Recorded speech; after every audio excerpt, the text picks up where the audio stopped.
It's all the same license. But the general terms for which you're describing, I'm sure language could be developed that would satisfy what we're talking about. And I think that's Mr. Irwin's intent, is that whomever the property goes to, that the onus still stays on North Star as the licensee of the ISPC or whatever, still exists. Is that correct, Mr. Irwin? Yes, that is correct. The license is really the key to the problem. All right. Mr. Chair, I've had a suggestion from my council, the wonders of technology. If we had a three-way involvement here where Ledge Council were involved as well in these discussions, that would make the department more comfortable, so that the legalese piece that you're talking about would be worked out between Ledge Council, North Star, and the department. That gives me some comfort. And I'm completely okay with that. So let me circle back to where I started. Sorry. No, that's perfectly fine. We're working through it. So as a panel, I would like to get a consensus on the dollar figure of $35,000 annually is acceptable to us to be able to move our work forward. And just give me a yes or no. Please start with you, Chris. Yes. Yes. Yes. Yes. Yes. Yes. Yes. Yes. Abstain. Abstain. On the phone? Yes. Yes. Okay. So we have a majority in agreements on the dollar figure of $35,000 annually. Let's go to the easy part, the public engagement side of it. So adding the language, again, fourth line down in the underline, service to hire experts, public engagement and education, contracts for services and provide materials and other reasonable and necessary expenses of the panel. Noting that obviously this is how the money gets spent is completely up to the public service department. Adding simple language such as in public engagement and education. Is everyone happy with that, or general consensus? Chris? Yes. Yes. Yes. Yes. Yes. Yes. Yes. Yes. Abstain. Abstain. Okay. So we have that. Oh yeah, sorry, on the phone? Yes. Yes. Okay. So you have a majority agreement adding simple language regarding public engagement and education to the list of things that will become necessary of the panel. So to the hard thing, termination. We heard a couple of different options regarding the owners of the VY NPS license or licenses is an option for us. That seems to make the most sense to me at this point. So let's get a general consensus of, does that make the most sense as a termination standard? You can say that. So let's see, funds for the purpose shall come from the owners of the VYNPS license holder. Is that correct, Mr. Irwin? Yes, and I've been corrected by Corey that it is just one license, Yeah. so it doesn't have to consider multiple licenses. So that would be the termination, the terminology used in that first sentence. So whomever is the license holder for the property is responsible for going forward. Mr. Chair, Yes. may I interrupt our process? Yes. So I need a moment to actually process the negotiation aspect that has been put out here. And it seems that we're going to do all of that very publicly. So I'm wondering if we could get the department's counsel to come and we could ask maybe some questions just about process. I guess I'm confused. What are you looking The for a department is process on? recommending that, the department council is recommending that rather than having North Star and the department go and kind of fine tune this and bring it to the legislature, that the legislature and the administration and North Star fine tune this. And so I'd just like to ask him to clarify and kind of walk us through that a little bit. Because I've had no time to think about that or ask legislative council or anyone. So, and I'm getting, like we're kind of almost at the bottom of the slide and I'm feeling like, oh, we're gonna catch this. Do we want to catch this? So, can we ask? I'm certainly happy to ask Mr. Porter to step to the microphone, if that's all right with you, Mr. Unruh. Absolutely, come on up.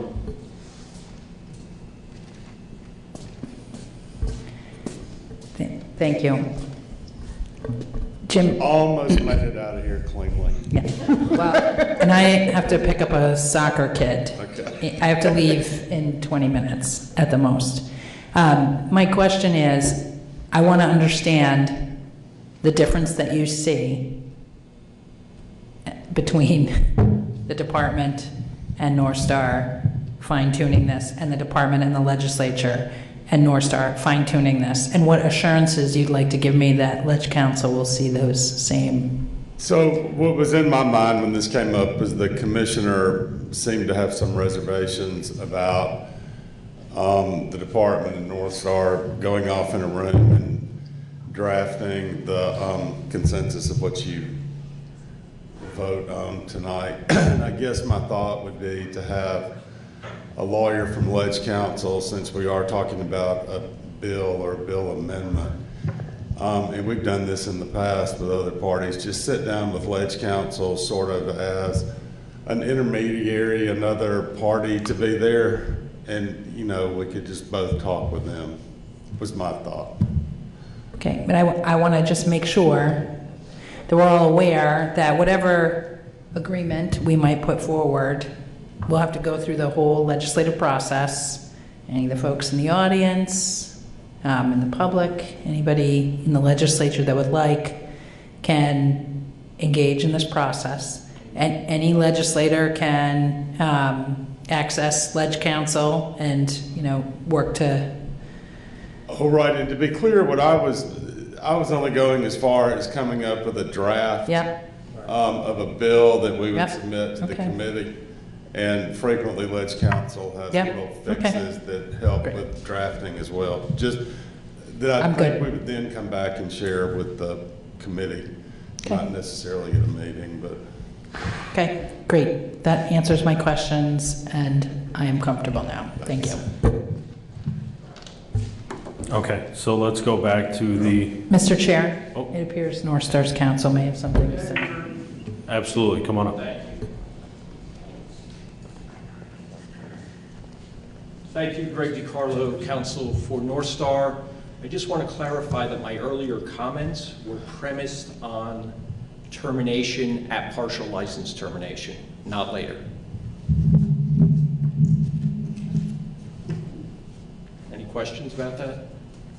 You're aware that's not, there's no such thing as a partial license termination. It's a release of property for unconditional use. It's semantics, but words are kind of important sometimes. It's the shrinking of the license from its current size down to the ISPC only is what I'm referring to. We can work on the proper language, but that's what we're looking at as a potential workable solution. If I could be heard on that point. Go ahead, Commissioner. I think we've gotten to the place where the committee itself has to decide what it wants to do.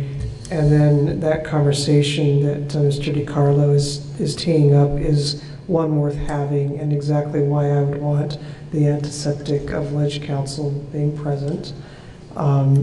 Because at the end of the day, we're talking about a piece of legislation that we will put into the hopper of the committee process. And at that time, I would expect North Star to, if we can't come to closure on the point, you show up and testify to that effect. But that shouldn't foreclose this committee from deciding tonight on what it wants to put forward by way of proposal. And I expect, I could be wrong, that we're going to need to have 2 consensus votes. One's going to be on this termination that's tied to license termination and site restoration, and the other to the proposal from Representative Coffey that the obligation simply be coextensive with as long as handicap exists. Okay, I'm gonna abstain from weighing in on this last piece because I don't feel like I have enough information.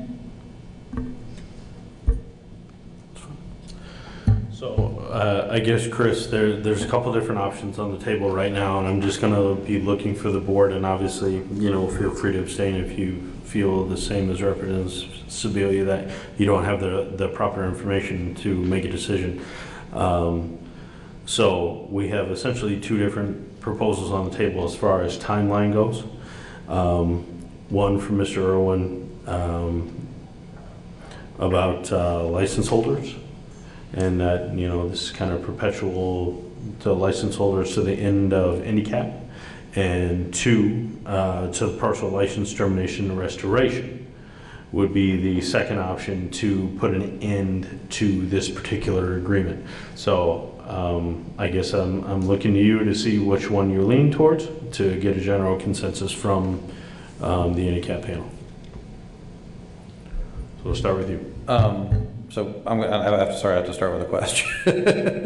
Because what I had originally thought was terminate handicap upon the, because just looking at at some level I'd like to change the statute to say site restoration.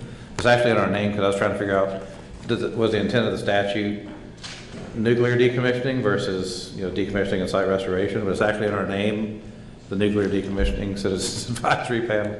So what I was proposing was that the handicap would sunset with the completion of the nuclear decommissioning, which I think goes back to what you were saying, is basically the license is the partial release, and then all that's left is the ISFSI.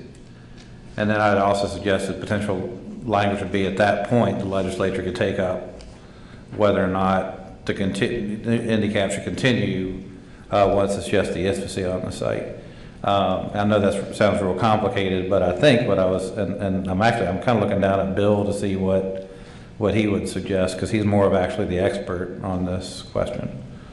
Well, I don't know if I'm an expert for sure, that would be debatable, but the language that is in the 2-page presentation by Representative Sibilia and Coffey, number 3, time horizon of North Star funding obligation, the language that's described here, where does that come from? Is that in NRC regulations? Because as Mr. DiCarlo just explained it, actually that is what I was describing. It does not eliminate the burden on the license holder of the ISFSI. It just has narrowed it down to release of the rest of the site for the decommissioning purposes, which is everything but the ISFSI. So I'm actually more comfortable with the original language as presented in the item number 3, time horizon of North Star funding obligation, than I was when this discussion started.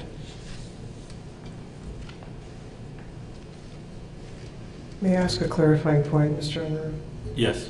So, Dr. Irwin, if I understand you correctly, if we were to insert the phrase North Star's funding obligation to support handicap activities shall terminate upon North Star's submission to the NRC of its partial license termination application, that would make you comfortable? Yes. Okay.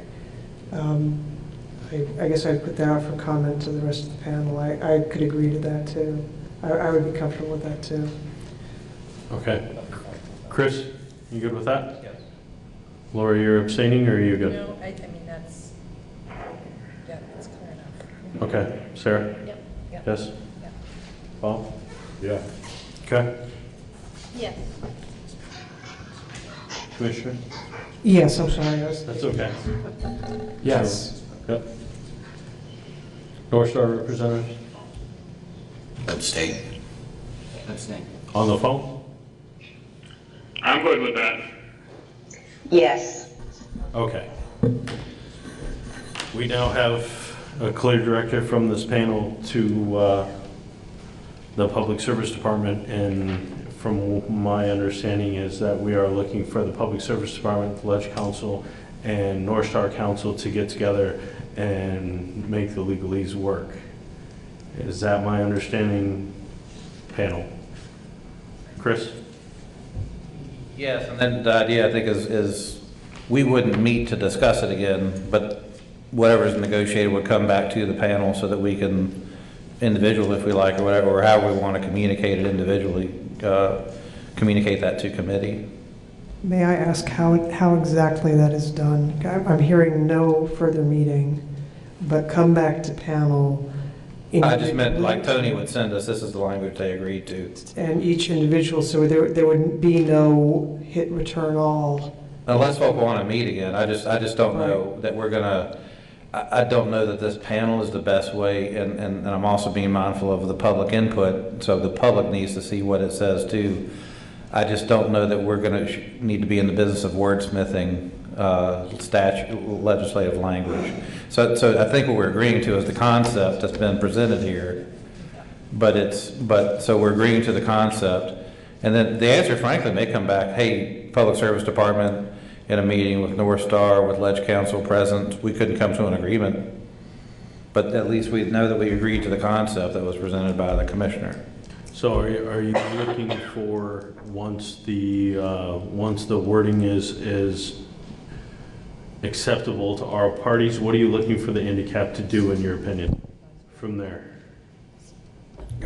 Well, I'd like to be clear what handicap would like to have happen if North Star and the department don't come to an agreement. Then we start all over again. So, well, that's, so We that, agreed to this concept that was handed out So- by the commissioner. that's right. So that's an option. So one option is the commissioner handed out language. We made a number of different suggestions. And what I'm hearing is North Star come back with any fine tunes with the department and work with the legislative council to work that through. So North Star may come back and say, yeah, no, we're not agreeing to that. So let's get a little bit of clarification right now why we can, and I understand, Mr. Carlo, I'm going to put you on the spot a little bit, and ask, based on what the handicap panel has put forth tonight, what is the general consensus? I know you probably can't give us a clear yes because you need to do your due diligence on your end, but based on what the panel has put forward this evening and kind of the limitations and that kind of thing, what is your general feeling of how North Star will react to a negotiation towards that end? Well, you're correct that I can't make a final determination tonight because it's ultimately not up to me, but I am very encouraged by what I heard as the end result of the panel's decision, that we will be able to come to an agreement quickly. If in fact what has been discussed here is what ends up in this final draft. Okay. Mr. Chair, just to clarify, I'm not asking, I'm not asking for North Star's permission to proceed, but whether or not the panel would want to proceed or would want to meet again if there was some conflict. That's what I'm asking. Okay. So, Mr. Chair, I have great faith in the efforts of these three bodies that we've identified here to act on our behalf, given the goals as expressed here tonight. So I don't think that it would be necessary for us to go beyond our individual rights to go to the hearings about this matter and discuss them as individuals or as representatives of agencies in the legislative process. I think that we've made our position known fairly clearly, and I appreciate the language, the efforts that everyone's made here to provide us this really good basis to make these kinds of recommendations. Okay. Mr. Chair, may I? Representative Sibilia, I know we're about to lose you because you're turning into a pumpkin. And Representative Coffey, what is your best estimation as to the time remaining for what we need to accomplish?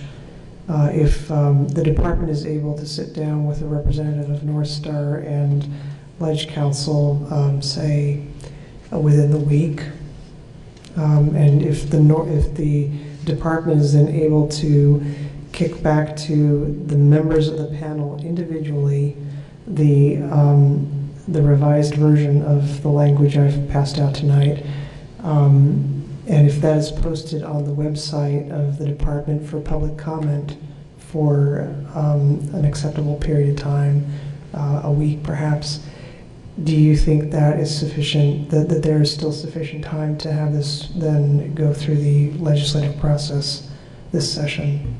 So the bill will have to, as you know, it will have to go through crossover. So it'll have to be heard in the House. Crossover will be the week after town meeting. And then it will have to go to the Senate. Yeah. And then it will have to, if there are any changes made in the Senate, it will have to come back to the House. The House would have to agree or not, all of that. And then the governor would need to sign. So in terms of moving it through the House, it would have to move through the House by the week after town meeting. So the chair of the Energy and Technology Committee has been kept apprised by Representative Coffey and I of what is being discussed and the possibility for this coming through. It is true, we have some very significant pieces of legislation. So So if the proposition is, what I am stumbling over the mechanics here more than anything else.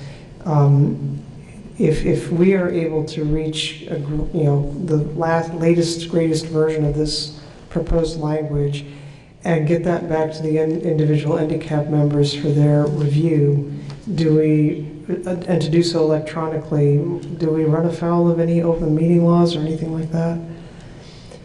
And so if Mr. Unruh gets sign off from all the handicapped members in a manner that is lawful, then, and in the interim, the department has posted this for public comment on the website, it would seem to me we should be able to get this into the legislature in fairly short order. Just for clarification, I don't think it's necessary for the handicap individual members to sign off on anything in particular. Okay. That helps me. Yeah, that's what I'm asking basically. But I think we've all expressed our opinion, and to Mr. Irwin's point, if we wanted to pursue it individually, we have that option. As long as it's clear that the representation that will be made in the legislature is that this final version, subject to the guidance you've been given, is the will of handicap. And I think I feel that we've done that tonight in a public manner. And I'm certain the minutes will be reflect as much. Will be, helpful. And in terms of public notice, Commissioner, the public can engage on this legislation. It's hanging on the wall right now. Fair enough. So we have the bill that is up on the wall in energy and technology now. What we'll be doing is making changes to that. Okay. So what I'm taking away from this is that the department has a mandate to proceed from handicap, meeting with North Star and Ledge Council to get the final version of this and get this thing rolling. That's my feeling as well. Okay. I feel I'm moved by the spirit to comment. I feel this has been a very productive meeting tonight, and I thank my colleagues for their patience and persistence. Absolutely. Do we have any additional input from the panel before I turn it over to the general public? Did we agree to this in concept? We should probably do it formally before Representative Sibilia turns into a Because the other ones pumpkin. we've gone through, you've got the yes, you want the yes on this, what the commissioner gave us? Sure, with revisions, absolutely. So I would agree that yes, supporting the concept presented here by the commissioner. With the revisions that were made? Yes. Okay. Is there others? Yes. Yeah. Yes. Yes. Yes. Yes. Yes. Yes. Okay, great. Abstain. All right, so we have a direction, we have a means to an end, and I will open it up to general public comment to the panel. Seeing none, we are adjourned.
Okay, I'm going to call the meeting to order because it's pretty close to 6 o'clock, maybe a little after, but it is school time, so it usually is a little slow.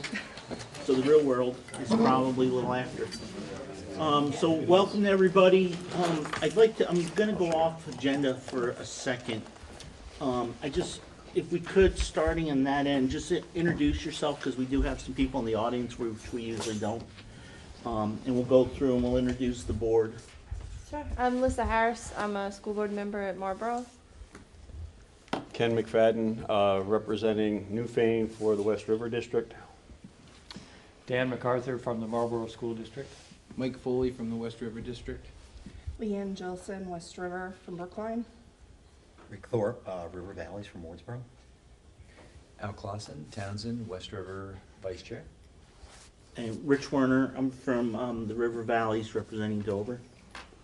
Emily Long, West River District from Newfane. Joe Winrick, West River District from Townsend. Kelsey Young Stratton. Sorry. I'm sandwiched between two people. Okay. Okay, thank you, everybody, for that. So is there any changes or changes to the agenda, any additions, deletions from anybody? Bill, is there a West River meeting after this meeting? Before it's done. Oh, it's all done? We were Oh, here. cool, okay. Sorry, I missed my morning meeting in Townsend. Wow, thank you. If nobody else, I have a couple things. I'd like to add an executive session for contractual issues at the number 6, and then make number 7 adjourn. And I also want to bounce the agency funding grant fund up to number 3, and we'll put public comments at number 4, just because Lori, who just is gone now.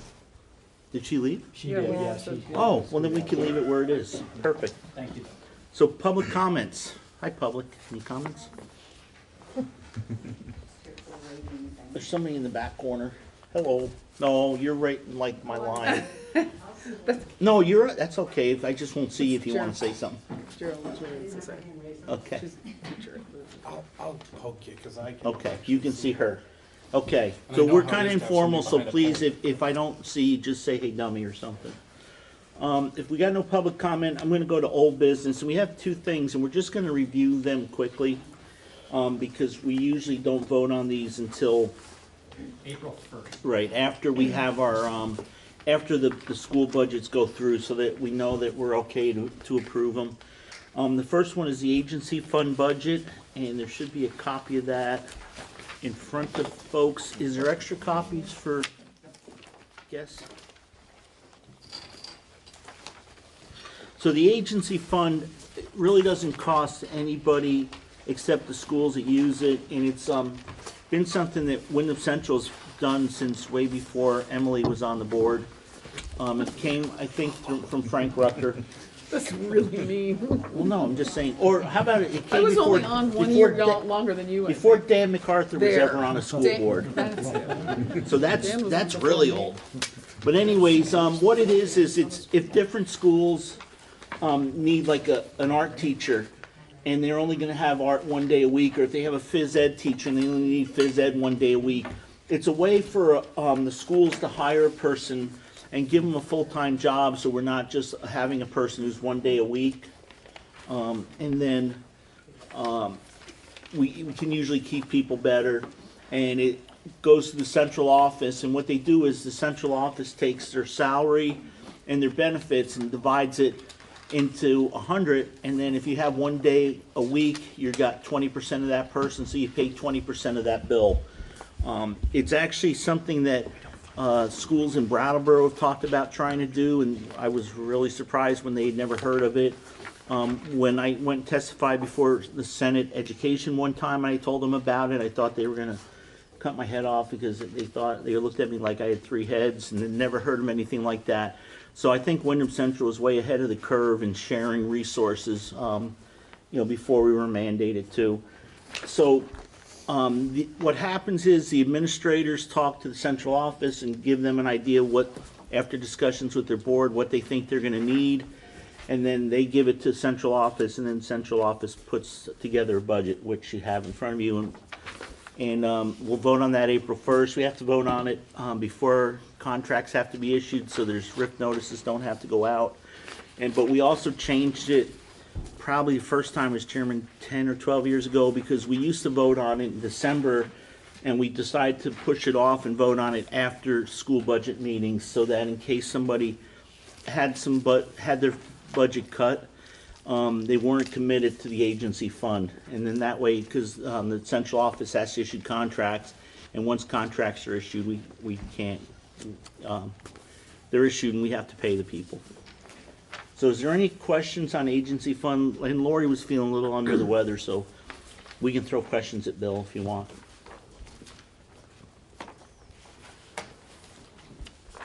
Yes, Is this available online? good question. I see a head shaking, yes. We usually put it up after the board approves it, but with the board's. I think you should put it up online. And then it should be available to all your boards, so when you vote, when you go to your meeting for your, when you go to the meeting for the budget for whatever area you're from, oh, I know you. Yeah, so when you go to the West River meeting, you can ask questions about it there, and but it doesn't show up as individual sections, it shows up as just one block for whatever they're gonna be doing. Yeah, come on. We won't make you introduce yourself. Sit right next to Al. Yes. Okay, so, oh, I'm sorry, is there another one? Thank you. Yes, go ahead. I got a question. Well, hang on, you're next. Yes. Sir. Ladies Has this first. been modified since the last West River meeting? I don't believe it's been it has? Yeah, we needed to. Okay. Oh. So this is different than what we saw in December? By a .10 FTE. Okay. Where? In general music. Okay. That could change. Well, actually, I'm sorry. I'm gonna, Ken. Now, real quick, I think this needs to be clarified or changed or something, because it says for professional development for the West River District, that we have 49.95 FTEs. Could you explain that? Probably not well right now, no. Where's That's not in the agency fund. That's right on the summary. That's what it says. Oh, in the summary. It's on the summary. For the agency fund? Yep. Top page. I will Right smack in the clarify middle. that. Rather than give you erroneous information, I will clarify. Thank you. You bet. That is interesting. Isn't it? No wonder the budget's so high. Yours. Thank you. They're not getting paid for it. Yeah, that's a bargain. Can we hire anybody at that rate? Okay, hang on a second, That's how we cut folks. the budget. Well, hey, sorry, just so we don't lose it. Emily was next, and if you want. No, I. Oh, All I was gonna comment on was that this is always subject to change right up until the date, correct? We vote. I mean, boards Until can, April 1st. right, boards can, so even though we post it, it may change between now and April 1st, and I think it's just really important that everybody understands that. It never is, it's always floating until we actually vote. That is correct. and that's again why we put the vote off till April, so that people would have time. So, No, I didn't. okay. Just sometimes with the bigger group, if we get off I was the just track. making a joke. No, and I love jokes, so. It's fine. You can tell me later. Okay, so if there's nothing else on the agency fund, the next one is grants budget. And again, the grant budget is how we spread around money that comes in from both the feds and the state. And a lot of times federal money comes to the state and then the state hands it out. A lot of it's for our special ed. Some of it's for Special ed is the the after. largest part of the consolidated federal. And then after-school programs, we get some grant money. And again, this is kind of money in and money out. You can vote not to spend the money, but then we won't get the money, so it kind of seems counterproductive, I guess. Yes. So, is this like small schools grant and? No. No. No, those go direct to the districts. Okay. And again, there's copies of it, but most of it's a special ed, Title IIA, Title I, Title IV, IDEAB basic, and pre-K, they used to be like our essential early ed, and 21st century after-school program. So these aren't necessarily, they're distributed based on the actual need. Right, so different schools qualify for different grants. Right. And they flow through the central office because the state of Vermont, this is what I love, the state of Vermont wanted us to combine, that was part of Act 46, but yet Lori has to report each school separately because they still want to keep track of how much money's being spent in each of the buildings, so. Yeah. But this is, and these are again, the grants and the superintendent, we authorize the superintendent when we reorganize to accept grants on behalf of the district. And this is available online. It is. This one is actually online, right? Okay, I'm gonna get to you second, go ahead. Yeah, I guess I'm just wondering if there's any clarification about the budget that's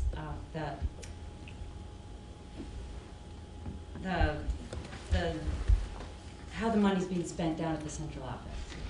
Like, is there anything in writing somewhere for the public to see how that's broken down? The superintendent's budget? Yeah, Yes. That is definitely on. that's on mine? Okay. Yeah, that's There's a already been breakdown approved. there? That- We've already voted. That's already been approved. We usually Right, I approve know. that in December. But I just know that there are people that are having a hard time deciding how to vote because they don't know where to find that. Okay, you don't vote, public doesn't vote on the. Right, but they do for the budget, the whole. School district budgets. Right. Yeah, okay. Go ahead. Bill, and maybe this is addressed to Lori, he's just not here, but according to the adjustments we made last time, there should have been an update to the nurse, FTE, as well as the technology for the shared services. Okay, that's in the agency fund budget. And I know, I'm back with Right, the agency okay. fund budget, We've sorry. gone over that. So if you have a I will question. double check on that because Yeah, it's we pretty did important. change it in the West River and I want to make sure that it's changing. Yeah. You got it. Okay, and if you guys see something else on the agency fund, you can talk to the board or give Bill a note, let him know, because, you know, if you look at these numbers, you know, after a while, your eyes get blurry and then you're not sure what you're looking at. Everybody good with grants?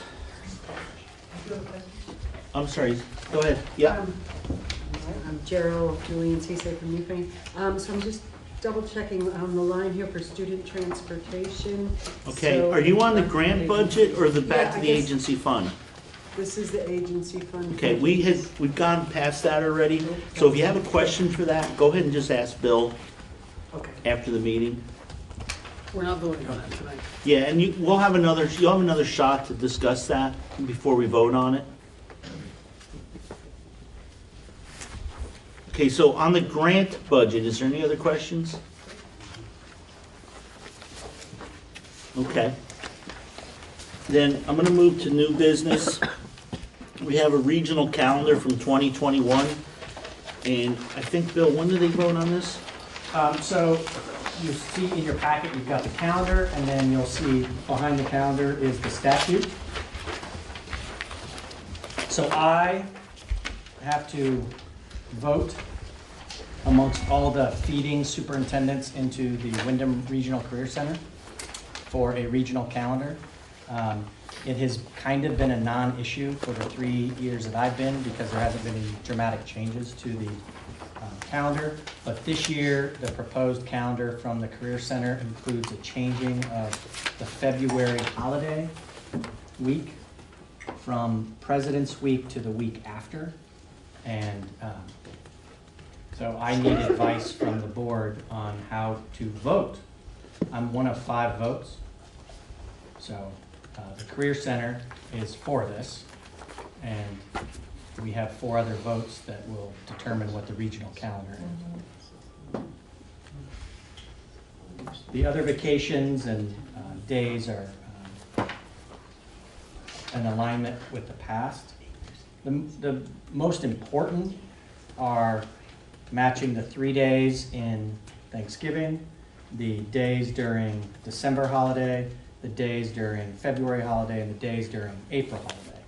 There can be flexibility with different professional development days, but those 4 major need to be in alignment so that the Career Center is serving all similar calendars.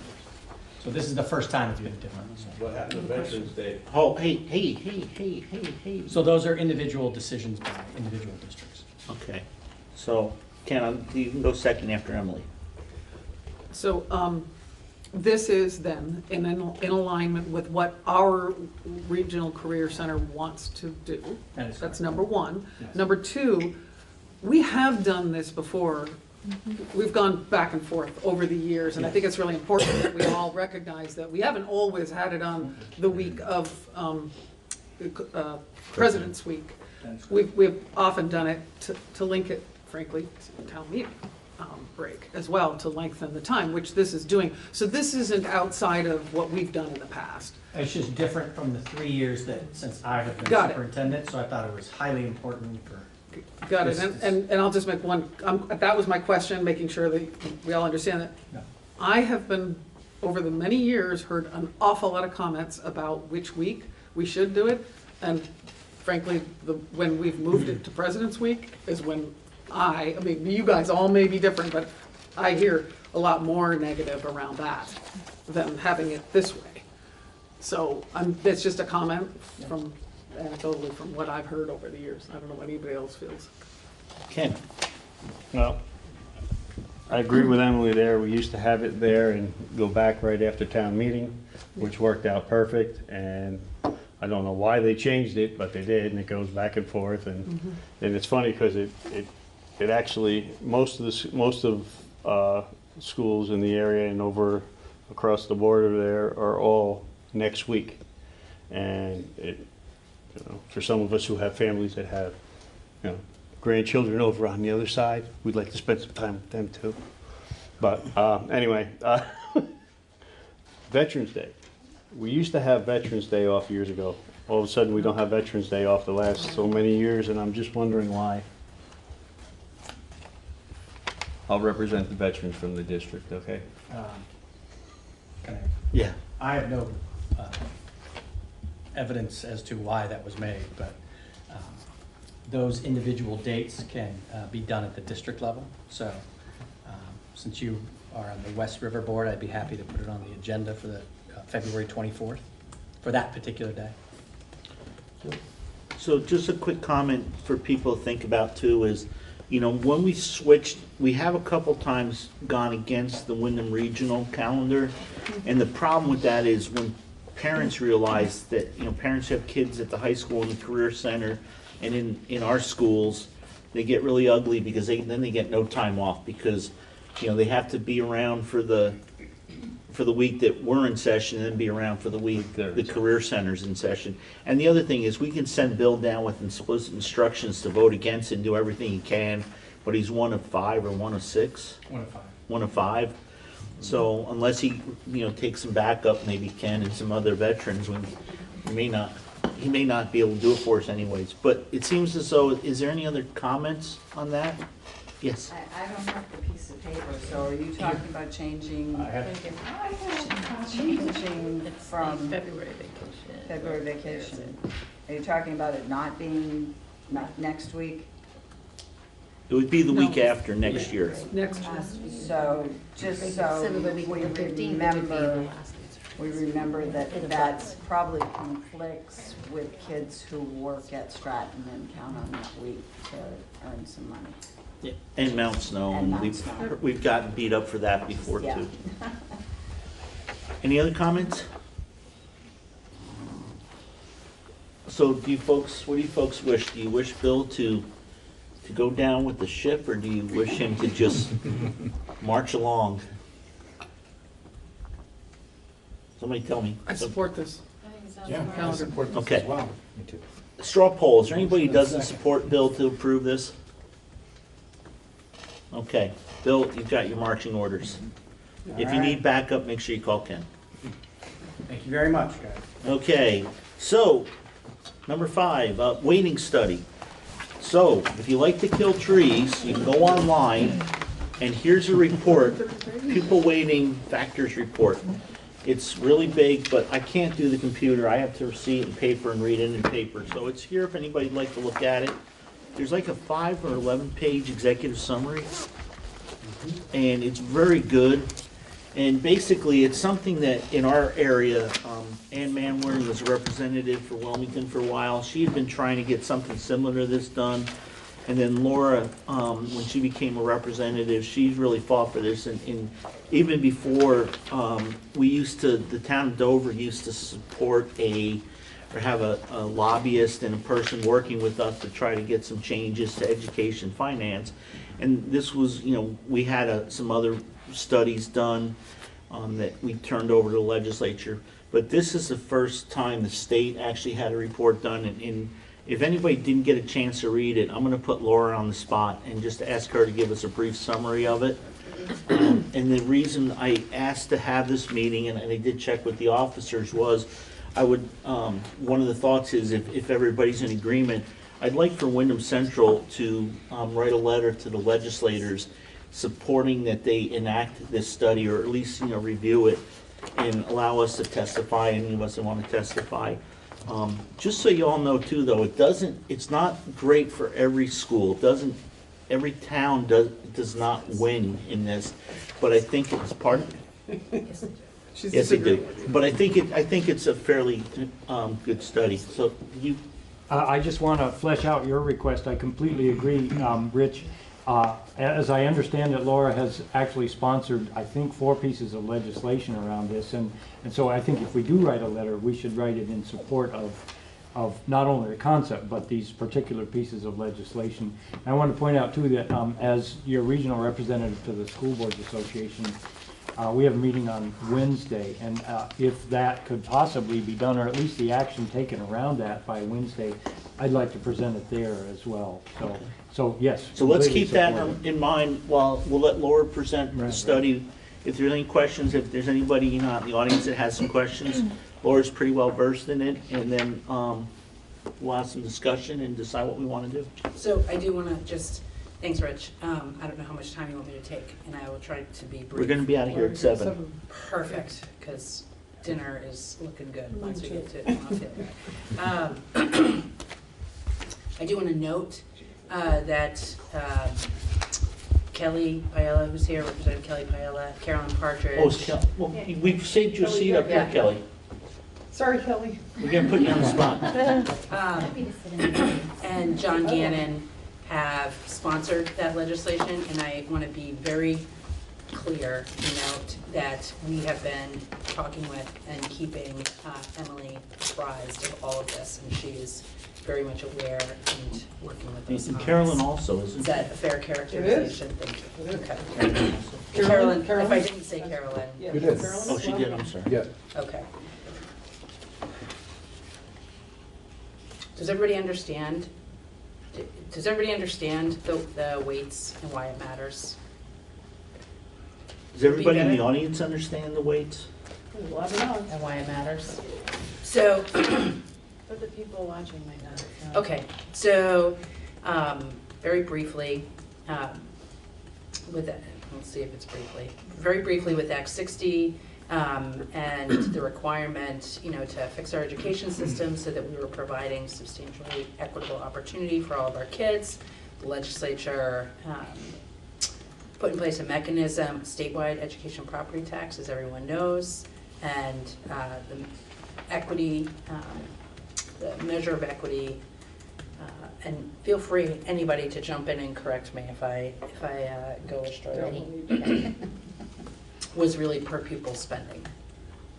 And, we figure out per pupil spending by total number, how much are we spending, how many kids do we have?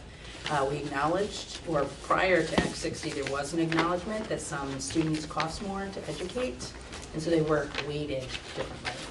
They were weighted as more than one, and that was high school.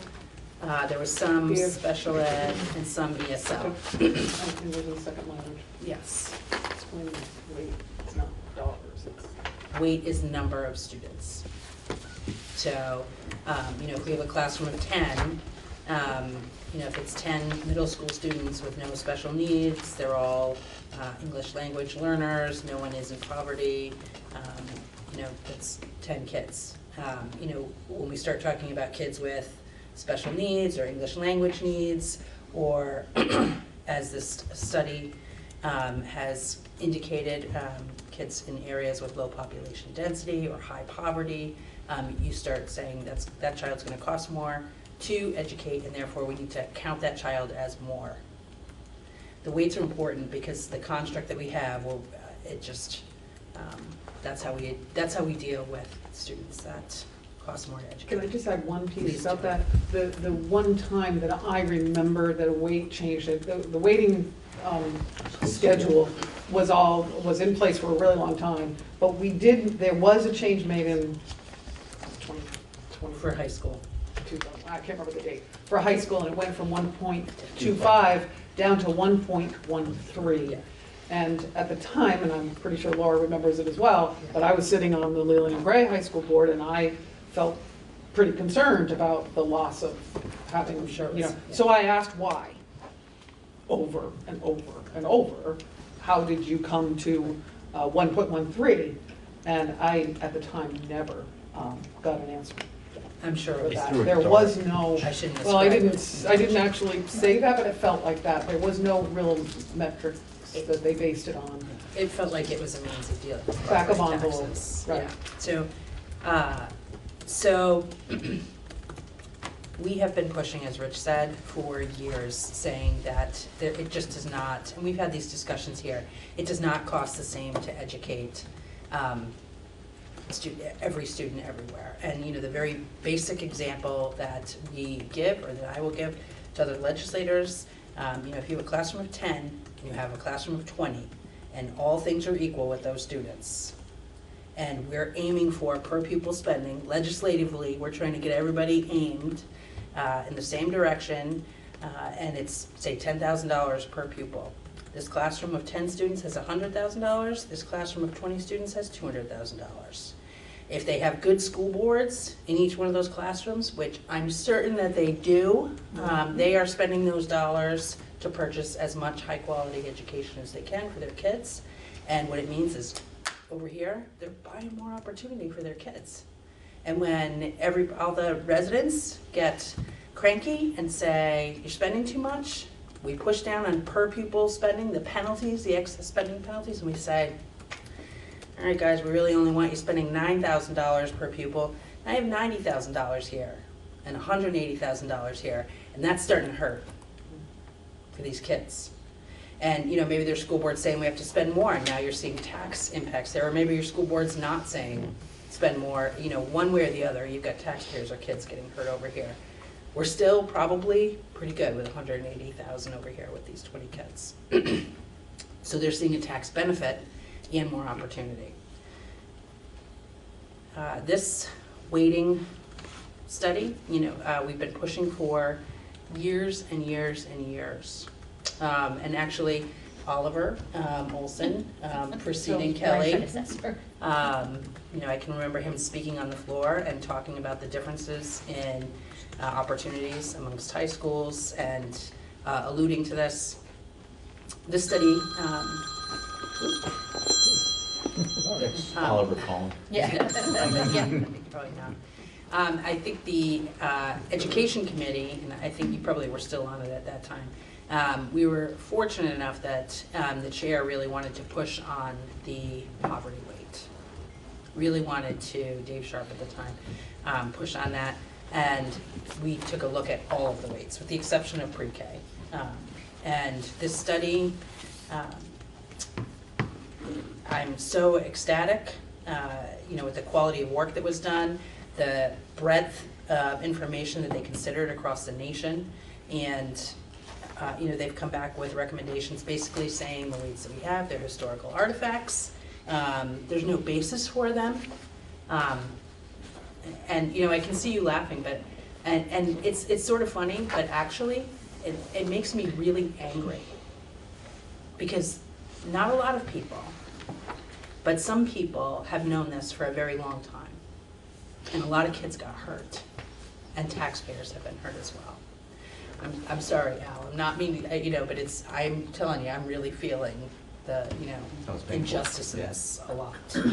So there are... And on that too, one of the things is, it's been going on for 20 years, so when Leland and Gray started saying, okay, we either gonna give our kids more opportunity, or we're gonna fix the building, we gave kids opportunity. Every school's done that. But that 20 years of not doing it, a project that 20 years ago would have cost, $1 million, is now gonna cost you 10 million. And it doesn't get better just because, we can't close our eyes to it. And that's one of the problems. It just keeps compounding itself too. And that was one of the reasons of why I really wanted to do something, because I thought it would be important for this legislative session to do something, because we can't just kick the can down the road again. It's been getting kicked for a long time, and it's time to really, bite the bullet and do what's right, and do what's proper. I think it's important to use the term that they used in the study. There was no empirical evidence to back up the weights as they were in place, as they are in place today. They searched for it, couldn't find it, no empirical evidence. So there are weights. There are now recommended weights. Looking at adding new weight for, and I can't get to the chart, but presumably you all have it. A middle school weight, adding a rurality, and contemplating a small school, and a very dramatic, as I'm sure you've all seen, increased weight for poverty, EL and ELL. Did I hit them all? Okay. Thank you. So I'm going to have that sitting down. Thanks. Did you mention rurality? Yes. Yes. That's the first Yes. big one. Yeah. Oh, I have that. Thank you. So the weights have been moved forward. Some things that are curious and interesting to know. So this is the second year of a legislative biennium, and that means there was a lot of legislation that was introduced last year that probably will never be acted on. We put in place, the legislature put in place some mechanisms to really try and manage that this year, meaning that you had to introduce full long form bills. When was it, Emily? January 15th? No, before then. December. Oh, for drafting. For drafting was December. Yeah, December. In December. So you can introduce a short form bill at any time. A short form bill, and that's what we have introduced, it's a notion. And the committees can then decide if they want to take that up and flesh it out, or add that language in, but it's a means of putting forward ideas. The ideas that we have put forward are to implement the weights this year, to not make any changes to the education financing system until the General Assembly has fully considered and acted upon the weighting study. It doesn't mean they have to put in what's there, but they have to take testimony, consider it, do all of that. And then the other two are, one is to do a look back to 2000 to 2018. 2000 is the fourth year of implementation for Act 60. Act 60 rolled in over 4 years. So looking at 2000 to 2018 and asking JFO or AOE to quantify the cost and lost student opportunity in those 18 years. And then the other is asking AOE or JFO to look back from 2000 to 2018 and to quantify the amount of excess dollars that some districts accessed and the penalty that other districts have been in because the system has been unfair. The reality on the ground, there's a couple of pieces.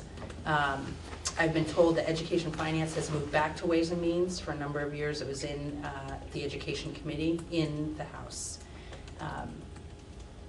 I've also been told that this bill needs to start in the Senate.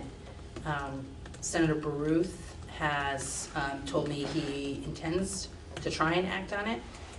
You have to look at how many senators want to move this bill forward. The Secretary of Education testified in the House Ways and Means that this had been done. It points to pretty significant inequity, an existing inequity for our students, and that the current weights are outdated and they do not represent current educational circumstances or cost. In particular, the variation between the poverty weight as compared to the poverty weight determined through the analysis of the report suggests immediate action by the General Assembly is necessary. to address a significant equity concern in the current education funding system. I was standing behind him while he said this to the Ways and Means Committee, and he said he could see no justification for waiting. AITING. Delay. Delay. Nonetheless, and so the other piece of information is the Joint Fiscal Office. 2018 was before all of the Act 46 mergers were in place. And so JFO, Joint Fiscal Office, has been running the numbers for 2020. And I think it's their belief that, I don't know if those have not been. Across my desk. Okay. So I believe those, I'm not sure, but I believe those are posted on the Joint Fiscal Office website. And I haven't had a chance to review their memo that goes with that. I think it's their understanding that there are more winners and less losers. Losers being people whose taxes will go up if they continue spending the way that they are.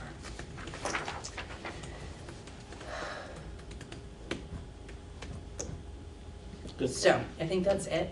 The one thing that I would say, and I said it very clearly, we had a meeting in Dover pretty quickly to let folks know this had happened, this is happening. We are pushing really hard for action this year. It's my intention to push at every single opportunity to bring this forward and try and get some relief. It's my expectation. They're trying right now to roll it in over several years, which makes sense. You know, if my town was looking at a 60-cent tax increase, I'd be looking for rolling it in for the increases, but not for the relief. And so, you know, we're looking for the people who are, you know, not able to access the funding that is necessary for their kids. So looking at ways to deal with that. If the legislature, it is my opinion, if the legislature does not act on it this year, school districts who are not properly weighted and who are not able to access appropriate funding without tax penalty, I believe you should get an attorney. So, and you should fight that. I think it's unconstitutional what's going on. So. Okay, so are there any comments from the board first? Now, questions, comments from the board, and then we'll take questions, comments from the public. I was going to make a motion. Is it inappropriate to have something on the floor before we start this discussion? Would you rather do that or wait till we're done with the discussion? What do you guys think? Do we want to discuss it or do we want to have a motion to discuss? Have a motion to discuss. Okay. I mean, basically the motion is just that we're going to support these things here. So I don't think the motion takes us outside of any of the realm of the discussion of the topic. But here's my motion, subject to approval by everybody. I make a motion that the WCSU board supports legislation being put forward by Representatives Sibilia, Payala, Gannon, et al. I'm not sure who all of the sponsors are. In the Vermont House relative to the recently finished pupil weighting factor report that would implement the recommendations of this report for schools in Vermont, and asks the chair to write a letter to the legislature to this effect. Okay, so we have a motion. I'll second it. Okay, Ken seconds it. Don't worry about trying to type it. He'll give it to you, right. Okay, did everybody hear the motion okay? Okay. So is there discussion? You want a second first? No, we did. Ken seconded. So a couple things I took away from Laura's comments that I would want to include in the letter and just make sure that this is good with you folks is that we want them to implement the weights this year. No change in school financing until the full legislature gets to review the study and discuss it. That they look back between 2000 and 2018 for the lost opportunities, student opportunities, and qualify excessive dollars spent and penalty dollars received or spent by districts that were in the penalty, and that we want to make sure we address who. We want to address the Senate Ed.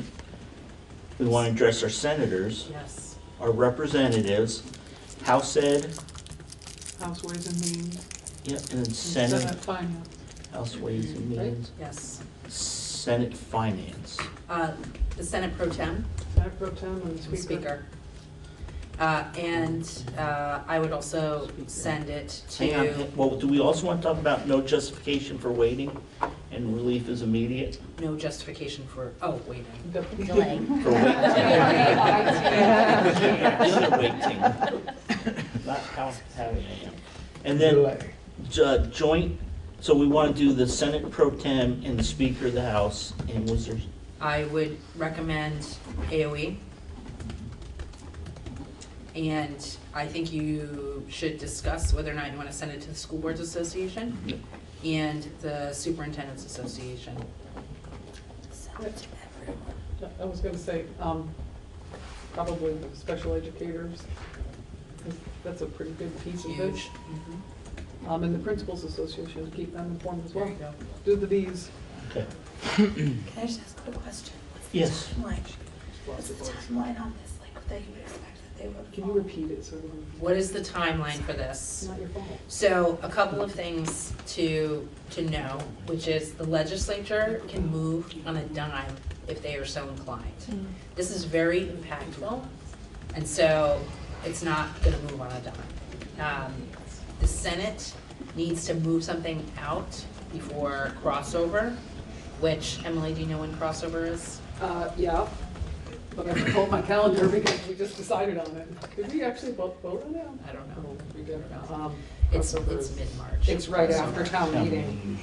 So they would have to make a move on this by that point. Theoretically. So the Rules Committee, there's a Rules Committee in the Senate, there's a Rules Committee in the House. The Senate, at this point, they'll need to do something around rules if they were to put in a bill, or they'll need to put it in a bill that's moving because their deadline for committee bills has passed. It's the 13th. 13th.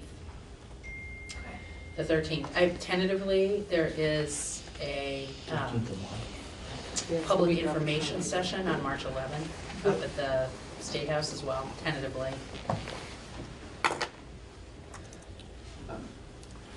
I was just gonna say for financial crossover is a week later, but it has to be impacting things that are in the budget or revenue. Yeah. Well, we usually revenue got an would be- extra week. So, things that I think are really important right now, your senators need to hear from you respectfully. They need to feel your sense of urgency so that they can convey that to the Senate. We all need to hear from you, please copy all of us if you're reaching out, and we need more voices. So the Northeast Kingdom and this district have already kind of been pinpointed as, oh, they're up in arms. So, that's where the SBA and all the others could be really helpful. So. So, yes, we will definitely, it'll have to be urgent. I want to do it from Wyndham Central because I think it represents a broad group, but that does not keep any individual board member, especially those of you that have students or family members in one of the school systems, to also write letters. And it doesn't keep other boards from writing letters too, individual like the Marlboro board. But the more letters we got, and it seems like if we could say, hey, we're representing the whole district, the whole area, that it would carry a little more weight, so. Sorry, I have one more thing, Richard, which Okay. is, I would ask, if you are able to, I would ask to testify. I'm gonna put it in the And letter. ask for your students to be able to testify, or your parents or your taxpayers to be able to testify, if you're able to do it. So I have a procedural question here. I think we're insanely lucky to be represented by so many members of the legislature here at these school meetings. Of the 4 pieces of legislation, 2 are moving forward and 2 are looking back, it sounds to me. Do you feel that the second 2 jeopardize the first 2 in any way? Because I do wonder that. Are there people going to say, I would have supported them if we were just going forward, but because you're sort of asking to look back at who was harmed in the past, I don't know, you So understand the question. 910 and 912 are the two that are looking forward. Mhm. 911 and 913 are an expression of hoping to get people's attention to the gravity and size of the injustice that's being done. I don't actually hold out a lot of hope that government resources will be expended to quantify that. Okay, Al? Speaking of the gravity and the size, this is kind of to Bill. Lori last time indicated that the red board, or our budget, we would see approximately 60 equalized pupils. That's huge. That's humongous, and it would drop us below the threshold. I mean, that's right now. No, it would not. No, I'm sorry? She said it wouldn't. Really? It wouldn't? Yeah, you're 923,000 away from the threshold. This would only be about 600,000 plus. It's still If huge. enacted based on the FY18 modeling that you have in front of you, but not the FY20 modeling, Right. which is being done in the joint fiscal office. Okay. 600,000 would represent about 12 cents on the Oh, it's a big deal. tax. Yeah, it's a big deal. So if Bill passed out on the back of the agenda sheets, and I'm just picking one, Appendix E, Simulation A-2. Brookline unfortunately sees a 4-cent increase, but Jamaica sees a 39-cent decrease, Newfane sees a 22-cent decrease, 29-cent decrease for Townsend, Leland and Gray, 11 cents. I'm sorry. This was attached to the, So there's several of them. Richard, I want to make sure, because there are a number of different simulations here. Right, that's why I said There are I'm some just, variables yeah. that the legislature needs to discuss. Right, but from looking at these, They're the close, difference is, 2 to 4 cents, so that's why I'm taking, Yeah. I'm taking the one that shows the biggest variances Yeah. that I can see, and then, Leland Gray's 11 cents, Dover goes up 4, Wardsboro goes down 17, Marlboro goes down 21, Wyndham goes down 29, and Stratton is the big winner, they go up 64. I have another thing to say. Yes. Sorry, it's actually kind of important.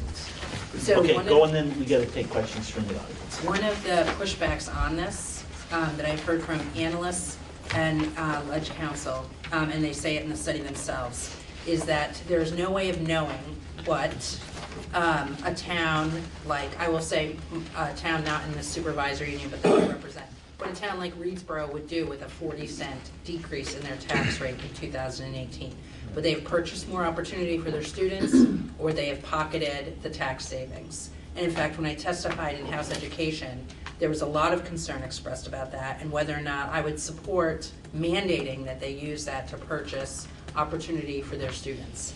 I want you all to listen very carefully to me. That is happening right now on the other end, where people are over accessing resources based on incorrect weights. And schools that are over accessing resources are making choices to either purchase more opportunity for their students or save their taxes. And so if you are confronted with that, I hope you will push back on it. It's also a justification for dealing with this issue immediately. But it also allows the public to make that decision when they go to school district meeting. They can say, hey, look, we're willing to accept a 2-cent increase or a 10% or increase in the, or whatever that number is, and they get to, that was part of all about Act 60. The state wasn't gonna just give you a pot of money, you got to But make that is Act decisions. 60, and you're not creating that situation by enacting these weights. That situation already exists. Right. Can I follow up on that? And I know I'm probably just stating the obvious, but I want to make sure everybody understands. This is about tax rates.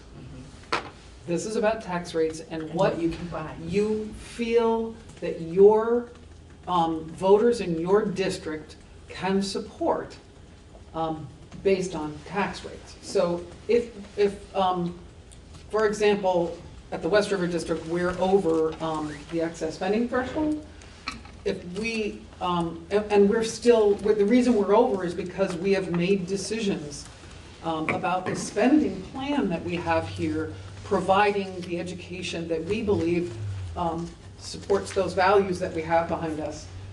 And our tax rate is, our tax rates are higher because of our decisions around that spending. If there's a change in weighting that Laura's been describing, we will be able to see either a reduction, significant reduction in our tax rates in our communities, most of them, they're all different. Or we can say, hey, this is an opportunity for us to maybe both lower our tax rate and to put the money into something that we've been deferring for quite some time. And I think you can duplicate that in every single district around the state in one way or another, either going up or going down. But I think it's just really important that people understand decisions are still made locally on your spending plans based on your values and what you think the voters in your school district will support for that education.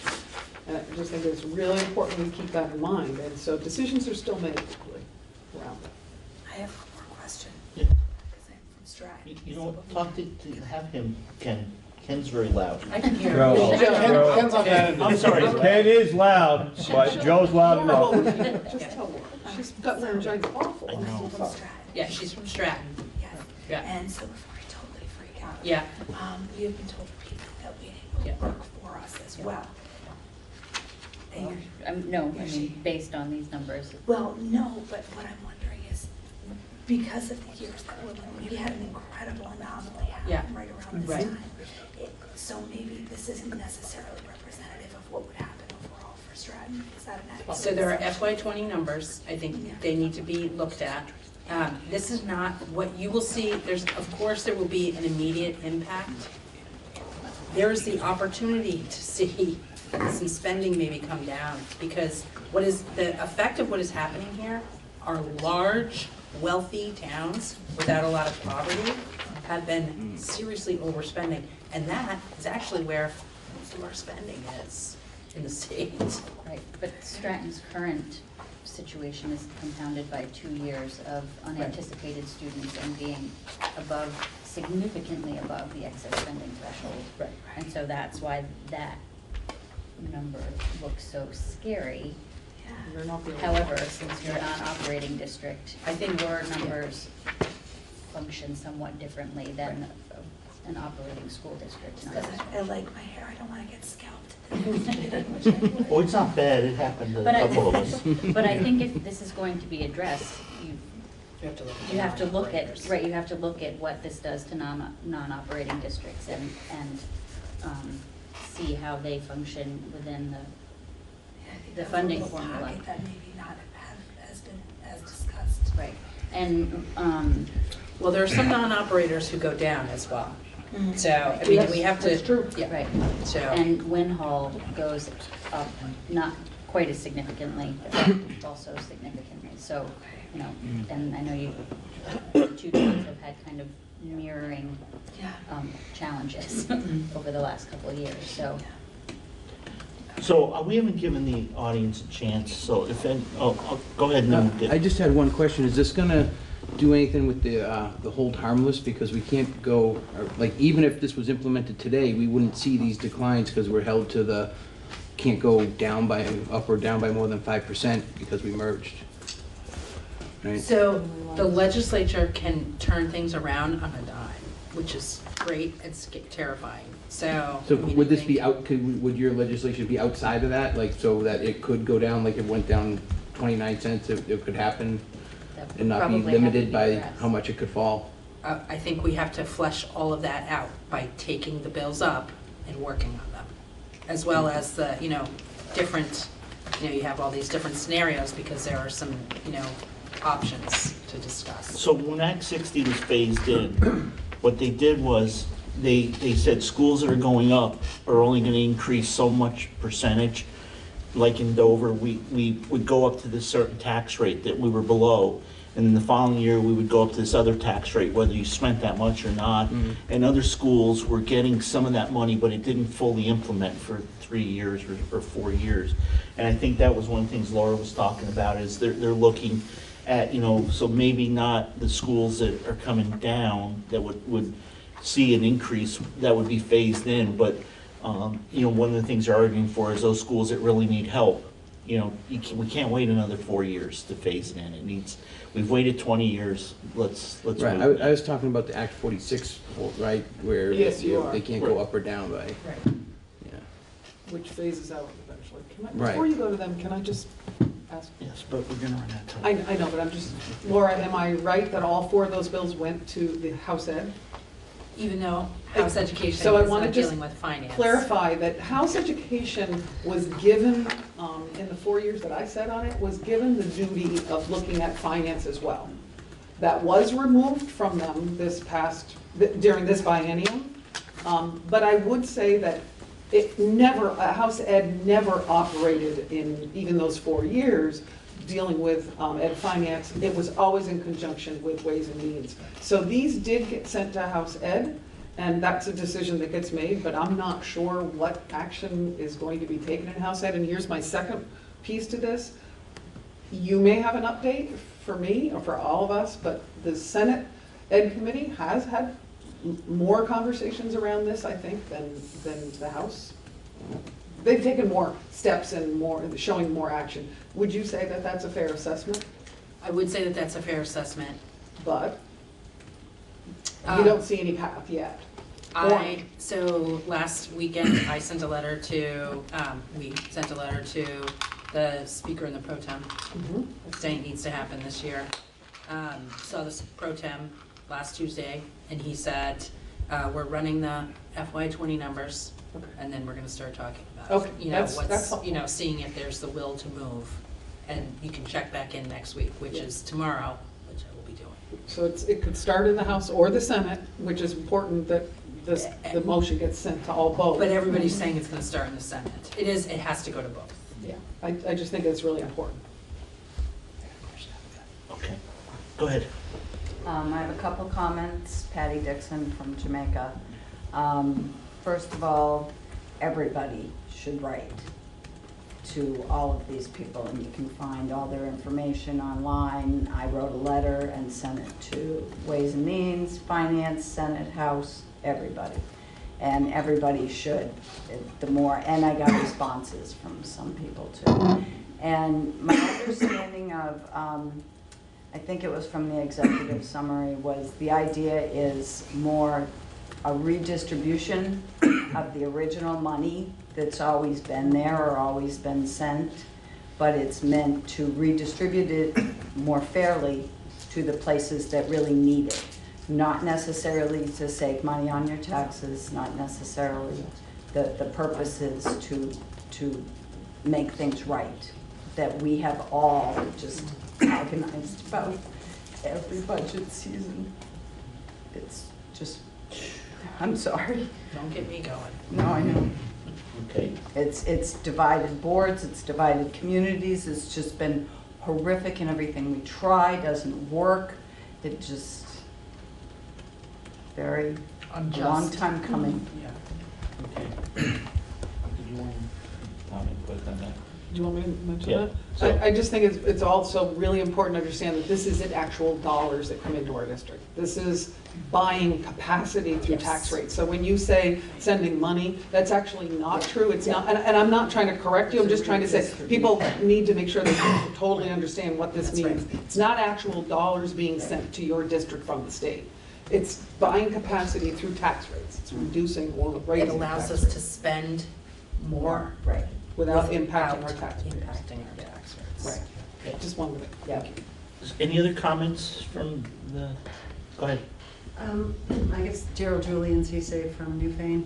And so I think when you were listing the items that influence the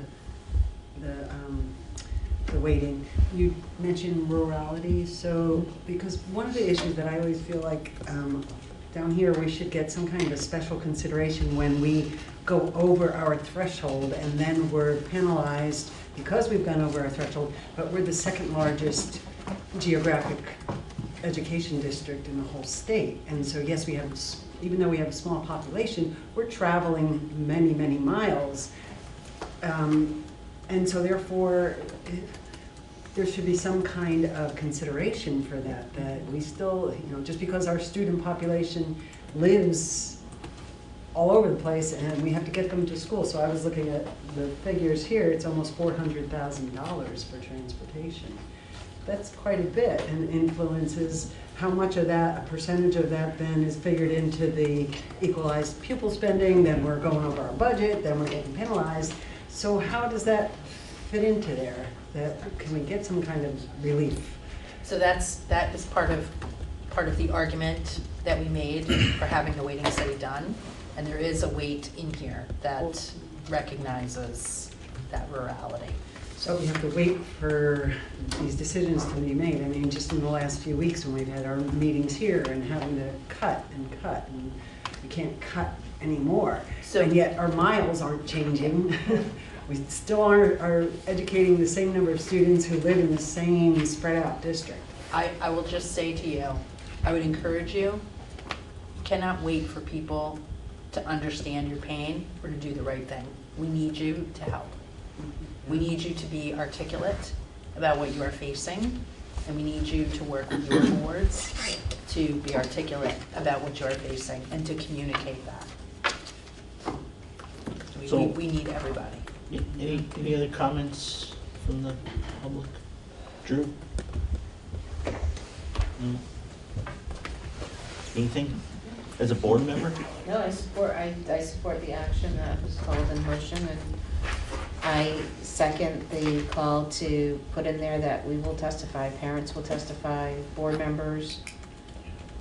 We will all march up and testify. Well, drive is a long march. Go ahead now. It's a long drive. And then Ken. Yeah. Pardon, Ken? That's not. Everybody done speaking up No, here? Al wants to speak, and then I'll get you, and then we'll vote. Just following on to what you said, so is it fair to say that the excess spending threshold is really kind of a compounding of the inequity?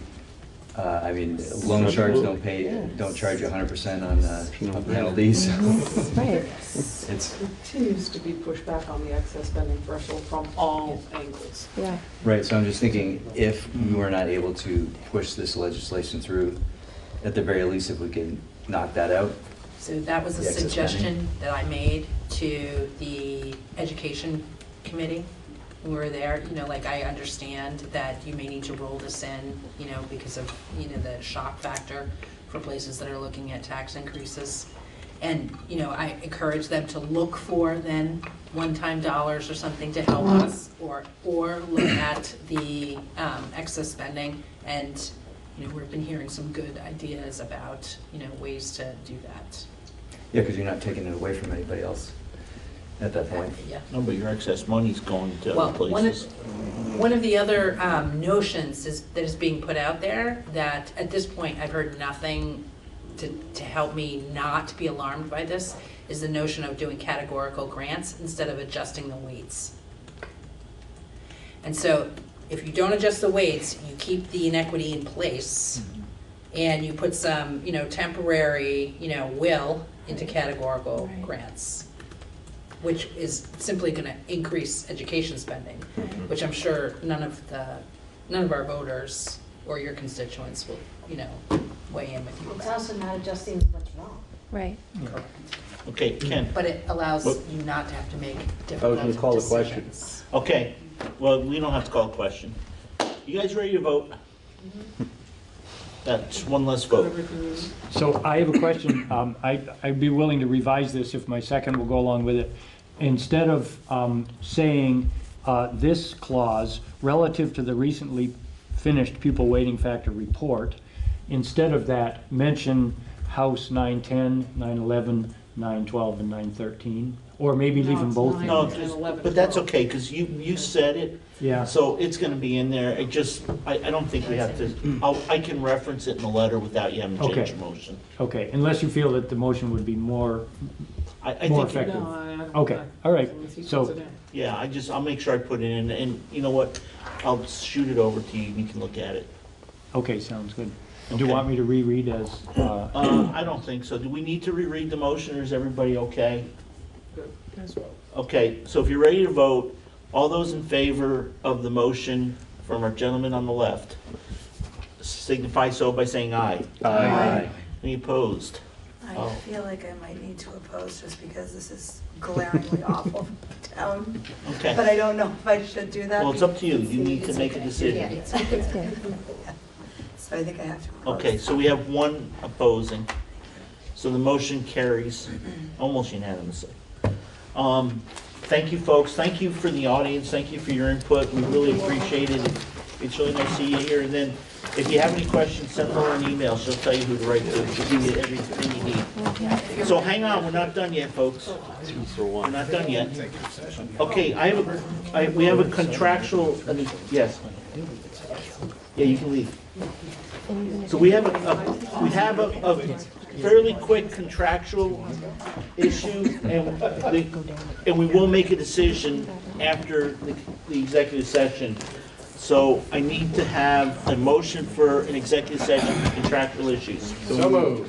Okay, so Joe moved it. Do I have a second? Second. Thank you. We have a second. Mike. It's not about this. No. Oh, it's just contracts. Yeah. No. Okay. Okay. Okay, so we have a motion, and a second. All those in favor say aye. Aye. Okay. Rick. And I will make a motion to instruct the chair to sign the contracts for Christopher Medina, Director of Operations. For the amount. Email. Up to the amount, okay.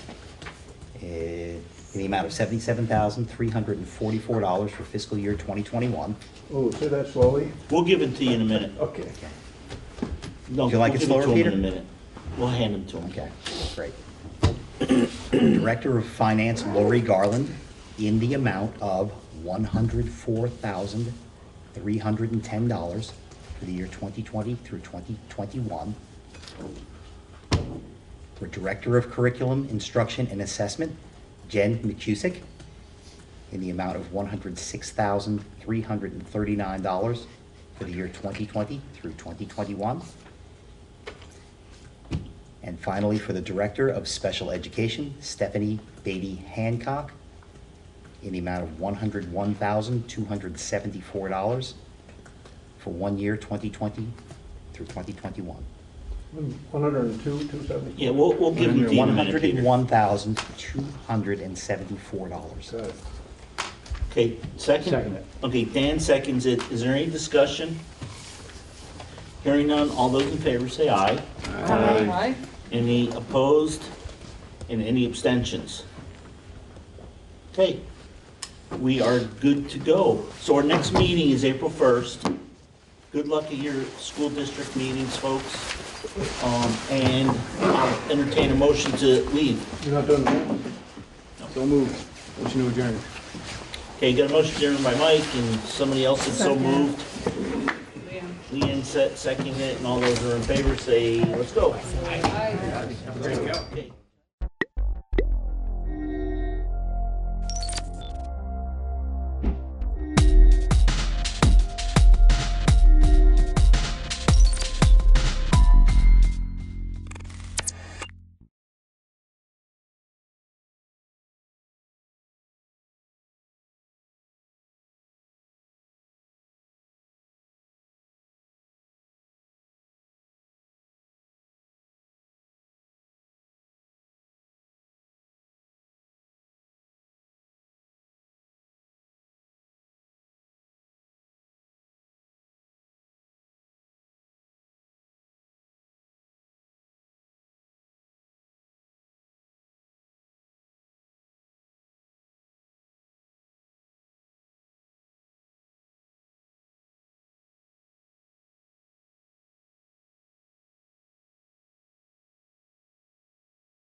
So we will call the meeting to order. This is a special Putney Select Board meeting for public informational notice about the bond issue, which will be voted by Australian ballot at town meeting day. But before we start on that, we wanted to just make a statement about our dedication of the town report this year. The dedication this year is to Jim, JD, yes, and Jean McClyman. Town report is dedicated to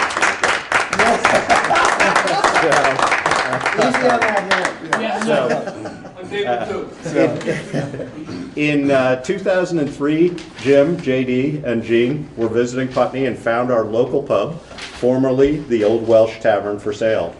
They decided to purchase and beautify the property, and they turned it into a wonderful family-run business with their son Emery as head chef. The pub, maybe head chief. no,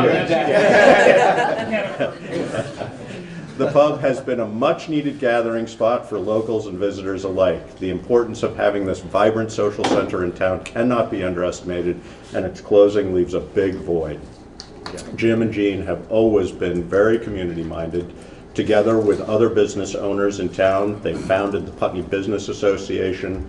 The idea behind this was to revitalize the profile of the town by trying to increase exposure and marketing to people living outside of town. They also worked on beautifying downtown by doing things such as installing and maintaining flower boxes along the Sackettsbrook Bridge. And on Main Street, in addition to this, Jim and Jean have been involved in raising money for various local organizations. Since 2015, Putney Charities has contributed over $84,000 to local nonprofits with a focus on food and housing security and child well-being. Most of the funds were raised by selling RIP tickets, pull tabs at J.D. McClymon's Pub, and ultimately the regulars who played. Jim and Jean's support, along with the support of the pub staff, made the formation and funding of the charity possible. Jim and Jean McClyman and the business they created here have been an immense asset to the town of Putney.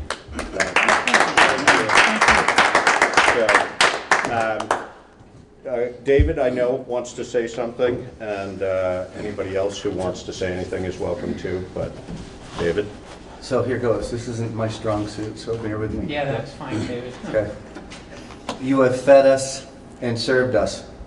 Listened to our gossip, complaints, and our dreams, provided us with a much-needed respite from our worry and work-filled lives, contributed to the betterment of our community.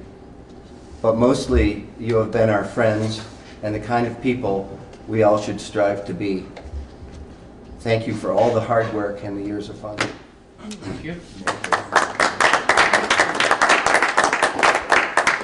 So we just have 2 copies of the town report for you, which has a beautiful color picture in it. Are they not liable for anything that's wrong in the town report? You don't have to show this to anybody. So there's no new fire truck? There's there is no a fire truck. You're paying for it. That's why you're here. Oh, yeah. Yeah. No, they were having a meeting. And Oh, thanks. you aren't required to stay now, but we wanted to make sure that you were here to be recognized for all, just the town being Well, thank grateful you very for all much. the work you've Very done. nice. Yeah. Thank you. Very nice. So- Thank And you. we have a new guy going in that's going to be just even better. Is there somebody coming in? Yeah, we have somebody coming in. Great. Nice. That's We're not exciting. sure, we're supposed to close Friday. That might not happen, it might not be till Monday, but we also have a young guy come on his way back from Bend, Oregon with a local family here that has helped him purchase it, and it'll probably open between April and May. Excellent. Nice. That is And upgrading the interior a bit, and pretty much the same format sort of thing, so it's going to be bigger and better. Great. Yeah. And you can come as clients then. Yeah. Yeah. That's good. Sit on that side. Exactly. Not that I never have. Will you be able to do that? Of course he will. Yeah, of course. Yeah, I'll have an easy time doing that. Yeah, exactly. Sit there and complain about everything. Well, thank you both. Yeah, no, so. thank you. so And much. I probably will go because I'm really Broken? I'm hurting. No, I'm just hurting. That's all. Yeah. I just want to go get And thank you, Benji, for... Madville, yeah, thanks so much. It's quite a... We were like, I didn't know what to expect. Why you were being dragged to this meeting. Find out what's going on. I thought it was going to slow down the closing of the pub. You found something. Oh, yeah. Yeah, we just found this thing buried out back. Wyndham County Sheriffs are right outside. Yeah, I saw the state police out there. We buried that stuff pretty good. This is all being filmed, so. Cool. All right. Good, well, thank you both. Yeah, thank you. Have a good night. Thanks, everybody. Thank you. Carry on. All right. So now we will move on to our public informational meeting. And Tom Goddard, who was hoping to be here tonight, is at the scene of a fire over in Dummerston, and so will not be here. But you and he worked on a presentation, or others. Actually, I don't know. I worked on the presentation. Okay, good. He's been. And so I might just start by reading the article as it will be presented to voters on town meeting day. And this will be an Australian ballot article, so it will be voted by paper ballot. Town of Putney seeks voter approval to purchase a new 2021 fire engine for the Putney Fire Department to be financed by general obligation bonds or notes for a purchase price not to exceed $550,000. The question to be voted upon by Australian ballot: shall general obligation bonds or notes of the town of Putney in the amount not to exceed $550,000, bearing an interest rate not to exceed 2% for a term not to exceed 10 years, be issued for the purpose of financing a new 2021 fire engine for the Putney Fire Department? And then it's yes or no in favor of this bond issue or opposed. And this was dated, the original document was dated 29th day of January 2020. So I think we'll go ahead with the presentation and then open up to questions after that. I notice a number of people in the room are firefighters, so I'm assuming most of you are familiar with what's been sort of leading up to this. But the real question is, part of the reason we're presenting this the way we are is that this truck was actually scheduled to be retired in 2024, and it's been proposed by Tom and the fire department to do that earlier because, for two reasons. One, the cost of trucks is going up as we speak, and our current truck that would be a trade-in for it has reasonable trade-in value at this point, and 4 years from now it is likely to have very little, if any, trade-in value. So those are sort of the driving factors of why we're talking about this not now and not as it's on the capital schedule in 4 years. So, but Karen? So I'm Karen Astley, I'm town manager, and if anyone from the fire department wants to jump in and add information, I welcome that.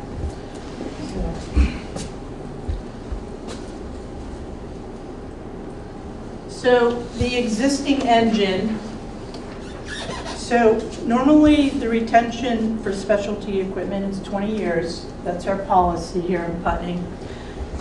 So we're looking at the 2006 Typhoon Pumper, which is 14 years old. Purchase price back when we first bought it was $229,938. It's a lightweight engine from what I understand. And this piece of equipment is paid for. So the possible trade value right now is about $100,000. Did you guys want to add anything else? So the new engine that's proposed would be a 2021 built to specifications. Build time is 1.5 years. It's a heavy duty engine. The cost right now is not to exceed $550,000, and Tom and I talked about that because with the possible trade-in, it brings brings that borrowing down. We would borrow for 10 years and be part of the capital plan. And the interest rate right now, because we went out for financing, is not to exceed 2%. And that's what it's written in the article as well. So the long-term debt has a lot to do with capital planning.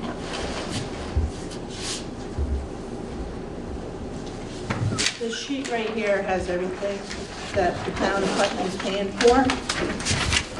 So you guys can grab one of those if you like. So what we've done, this is everything. So from fire station to highway department to the water system to the sewer system. We've added Article 7, which is for a new dump truck at $190,000. And we've also put in this long-term capital plan is the vehicle exhaust system, which right now is Article 8 in the town warning for $103,000. So the bottom line is right here.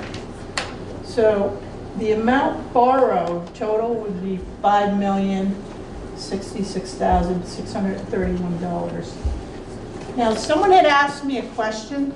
Yes, please. May I? Yes, you may. So the vehicle exhaust system for $103,000 is for the new dump truck? No. It's for the new. It's for out here in the garage. It's to exhaust, it's to pull.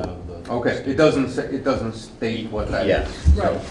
But yeah, so there's 13 hookups out in the station. Well, that's Yeah. a great investment Yeah. on lung cancer.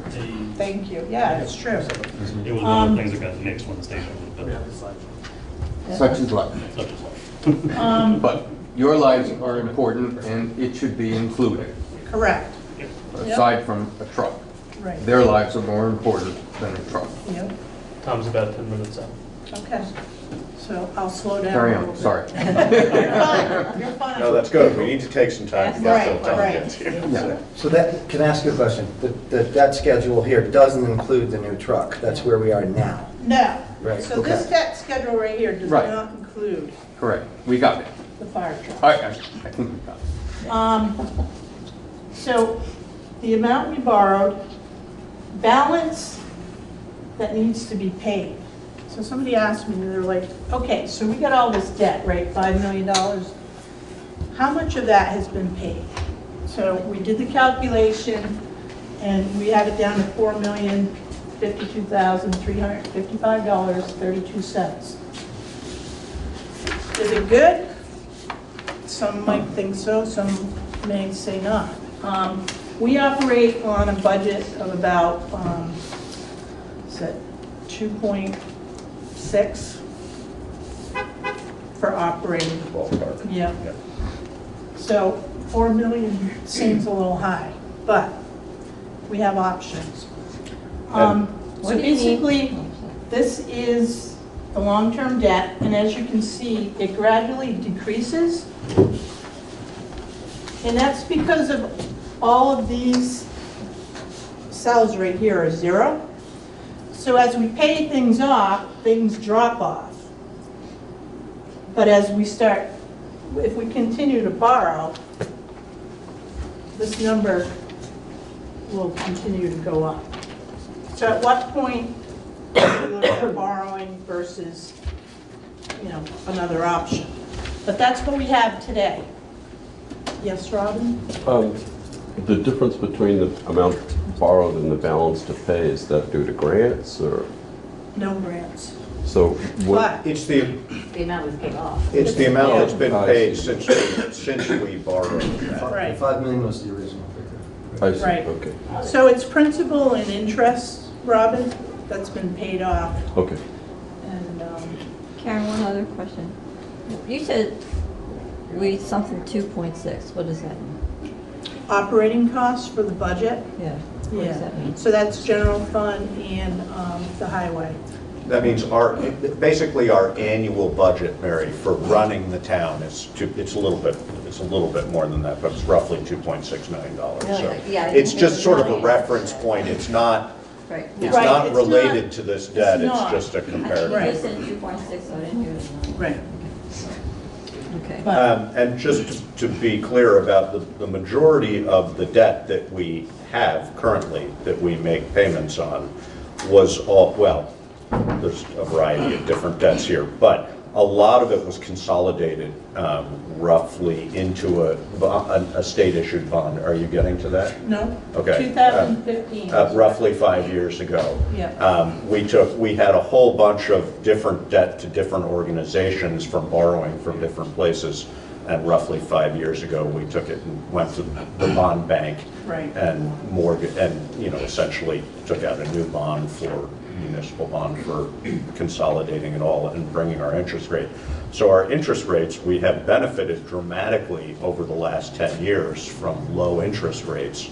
We continue to do that currently, and especially by bonding, and Karen will go into this, the potential interest rate for the fire truck is very low. One of the things we're recognizing is that, as we all know, at some point that's going to change. To be able to borrow money for less than 1.5% is remarkable. Yeah, but right. that's very, For a 10-year loan, that is really good. yeah, surprising. So, And just for comparison, so the gravel pit was 2.93% over 25 years. So it ended up being another $384,000 worth of interest. So, Does that mean we got a good deal on the pit or not? Oh, On the yeah. interest? Yeah, well, long term, it'll pay for itself. You'll see the return in about 10 years, maybe sooner than that. but the other thing about that, June, just interest rates, and 2.393 is still a great rate. It's just not nearly as good as this rate. Right. Part of that is the term. The longer the term, the higher the rate, and also just interest rates have dropped since then. So it should be. So moving on, finance options. So Tom and I we went to Vermont Municipal Bond Bank, which is a process to bond with them, People's Bank, and Community Leasing and Leasing Corp. Where is that slide? Hang on, guys. Let's skip one. There it is. All right. I jumped one ahead. I don't know. Yep, I did. So anyways, so we're looking at borrowing about $547,480. Not to exceed the $550,000. So this is Vermont Municipal Bond Bank at 10 years and then at 15. And you can see the difference. People's Bank, they'll only go 10 years, they won't do 15, and that's the same with the Leasing Corp on the end. But if you look at how much more interest you're gonna pay compared to the bond bank in, let's say, community leasing, it's quite a bit. So the difference between People's Bank and Vermont Municipal Bond Bank is $44,079 in interest. So that's why we're looking at the bond bank, even though the process is long. In the end, we're going to save a lot more money. So I'm going to go back one slide because I jumped around. So borrowing or leasing, there's pros and cons. Vermont Municipal Bank, you cannot pay it off early like you can with a lease or a regular loan. That's, we're just going to have to pay for it for 10 years. There's no way around that. And again, like I said, it's a process. It's very lengthy. If you miss a step, you basically got to start over. Do you often pay things off earlier than planned No. I was gonna say. No, that's I not- mean, you know, we're not like a. We don't have like, private oh, great entity, year, we made a lot of money this windfall. year. Exactly. I mean, we could do that. We could with a With- few things, if they're low enough. Like the sidewalk, I think there's 2 more payments on that for about $24,000. We have a 1-ton. Tom's got a couple trucks that are low that, you know, if we had the surplus, we could decide to do that. But as you know, I mean, you know, you pay the vast majority of the interest up front anyway. So at the tail end of a loan, especially, I mean, for me, there's 2 things that would discourage us from thinking about doing that. One, any of those are at the tail end of the loan, so you're really just paying principal anyway. Yeah. So why not wait it out? 2, it's not gonna benefit us by paying it off early. It's not like we're gonna have a windfall from paying something. But that's why I was wondering what you were saying, like, this is one problem with the loan, that we're not gonna be able to do that. We don't I was have that thinking, option, but we don't do that, That's not a we problem. typically don't do that All right. anyway. It's just sort of a feature of it that we could or couldn't. Right. The other thing with the Vermont Municipal Bond Bank is there's fees associated with that because you have to have legal counsel, you have to have bond bank counsel. So that adds to that loan. It's, I'd say. How much? Is that points? Less than, Not points. no, less than $5,000. I mean, for something like the gravel pit, we needed quite a bit of legal counsel because it was a complicated And deal. engineering. This is Right. pretty straightforward, exactly. So on this, those expenses would be low. They're both requirements of both having our own counsel and bond counsel are requirements in order to apply, so we have to do them. But yeah, it would be a smallish number. We could probably get a clear number on what that would be. I can pull it from Yeah, the gravel find pit. out. Well, the gravel pit's much higher than this Right, would be. right. So this is why we decided to go with the bond bank, and this is part of the process. You have to have public informational meetings on Australian ballot votes, and we will have a second meeting at the end of February, because it has to be within 10 days of town meeting. So, all of this is available on the website, or if you need a hard copy, we can provide one for you. All right, so considerations, purchasing or delay.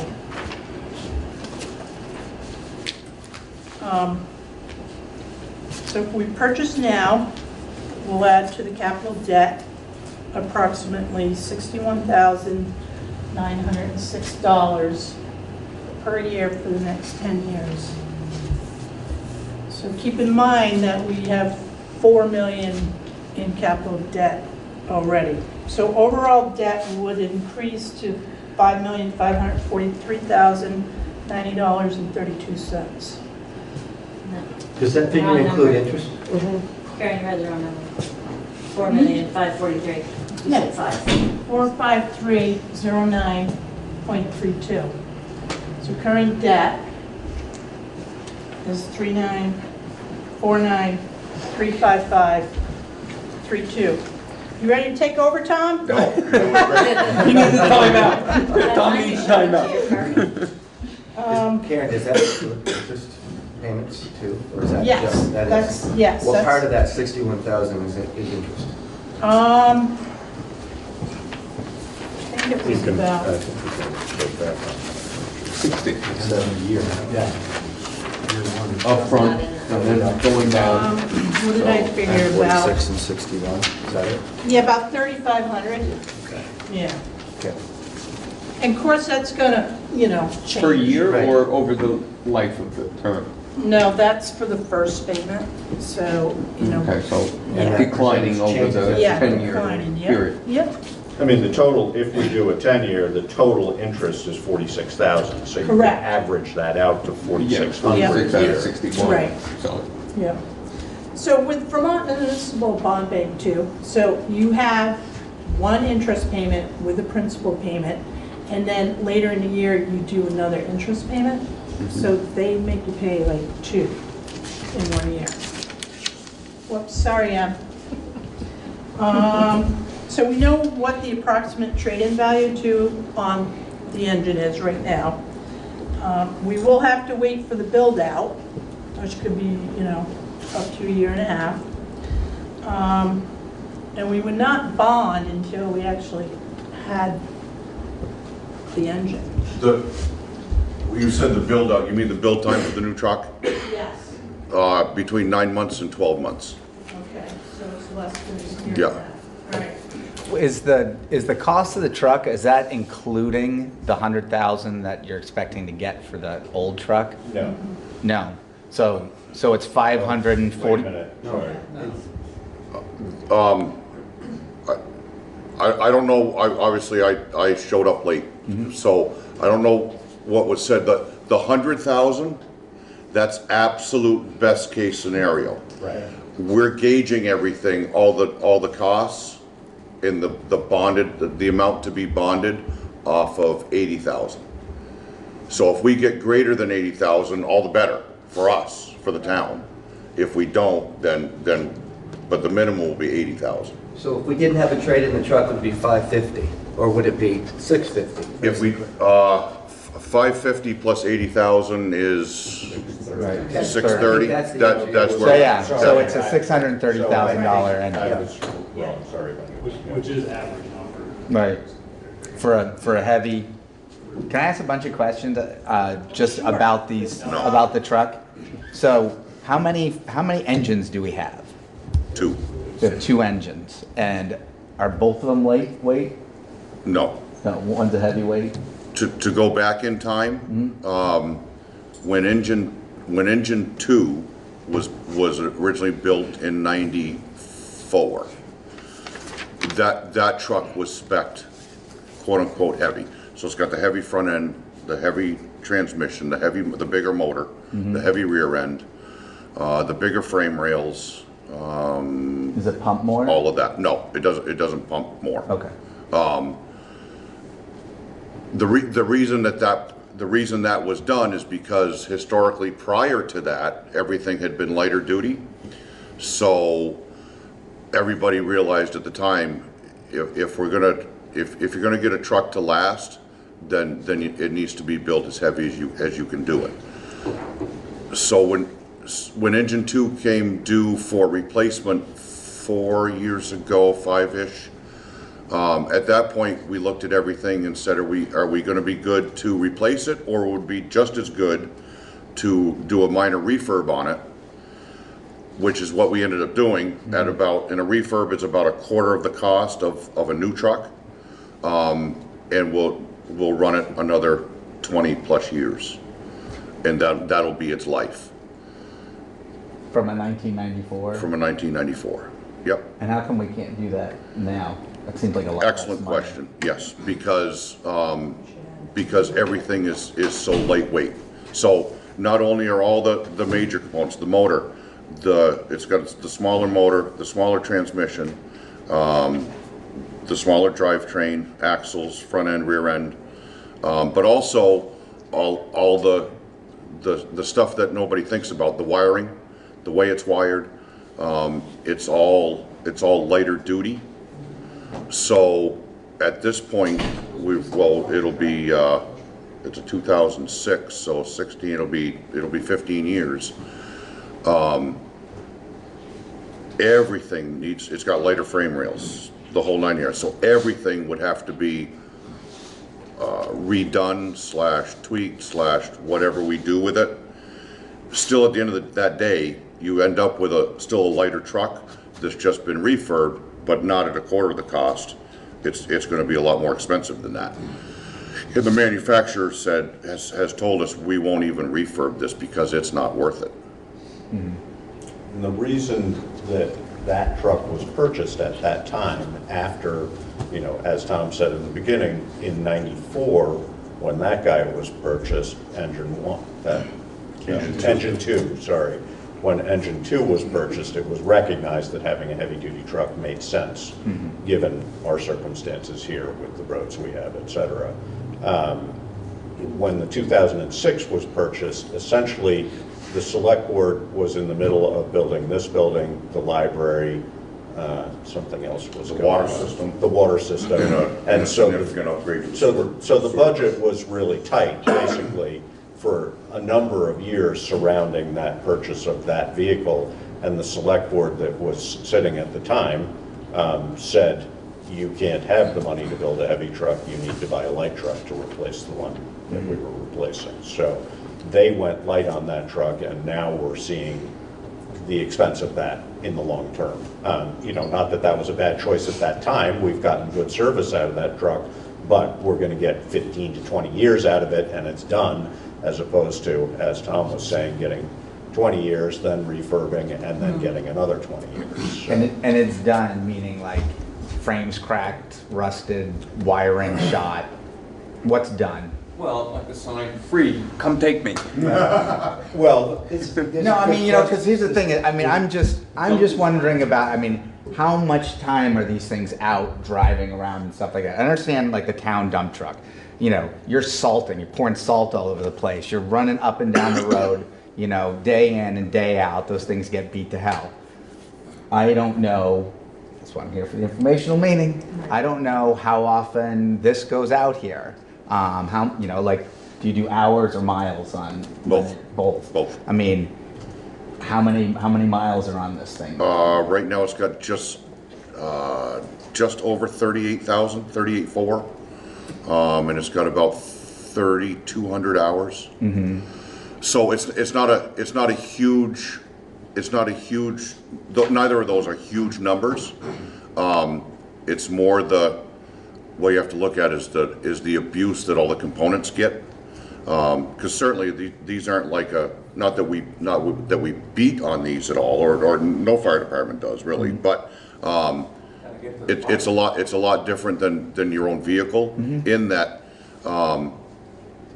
you start it up, you let it idle for a little while, and then you're taking off and you're driving pretty normal. You don't know, Ben. And with these, well, I know, yeah, I know, I meet them once in a while. But with these, they're running. There's no real lag time, and they're headed out the door, and we're beating over the roads and so on and so forth. So, just as an example, when I was talking about the electrical side of things, right now on engine 1. We've had a nagging electrical problem here over the last several weeks, and finally it developed itself to the point where we could troubleshoot it accurately, and we found that one of the computers is partially fried, one half of the computer. So what that means is we've got to replace that entire computer, and that's going to be about $3,800. So again, just one minor example with a truck like we would have spec'd when engine 1 was bought new, and like we're spec'ing now, those types of issues aren't going to exist because the electrical systems are totally different. Because of the natural upgrades that come along with building a different truck. So along the lines of his questions, you run the truck, I don't know anything about it. How long would you reasonably expect that we could use it and the repairs and maintenance would still be a good value and not have to buy another truck? We've talked a little bit. My question to you was, is it a public safety issue right now? Do you need a truck right now? Because it's not going to work. The answer to that is no. So okay, now, any idea how we can, a projection? Let me expand upon that answer just a little bit. Yep. Is it an absolute crisis, an absolute necessity for us to replace this truck now? The answer straight up is no. The only reason that we're bringing this forward is because as the group of folks in the department and myself, as we were putting a spec together to be used in 4 years when the truck comes due for replacement, and we started to get some idea on pricing from some different truck manufacturers, and they were all right in the same ballpark. We said, this is a lot, number one, this is a lot more money than the town of Putney has been used to seeing for a new fire engine. And that's just the way it is. It doesn't matter who the manufacturer is. It doesn't matter what you're talking about. The costs are pretty much the same across the board. And none of us ever dreamt that we would be looking at over $600,000 for an engine. That was never a thought to anybody. But that's reality. That's where we're all at today. So when we started to realize that, we also started to realize at the same time the fact that the engine one right now, as it sits, still has a significant monetary value to it. So, in talking with the town manager and talking with the select board, it was decided to move this forward, simply saying we have an opportunity to get this truck at the end of the day, after we sell engine one, and utilize that value that's left in it at what is the most decent price that we can get it at, with the concept of in 20 years that truck will go through a minor refurb, just like we did with engine 2, and run it another 20 years plus, versus waiting another 4 years. The cost of the truck is going to increase roughly 3% per year. If I remember right, that the end cost we'd be roughly a $200,000 difference, $199,000 something difference overall at the end of the day between purchasing this truck now versus waiting. So that's the only reason we brought it forward. Is we're talking $200,000 in savings over the next 4 years. Is it worth it or isn't it? $200,000 savings and trade-in value is higher. Our trade-in value right now is a minimum of $80,000. Okay. It'll dump to a maximum of $30,000. So now, because I ran my mouth so long, I've forgotten the other piece of that. It's okay. What was your No, well, I want to correct. I didn't say correct. I said the truck is done. The truck is not done. That was a misstatement. I shouldn't have said that. But the truck, I think that it's scheduled to be replaced in 2024. We're starting to see issues crop up with it. In 2024, you start to, I think, that the question of how long could we run this truck? Right. The reality is we could keep running this truck probably for a significant amount of time. The downside of that is if you're headed out of the barn and something breaks, you got a problem. How often do we send 2 trucks? Frequently. Yeah. How often is 2 trucks pumping on something? Well, it depends. Mm-hmm. Like say in a year.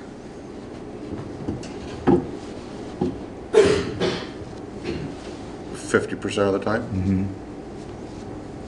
It's also, and they're not it's not just taking care of Putney, it's assisting other towns. No. Which Which is an that's important also part what of. we have. We also have mutuals. Believe me, I want my fire chief to want the best fire department he could possibly have. And then as a townsperson, I'm here to go, hey, that's great, but that's a lot of money. Oh, absolutely. And again, just have an issue with when we start replacing equipment. Putney has some very nice, shiny equipment. I know they use it a lot, but you look at other towns, and I think we're probably we replace our stuff pretty often with some really nice stuff. And so sometimes I think we might need to think about checking it some. I'm not anecdotally, I wouldn't disagree with you, and I don't know that, but I'm not. Just looking at, you got a 2018 dump, a 2017 dump, 2020 dump.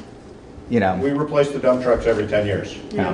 That's the big, life of the truck. Exactly. Right. We've talked about. You've heard those discussions Mm-hmm. at town meeting. We can try and wait on those, but then we start spending money on repairs. Right. We have the cost of downtime. We have the cost of the repairs.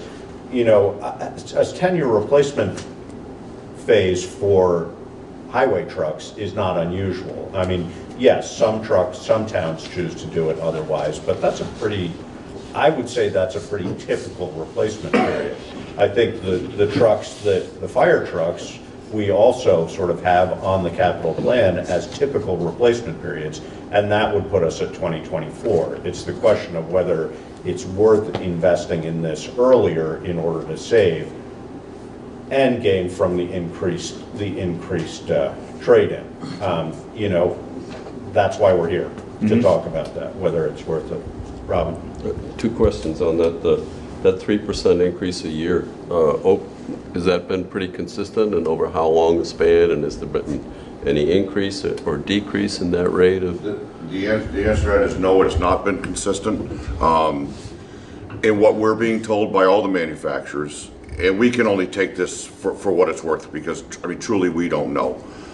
Typically in years past it was 1.5%, more like a 2% increase, and that was fairly consistent, had been for, well, when we bought engine 2 originally, when we bought the tanker, it was the same. Even when we bought engine 1, it was still the same, that 1.5–2%.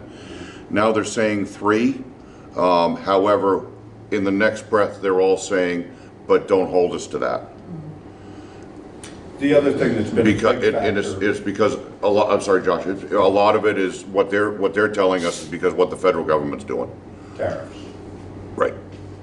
So on the. So they think that's worth some of that. That's what they're telling us. Again, whether that's that could be a ploy on all of their parts, just like anywhere else, to say, yeah, we'll use this as an excuse to jack the costs up. I don't know the true answer to that, but that's what we're being told. And the other part of my question, was so the 80 to 100,000 on the trade-in of the old unit. That's now, I assume. Do you have any guesstimate as to what the value of that would be? At the end of the term, 30 grand. Well, no, at the end of your build-up, because 300. you're talking about 9 months to a year minimum, it sounds like, on the build-out. So what's the value of that truck at that point? They'll hold it at that. They be, For how long? They being the manufacturers that we're dealing with. So that's who you'd be selling it to? Yes. Yeah. It'll either be to one of their wholesalers, or it'll be private sale, however it works out. Thank you. Just a couple. June, I'm sorry. Did you have a? I was just gonna say, I'm assuming that nobody makes a guarantee like that, so is that something in writing? I'm just curious, what happens a year plus down the road when they say, hey, we messed up, we're gonna give you 40,000 for it? No, if they tell us that if they tell us that now, i.e., should this all go through, so that at the end of March we then put everything officially out to bid. It's going to be the same because we're only talking a matter of a few weeks.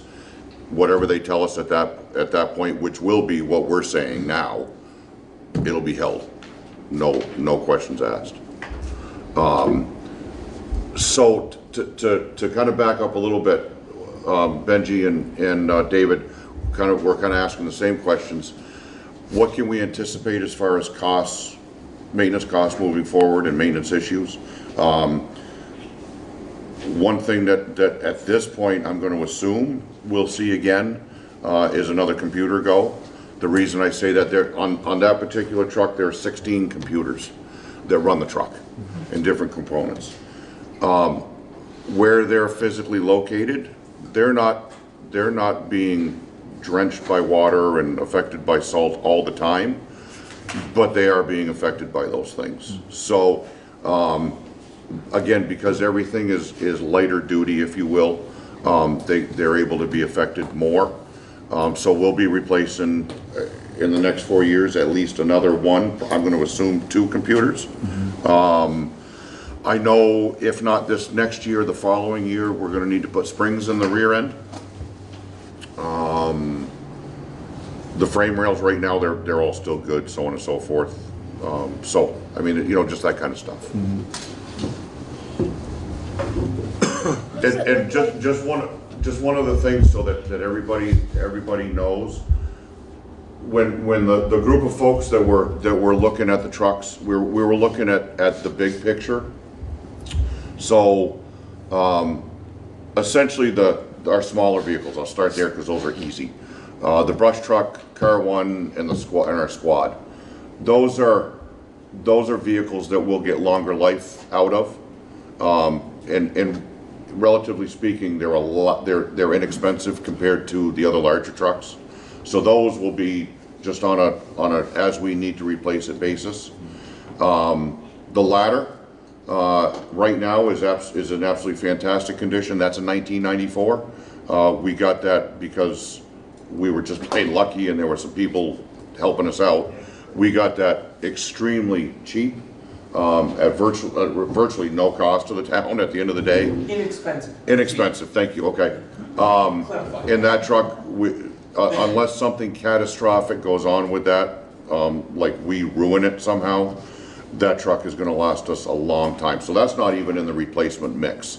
Should that truck need to be replaced because of a significant issue, then there is no way in the world this department is gonna come to the town looking for a new ladder. We will always have a used aerial that's the right one at the time. So that's not even in the mix. Our tanker, again, because that was spec'd and built heavy right when it was bought in June 99, okay? That truck is going fine because all that truck does now is shuttle water and pump once in a while. It doesn't get used a lot. When it does get used, it gets used hard. But because of the fact that it was built heavy, all the components are heavy, including the wiring systems, all that. And plus the fact that we maintain it well, that truck is going to last us for a long time.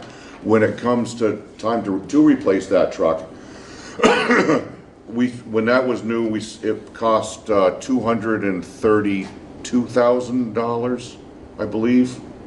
I can tell the public with absolutely no hesitation at all whatsoever, when it comes time to replace that truck, if the price gets up to $200,000, we've done something wrong.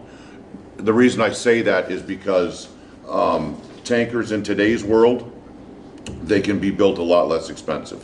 So the cost for that truck is going to be pushed out quite a ways, and it's not going to be as expensive as the engines. The two engines are the workhorses of the department. They're the ones that carry all the hose, they pump all the water, they carry the people, all of our equipment. Essentially, they're two huge rolling toolboxes.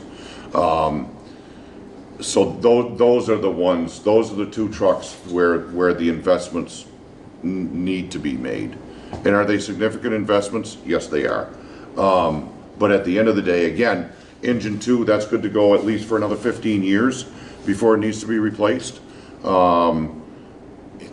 Should we be fortunate enough to replace engine 1 this year? Obviously on the front end, we're going to save that to roughly just shy of $200,000 over the next 4 years, plus interest. And then at its 20-year mark, we'll do a minor refurb on it and keep it going. So that won't need to be replaced again for 40 years. I'm just curious, what would it look like if engine 1 broke down and you did have a catastrophic event in Putney? We would need, if we had a major fire, we'd be in trouble right out of the gate. Help. And there's no help. And you can ask our folks that are here. Our run cards are heavy right out of the gate, so we have a lot of help coming immediately. Run card. That run card is the order in which apparatus comes into town and how much on each alarm assignment. So intentionally our run cards are heavy, and those run cards are based upon, and they work well given what we have here. If we don't have one of our engines here, we're in trouble right out of the gate. And there's no exaggeration to that. There's no play on words, no nothing. So it's a difference between losing a building and not losing a building? It could definitely be, yep. But again, you're confident that the truck right now, there's nothing catastrophic about the happen? No. Okay. All right. And to Benji's point, if we were to say, we're not buying a truck now, we're not buying one in 2024, we're not buying one any in the foreseeable future, how long could I don't know if we- I was saying that. But What? Sorry. Well, you're not getting any more trucks. Ever. What I am saying is holding off and sort of like replacing it as needed when it's really, when you really go, you know what? That's Yeah. my question Yeah. is, you know, I mean, if we said, no, we're not gonna do it now, we're not gonna do it, you know, until we absolutely need to. Yeah. I mean, the problem with that equation, as you know, is that when you have the problem with a fire truck in the moment, that's a big problem. But how long could we keep that thing running if we chose to? I mean, you know. Well, I mean, we could keep it running another 40 years. However, what that's gonna look like in the big picture is where we were at when we replaced engine one. Where the previous engine one, there was no more real repair to that thing. Right. I mean, it needed to go. It needed to go 10 years prior to that. Right. But, and it was all understood at the time, it is what it is, water over the dam, but every year it was like, geez, can you get one more year out of that? Right. Can you give us 2 more years? And before you know it, all of a sudden now you're out 10 years doing that. And it's like, okay, we don't have any more time. Well, and the other part of. So to bring it back to reality, honestly, we said right from the start when we bought engine one, that's a for this area, for this part of the country, the way we run things, that's a 20-year truck. So I would based on, again, the way it's built, I would hate to see us keep it beyond that 20 years, because then it's going to start nickel diming us. And in today's world, nickel diming is much more expensive than the nickel diming of 10 years ago, 16 years ago. So there's probably a point somewhere between today, getting it right now, and when it's at the point where it's not worth it. I deal with this all day. With Right, people all day long. They sure, come in and sure. say, what's the estimate? Do you think it's worth putting the new engine in? And there's a formula, and I say yes or I say no. Right. Of course, it's up to them. Right. Some people like me are Right. foolish and keep things forever. Right. But eventually, you know, whatever, you have to replace it. Yeah. There's a line. Where's the curve? Where's the curve change from? You know, is it worth it for us to not have a truck payment for 2 or 3 or 4 more years? Yeah. And the money that was going into that fund, I can finish that. this is you. Yeah. There's a couple more questions. Mary. If we, all of a sudden, say we don't buy the truck now, and then it goes and we say we really have to buy a truck, do we have to wait 9 to 12 months for them to? Yes. Yes. So then we would only have one truck, Right. one engine. Now, honestly, if something catastrophic happened to one of our trucks, the dealer that we typically, the manufacturer and the dealer that we typically work with, and I'm going to assume it's going to be the same this time around, whenever this time comes. If we needed a loaner truck, they would find us one somewhere and have it here for us. So that would be a help. Or we could have done stock like Bratt over their ladder truck and buy a temporary truck. Right. The top Brattleboro's ladder truck, it completely failed, and they had to buy a temporary truck for a couple of years. Yeah, Which is obviously not a great financial. You mean they bought a temporary truck and then they got the other one fixed? No, No, like a brand new one. They got a brand new brand new one, one. almost $1 million. Oh, That's a lot of money for every truck. Yeah. okay. Mr. Chairman, I'm curious. Putney is unusual for a small Vermont town because we have several really large organizations and buildings here. We have Landmark College, we have Putney Paper, 5 Maples, possibly Basketville, I don't know if it would count in this or not, a Greenwood School, where there could be a major fire on a scale that would not happen in most small Vermont towns. And by the way, regarding Putney Paper, look online for the Markel paper fire in in New Jersey, which was the main plant for Putney Paper, and you can see from the news footage that it was a total loss. So what I'm wondering, so I'm just underlining first, you know, we have somewhat unusual needs that are actually important in terms of having these organizations in our town. But the other thing is, I'm wondering, as at least some of them are tax exempt, are they making payments, or could they make payments toward their fire protection? Some of them do. The nonprofit organizations in town, I mean, Putney School, Landmark College, Greenwood, and the Grammar School, all the private nonprofits, all make contributions towards what's labeled a public safety reserve fund, for which was originally designed to pay for the debt on this building, and then over time has evolved into paying sort of into a larger public safety net for us. The question about Putney Paper, I mean, Putney Paper obviously pays taxes, as does Five Maples and any other Basketville. You know, in addition to that, Putney Paper certainly works hard with Tom to make sure, I mean, they pay for services above and beyond. If we're on standby for them, example, when they have a shutdown or something, they pay for those services. So, you know, it's a balance, but essentially it's their tax bill that pays into that for the businesses. So.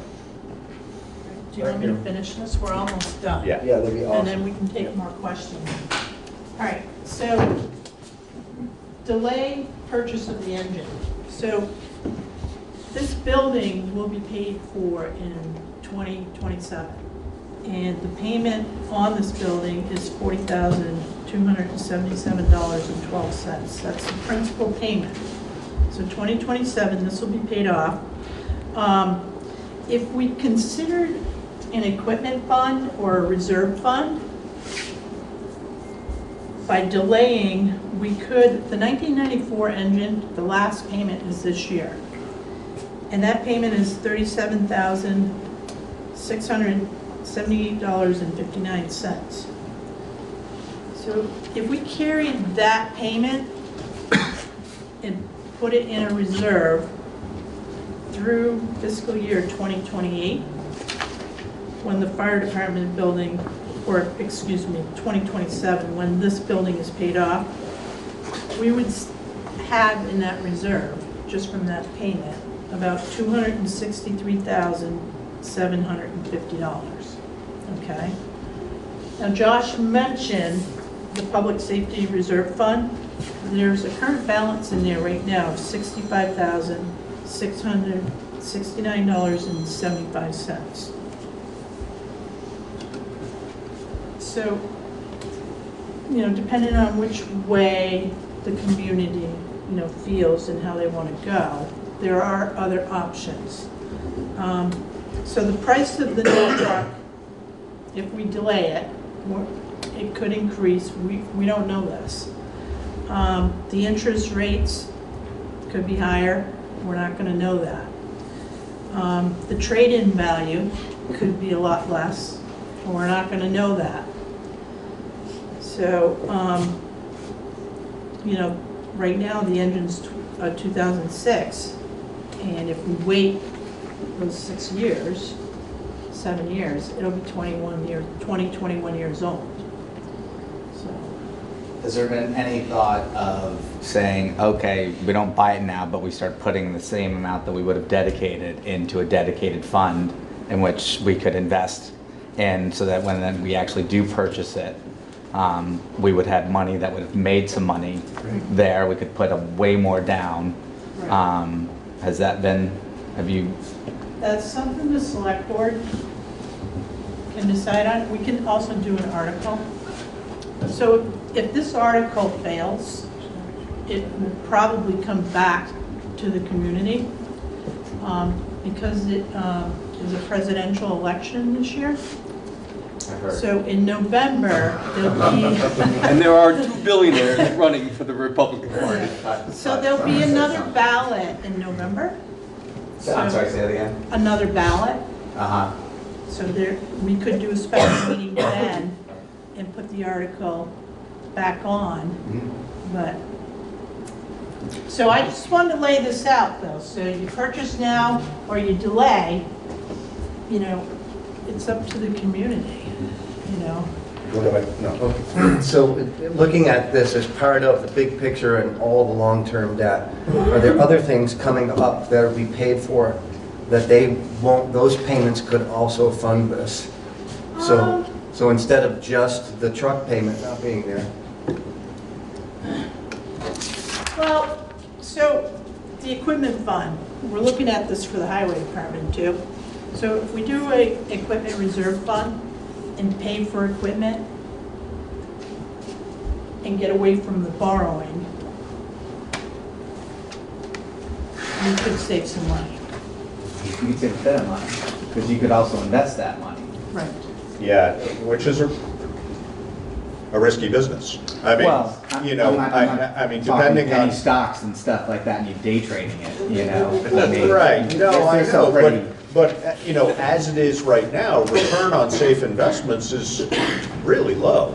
So, you know, I mean, it's, you know, obviously with investing, high risk, high return. Right. Otherwise, you know, I mean, right now, an average, you know, cash asset per se, which is what we would want, which would not be cash, but it's paying roughly 2%. That's not a lot of money. You know, for us to take money and put it aside at 2%, you know, the way you're going to make money on an investment is to take it and put it into stocks. You know, but as we've seen, those have been growing and growing and growing. But if we had done that in 2008, we would have lost 40% of our portfolio at least. So, you know, there's real risks involved in that, and I'm not arguing against that. And I think that having a capital fund is a good idea, but I think the idea that you're going to make a bunch of money while that's sitting, we can't take the risk of taking high risk, high return investments, and therefore we're not making a lot of money. I wasn't thinking that, but you could have a balance. You could have a balanced fund where you could say, okay, and you could have a meeting, town meeting, be like, how about we have 15% that has some risk, you know? And when I say some risk, I'm thinking like index fund. Right. You know, something that's, you know, you're not going to lose your shirt on it, but obviously if a 2008 happens, you know, if 2008 happens, we got lots of problems. You're going to lose. Here. So you, I don't know. I think it's, you know, who knows what the interest rates are going to be. You know, we get back into 3%, 4%, 5% interest rate, and that money all of a sudden, if you've already done that money, then that money is effectively making 3 to 5%. Absolutely. No, and actually, I mean, that's what we have been talking about recently is maybe we start to build that fund. But, you know, in all reality, looking at money that we can borrow from the bond bank at 1.45%, we'd be crazy not to borrow that. I mean, that, you know, we can't borrow that money and put it into and invest it because that's illegal. But, you know, you'd be wise to if you could, and it wasn't illegal. You know, that's a good investment, but we can't, you know. So borrowing money while it's this cheap is great. But the cost of the truck is going up 3%, so if you're per year, roughly. So if you're making 2, you know, you're better off for calling it a wash. Yeah. But there's also the other side of that too, that if you pay for it up front, then you're not paying any interest to the loan. So you're not just the 2%, it's the percentage that you would be paying to the bank. So you gain on both sides of that if you have the money up front. Tom. I get just taking my fire chief's helmet and throwing it aside, as someone who's going to be part of paying for this, and if I'm thinking wrong, somebody please beat me about the head, but beat it into me. In June, no. A lot of guys moving over there, Tom. I know, they're headed my way. I'm not understanding the thought of if we put this purchase off, that even though there might be an equipment fund established, or we're taking money that's no longer being spent because some of our debt goes away and rolling that into a savings of some sort for this, the thought that there will be savings, whether it be next year or 4 years from now, I don't understand that, because we may not have to bond or borrow as much because we've got some money sitting there now, but at the end of the day, it's still $200,000 plus more than that we're paying. Right. So we're not. There's nothing hidden there, right? That I'm missing. We're not saving anything. We're still paying that $200,000 more. Right. It's just we may not have to borrow all of that. And that's based on a 3% increase. That's right. Yes, Right. That's based on a 3% per year, and then the decrease of value of our existing truck. Yeah. Rob.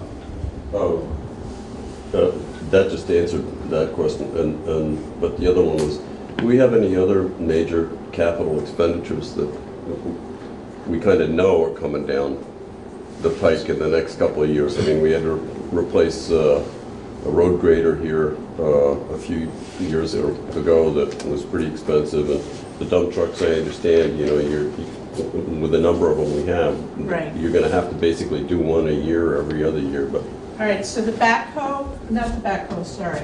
Yes, the backhoe and the grader, because the loader is already paid for.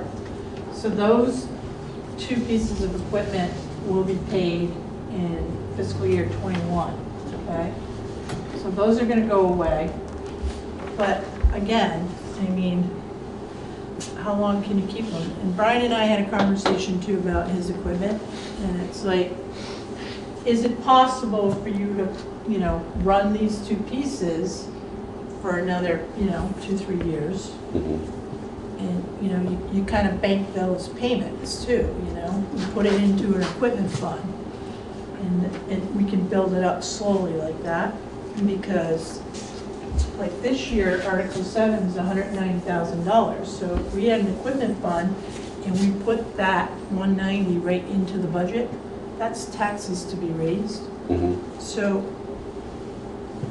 I don't want to shock anybody, but it's either we continue to borrow or we set up funds that we can just buy. But the basic answer to your question is, other than ongoing, like you said, we have 6 dump trucks or 6 highway department trucks, 5 of which are full-size trucks. And so, roughly every other year, at least, we're purchasing a new truck, and then we have the smaller trucks as well. So, yeah, you're right. For all practical purposes, you're almost necessarily buying a piece of equipment every year. Our grader, we should get, I'm thinking we should get 20 years out of? Is that, maybe I'm wrong, I don't know. Well, that would be a specialty piece of Right, equipment, and that, 20 years. we made the mistake of buying a cheap grader once before, and we paid for that pretty quickly when it was no longer useful.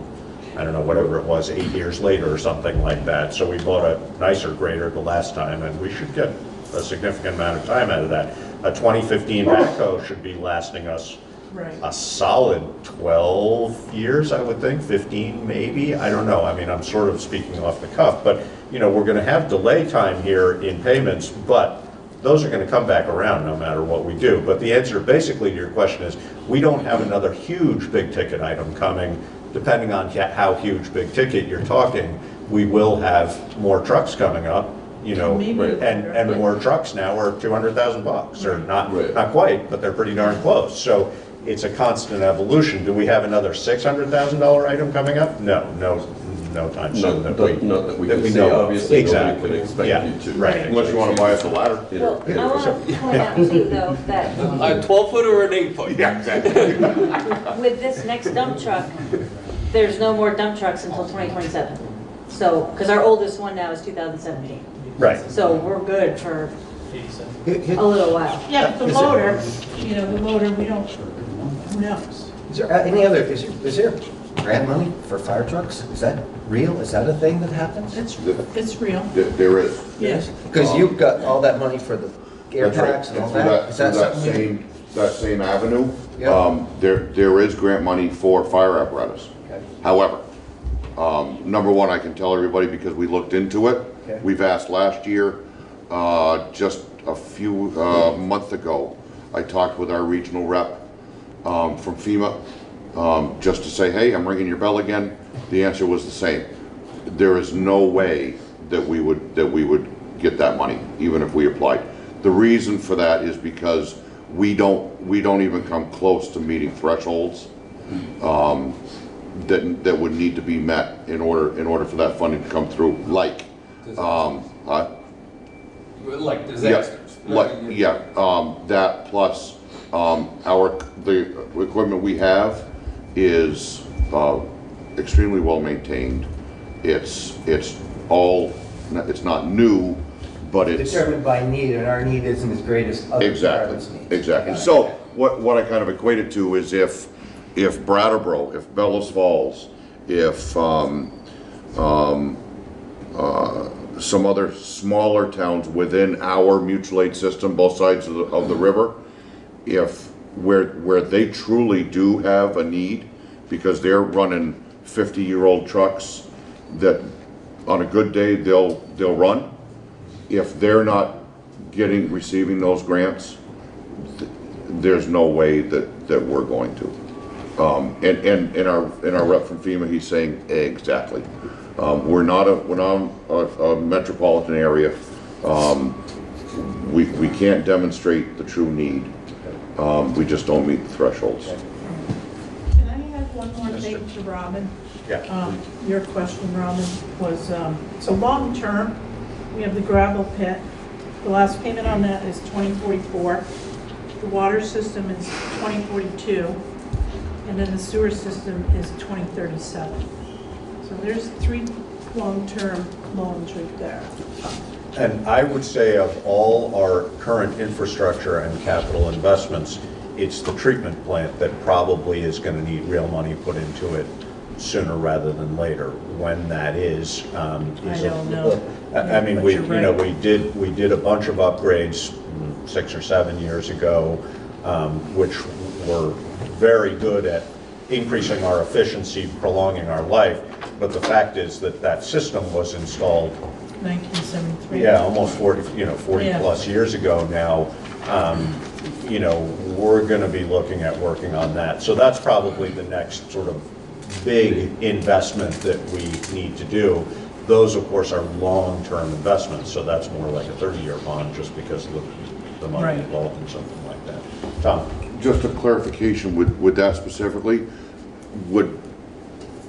because I don't remember in the past, I never really thought about it. Those payments associated with a significant upgrade at the wastewater or the water, are those payments townwide?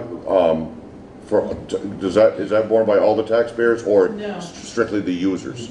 Well, it depends. As you'll probably recall about the wastewater, there was a townwide payment on that until a few years ago. We retired that. Okay. But that was to the tune of $45,000 a year towards bond payment. Yep. But then we shifted that so that was paid strictly by users. Okay. So All right. as it is now, water and sewer, but those are town obligations Right, regardless. yeah. So, Yeah. depending on the volume of it, I mean, we can only expect users to pay Exactly. a certain amount. Yeah. So, when, for example, if we had a big problem at the treatment plant and we needed to bond a huge number, we can't expect that necessarily to be paid. So Right. ideally, it's all paid by users. Right. Is that a definite reality all the time? Hasn't been in the necessarily. past, may not be again in the future at some point. Mr. Fairman? Mr. Chairman, returning to the question of reserve funds, a couple of considerations. First one is what a reserve fund really is requiring taxpayers to give the town their money, which is then stashed for some future purpose. Now, there are 2 things I'd like to address here. One is the question of investment of that money. I've not checked the statute, but I'm as sure as I can be that the law says it cannot be invested in anything more risky than United States Treasury securities, Otherwise, it's which are backed by the full faith and credit of the United States government. The other point is, when taxpayers are required to give their money to the town and the town stashes the money, they have lost the use of the money and are not getting anything in return. But if the money is used, let's say, to buy a fire truck, then we have the fire truck parked in the fire station, and when one of us has a fire, the truck comes. The money is not going to do a damn thing in those circumstances if it's stashed away. And I don't know what current rates, bond rates are, but federal-backed bond rates have been recently remarkably low. I mean, I know they bumped up a little bit, but I'm not sure where they are. 10-year treasuries are currently about 2%. Yeah, which is, that's what I was saying. I mean, Yeah. essentially, that's a cash, for us, that would be the equivalent of a cash asset. Yeah.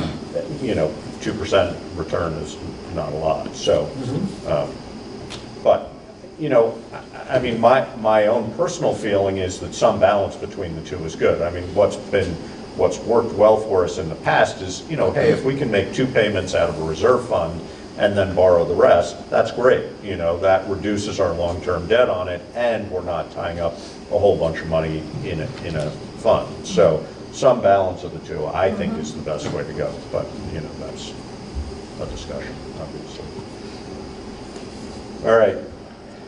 Question. I was just going to make another point, just thinking about it long term. Obviously, with the 2 engines, if we delay engine 1's replacement, we may back up into having to pay for 2 payments when engine 2 has to be replaced as well. There's just something to think about, and the potential that maybe we could then build a reserve fund, continuing that 65,000 or whatever for the few years until that truck's ready to be replaced. Then we could have a cash outlay for that truck, because that truck obviously would be even more expensive than the one we're talking about. It's just throwing it out there. You have more, Karen? Nope, I'm done. More questions? Benji? You good for them? I have one. Tom, Will? in your professional opinion, how, when you're looking at replacing this older truck, the truck itself, the cabin chassis and running gear are junk, but the component parts on the truck, are they reusable if we were to put it on another chassis, or? Ask that one more time. Well, sorry. Say we went and used the existing truck for a couple more years and rode it out until the new wave of electric commercial vehicles comes into play. Putney is a very progressive community, and I got to tell you, the internal combustion engine is a thing of the past.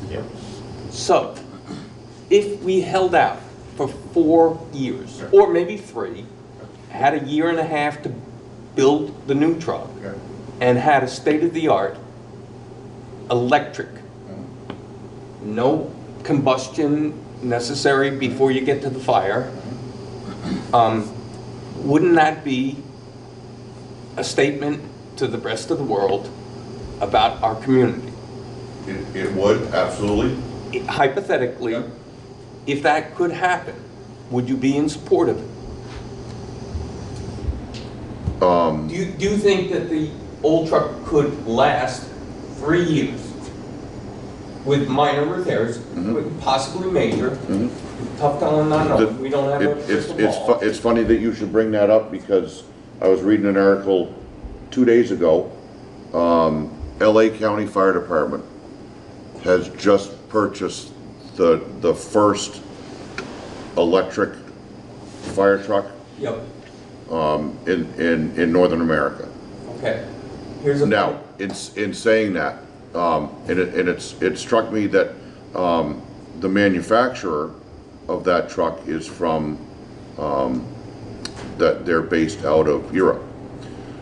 So, which tells me that their technology across the pond is much farther advanced than ours is. Believe it or not, that's an American, that's Tesla.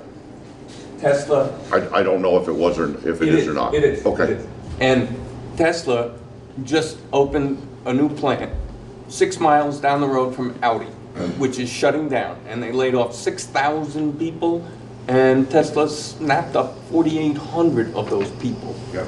And so Elon Musk did a test of that new commercial grade engine. He put it in a tractor, empty, object, and he raced a Ferrari. And the truck beat a Ferrari. And then everybody said, well, that's a fluke. He said, okay, put 10 of those Ferraris on the trailers, and I'm gonna pull it, and I'll race the Ferrari. And the truck won. An electric truck is the wave of the future. It's fast. Once you don't have to shift it, it's constant motion. Yep. Now, so could we last? For this application, and what these trucks have to do, it would take, for me, and I think for the vast majority of the fire service across the country, it would take a lot for all of us to say, yep, that's the way we're gonna go.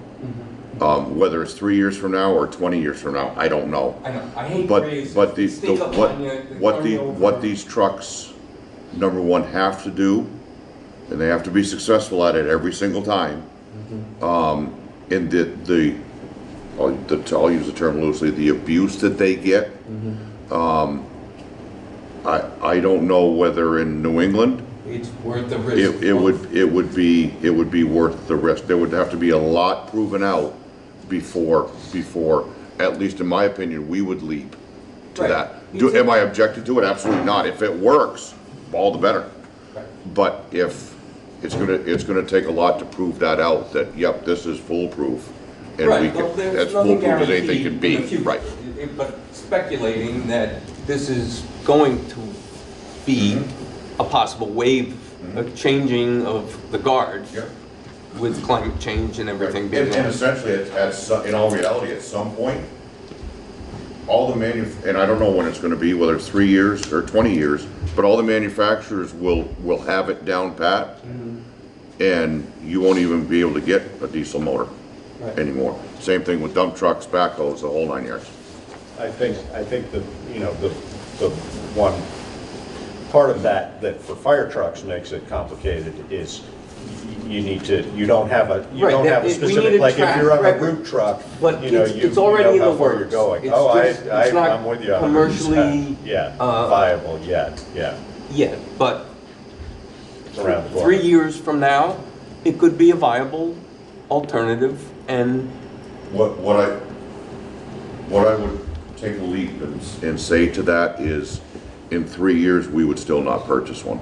The reason for that is the technology, it just hasn't been vetted yet. And especially in New England. Something like that may work. I'm just putting it out. Oh, exactly. No, I'm not no, saying that. absolutely. I don't want to be a wacko. Yep. I'm just putting it out to say that it's a consideration if we were to try to. Absolutely, and when the time truly does come, again, whenever that is, it's certainly going to be something to look at, without any question. I totally support the fire department and want the best for it.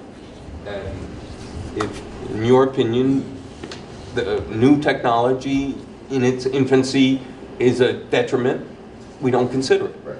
And so. I think if it's up to Tom, he's going to have the highway department try one of those trucks first. I see. Bingo. Mr. Fairman and then Robin. Mr. Chairman, when people talk about electric vehicles, they really don't state the implicit assumption, which is they can be parked somewhere for several hours while the battery recharges. And there's no way to reduce that charging time because it's governed by the laws of chemistry. Now, for my car, somebody, I don't know, the post office, any UPS, whatever, fine. You park them overnight and then you drive them. Problem with an emergency vehicle is it comes back to the station. It's going to need recharging during several hours, but another call comes in. All right, what do you do then? The answer probably for a place like Putney is we wait for mutual aid to show up. And this kind of puts a dent in our response time. So what I'm suggesting is, personally, I profoundly doubt that there will be any electric emergency vehicles for a long time to come, long after all other vehicles are electric, for the reason I have cited, the time it takes to recharge them before they can go out on another run. I mean, I would guess that the first round we'll see, and we're getting into the weeds here, but these could be hybrid vehicles. For emergency vehicles, they'll be hybrids because that supports that issue that you're bringing up. But, you know, Rob. Well, we are getting into the weeds, but speaking as somebody who's into electric vehicles to the point of having built a bike that I put 2,000 miles on last year, I fully support the idea of going with a diesel for now because it's proven technology. And if the fire's at my house, I want something that I know is going to, you know, okay, you got to deal with the cold weather and fuel and Here's the some rest of it. Eveready batteries. But for right now, until that technology is proven over the horizon that we're talking about, whether it's now or 3 or 4 years or whatever, let's go with something that we know is going to work, and we'll get into the electric a little further down the road. Chris. I just looked up the article. Yeah. So it is a hybrid truck. It must be. It is a hybrid truck. It can only run for 2 hours on the batteries and costs $1.2 million. Hey, let's put that up at 2%. All right. Okay, end the discussion. No. Okay. Any more questions, suggestions? Oh, got another one. Yeah. Adjournment. Thank you all very much for coming, and you know, this conversation will be, and I would encourage you, as some of you members of the fire department, but others that have heard this discussion, as Karen said, we will be having another public meeting related to this towards the end of the month. February 26th. February 27th, 26th, sorry. At the town hall. At the town hall. Encourage people to come if you can, because, you know, it's great to have this many people, but if we had 4 times this many people, we could really chew up some time and get the answers done. In town hall. Okay, so we will now call to order our regular select board meeting at whatever time it is. I'm not sure. 6:38. 6:38. Any adjustments to the agenda? None. Approval of minutes for January 29th, 2020. So moved. Second, Second, approval of yes, minutes. I second that. It's been moved and seconded to approve the minutes of January 29th. If there's no further discussion, all in favor? Aye. Aye. Aye. Public comment on items not on the agenda? No. Okay. Select board items. So certificate of highway mileage approval. So this is an annual thing that comes. We basically need to verify the amount of mileage that we record with the state, and we get funding based on that. So currently we have no class 1 highway. We have, which would be the equivalent of Route 5 as a class 1. Yes, correct. But we don't maintain that. Class 2, which is more like the equivalent of West Road, or Westminster Road. Yes. We have 15.67 miles of. Class 3, which are our dirt roads, are 38.98. And then State Highway, which is Route 5, we have 11.501. So for a total of 66.151 miles of highway, class 1, 2, or 3, or state. So if there's a motion to approve the certificate of highway mileage. I move to approve the certificate of highway mileage for the year ending February 10th, 2020. Total amount being 66.151 miles. And I second that. It's been moved and seconded to approve the certificate of highway mileage in the amount of 66.151 miles. And just so people know, legal trail, we have 4.11 miles, and class 4, we have 4.78. Been moved and seconded. If there's no further discussion, all those in favor? Aye. Aye. Aye. All right, and then we need signatures. I want to comment that the state does provide about $120,000 because of this certificate. in payment towards it, yeah. Revenue for the town of Putney. All right. Wyndham Regional Commission broadband resolution acceptance. No, sorry, I thought it was your first. No. Apologies, what? So I've prepared the resolution for the select board to review and sign. This is basically for the town of Putney to work with Wyndham Regional Commission on a broadband feasibility study and business plan. And currently, I have named myself as the point person, but if anybody would like to step forward and be the point person, I will welcome them. But that's the resolution. We have a new Wyndham Regional Commission member, right, representative. Stephen Dotson. Is he, has he been involved? Is this an interest of his? He's on the energy committee with Wyndham Regional. He has gone to the kickoff meeting. Okay. But he hasn't stepped forward, so he is in a new position. He is the energy coordinator for sustainability for Brattleboro. Oh. He just started. Huh. So, He's probably got his hands full for the and moment. just a heads up, it may be a conflict of interest, and you may need to step down from Putney. I'm hoping that's not the case. Okay. But I will keep you informed. All right. How much is this adding to your workload? Well, let's just say tomorrow will be my 4th meeting this week, and 3 of them with Wyndham Regional Commission. So I'm thinking once the feasibility study is done, yeah, and the business plan is, I should have somebody, I should have a replacement by then. Okay. That's all I'm saying. So I move to approve the broadband communication resolution. And I second that? Yeah, I was waiting. that was it. It's been moved and seconded to approve the broadband communication resolution. If there's no further discussion, all those in favor? Yes, sorry. That's okay. Pardon me. Mr. Chairman, it is a good idea to pass this resolution. I'd like to offer a couple of brief clarifications because I've been following this issue.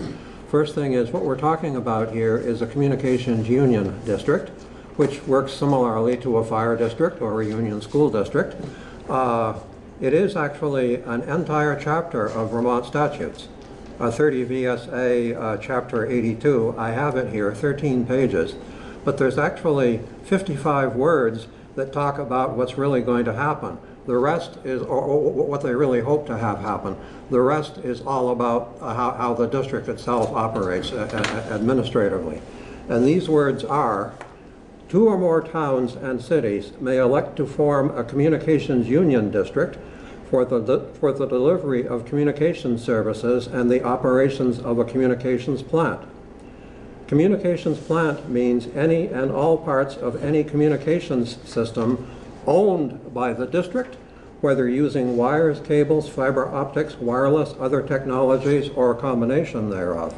Now, something that is not mentioned in these 13 pages is owned by the district, but wait a minute, there's a number of incumbent companies out there, such as Consolidated Communications, Comcast, Verizon, AT&T, etc.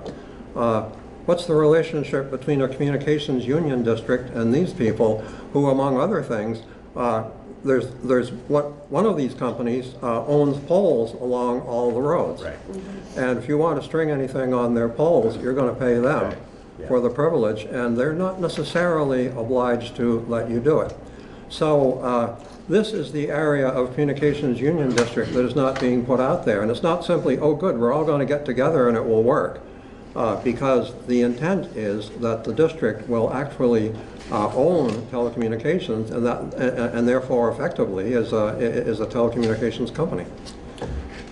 Is that the intent, that they would own? Because I thought, my understanding was that the district would look to essentially contract with those organizations that already own, but I may have misinterpreted that. Thing is, Mr. Chairman, I am reading the actual Vermont statute. Right. So this is 30 VSA, section 3051D1. Communications plant means any and all parts of any communications system owned by the district. Right. So again, I mean, my sense is that this group is not looking to own that communications equipment, No. but to work with the existing providers. But how that relationship works, I Right. think, is sort of the nature of what we're trying to explore. But again, Mr. Chairman, you are correct about that. However, I have to say that I am reading verbatim Vermont law. Right. And it says owned by the district. Right. Now, I'm thinking that that is fairly unequivocal as a statement in legal language. If I own something, we know what that means. If you own something, we know what that means. Right. If the district owns something, I believe the legal meaning is exactly the same. So I'm not arguing against it, but I'm saying that there's actually, it's interestingly, this statute has been around for some time. The most recent amendments were 2015. But we do not actually have communications union districts out there yet. And I think the reason is because the devil is in the details. Because they don't own it. And the details are exactly what do we do with the incumbent companies? And So of course, I guess what I, without having read further and looking at what you're talking about, I don't have a sense, is it a requirement that a union district owns equipment, or is it just that if they own equipment, it is owned by the union district? well, if we back up, a communications union district for the delivery of communication services and the operations of a communications plant. Communications plant means any and all parts of any communications system owned by the district. So they are operating equipment that they own. On the assumption, yeah. Yeah, you know, I'm pretty sure that we wouldn't need the courts to interpret that. No, I agree. What I would suspect is that we will see legislation, an effort to change the legislation related to this as these evolve. But I don't know. Do you? So, yeah, just to let you know, this resolution does not commit us to a communication union district. Right. It just allows feasibility and a business plan to see if it's viable. Now, I do know that 2 towns have an article to create the communication union district on their town warning. Which towns are those, just out of I curiosity? don't know. It was Yeah. never stated. Now, Deerfield Valley has created a communication district, and there's more up north. So we haven't gotten into the weeds about the details, so. I mean, I don't know. I think there's a that already lot have more. a district that's saying. Presumably follows that Right, statute. exactly. Right. You're right. So- The other thing too, it's still fairly new, Right. so. No, and I would think that's And what as I'm they saying roll it about out, the legislation I think would we're evolve, gonna find I would out assume. more about it. Right. No, and I think that ownership of it would be targeted towards communities which aren't, you know, appropriately served by other outside groups that do own equipment. Yes. By the way, I should also mention, Mr. Chairman, that elsewhere in the legislation, it mentions that the financing will be via revenue bonds. However, I've been in correspondence with George Gogan, the executive director of the Vermont Municipal Bond Bank. They are not currently authorized to buy bonds for communications union districts, only for water, sewer, and electric utilities. That's all they're authorized to buy as revenue bonds at this point. So that's not going to be a possibility anytime. Well, what I'm saying, Mr. Chairman, is this is a really good idea, but it's also in very early stages. Yes. Right. Because, for example, no one has authorized the Vermont Municipal Bond Bank to fund it. Right. And yet the legislation says Requires that. Yeah, the legislation says that's how it's going to be done. So basically, getting into this, I asked Mr. Gogan if he could give me an estimate on bond payments, and he said, actually, you're dealing with a more fundamental issue here, which is we're not allowed to do it yet. Even do it, yeah. How, but is it like a stroke of a pen to grant them their permission to do that? Or is it, I mean, how that would be a complex is it? legislative Yeah. change, I would think. It's legislative. Yeah. The municipal bond bank. Is statutory. Isn't Yes, it? it's statutory, so they have to be, literally, the legislature has to say they can do it. And at present, that hasn't happened. So considering that this legislation has been around a while, it was amended in 2015 and was there before that. I've not checked the original date. Somebody is not really keeping their eye on the ball. And I'm thinking I ought to ask Mike and Nader about this. Because, you know, why haven't they been authorized to do it? I mean, it's not like we're setting up something new. I mean, they're in business. They already exist. All they have to do is be told, you can do this now. Well, I think that this resolution allows us to participate in that conversation in a meaningful way. I'm not arguing against that. Yeah, no, and I think that's where we sort of have to start, so go from there. Okay, so if there's no further discussion, all those in favor of the motion on the table to approve the broadband communications resolution as presented, say aye. Aye. Aye. All right, thank you. And thank you for your input, Mr. Fairman. Otherwise, All I right. can't go to the meeting. You sure you want us to sign Yes, that? right, exactly. You stole What was I Wait, thinking? yeah. Somewhere this is going to get lost between now and tomorrow. Certificate of posting, declaration of official intent, official ballot article approval relative to VMBB financing for the 2021 fire engine. So, Vermont Municipal Bond Bank, part of the process, we did it with the gravel pit, Josh. So basically, I will require you, Josh, as the chair, if you can read the resolution certificate. Got it? Oh, I've got it too. You have it, Oh, yep. yeah. Forgot that. And it will be made part of the minutes. Yes, And Alyssa, I'll give you a copy. I know, it's in here. Howard, while he's looking for Is that, it can you this? tell me the number of that statute that you read to us? Yeah. Yes, 30 VSA, Chapter 82. I was trying to look it up all, but, okay, thank you. You're welcome. Mileage, broadband communications resolution, where There is you it? go. Oh, it's a You're almost resolution there. certificate. You're I have almost there. certificate of posting. Keep going. Here. Oh, you gotta dig deeper. Everybody's got it but me. We know how you like papers. I'm gonna leave that alone, okay? Resolution certificate. Okay. So I'm just going to read the resolution certificate because there's other paperwork related to this, but I don't think we need to No, go through all yeah. of that. So the resolution certificate reads, I certify that I am the duly elected and qualified clerk of the town of Putney. You have to do the resolved, so resolved, Oh, be okay. it further resolved, all the So way I'm to not the end. clerk, so that No, was a you're not. misstatement. David's the clerk. So I'm This gonna, is John. so This is the John, yeah. resolution part is resolved that the public interest and necessity demand the acquisition of a 2021 fire engine at a cost not to exceed $550,000.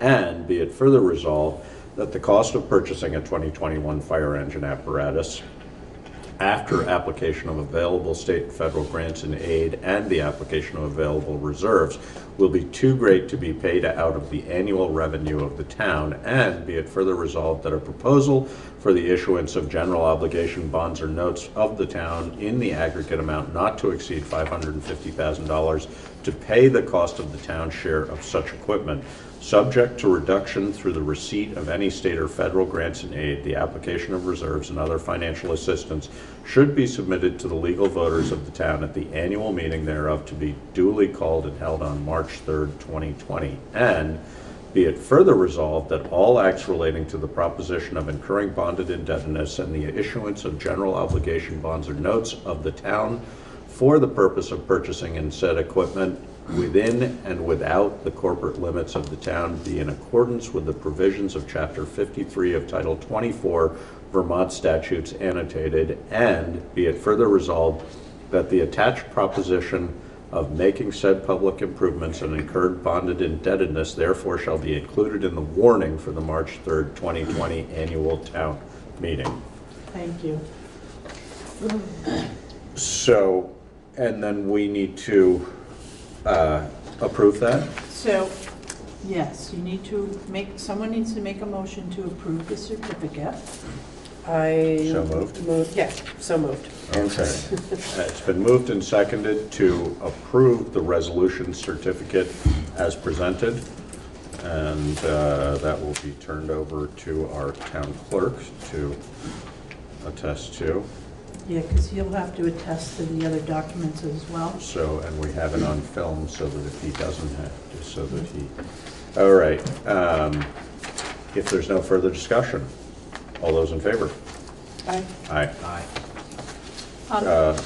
Let's see, so we don't need to sign this, no. And just for information, I did run these documents through Paul Giuliani. Yeah. He's Who's with, he's the counsel for the municipal bank. Yeah.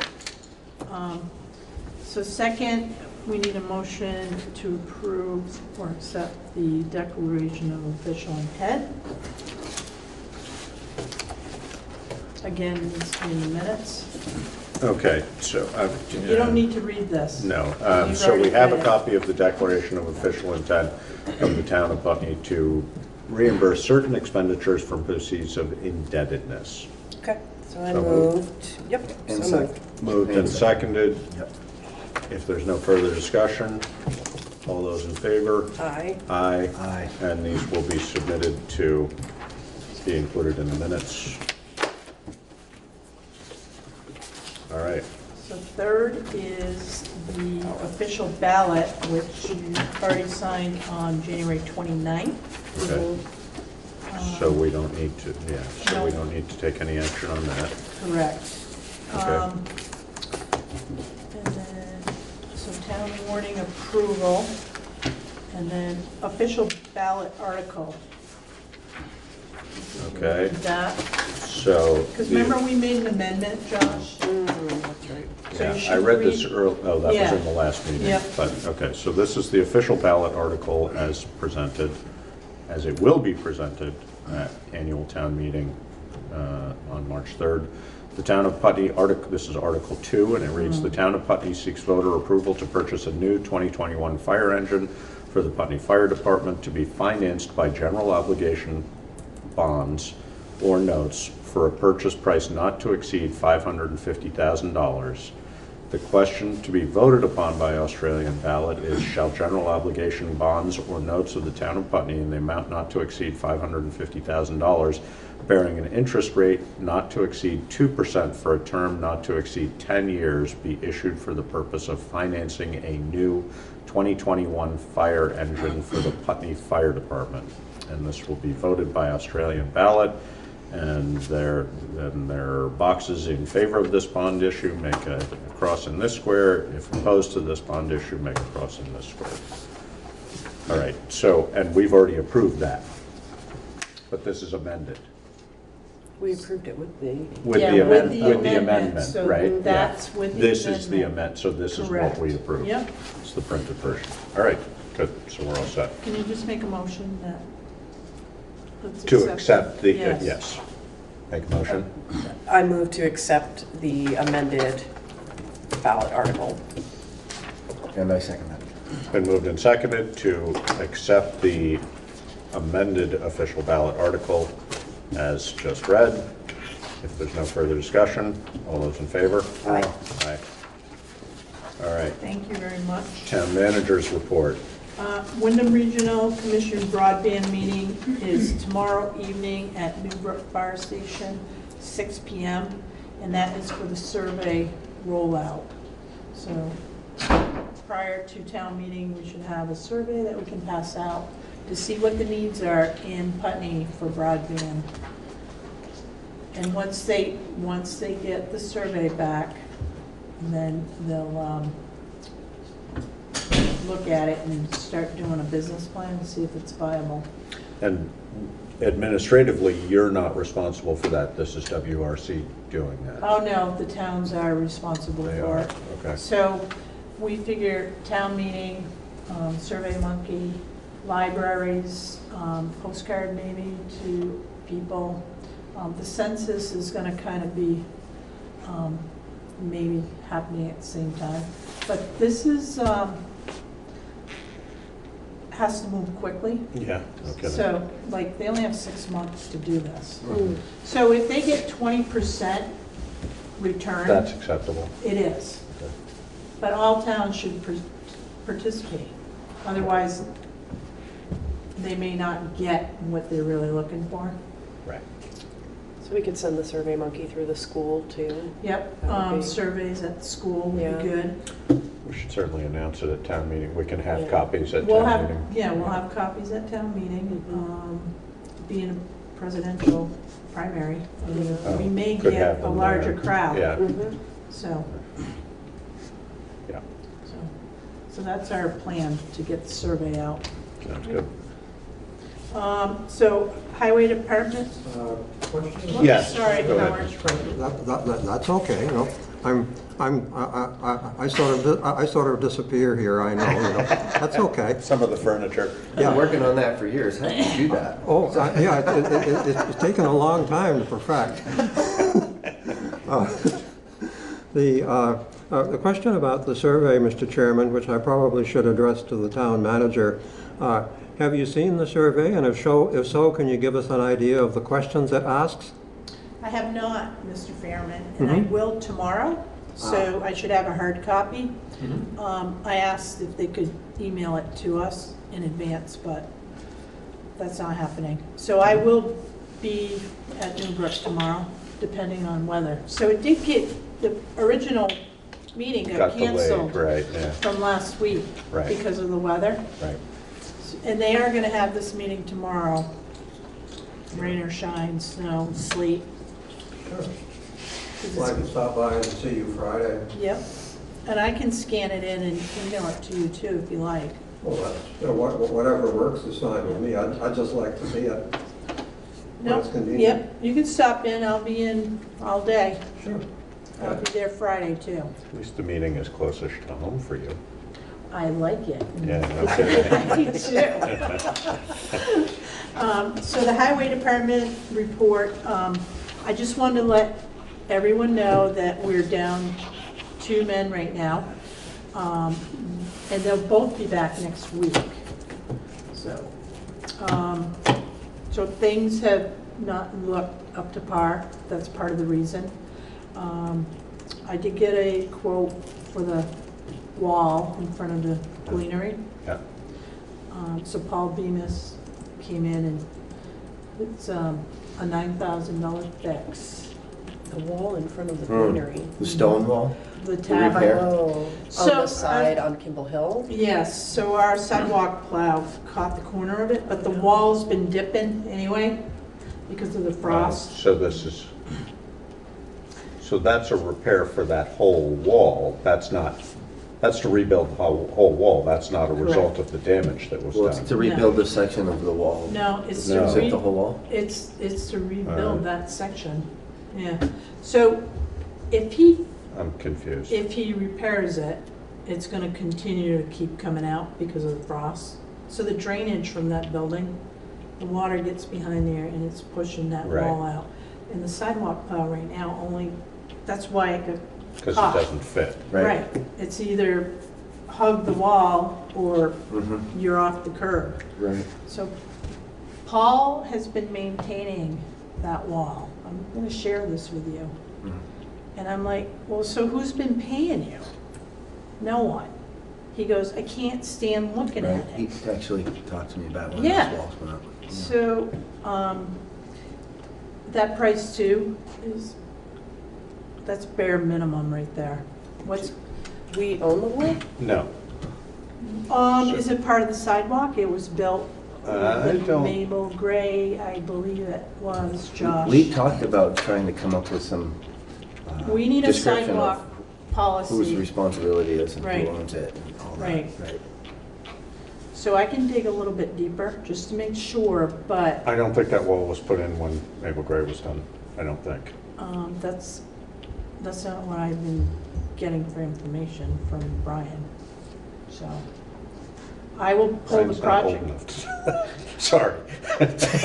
No, I'm serious. He was still at Putney Central No. when Maple Gray was put in. It was a New Hampshire company that put that wall in, and it was when the sidewalk was being done. And the town paid for that wall? It was See, part of the I grant. would disagree, I might be wrong, but I think, I would agree, all the walls from essentially. Next stage? From next stage up, but I don't Right. think the ones from there down were, Right. but I could be totally wrong. I don't want to debate it right now. Right, no. but I'll look We should- into it. We should find but out, yeah. I'm just saying it's a $9,000 price tag. So. Okay. And that's I to need take to the know wall what out, the dig it scope- up, what the better scope drainage, is. Yep. get, So Brian build the will go wall in. back further so it doesn't Right. move again. Yeah, they're gonna push that wall right Right, back, so exactly, that yeah. sidewalk plow can get through there. Brian will go in, take the wall out, Paul rebuild it back further, like a foot. Right. And then, Brian will come in and put the gravel behind the wall, Right. and then Paul is gonna do drainage, so the water doesn't get in there and the frost. And where's that gonna drain to? I don't know. I think we need to look at the scope of this. We also, if we're talking about a $9,000 project, we should be putting it out to bid, definitely. Yep. So, Yeah. but I would like to see the details of who constructed that wall, when, Yeah, et cetera, et cetera. I'll pull that project, Yeah. we should still have all the files. Yeah, And on that note too, I did get a quote for the front stairs, yeah, 5,000. okay. So, and that's taken all that concrete, those concrete stairs Out. completely out. At the and- town hall? Yes. Yeah, okay. And then he is gonna put, like slabs of rock. Granite, Yeah, yeah, that will lay on top of one another, and he said they'll last forever. yeah, So, just so you know. okay. But I'll look at the budget and see what's what. BL, Yes. oops, sorry, Well, that's okay. again. I know. I You can't did it help again, it. Howard. I know, I did it again. Listening to the conversation, I'm curious whether it might be possible to combine the two projects, the stairs in front of the town hall and the wall there, along the lines of somebody who gets a bigger project may offer a better price. Well, this would, I mean, they would, for all practical purposes, I think those are combined, but I think that for a price tag like that, we would be up, I would feel we should put it out to bid. If that's Anything the over money we're- 5,000, Yeah. we have to. We have anyway. to. Yeah. I quite but- agree, Mr. Chairman. I was. But combining the two is a good idea. Because they were talking about this one first and then the other one came Right. up, and I thought, wait a minute, I wasn't expecting that. How about if they were put Yes. in a package? No, I think that would be a good idea to look Yeah, at them. there's some details to both projects. So the one on Kimmel Hill, there's no room to have stone just drop there. Right, The town hall stairs is gonna require a boom to lift the heavy granite steps to put them in place. So each project would take 2 weeks, but it's the logistics because of the sites. It's not gonna be easy. So I don't know if he can, I don't see Paul doing them back to back or together. right, but he bid for all, but a Right. bid would be combined. Yeah, I mean, Right, Yeah. right. yes, thank you, we'll take that into account. VLCT Local Government Day is tomorrow at cost of $30. So you get to meet all the legislative Oh, right. This is the packet. Yep, officers sorry. at Montpelier. So if you're interested in attending, I, on the other hand, have lots to do, because I cannot attend. I regretfully cannot either, I don't think. In the same boat. And I think that's about it for me. Warrants, I move to accept and execute the warrants as presented upon completion of review. And I second that. been moved and seconded to accept and execute the warrants upon completion of review. All those in favor? Aye. Aye. All right, what do you got? I have payroll warrant dated February 14th, 2020, in the amount of $18,329.24. And that reflects 2 weeks. Correct. So we're fully on that schedule now. We are. But Oh, you're doing things here. No, no. There you go. I knew it was gonna be weird, so I made 2 copies. Yeah, thank you. You're welcome. Like looking in a minute.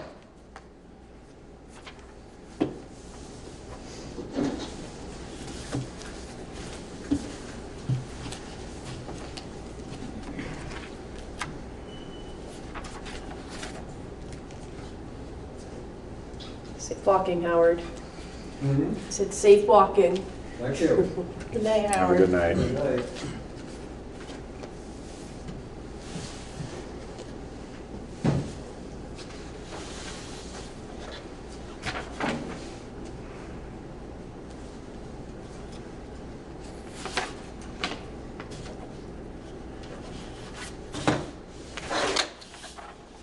Accounts payable dated February 1st through February 14th, 2020, in the amount of $121,695.02. So there's like 3 loan payments in here.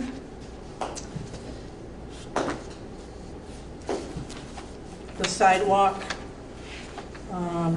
what else? The final payment on the chemical feed building? Yeah, the final payment. Ooh, nice. And then there was one more. I think there's just 2. No, I'm pretty sure there's 3. Final payments are so satisfying, aren't they? Just can't remember what Didn't it I was. highlight it? On the thing or wrote next to it?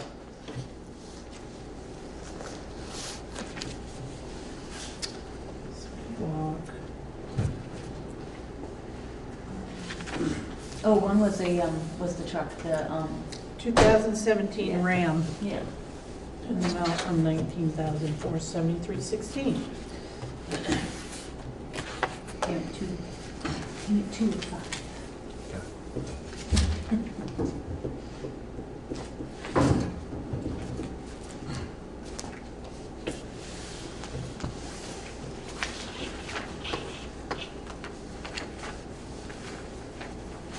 I do have other business, so.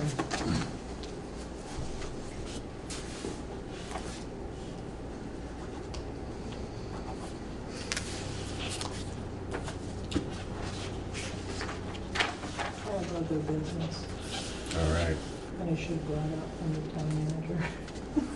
go ahead. So other business, I just wanted to inform you that the 3rd payment is due February 21st at 4 p.m. Oh, tax payment. Tax Yeah. payment, yep. So we still need to collect $693,411.22 for the 3rd payment of taxes. And for the current year, there's a total due of $782,573.62.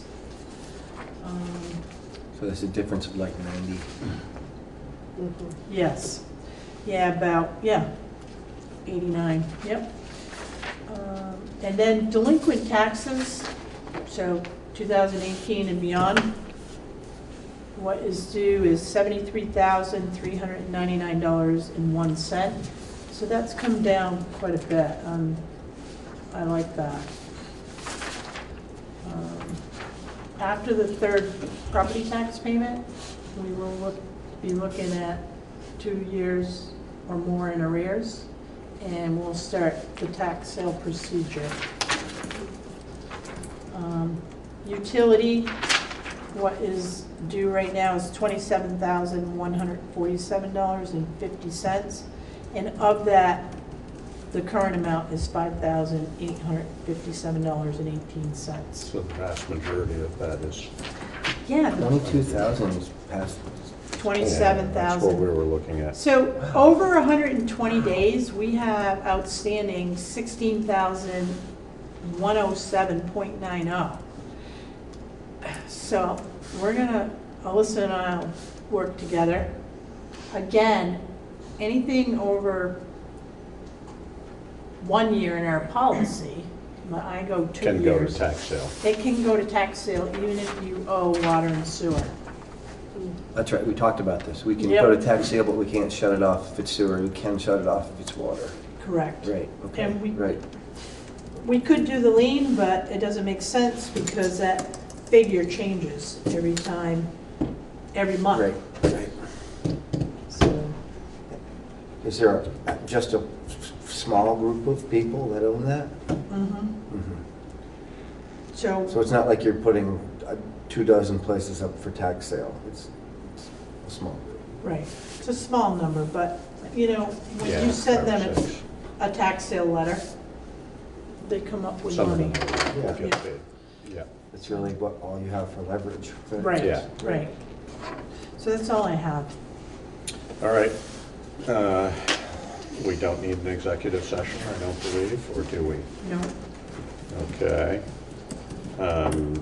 Next meeting date is February 26th at town hall, at Town Hall at 5:30. yes. Okay. Well, no, I take that back. It Because will it'll be at- another special meeting. Yes, so it Okay, will so be we'll 5 at 5. PM Okay. for another public information. So that'll be meeting. public informational meeting about the fire truck again Yes. at 5 o'clock at Town Hall, but then our regular meeting will start at 5:30. That is correct. Right. Yep. Okay. Motion to adjourn. So moved. And seconded. All in favor? Aye. Aye. Aye. Thank you, Good. guys. Thank you. Thank you. Wow.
West River Board, we'll call it to order at 5:33 or so.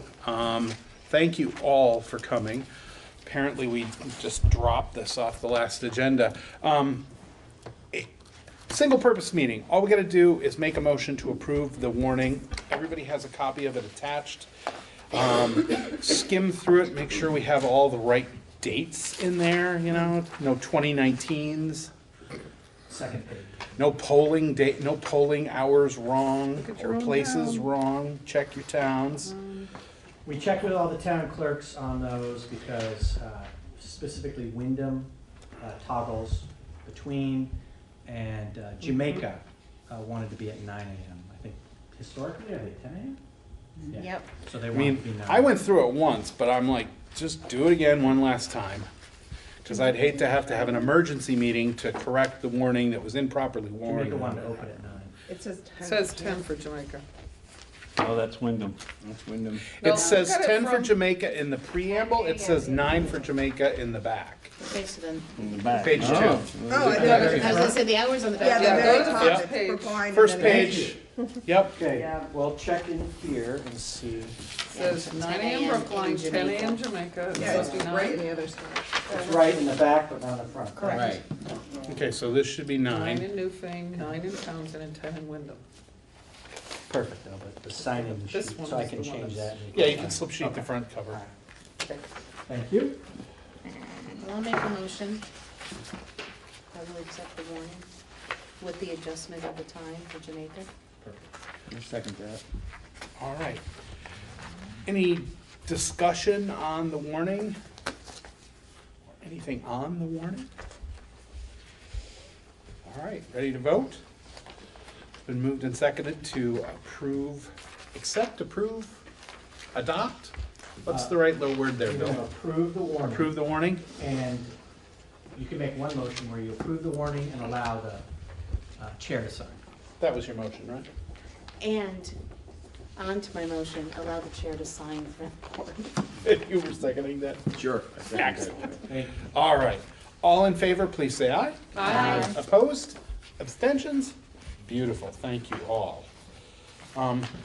Anything else we need to do, folks? Can't. Switch seats. Yeah. You three are staying. Right? I'll make a motion to adjourn if we don't have anything else. All right. Motion to adjourn. Do we need a second? We need a second. Second. All in favor, please say aye. Aye. Thank Coffee you. is the more important one today. All right, WCSU. What is today? Yeah.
phone to him, or we didn't even have any shields at the time. And Nate Giffen, changed the dynamics on in that moment. He approached, he came around. You saw part of a distorted part of the video from Channel 3 that we all saw. And then at this point, I'm now we're just resetting a command when shots fired, from Matt Nisley calling that in. He came around. He did go down. He did come up, and that was captured on a dash cam video of Corporal Nisley's car, clearly holding the gun in the direction of where Corporal Nisley and Inspector Welch were standing when our officer shot. He was already shot him again. That one shot, and then it stopped the threat, the immediate threat. It is a horrible thing to see. It's a horrible thing to be part of, and also the pouncing on him, so there's no opportunity to grab anything else or whatever. You don't know what's going on. You don't know if there's another gun in a waistband or what have you. Later, there was also a getaway driver, and who was later arrested. So my point on that one, that's what the suicide.org would refer to as a spontaneous suicide. The plan was to rob a bank that day. And so we looked at, so now in our department, we have shields in every one of our cars. Because if we had to make an approach, we could do it safely. There was no safe way to do that approach. I also did not, by giving the command to not approach, was not to precipitate something on our end. He's staying there. We've got communication with one person, our negotiator. Let's just keep going. He did not give us the opportunity. He did not surrender. And I know, I'm on ski patrol with Jim Gifford, and this was very hard. Thanks. I did, and just to follow up on your statement that there haven't been any unjustified, I'm the Brattleboro area, aware of what Woodward should do people in the church at the time. And according to them, there was never a time that anyone else except Woody threatened himself. So, Attorney General justified it, but it was a difficult situation. Hard for people to take that in. Appreciate hearing how the recognition of people in crisis right now. There's a greater recognition and awareness of how they're treated.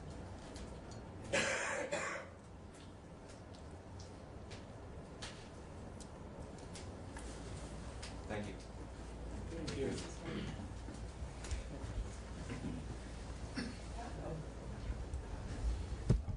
Got a hand up in the back. Madam Chair. Yeah, afterward, is there an opportunity? I just want to deliver the rest of the EPA positions if we get it on the record. So thank you all for having me here today. I believe I submitted some prepared testimony specifically on H808, but I'll speak quickly to H464 at the end as well.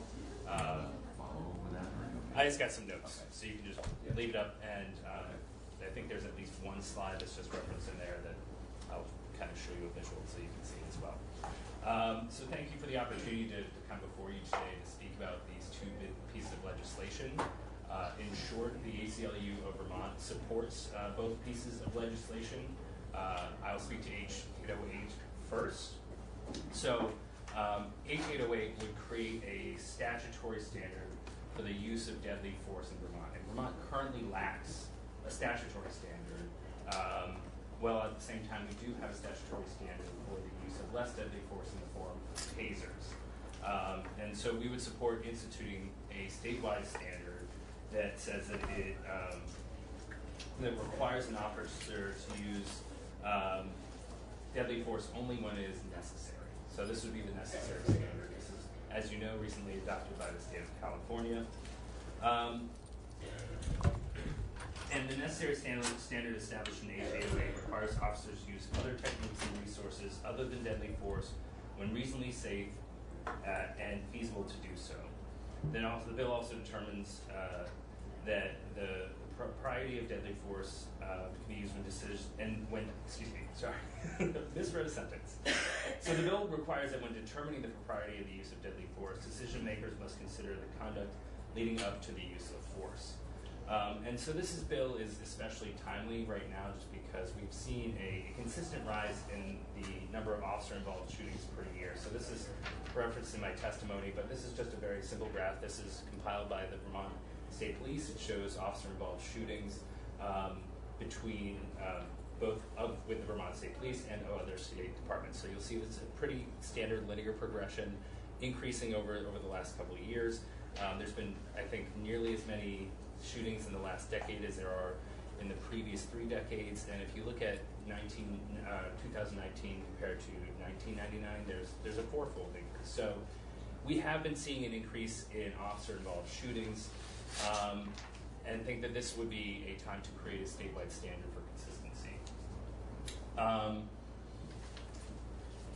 So another reason that this is something that we believe would be helpful is the number of folks that are most often involved in these type of incidents are often people who have diminished capacity in some way. So it's as Bill says, individuals with physical, mental health, developmental, intellectual disabilities are significantly more likely to be involved in these incidents, as their disabilities may affect their ability to understand or comply with commands from law enforcement and officers. And the adoption of a necessary standard could help address this disparity by prioritizing the use of de-escalation tactics. And I think this is one place that, as we've listened to the testimony, this is a place where there's agreement between the ACLU and law enforcement. We've heard from them many times that they are prioritizing de-escalation tactics.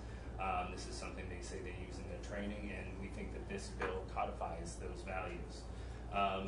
Importantly, the requirement that the force be necessary means that if de-escalation is possible, deadly force is not necessary. It requires decision makers to examine whether the officers escalated situations leading to use of force or failed to de-escalate it when it could have been reasonable to do so. So also another important aspect of H808 is that it creates a definition of imminent threat, and that it's not merely a fear of future harm, but is one that from appearances must be instantly confronted and addressed. So we think this creates some clear statutory standards which don't exist at this point in time, and we would support adopting this into law. And then when it comes to H464, we are very supportive of better data collection around the use of force. Generally, the lack of data collection in the criminal justice system is something that is a very large problem that we've been trying to speak quite a bit about.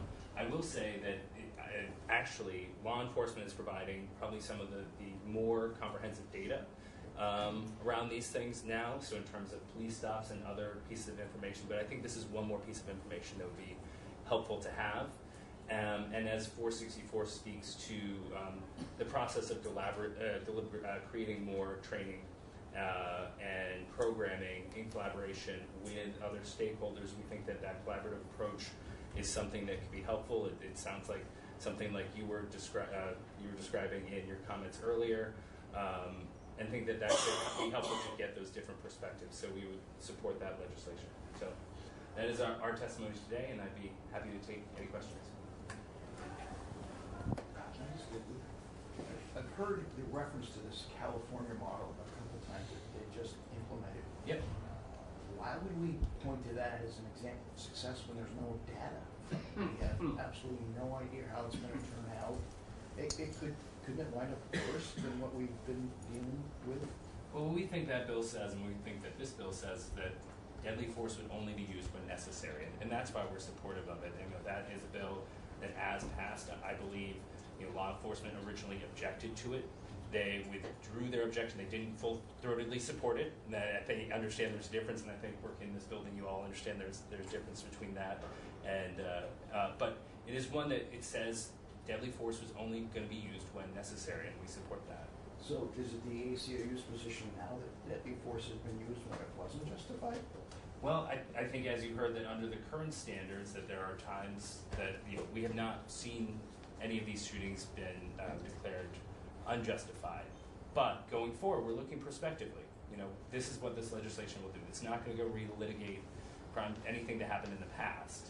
is going to say prospectively, this is the standard we'd like to see used when officers are deciding to use deadly force.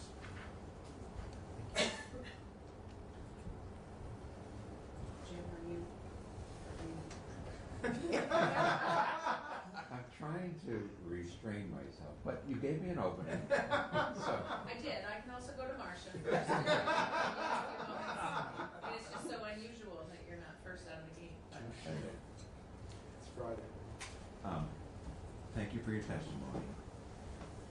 One of the things on 808 in the California language that was real clear to me was from law enforcement's testimony the other day was words matter. So I'm not a lawyer. I'm not a law enforcement official. God. Yeah. I'm a legislator, so I get the help. Why is law enforcement, I mean, it was very clear that words matter. I mean, I heard that from the commissioner, I heard that from the hallways afterwards, and I heard it from the training deputy director or whatever, Drew at the Police Academy. I mean, it was very clear. What changes with the California? Why is this the new model we should embrace? Well, I mean, one, I will 100% agree that words matter. I think that is something that probably everyone here holds very, very dear. And when looking at this, one, I'll say we don't have a statutory standard right now. So those words are not on paper in statute.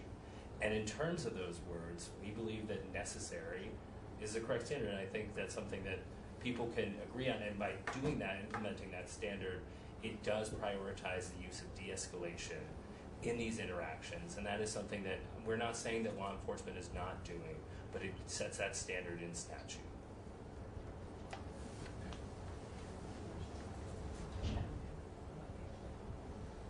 Any other questions for Phil? All right. We have about 15 minutes. So in the order that they ask for permission, you can jump right in. And then we will get to Beth in a moment.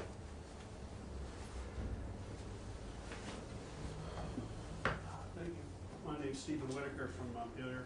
I want to call to your attention an overlap. I'm specifically speaking in memory of Mark Johnson, which is the most recent shooting in Montpelier that you heard about.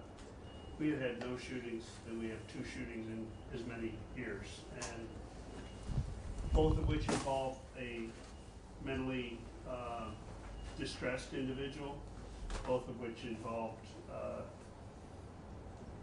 what appeared to be a dangerous firearm.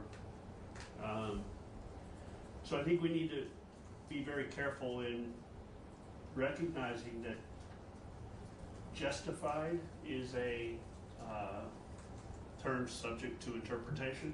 I would encourage y'all to watch the video. As disturbing as it is, watch the video of the Mark Johnson shooting last August.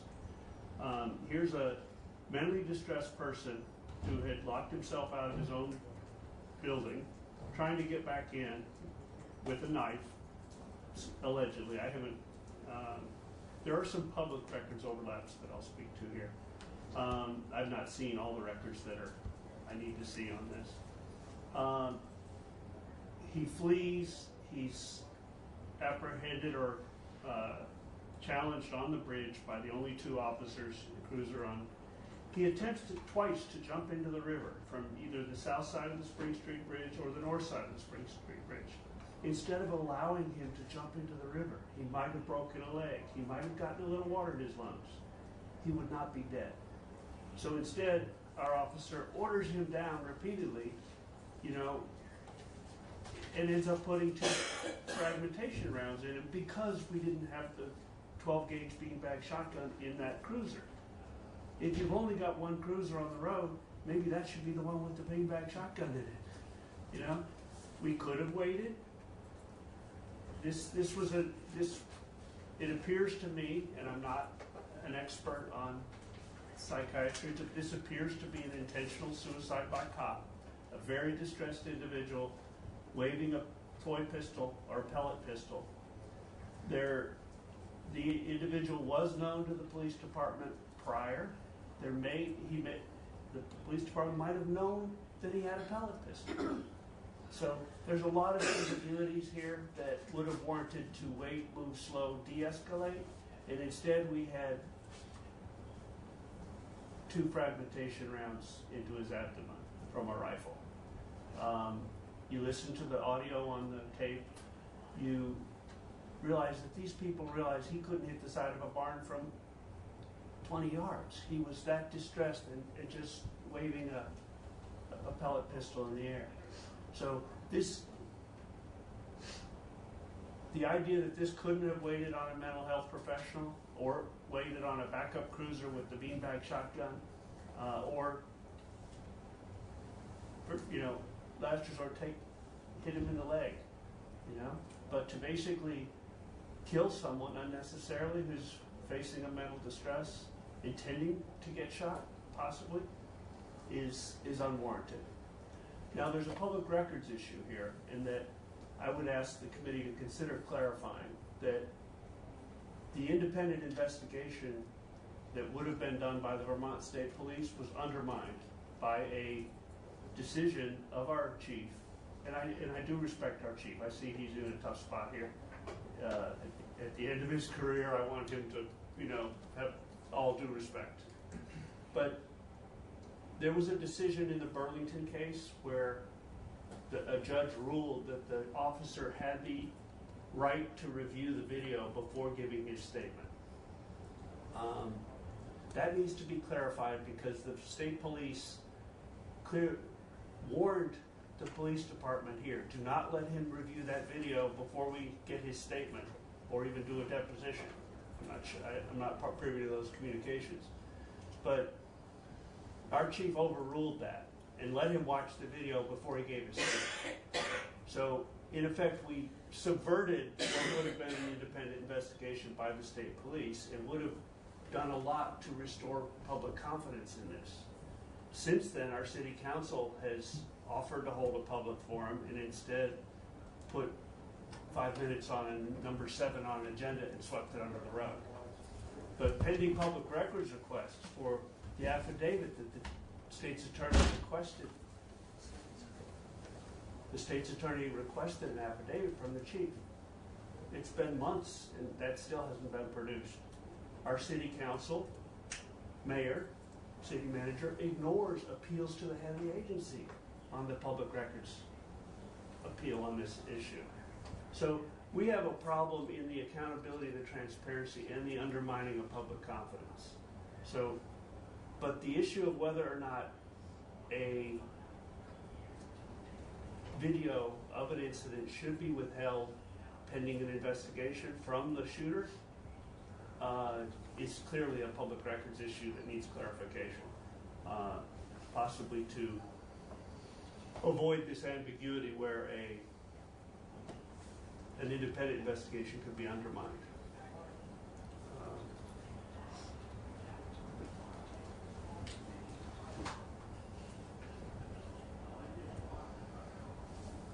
Did you have anything else you wanted to share? Yeah, I'm going to just cover my notes.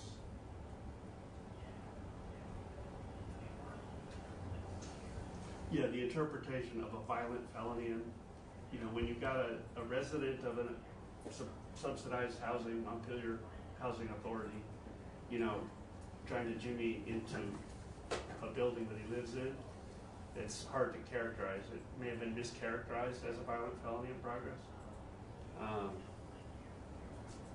So I would argue we don't have good policy. I would support the bill requiring good policy be adopted. I would encourage you to clarify the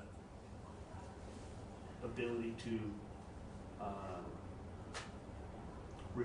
restrain viewing of the video until statements are made by an independent investigator. It turns out the officer who did kill Mark Johnson, unnecessarily in my opinion, had prior,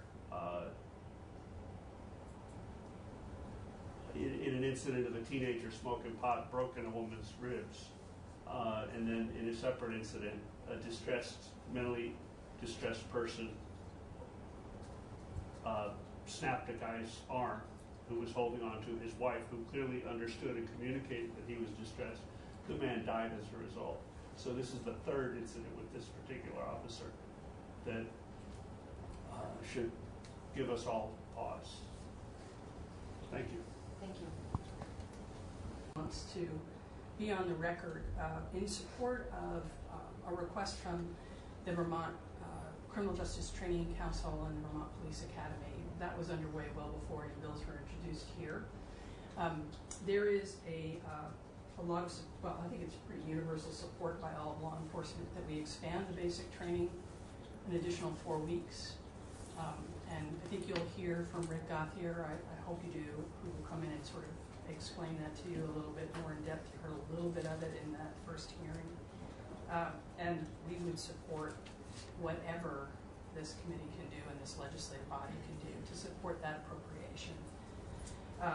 And the second piece is the Academy is also going to be, the Criminal Justice Training Council will also be asking to expand the reporting requirements under Act 56, which I think was passed 2017, I think maybe, or 2018. It requires that all law enforcement report to the Criminal Justice Training Council categories of misconduct. And I think Conduct B is a second report of unlawful force, and my guess is, or use of force, not unlawful force.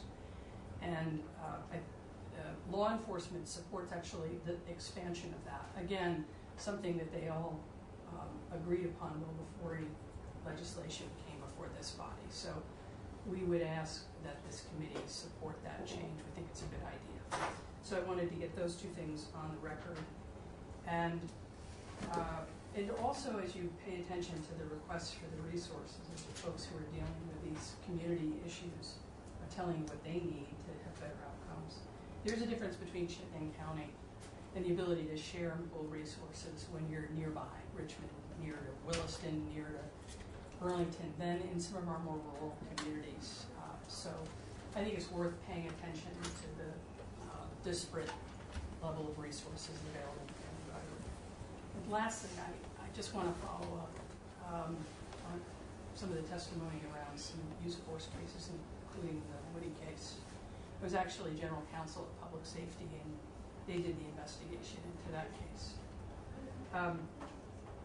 You know, no one in law enforcement jumps to a conclusion that use of force is justified and shouldn't until you've completed an investigation, because you can't properly make that determination until you undertake a real investigation, you take a look at all of it, and you finish it. And then you have to look at it using what is the Vermont standard and has been a Vermont standard. We are not standardless in the state. We operate under Graham v. Connor. And the interesting thing about California, and I'll just note that, I'm not ready to get into California with you now, but the interesting thing about California, their problem was that they actually had a statutory standard. It was outdated. It was unconstitutional.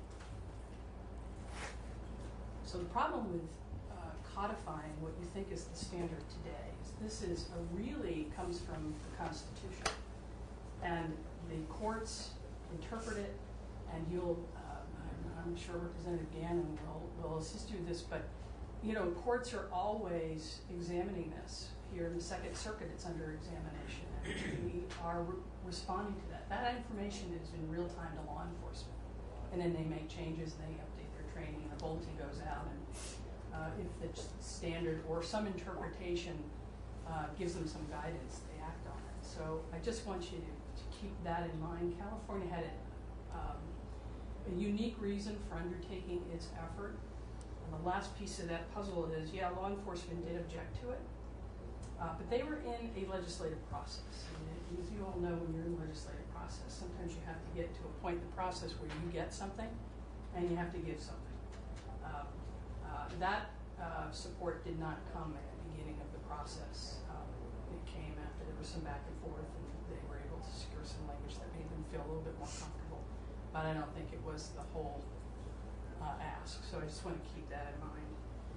And that's about as much as I wanted to share on that. Hopefully we can continue that conversation later. Jim? So quickly, on your first part of your testimony, you talked about the collection of information. Were you referring to the type of force employed that's in 464 that goes to the data collection? We support that. I advise the chair, and I should put that on the record as well. There's no objection from law enforcement. We fully support that data collection piece. So if you want to add that, that's fine. Okay, where are you in the second part? We actually I have not looked at the rest of it because... This is on new model policies and additional 4 hours of training. I think that we actually have post-basic, I think Drew touched upon this, we have post-basic use of force training that is mandatory for all of law enforcement. That's an additional block that they have to have. That's already happening. But the organization, and I think Tony touched upon it, the position of the Vermont Police Association, and I believe it was the testimony of Commissioner Sharling, and I believe that's what you heard from Drew Bloom, is the use of force training director, that it is not a good idea to legislate policy, because policy is a living and breathing document. That is their position. So at this time, not supporting. That piece of information about California actually comes off of their website. It is the glasses on. You can make that bigger. Apparently, they have a process where they put information on the record, in the Senate Public Safety Committee's report on the bill. They cite some history and specifically speak to the codification of what they perceive to be an outdated and unconstitutional use of force law. Thank you for being with us. Thank you. We've got a 5-minute break here, and then we are going to jump back into S9.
Let me welcome everyone to the lobby of the State House for yet another historic occasion. We're all about history in this building, as well as the history that is made every day in this building and the history to come. And today we're doing something rather important, and that is to acknowledge that for, roughly 180 years, women have been very much a part of this building, but they have not exactly been playing the same way that men have played in the State House. And we're here to inaugurate a new exhibition in the main lobby that we hope tells that story, truthfully tells the story of how women have attempted to be a part of this building long before the past 100 years, when they actually have been part of the politics of this building. And we're here to inaugurate that story. We want you to spend a fair amount of time reading it, looking at it, appreciating it, and then getting back to the State Curator's office with any comments that it may prompt. And we have a wonderful little list of people who are going to help us celebrate today. And at the very top of that list, of course, is the governor himself, Phil Scott.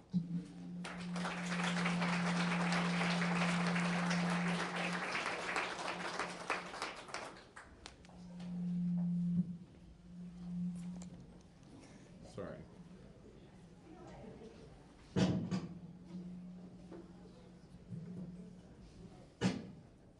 Okay, there you go. Is that okay?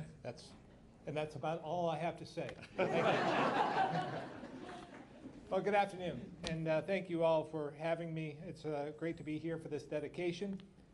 You know, the State House is not only home of state government, but it's the people's house. And it has been a museum from the very start. That's important because the museums tell stories. And the stories of this place, naturally, revolve around our people and our politics. However, an unfortunate part of this story is that throughout the 18th and 19th centuries, men took center stage in state government, making the decisions within this building and buildings like it across the state, or country, I should say. It was not until the 19th Amendment was added to the U.S. Constitution 100 years ago that finally gave women the right to vote and to enter the state as lawmakers. And make no mistake, this was a result of hard work and commitment of women across the state and country, advocating day in and day out for women's suffrage. People like my grandmother, who lived on a farm in nearby Plainfield and was a proud and loyal member of the WCTU, the Women's Christian Temperance Union. Today, we celebrate the achievements of these advocates and female trailblazers across the state and in this State House. I want to thank those women who blazed the trail all those years ago, and to each of the legislators who carry that torch today. And I'm pleased to be surrounded by many of you this afternoon. It's fitting that we mark this occasion in the same week when we saw Katie Sowers make history when she became the first woman to coach in the Super Bowl. I heard her say that all it takes is one, and it opens the door to so many. And that's so true. And when I think about my two daughters, I want to thank all those women who have been the one who opened more opportunities for my girls and for all women. In the Vermont legislature, that one woman was Edna Beard, Vermont's first woman legislator. In the executive branch, it was Governor Madeline Kunin and Lieutenant Governor Consuela Bailey. And in our highest court, it was Denise Johnson, Vermont's first female Supreme Court justice. And while it takes just one to open the door, It takes many to widen it. So again, I want to thank the Speaker, Majority Leaders Ballant and Krawinski, Minority Leader McCoy, Dean of the House, my friend Representative Emmons, and so many others serving with them today and who served in the past for showing young girls around the state what they can achieve. Every one of you is helping to move the needle, to bring more gender parity to the State House and to our work. So I thank you for that. Because we've come a long ways in 100 years, but not far enough yet. In closing, I want to acknowledge the many people who contributed to this project, including David Sheets in the Curator's Office, Friends of the State House, the Historical Society, the State Archives and Records Administration, and so many more. This is an important issue to celebrate, and again, I thank you all for being here today.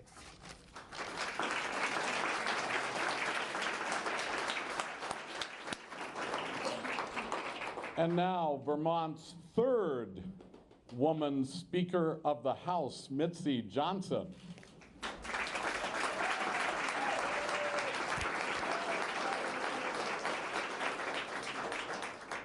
I am incredibly proud of the title, Madam Speaker.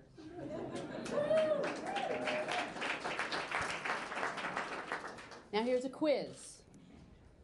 50 states, about 2 weeks ago, because of changes in 2 other states, we hit a historic high of the number of Madam Speakers in state houses across the country. Think to yourself, don't clap just yet.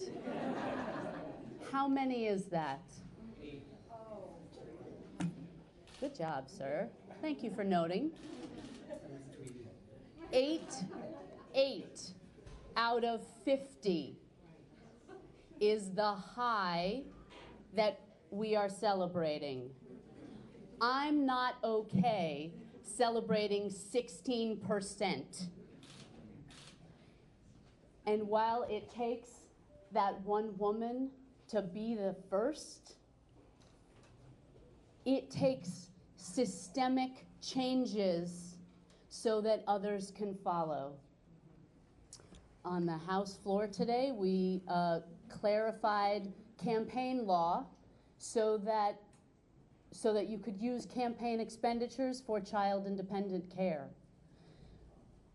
Vermont is the last state in the country that has never sent a woman to Washington. And when we look at members of Congress and the US Senate, the vast majority of them started in politics before they were 35, which means we need to make sure that women in their teens and 20s and early 30s have the support they need from their community, from their partners, from their employer, to both take care of the family that they share, many of them with men, and also take care of the world around them by running for office, by being leaders in the business sector, by becoming members of the Supreme Court. I am thrilled to celebrate the women that have gotten us here. I am thrilled to own this title of Madam Speaker at this point in history. And we need to all work together on the systemic changes necessary for true equality. Because if 100 years gets us to 16%, we got to pick up the pace, folks.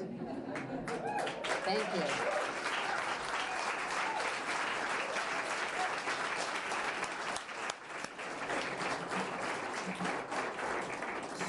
Speaking for the Senate, the President Pro Tem, Tim Ash. Well, thank you, David, and I think it's a really powerful, just like when we created the exhibit about Abenakis, which is just off to that corner, which was really the first time this building acknowledged people who were here long before people came to settle from Europe and other parts of the world.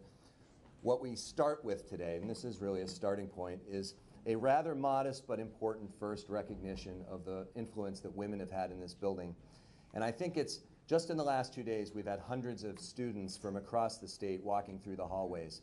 If they were walking through almost any corridor here, they would see just 2 or 3 portraits of women on the walls here. I think we all know that to be true. And yet, one of the strange things is that this building is not meant to be a building of governors' portraits and lieutenant governors' portraits. This is actually the legislature's building first and foremost. And I just want to briefly acknowledge the particularly outsized role women have been playing in the legislature. Now, when I first got to the Senate, we have what we call the money committees. So in the House, it's Ways and Means and Appropriations. In the Senate, it's Finance and Appropriations. These are called the money committees. When I arrived, all 4 committees were chaired by women. So 4 most important positions really in the legislature, all chaired by women. I then became the chair of finance, so I kind of became the male auxiliary of the women of money. But then I was removed from that position, so we're back to 4 women who chair the most important committees in the legislature. And I think, though, that beyond that, House and Senate committee chairs for decades now have been ably filled by women leaders. We do not see their pictures on the wall. And I know I see the chair of our institutions committee, which is in charge of capital activities, Joe Benning, and he is interested in making sure that next year when we see hundreds of kids coming through here, they're seeing women representation on the walls, not just the men who have the white starched collars from the 1800s. So I just want to say briefly what a privilege it has been to serve alongside so many very powerful, talented women in my role in the Senate. Right now, it's a lot easier when you only have 30 to do a quick list of them, but Senators Jane Kitchell, Ann Cummings, Jeanette White, Ginny Lyons, Alice Nicka, Becca Ballant, Debbie Ingram, Allison Clarkson, Ruth Hardy, and Cheryl Hooker are all women senators who do such a fantastic job here, and I think that we do need to change the way this building looks so that looking back, people will see their faces on the walls, not just those guys from the 1800s. Thank you.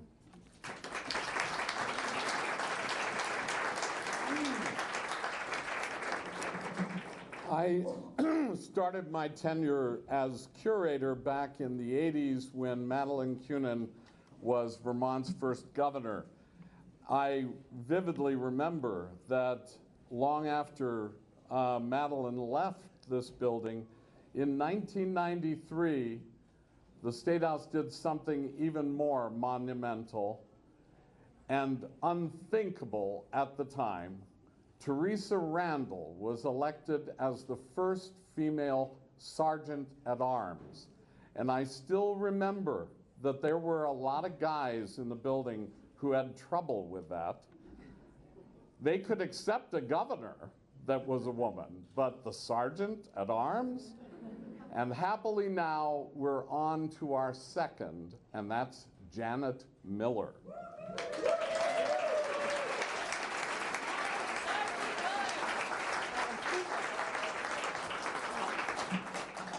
Thank you so much. I just would like to reiterate the opportunity to recognize Teresa Randall. She was the Sergeant at Arms from 1993 to 1996, and Teresa worked for Governor Kunin. And in 1993, it was very rare for a woman to be a Sergeant at Arms. I think maybe there was one other, but not very many. So the Vermont legislature, again, showed their confidence in a woman and elected Teresa to that position. Teresa passed away last year, and she was a mentor to me, so we had a lot of conversations of how things have changed, but sometimes things still stay the same. And I think there's still some element of surprise when someone comes up to me and says, is the Sergeant at Arms here? And then I say, well, you're talking to her, so it's a bit of a surprise, but I think people are getting used to it. There are still maybe less than 10, I'm not sure, Sergeant at Arms throughout the country, so it's a privilege to have that honor. I'd like to just say, for 25 years later, 2020, there are many women in the Vermont State House, not only our legislators, but we have administrative staff, committee staff, attorneys, fiscal analysts, staff, police officers, doorkeepers, tour guides, janitorial and cafeteria management, lobbyists, and media personnel. Those were all roles held by men previously. And now our 8th grade pages, who, by the way, were all boys until about 1973, 72, early 70s, I think it would be very strange for them to be here if there weren't any women. So I'd also like to thank all of you, and I don't want to forget the men who support the women here at the Vermont State House. I think that's an important thing because we're in a lucky place to be. So thank you.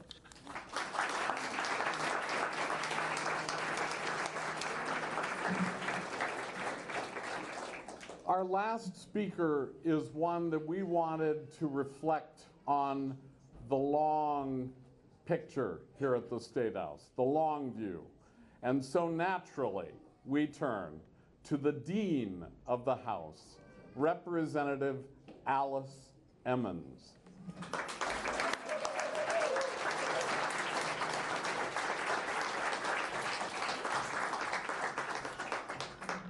Oh boy. Welcome. I had a really hard time figuring out what I was going to say. But let me just start by saying I was first elected back in 1982. I was 27 years old. And I thought I'd start out by giving a little bit of statistics in terms of where the women were back in 1983 and 84. That was my freshman year in this building. I was a pretty young person.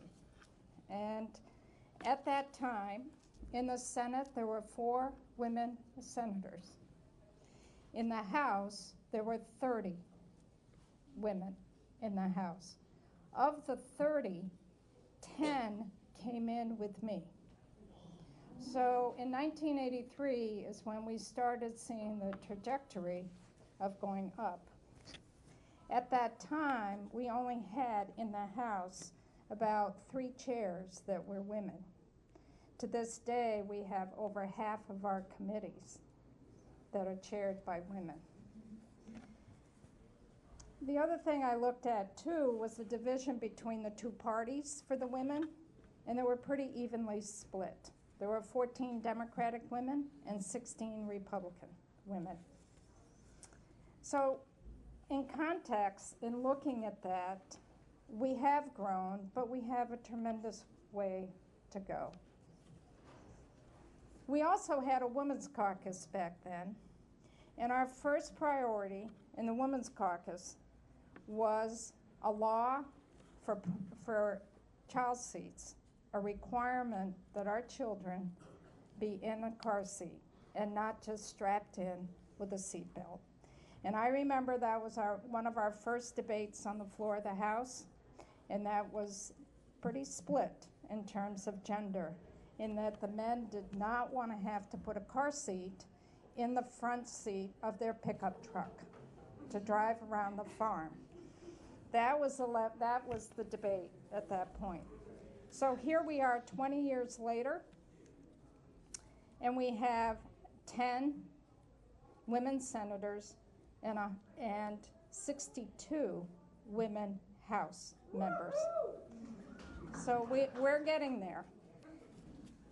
So the other thing I noticed in terms of a woman governor, I was here when Madeline was elected, and the thing that struck me the most was Inauguration Day. It was a very soothing and meaningful day. The Vermont Symphony was here playing, and it was just a very calm and joyful day. The inaugurations for a man governor are very, very different. And I didn't realize that until after Madeline was no longer governor.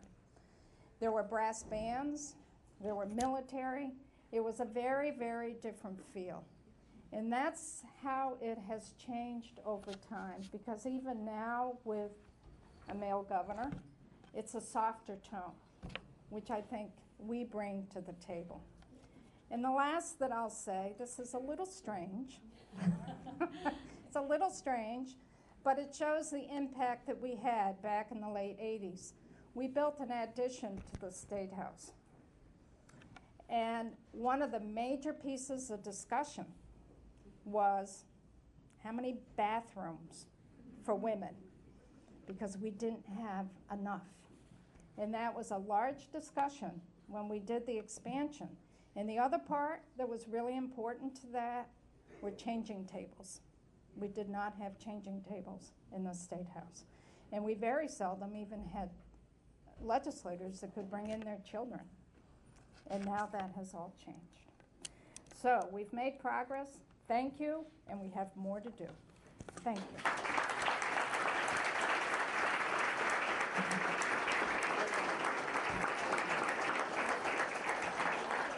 So in wrapping up, I want to thank a few people who made our exhibition possible.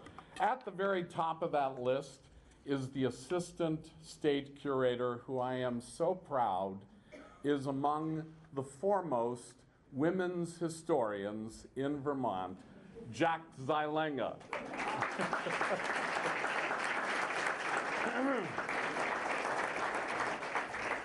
But Jack would be the first to thank the 4 women historians who helped us substantially with our storytelling in the exhibit. Amy Morslin, is Amy here? From Middlebury College. Melanie Gustafson from UVM. Is Melanie here? Marilyn Blackwell, the favorite historian here in central Vermont, Marilyn. And who am I forgetting? Karen Madden. Yes, Karen Madden at Northern Vermont University. Those 4 women, Jack was in regular communication with them throughout this process. And we've been working on this for a year and a half, at least. And in that process, we have been very substantially assisted by the curatorial task force chaired by Mary Leahy. Mary is right over there. And I see quite a few members of our task force. They are the people who are working avidly with us, starting with the Abenaki display on the other side of the lobby, to connect all Vermonters to their State House. That is our mission. We have all kinds of strategies for accomplishing that, but these exhibitions are a direct result of the work that we've done with Mary's commission. And we'll be continuing to work with them on that mission in the months and years to come, perhaps. Finally, the Friends of the State House. They have worked with me for 40 years here at the State House to restore the building and to begin the process of acknowledging that this building is a museum and that consequently it has audiences, and we need to address those audiences. You heard Tim about the school kids. We get more school children than any other site by far in Vermont. And we take our mission to teach them about not only Vermont history, but civics and what is going on in this building. That is very much a part of our mission, to make sure that they understand government, understand history and its place in their lives, to go forth to be citizens of Vermont. That's huge. And we are very grateful to the Friends for helping us with that mission and for throwing great parties. So down that hallway is a wonderful reception that we want you to enjoy. We have also partnered with the Humanities Council, who are at the table over here. We're presenting tonight's Farmers' Night, where we sing the 19th Amendment to the Constitution and the Bill of Rights, with a wonderful assortment of singers, many of them legislators and people here in the State House. And we have Meg Mott is Meg here. Meg Mott is a scholar from Marlborough College, another historian, an authority on the 19th Amendment, and Meg is going to engage the Farmers' Night audience in an examination of that pivotal moment when women got the right to vote. And finally, over here, the Alliance, the Vermont Suffrage Centennial Alliance, is the organization that you need to be aware of throughout the year. This is just the beginning of a whole year's worth of events that the Alliance is on top of. Visit their website, the Vermont Suffrage Centennial Alliance, and you will see event after event culminating in the August 22nd observance of the actual centennial when it was ratified by, I'm sorry to say, the state of Tennessee. Yeah, it could have been Vermont, but it wasn't. You'll find out why when you examine our exhibit. And so many wonderful stories are over there, so please spend some time with the exhibit, reading about the desk that is on display that both Edna Beard and Consuelo Bailey shared and how they used that desk. We're very grateful to the Vermont Historical Society for making that available to us for the exhibition. Anyway, from now on, let's celebrate women. Let's celebrate the empowerment of women right here in this building, and let's party on. Thank you.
I want to point out that the sun shines down its power to all the world and makes the wind blow strong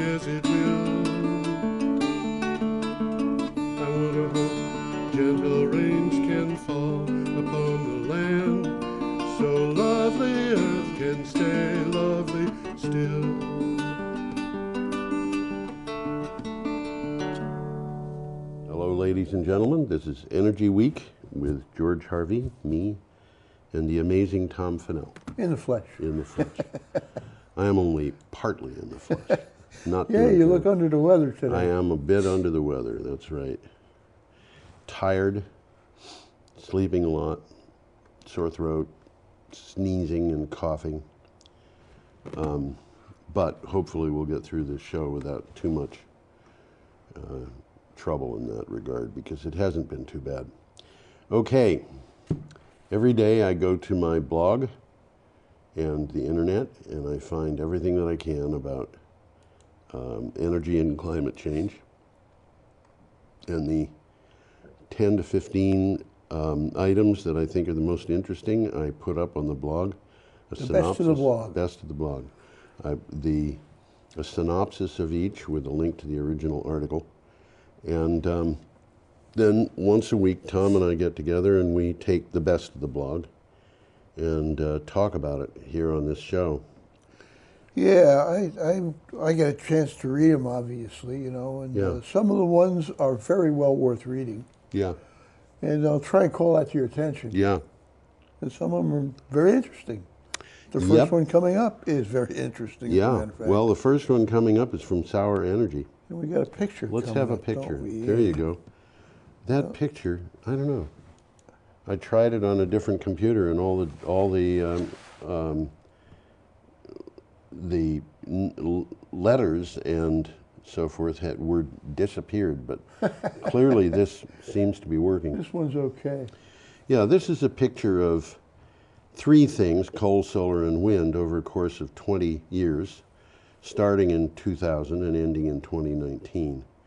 And as you can see, coal is basically crashing. And it's interesting because you take the two of them together and their rise is very close to being exponential. Oh, yeah. Yeah, solar and wind, it's exponential.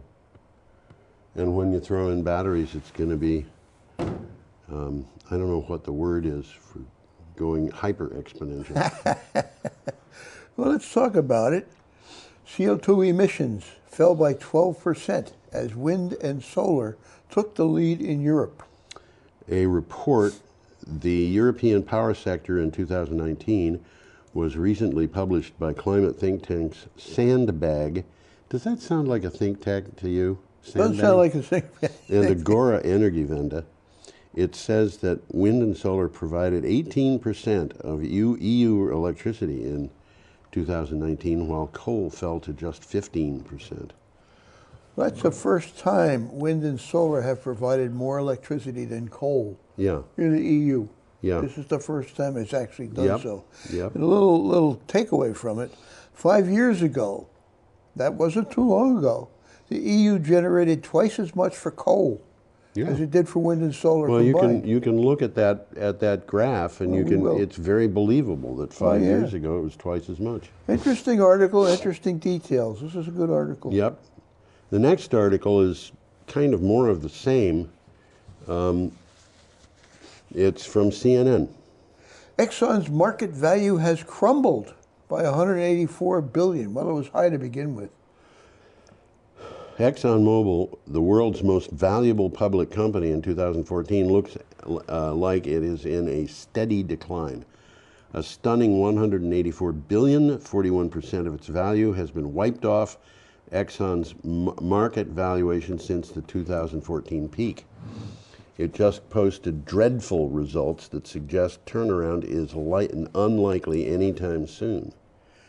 Well, the article from CNN, they usually have a pretty good website. It's a short, informative video about exactly that. And the takeaway is that the stock has plunged to a 9-year low. Yes. Okay? The shale revolution has left the world brimming with oil and gas, depressing prices. And Exxon had focused on expensive long-term drilling projects overseas rather than fracking in North Dakota and Texas. Right. So they seem to have made some of the wrong decisions, and now they're suffering. There are other people who made wrong decisions too. Oh, yeah. I decided that I was going to look at the Dow Jones Oil and Gas Index. Yeah. And here is ExxonMobil, it's down 41%. The Dow Jones Oil and Gas Index in the same time is down 47%. Is it really? Yeah. And by That's the way... renewables, isn't it? Huh? Renewables, isn't it? Yeah, and the coal index is hanging around at numbers like 14. You know, the coal index was about 750 in 2008. Now it's 14. Well, we've been 13. talking about companies going bankrupt and Yeah. whatever. How in the world Dow Jones can come up with a coal index and maintain it, I don't know, because the coal companies are just... They're falling like flies. Yeah, they are. Yeah. Okay, should we move on? Yeah, we got a goodie coming up here. This is from Yahoo News. Trump withholding $823 million for clean energy. He wouldn't do a thing like that. I don't think so. The Trump administration is withholding funding for clean energy program it unsuccessfully tried to cut, according to Democrats on the House Science Committee. This raises the specter of political interference.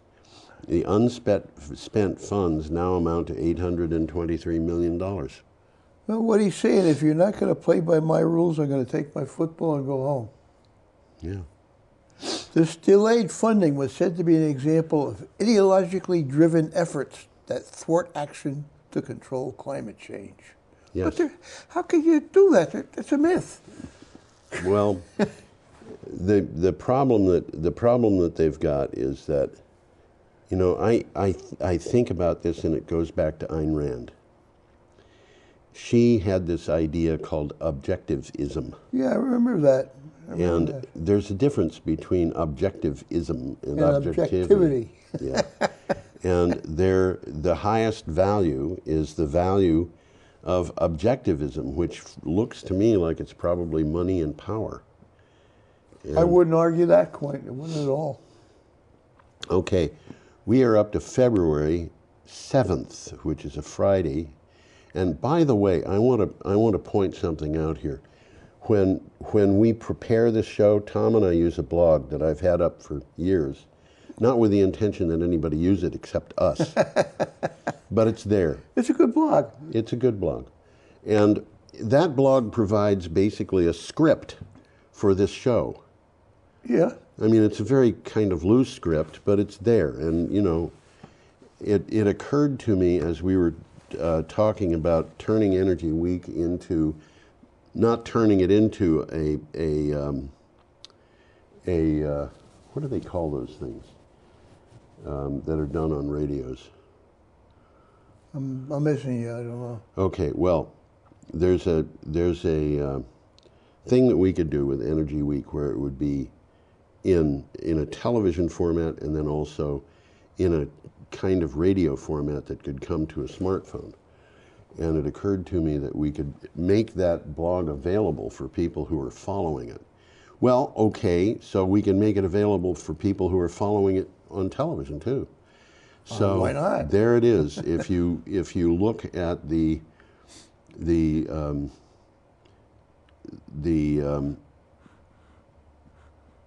I'm sorry, I've got a cold. It's mind is not functioning properly.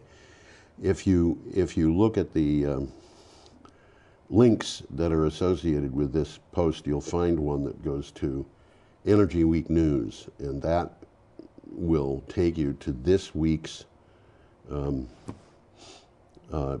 script. Okay. So you can just follow it and scroll through, and hopefully we'll develop this into podcast. Aha. It's for a podcast. That was the word you were looking for. Okay. So well, this has been in the news. It's been in the news for a while, and it's kind of disturbing down under. Yes. Australia fires. Heavy rain. This is good news a little bit from the Australian fires because we've been talking about them on the show. Yes.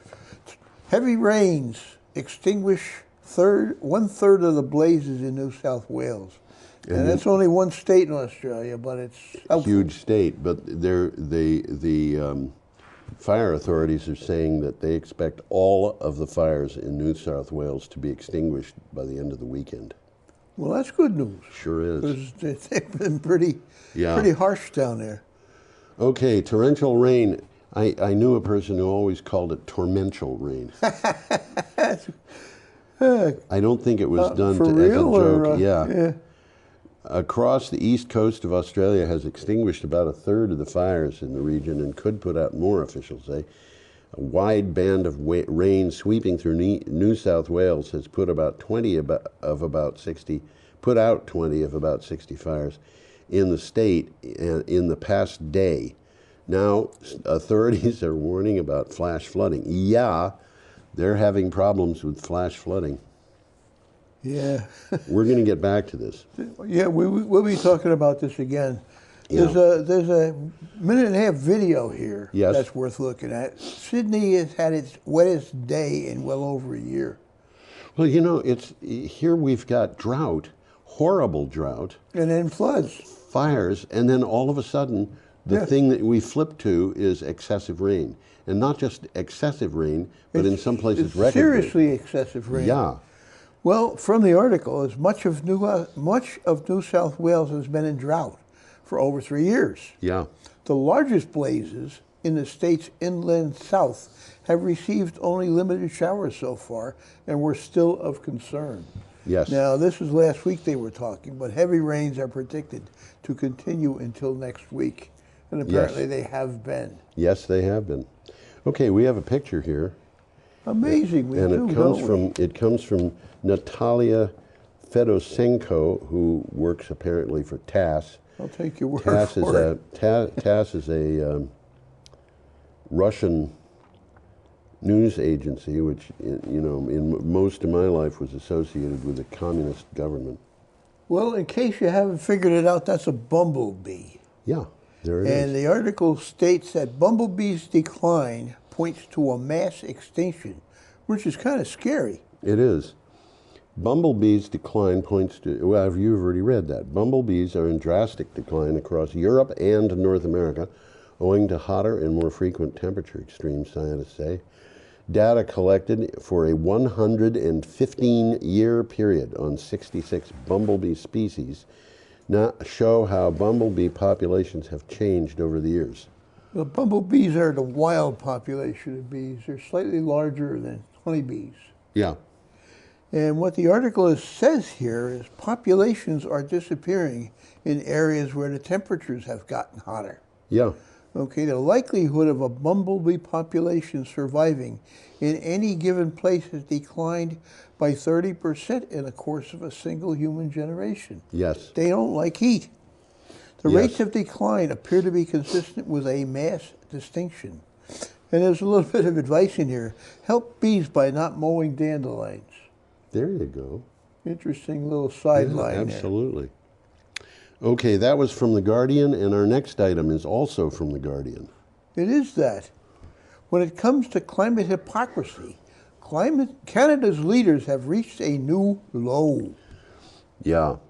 This one, by the way, is by Bill McKibben, who's from Vermont. Yes, that's correct.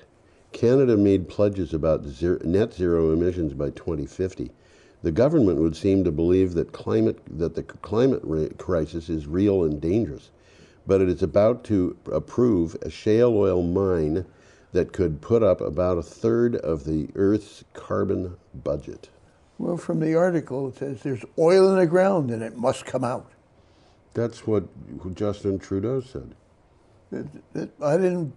And, you know, it's like, really? Is that really what we want to do? Well, there's a couple of takeaways here. They're talking about the Tech Frontier mine here. Okay. Which would be the biggest mine in the tar sands, and 113 square miles, which would be like 10 times 12 miles overall. This is a big mine. And the mine proposal is predicated on the idea that we'll still need vast quantities of oil in 2066, when Greta Thunberg is about to hit retirement age. Oil has addled the Canadian ability to do basic math. More does not equal less, and 2066 is not anytime soon. An emergency means you act now. Yes, that is correct. And that's the bottom line. Right. Stop dragging your feet. Yep. Now we're up to Saturday, February 8th, and we have a picture of Jim He Cramer. looks mad. He looks angry. Either that or confused, but I suspect it's angry. It's more like angry, I think. Mad Money's Jim Cramer, that's him, Yeah. is done with fossil fuels. Now, this is an advisor. And this particular article came from Forbes. Jim Cramer, a stock analyst and money manager known for yelling about one stock or another on his show Mad Money, was asked about investing in Chevron or ExxonMobil. This gave him the opportunity to speak out against buying into those oil companies or any other fossil fuel companies. Well, from the article, when Cramer squawks, people listen. And there's a little takeaway here. If the big pension funds are saying they're done with these stocks, then there's no point in hitching your wagon to them. Yes. That's him talking. And what does that tell you about this thing that they're doing in Canada? I mean, we've got two articles, one right after the we'll other. be talking about that. Yeah, we'll be talking more Crazy. about that. Well, in the article, we just mentioned Bill McKibben. Yes. And he happened to have commented on this one with enthusiasm. Yes. Okay. And he's issued a number of papers explaining why investing in fossil fuels is risky in an area where automobiles are getting more and more electric. Yeah. Which is absolutely true. Absolutely true. And we'll probably be touching base on that again. Yes, indeed. Okay, we've got an item here from KTLA, and we have. Wait a second, I got one from CNN. Oh, you do? You're absolutely right. Yeah, CNN. KTLA is coming up. It is indeed. Justice Department notifies 4 automakers it has dropped antitrust investigation. You know, and this that picture shouldn't be up yet. Well, I can. It's the next one. Yeah. We'll put you up. I can. There you go. I can go back to Cramer. Yeah, we'll put Cramer up as long as we're talking about it. Okay. The Justice Department notified 4 major automakers that it had closed an antitrust investigation involving the companies launched after they rejected the Trump administration's relaxed air pollution and mileage regulations, a department official told CNN. Well, the backstory here is that Justice opened an antitrust investigation into 4 companies, BMW, Ford, Honda, and Volkswagen. Yep. After they agreed to meet tougher standards set by the California Air Resources Board, Yeah. rather than the administration's rules, which would roll back standards put into place under former President Barack Obama. So this guy is trying to destroy anything that Obama did simply because Obama did it, I think. I think that's the case, yes. Well, in any case, the department's decision to drop the investigation represents a retreat for administration that has consistently sought to undermine environmental protections. There you go. There you go. Okay. Well, now we got go this up to picture coming up again. KTLA. Let's bring it back up again. There we go. That is a town called Esperanza.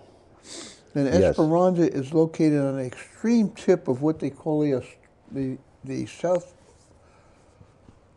What I is think it? it's called the Antarctic Peninsula. Yes. Okay, which sticks up towards South America. And according to the article, 65-degree weather in Antarctica appears to have broken a heat record. The temperature in northern Antarctica, you know, I gotta say, why do we talk about northern Antarctica? Well, everything's north. Everything's north.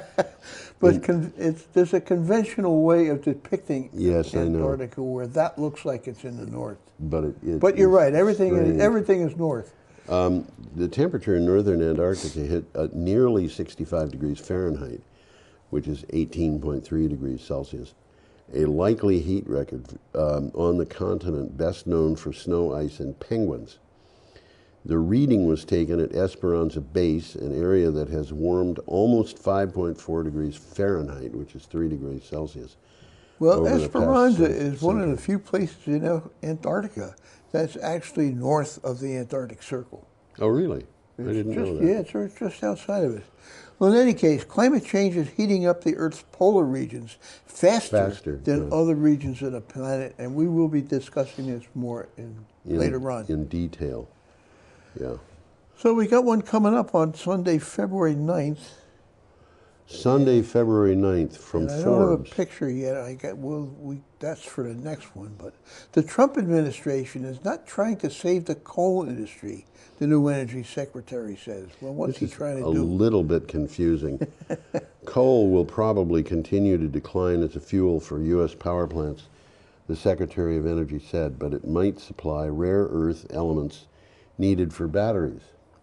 The U.S. coal industry has declined faster under Trump than under Obama.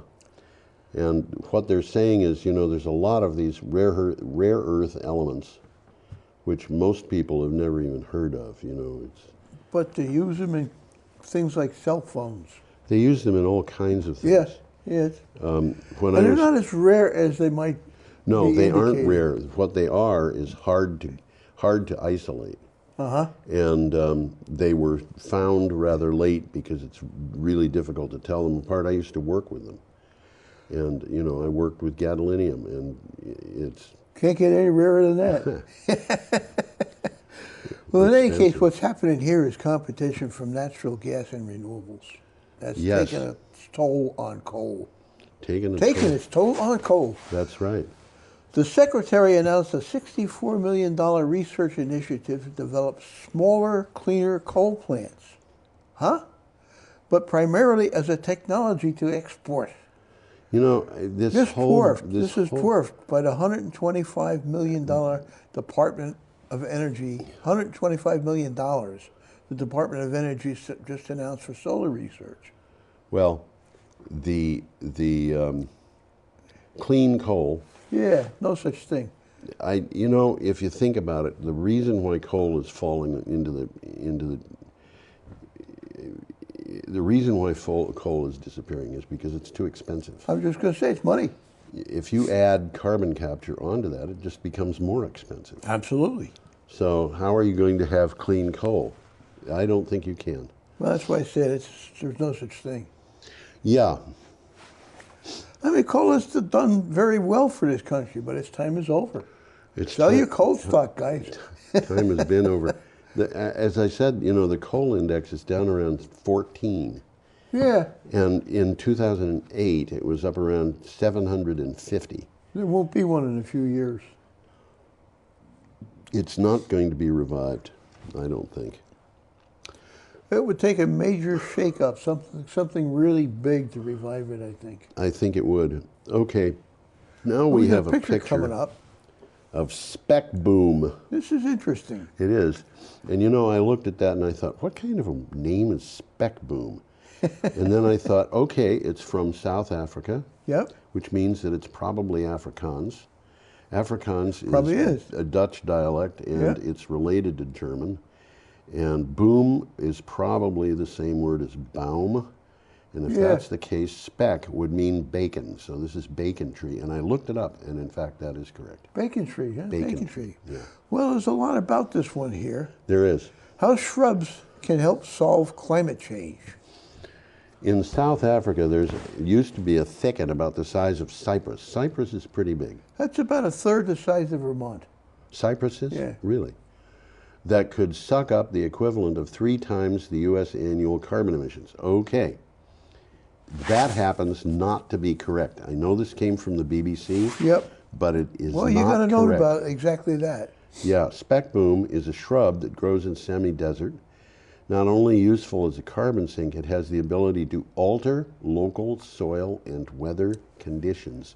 Which makes it very interesting. Yeah, so other plants can grow. Now, what happened here was, for some reason, the person who wrote this article wrote it in as American carbon emissions at 5,783 million tons, when it in fact was 5,783 billion tons. That's a big mistake. It's a big mistake, but it's understandable. So that means that it's not going to be 3 times the U.S. emissions. It would be more like 0.3%. Well, this is a long and interesting article. This is one that you'll have some fun reading, I think. It's a very interesting article, and the idea that you could have this plant, which, by the way, you can eat. Yes, you can. Yeah, I saw a picture of it, and it looks like a great big 10-foot tall piece of broccoli. Really? You're not going to get that from this picture here. Yeah. But, you know, it alters the soil, it alters the weather. Well, I got a little blurb about that. Yeah. South Africa has been in drought for the past 3 years, which we've already mentioned. Yes. Now, speckboom, otherwise known as pork bush, Yes, there you go. is an evergreen succulent shrub that can reach 16 feet in height. Okay. Because of remarkable growth rate, its rate of carbon capture can rival that of tropical forests. And the government, the South African government, has a goal of planting 1 million hectares, which, interestingly enough, is the size of Cyprus, of speckboom in national parks and on private land. Okay. So the South African government's getting on the stick here. Yes. Okay. Should we move on? Yeah, we got another one coming up, which is interesting. Okay, this is from Clean Technica. It is that. It's a long, interesting article. The 2020 Chevy Bolt, not the Volt now, it's the Bolt. GM changes the game again. In 2016, Chevy Bolt became the first affordable long-range EV, beating Tesla Model 3 to market. Now it has been updated. You can buy a Bolt for around $26,000. It undersells all affordable EVs you can buy in America, and it also has longer range than any of them. Well, the Bolt is total electric. Yes. The Volt is a hybrid. Yes. Okay, that's the difference. EVs are a pleasure to drive. Quiet, responsive, clean, and maintenance-free. Yeah. That's a fact. Yeah. They're easier to build and more durable than internal combustion engine cars. Thousands of parts, fluids, and consumables are all gone in the EV. Right. They use regenerative braking to slow the car, so brakes last indefinitely. And in this particular case, the doors, the hood, and the rear hatch are all aluminum. I had a Prius. Did you? And it did regenerative braking. Yeah. And I depended on that regenerative braking a lot. And my mechanic looked at the brakes and he said, George, you got to use those brakes more. Because they were getting rusty. That's interesting. Yeah. Well, it's 2 thumbs up for GM Yeah. and its EV future and the 2020 Bolt. At 26 grand, it's going to be very hard for any car company to beat. Okay. That's what the article says. Okay. Let's move on to Monday, February 10th. Time is a waste in here. I never did start the red timer. No, you didn't. I've just been looking at that and trying to figure out where we are. Too late to, well, you take the green number and subtract. Monday, February 10th. January 2010 is the warmest on record, and there's an image coming up, and I'll try and get that one up there. And there it is. Yes, last month was the warmest January on record globally, while in Europe temperatures were a balmy 3 degrees Celsius. 3 degrees Celsius is a lot. 5.5 degrees Fahrenheit. Yeah, above average in January. Average for January from 1981 to 2010. New temperature highs have become commonplace, mainly due to the impact of climate change, scientists say. And this is finish up. This is from a publication called ENCA. I'm going to put the picture up again because Yeah, the okay. picture is critical. That's the Extinction Rebellion symbol. Yes. And so we should, climate is changing, so should we. Yeah. Act now, and that's the message. Act Yes. now. Now is the time to act. Yes. 10 years from now will be too late. Yes. New temperature highs, monthly, yearly, decadal, have become commonplace due to the impact of climate change, caused mainly by the burning of fossil fuels. In Northern Europe, temperatures were an unprecedented 6 degrees higher. Huh. Kind of scary. Then we have an item from Energy and Policy Institute. Coming right up, Tri-State, which we've talked about, Yes. will replace coal plants with a gigawatt of new wind and solar. And as you've heard me say on this show, gig means big. That's right. Tri-State Generation and Transmission Association will close its coal-burning plants in Colorado and New Mexico and build renewable projects. Tri-State announced 304 megawatts of new wind projects and 715 megawatts of new solar projects in Colorado and New Mexico. Now, this is particularly interesting because Tri-State is the one that a couple of years ago was just resisting. They've changed their mind. I guess they have. Well, it's an interesting, how would you say it, agglomeration of things. Yes. Back when electricity was first spreading through America, it was very expensive to bring it into rural areas. Yeah.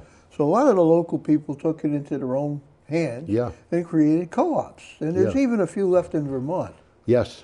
Okay, and Tri-State is a co-op of co-ops. Yes. Okay, it's a nonprofit, and it's owned by its members, all of whom are co-ops themselves. Yes.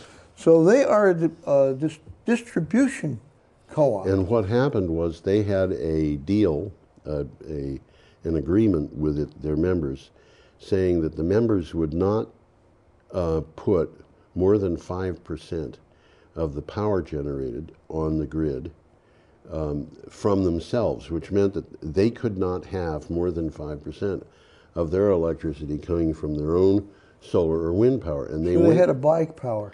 Yeah, and they went to Tri-State and said, we want renewable power. And Tri-State said, too expensive. And so all of a sudden, they started facing the problem that I think there were 3 different... well, the article says they're going to close 2 of them, so... No, there were, I'm talking about them. There were, I think, 3 different co-ops that decided to buy out. Oh, we talked about that on the show. Yes, we did. Okay. We are back to the BBC. We're back to Sydney. And we're back to Sydney. Back to Australia. Sydney rains. Record rainfall brings flooding, but puts out mega blaze. Sydney has been hit by its heaviest rain in 30 years, bringing widespread flooding, but also putting out 2 massive bushfires in New South Wales. Australia's weather agency said 391.6 millimeters, which is 15.4 inches of rain, had fallen in the last 4 days in Sydney. You think? Boy, they're not kidding. That's a lot of rain. That's a lot of rain. That's more than 3 times of the average rainfall for the month of February. Well, you know, again, this is like California, where they had drought, flood. Well, that's what the article says. The state has gone from one wave of extreme weather to another. Yeah. The rains extinguished more than 30 fires over the weekend, and that was last weekend. Yeah. Okay, about 100,000 homes were then without power, and dozens of schools have been closed. Yes. So they're going from bad to worse. Well, I'd bad rather to have worse, more bad. I'd rather have flooding than fires. Well, I think that's true. Yeah. I think that's true. Okay, we are up to Tuesday, February 11th. And we got a picture. And we have a picture of an offshore wind farm. Looks like that to me. It looks like an offshore wind farm to me. Red Rock, to increase capacity at Inch Cape. That doesn't make much sense at all. I think you're going to explain it to it. Red Rock Power has applied to boost capacity at Inch Cape Offshore Wind Farm, off East Scotland, up to 1 gigawatt from 700 megawatts. Capacity increase will be achieved without raising turbine numbers, thanks to what are called technological advances. The Chinese-owned company told Scottish authorities. This is really interesting to me. Well, I did some quick math, and in order to do that, they would need 14 megawatt turbines. And Really? the biggest turbine you can buy now is GE's 12 megawatt.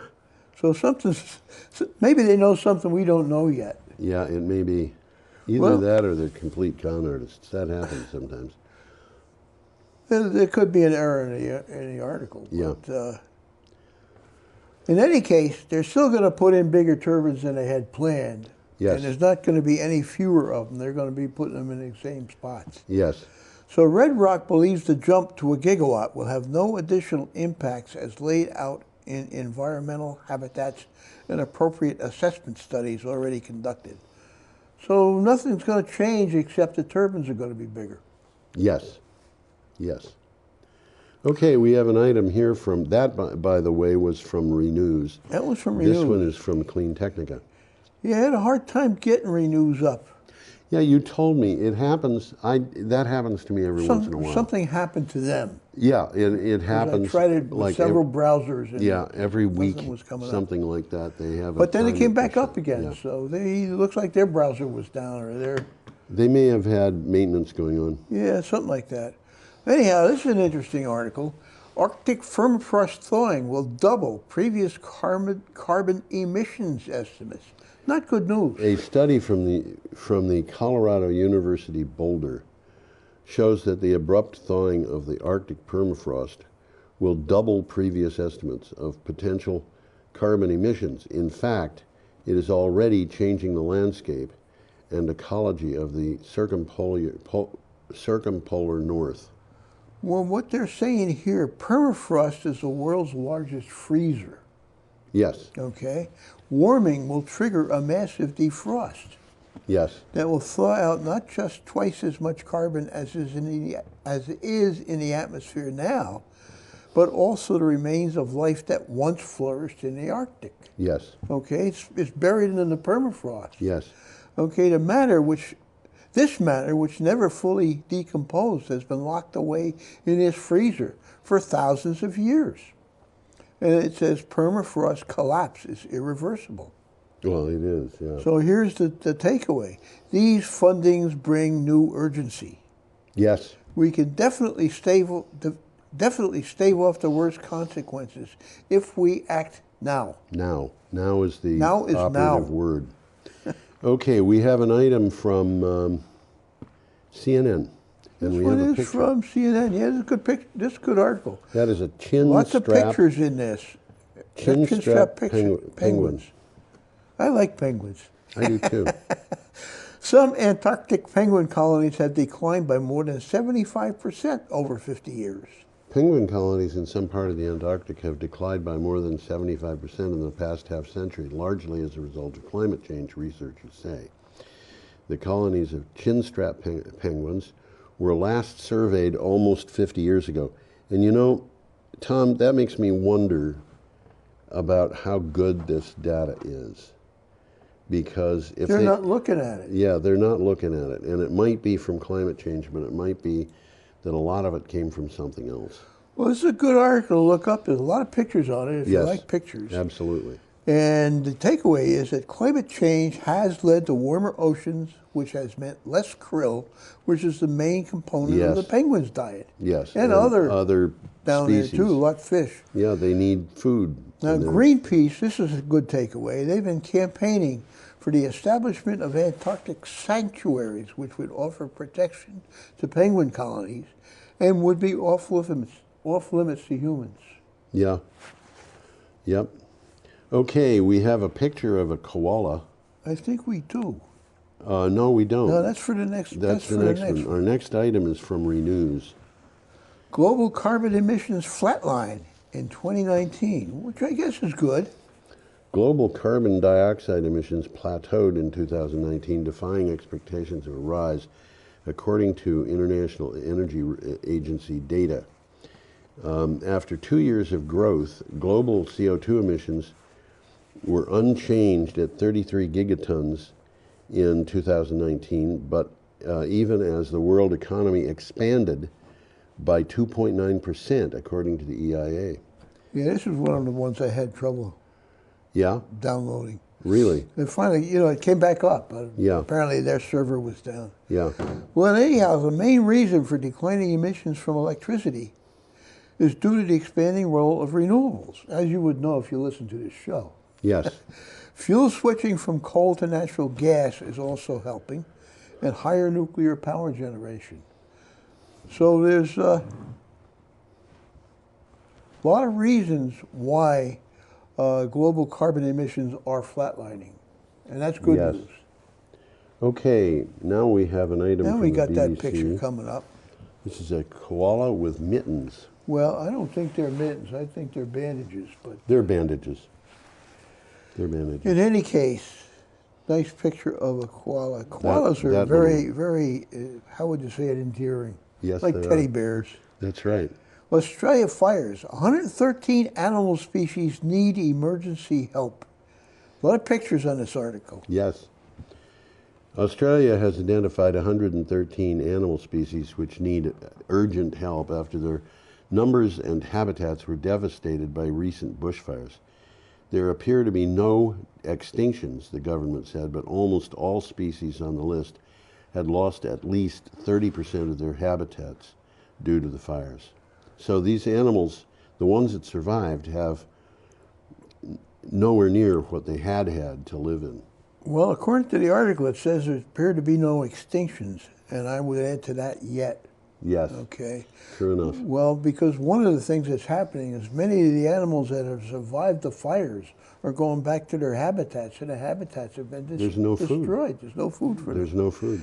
We did, I don't know if we showed this picture or not, but I saw one picture of a koala bear sitting in front of a whole bunch of carrots. Oh, yes. Well, in any case, researchers estimate that more than 1 billion animals may have perished in the fires. Koalas and wallabies, as well as bird, fish, and frog species, are among those needing the most help. The panel found some highly threatened species faced imminent risk of extinction because almost all of their habitat has been destroyed. And the koala has had substantial sections destroyed, which means they need emergency intervention to support their recovery. And that picture of carrots being dropped is part of the carrots emergency. are not going to help the koalas. They'll help the wallabies. But Well, this particular koala was eating carrots, so. amazing. Must have been What hungry. I have been told is that the koalas have to have eucalyptus leaves. Eucalyptus I think I read leaves. that too. Yeah. Okay, our Well, last, that's the last item. is from Renews. Mayflower wind to deliver $58 megawatt hour power. That's that's almost 6 cents. Yeah. That seems kind of high.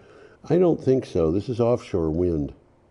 It depends on the market. Yeah. Because we talked about Tri-State earlier on paying 2 cents. Yes, but that's onshore wind in solar. Output from the 804 megawatt Mayflower wind offshore wind farm off the east coast of the United States will be sold to Massachusetts utilities. That's the one off Block Island, or? I don't know. I don't remember. It's definitely in Massachusetts. Yes, for $58 per megawatt hour, which is 5.8 cents per kilowatt hour. Yeah. According to documents filed on the power purchase agreement, the regular wholesale market prices are projected to be $84 per megawatt hour. So this is considerably lower price than wholesale. Well, presently Vineyard Wind is selling in this market for 6.5 cents a kilowatt hour. Right. So this is definitely a saving. Yes. And it's 2 cents down south, but how do you get it up here? You hire 20,000 people to bring it up Coolies. on their bicycles. Yeah. That's right. Well, that's it. The wheeling cost of getting it up here, there may not even be that capacity. Probably not. But, you know, this is, we have a market that isn't really firmly established yet. And it's going to take some time to get this all. Well, we have not anywhere near come clear to using the resources off the East Coast for generating offshore. Oh, no. Yeah, you're absolutely Nowhere right. near it. Nowhere near. And it's ripe. I mean, it's shallow. You know, they can anchor these things to the ground. And, you know, I read an interesting study several years ago. They were talking about, okay, solar power is intermittent. Wind power is not intermittent. It is variable. Yeah, that's a good point. And what the author of the study said was wind power from a wind farm is going to be producing power something on the order of 98% of the time. It's just that high, huh? Yeah, it's not going to be a huge amount. But there's some but there's power always some power coming out. And so the solution is storage. yeah, absolutely. The solution is storage. And, you know, same thing with solar power. You can fill your batteries up during the daytime and, Sure. you know. And the costs of storage are coming down considerably. They are indeed, yes. Yeah.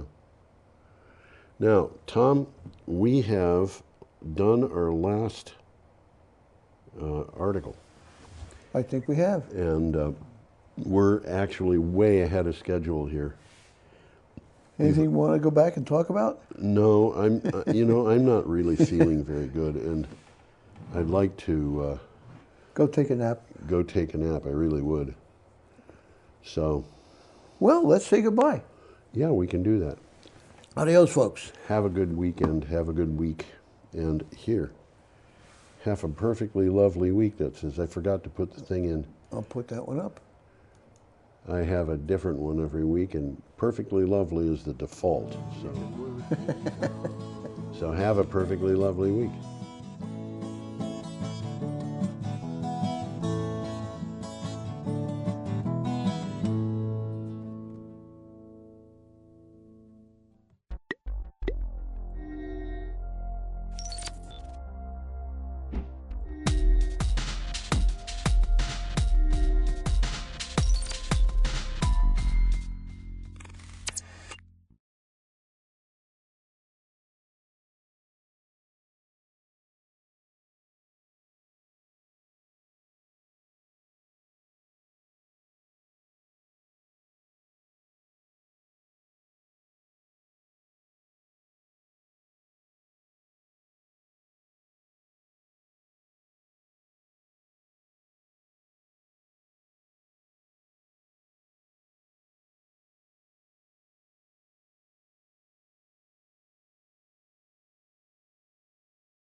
evening and welcome to the Tuesday, February 18, 2020 Select Board meeting.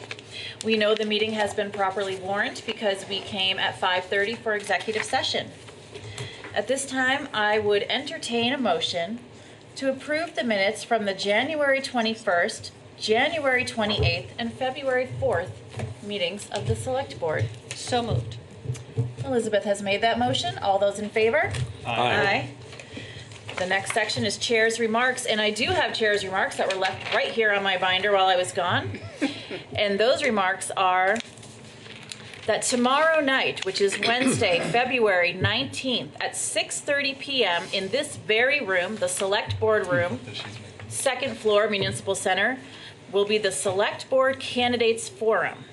It will be aired live on Channel 10 and live streamed on Facebook at the Brattleboro Community TV Facebook page.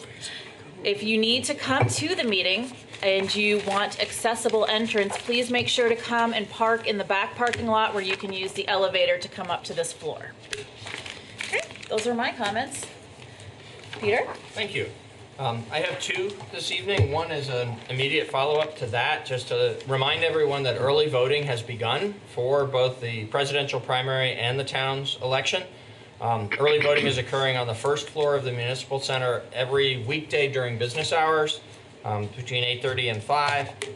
Also, the town clerk's office, also on the first floor, here at the Municipal Center, will be open on Saturday, March 29th. That's the last Saturday before the day of the election. Saturday, March 29th from 9 in the morning until noon here at the town clerk's office for folks who want to vote early. And then the actual election day is March 3rd, Tuesday, March 3rd. The polls will be open from 7 in the morning until 7 in the evening next door to the Municipal Center at the American Legion Hall. There will be parking available that day at the Legion, at the State Office Building parking lot, at the courthouse, and in our Municipal Center parking lot. We are anticipating a better than average turnout, given that it's not just the town's local election, but also a presidential primary election. And so we'll be trying to make sure that it is convenient for everyone to come and participate in the vote. And a quick update about the Hinsdale Bridge project. Here in this room last week, we had a meeting of the Hinsdale and Brattleboro Combined Citizen Advisory Committee, working with New Hampshire DOT and Vermont's Agency of Transportation, VTrans, in the development of that project. And so I have a timeline, an updated timeline to share with everyone. It's actually, they are anticipating the NHDOT, who is responsible for the construction of the project, anticipates that the project should still be done by the original deadline. It's going to start a little bit later than intended in terms of getting out to bid and having an award of a contract, but it's multiple years and they believe that they can make up the time. So the time frame, so the community's aware of how soon it's coming along, is that the project should be out to bid this summer in August. With a bid award in the fall and active construction work beginning a little over a year from now in April of 2021. The active construction is to continue from 2021 until 2023. And when the new bridge is completed, there will then be rehabilitation work done on the two old bridges, or existing bridges, to turn them into bike ped access between the two states. So that project is expected to take about another year and be done in 2024. Thank you, Peter. Plenty of time to plan our alternate routes if you use a car. Indeed. From 2021 to 2024. Yeah, well, and one nice factor in this project is the old bridges will remain in use until the new bridge is ready to take that traffic. So while there will be a lot of activity in the area, the disruption should be less than for some other bridge projects. Perfect. Thank you. Thank you. At this time, I will move to select board comments and committee reports. Is there anybody who would like to make a comment or give a committee report? Daniel? I was just going to jump on the candidate forum thing, and I'm glad that you brought it up and not me. And in addition to being on BCTV or live in this room, it's also going to be on the radio live, hopefully, fingers crossed, if we get the technology right, on WVW 107.7 FM. Excellent. Community media at its finest. Very good. Other members of the board have comments or committee reports? Tim? I just want to let everybody know that last week, Liz and Peter and I were fortunate enough to be able to spend the time to go to VLCT's Town Governance Day up in Montpelier. I think that's what they call it, Local Government Local Day. Government Day, sorry. Which is always an experience. I think it was the third time I went up. And we basically, we spoke about a lot of subjects with our legislators. I think we would summarize it as 3 different subjects that we concentrated the most on. That was the upcoming decisions they're going to be making with cannabis and cannabis taxation and regulation. The self-governance, which, as you know, if you've been paying attention, that this board has been very involved with, and so has our town manager, serving on the VLCT board himself. And also some wastewater regulation details that we have a high stake in, and our citizens do. So I thought I would speak a little bit to the cannabis, what happened there, and maybe Liz can take self-governance, and I'm going to spring a surprise on Peter and say, you can let us know what's going on in wastewater, just a little snippet. But as far as the cannabis taxation goes, the House Government Ops Committee had sent it out with a recommended 2% local option tax recommendation, which was less than we were looking for, but still a reasonable place to land. Then something went sideways, we think. The House Ways and Means, while negotiating for a 14% excise tax, so a 14% tax on all cannabis sales, and 6% regular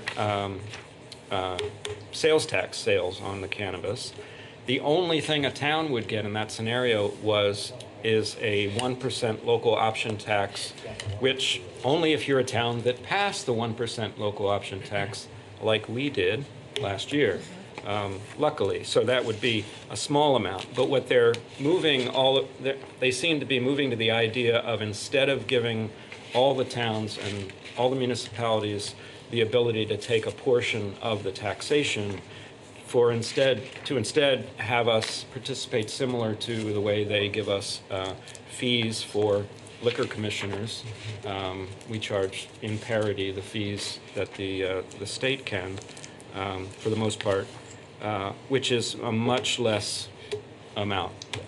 It's very little money going to the towns, and very little money proportionally going to towns like ours that are actually paying for police forces and fire department, and are going to be heavily impacted, or we don't really know what the impact's going to be. So we're trying to stake out a little bit of money for the community, because we're going to be left with all this responsibility when this gets passed. Anyway, there was a lot going back and forth, and but we had some good conversations. We're not sure where it stands right now. It's having trouble at the moment just going anywhere, I think. And I'll just let Liz talk about self-governance, I think. Well, it was very interesting going to this conference, and I got to see relationships between the town and the legislators that I hadn't seen and understood before. I was pleasantly surprised that I didn't know a lot of legislators, and was able to get some insights from them about how they view our priorities. And one of them was self-governance. And it's interesting because it's such a big deal to us and the towns that also want it. And it was definitely small potatoes to the legislature. The Senate has passed its Bill S-106, but it hasn't been taken out by the House. And I think, well, I was able to tell the House leadership how important it is to us and get that back on their radar. They seemed surprised that it's something that we would want when it's so obvious to us that it's necessary. So if anyone is inclined to contact their legislators and tell them how important it is to Brattleboro, they should do so.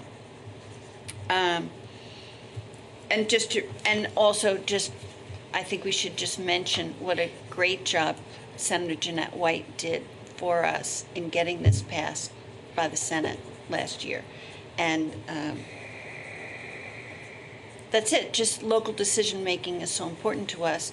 and a lot of the other towns chimed in because it's important to a lot of different towns on things like getting a stop sign or other tiny matters that have to go up to the state to be decided when, as we said, it would free the legislator up to doing their important business without worrying about these picky and little things that they worry about on our behalf. So it's something that if our constituents, if our town residents told the legislature that it was important to them as mutual constituents, it might be helpful, because I don't think that it's registering to them that the towns themselves can take this responsibility on themselves. Anything else? Thanks, Liz. Peter, did you want to chime in about wastewater? Yeah, just briefly. So it's the stormwater management that legislation that the state has passed is necessary in order to protect the waters of the state, but particularly Lake Champlain. So there's a phosphorus problem up in the northwest part of the state that is requiring a very significant expense of investing in better stormwater management infrastructure, both by municipalities and by private interests. On this side of the state, there's a nitrogen issue with the river that is not as significant, but still exists. It needs to be addressed. The problem with the legislation is, as so often is true in our relationship with the state, it goes right to the heart of the self-governance discussion, that the requirements have been passed without sufficient funding assistance. These are major investments that municipalities are having to make in stormwater management infrastructure, mostly but not exclusively along roadsides. For some communities, it's also including a very significant investment in upgrading their sewage treatment plants, but because our wastewater treatment plant was upgraded just within this decade, that part fortunately isn't going to be a burden for Brattleboro. But the upshot of it is, tying back to our recent budget discussions and looking ahead to things we will be working on in the year ahead, that here in Brattleboro, we think that the best approach for us to make sure that there is both a effective funding mechanism and a fair way to collect the money from the people who are actually contributing stormwater runoff is a stormwater utility, which would function like the water and sewer utility, but specific to stormwater functioning. And the main reason why that's important, there is an equity issue that will address among those of us who live in own property in Brattleboro, and whether that's residential property or commercial industrial property. But the most important reason why that will be important to us in our community is because of the amount of state property that contributes to this. So I-91 is a huge contributor of stormwater runoff. There are other state highways all over town that contribute, and some state facilities like the building next door. So the state of Vermont doesn't pay any property taxes, but is a contributor to the fee-based payments into a stormwater utility, and we'll have more information to share on that in the months ahead. Thank you, Peter. Thank you. Yeah. Any other committee reports or comments from this table? Okay. Then I am going to go ahead and move us into public participation. This is an opportunity for members of the public to speak on something that is not listed on tonight's agenda. Is there anybody here tonight who's here to do that? Okay. Then I'm going to move on to liquor commissioners. I would entertain a motion to convene as liquor commissioners. Okay, David's made that motion. All those in favor? Aye. Aye. We are now liquor commissioners, and our first order of business is second-class liquor license renewal for Max LLC, doing business as One Stop. Okay, hi there. If you'd like to come over to our table, you can introduce yourself. The microphone will not amplify your voice, but it allows people watching on TV to hear you. Okay. My name is John Cushman, one of the owners of Max LLC. Mohammed Anand with me today is the other owner. Here to address the instance where one of our employees did sell alcohol, beer, to an underage person. He was when we checked them on it, because we had trained them beforehand when we took the place over in October, that this is urgent. We got to do this. And he said he was very busy one night, and he thought he knew this person, and he called us right away after and said, "Oh my God, I don't know what happened." And we trained him, and we told him again that this is very, very important. You can never let this happen again. And I'm happy to say since then, we've got 2 positive commendations from the Liquor Control Board that they've checked, and we're on track. Great, great. Members of the board have questions or comments outside of the information that was just provided? David? Yeah, just, you mentioned it would never happen again, but this was your second? We had this was, when we first took it over, we had a couple of people in there, and they left on us, and then these other 2 people came in, and they're the ones that are there now, and this happened to them. And we thought we had them trained well, and we explained it going in, and like I said, what happened that one night happened, and since we've urged them and really stressed how eminent this is, since then they haven't done it. So the first violation was the previous employees? Previous employees, correct. Okay. Thanks for that clarifying question, David. Other members of the board have questions or comments? Yeah. I don't either. I think you know whatever it is. It sounds like you've already addressed Oh, it expediently. This is urgent. No. So, okay. Okay, perfect. So if we don't have further questions or comments, then at this time, I would entertain a motion for this renewal. Liz? I move to approve the renewal of a second-class liquor license for Max LLC, doing business as One Stop at 414 Canal Street. Excellent. Liz has made that motion. All those in favor? Aye. Motion carries 5-0. Thank you very much. Thank you. Thanks for coming in. Okay, we are still liquor commissioners. And our second order of business is the renewal of a first and third class liquor license and entertainment permit for $3 Dewey's, doing business as McNeil's. And Ray, if you'd come over to our table. Do you have to recuse yourself because you get your picture taken there all the time? No, that's good. Hold on now. Okay, once again, the microphone won't amplify you, but I it's heard going that. to be perfect. Okay.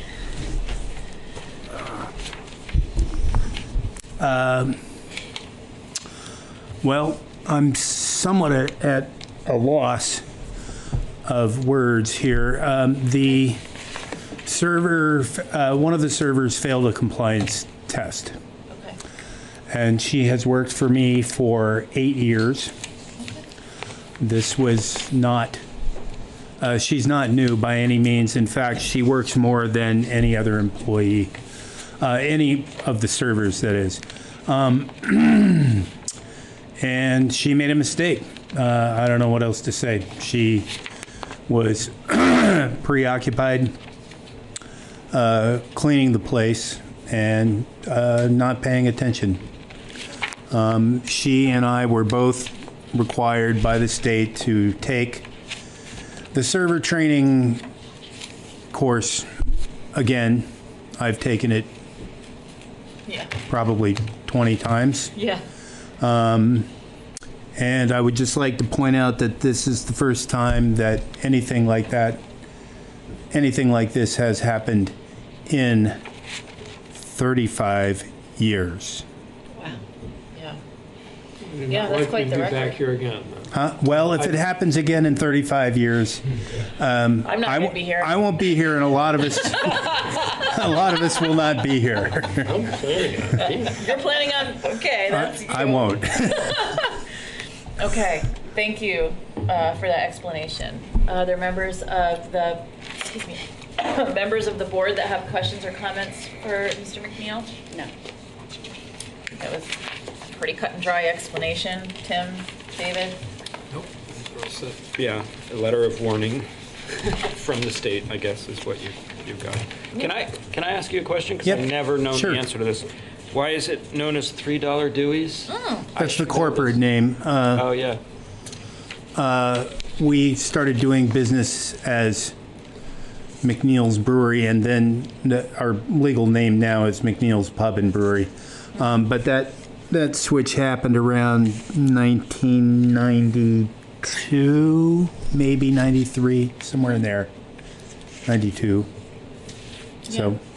Just curious where the name came from. Right. Right. That was the original corporate name. Got it. All right. Well, thanks for being one of our many Brattleboro institutions. And you guys are pretty busy down there, so the fact that this is the first time in 35 years, I'm sorry that it happened, but I think there's something to be said for that as well, for the track record. So good job.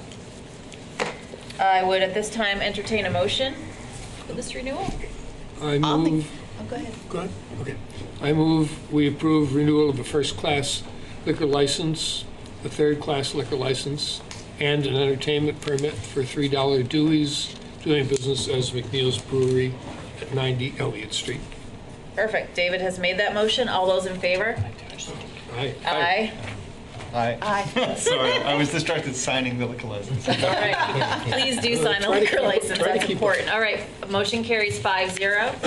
Thank you, Ray, for coming in. Appreciate it. Okay. We have one final item, and that is a new second-class liquor license for Passmart Inc. Passmart, we learned this afternoon, the representative of Passmart might not make it because of the weather this evening. Okay. So, sure. I can speak to the status of this matter, and then you can decide whether you wish to proceed or whether you'd rather hold it over for an evening when the representative can be here. Okay. This is the same type of liquor license previously held by those who ran it as Sonny's Sunoco for many years in the same location. It has been reviewed by the police department, fire department, and other town staff. We do believe that everything is in order and ready for your approval.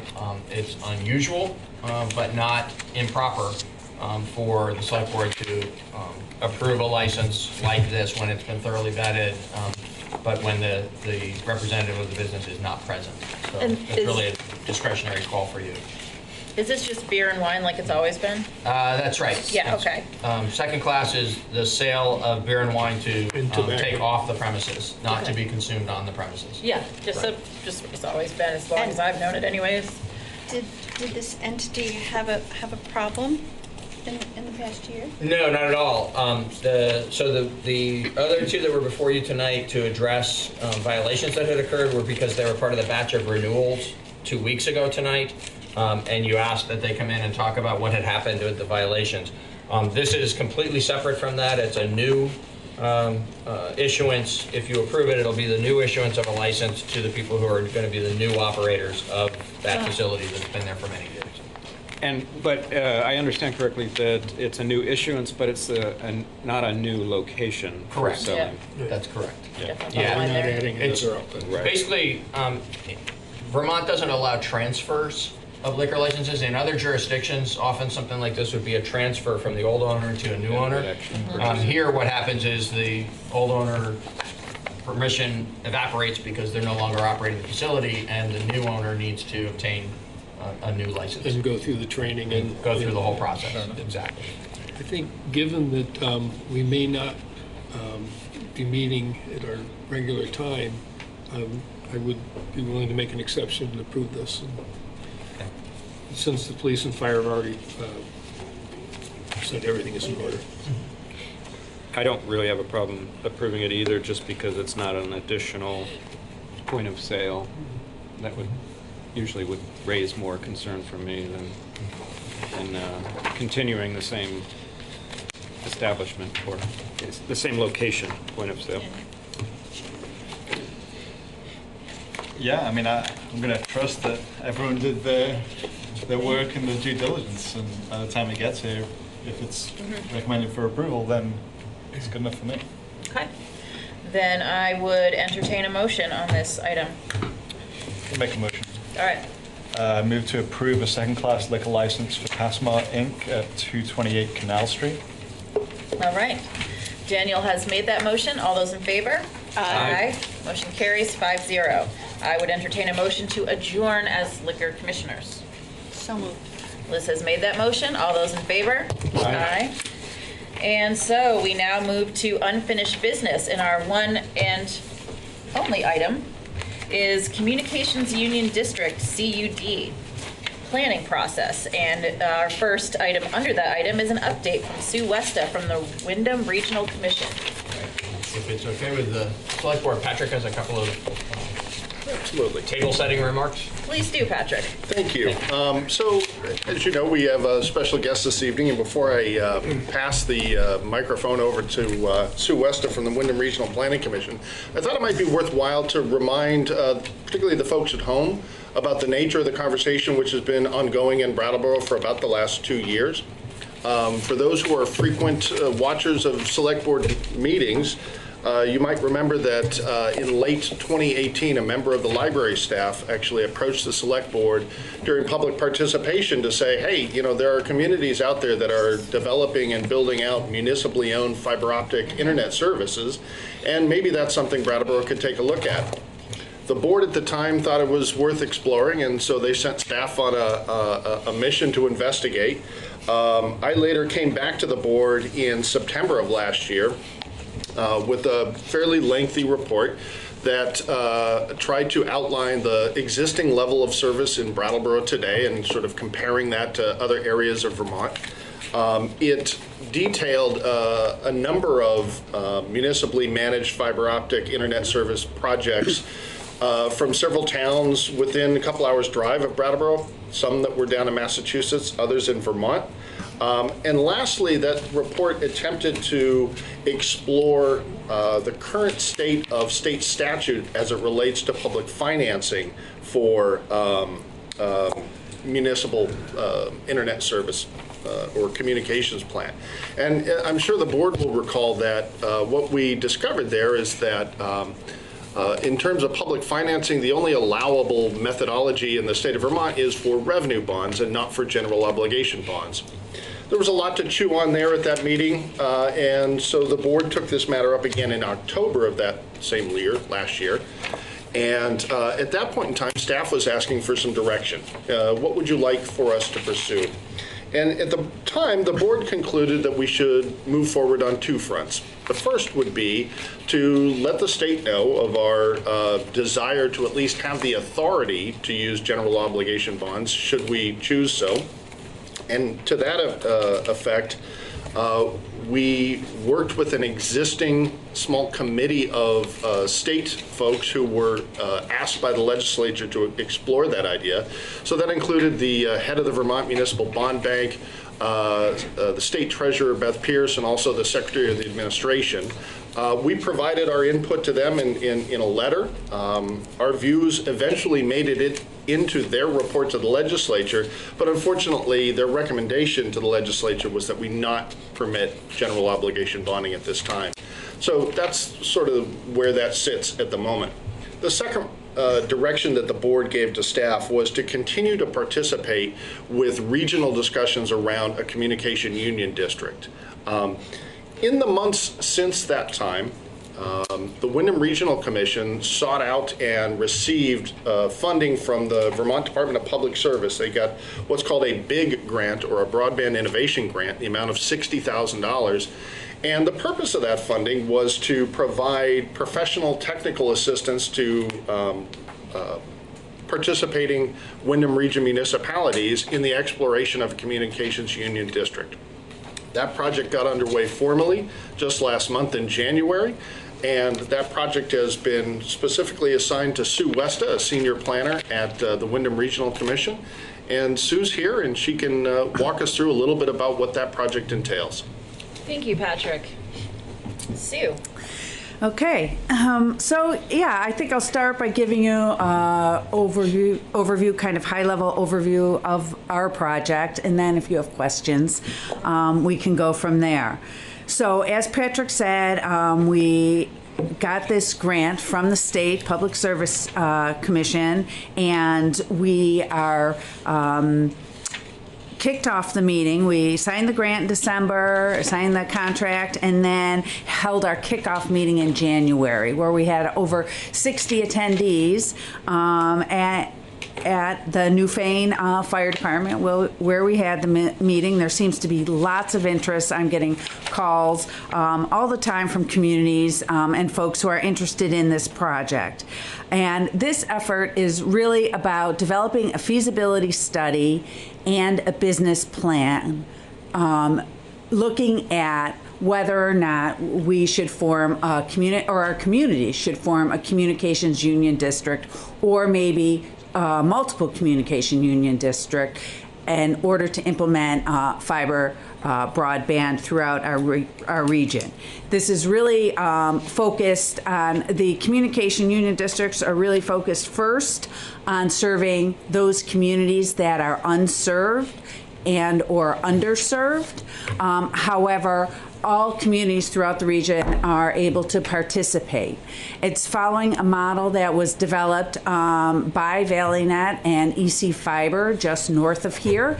That model has been successful, and they have implemented broadband service through most of the towns in that region right now. They're still working on a few of those in that region. However, Carol Monroe from EC Fiber is one of our partners on this project. She is one of our technical service providers. Our other technical service provider is from the Rural Innovation Strategies Group, who has experience with this. They've been working with ValleyNet and looking at implementing broadband service in other rural regions throughout the country, actually. So the Wyndham Region Commission is really a part of this grant to help bring all the communities together and get the word out about the project and hear about, what the community's concerns are. So after we held our kickoff meeting in January, we asked all the towns to develop a resolution saying that they were interested in participating and assign a town appointee so that we know have a specific person that we knew to reach out to.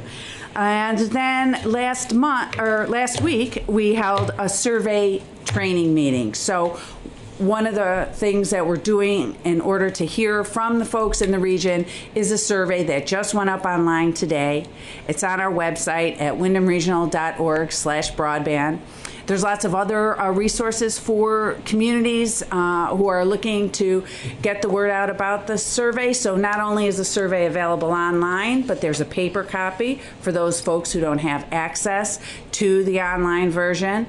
There are flyers, there are summary sheets that people can use to help develop articles, but that's really what the meeting was about last week, and a lot of folks had some really interesting ideas for how to get the survey out in their towns, from having a table at their town meeting to standing outside their local grocery store or the town dump. They're going to be putting paper flyers out at local libraries and town halls, and I know Patrick has already got a lot of that underway here in Brattleboro. So that survey is due March 17th. We'll be taking responses until that time.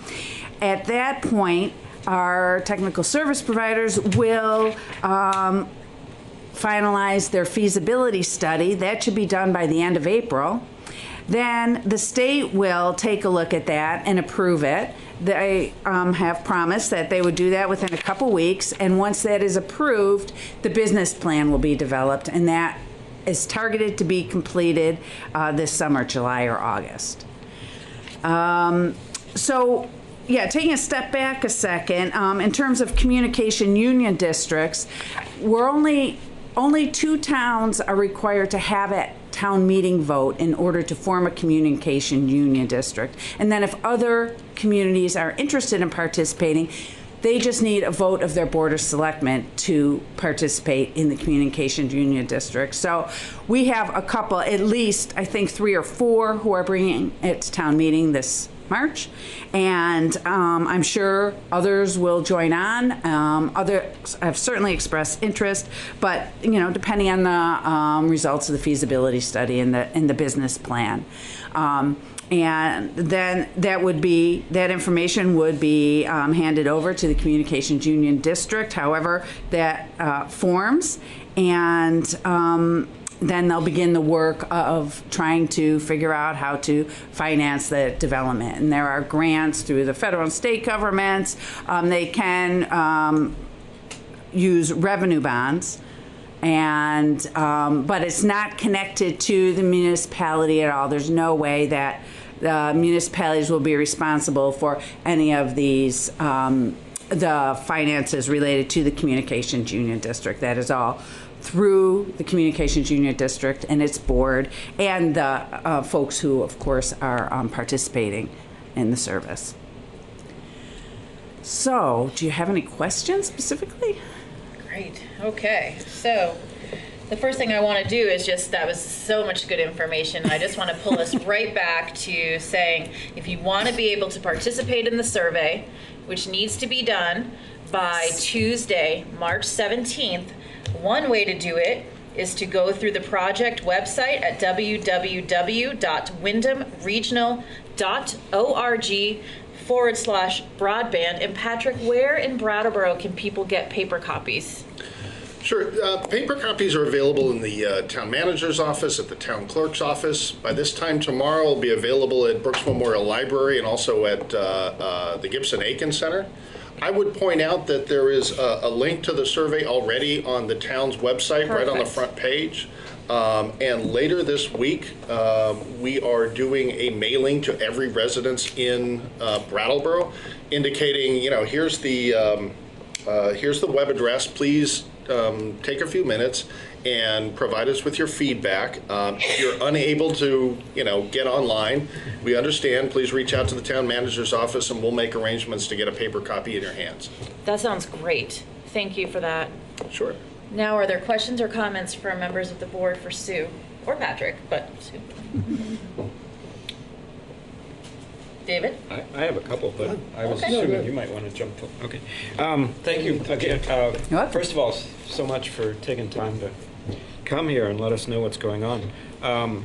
You mentioned it's the underserved communities, and when we had our discussion that Patrick referred to some time ago, a few months ago, we learned that, well, first of all, it depends on your definition, but of broadband, which is, we have a minimal definition, and then there's what we'd like to see as far as internet speeds. But how would you define underserved communities? We found out that we are approximately 95% covered in a minimal definition of broadband speeds. So how would you compare Brattleboro's situation to some of the other communities? What kind of percentage coverage, if you know? Yes, I don't know specifically off the top of my head, but I do know that there are communities that have very minimal internet access at all. And there are ones that all they have is DSL, which is very low service. So, I understand that not everybody in Brattleboro is served, and you might want to be served at a higher rate eventually, and that would be one reason to participate in this effort and to eventually become part of the district. Okay. It's much more effective for these small rural places to band together in order to provide a service like this. It really doesn't make sense for each town to do it on their own. The costs are just too high, and there's just not enough benefit for any of the companies. So that's why connecting the rural communities with those that are more densely developed does help too. That does make sense to you, that we would jump in the fray. Yes, even absolutely. With communities that have literally sometimes no. So you wouldn't be the first ones to receive, to have build out fiber. They would go to those underserved and unserved ones first, but you would be part of the organization or part of the district, and then eventually you would be, and that's what's happening with the EC Fiber group right now. And thank you. My second question is simple too. The Wyndham Region Broadband Project, it occurs to me that can be a little bit of a broader definition than just fiber.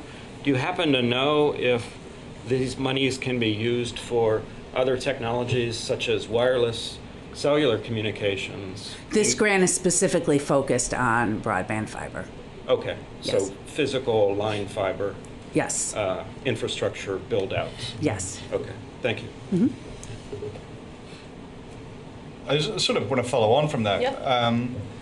You know, if this project were to move forward, there's a big build out of physical infrastructure.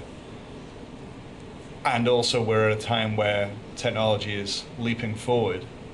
Is there a danger that the physical infrastructure that gets built becomes out of date pretty quickly? Our technical service advisors are suggesting that this, in more rural areas at least, this is going to be the next step for quite a while. I don't know But in Brattleboro, specifically maybe. how much, but in larger urban areas like, you know, Boston and New York, not even Brattleboro, you know, they're going to have a lot of other options there. It's still going to be fairly limited up here, and the amount of download and upload speeds that you can get with the fiber is pretty significant, and much more significant than what many folks have now. I just got another one, if I may. Yeah. I do ask a lot of questions. You saw that. I know. So when we were talking about this originally, as Patrick mentioned, there was this question about general obligation bonds. They'd been used in Massachusetts effectively to fund projects that were locally owned. That's not an option for us here in Vermont.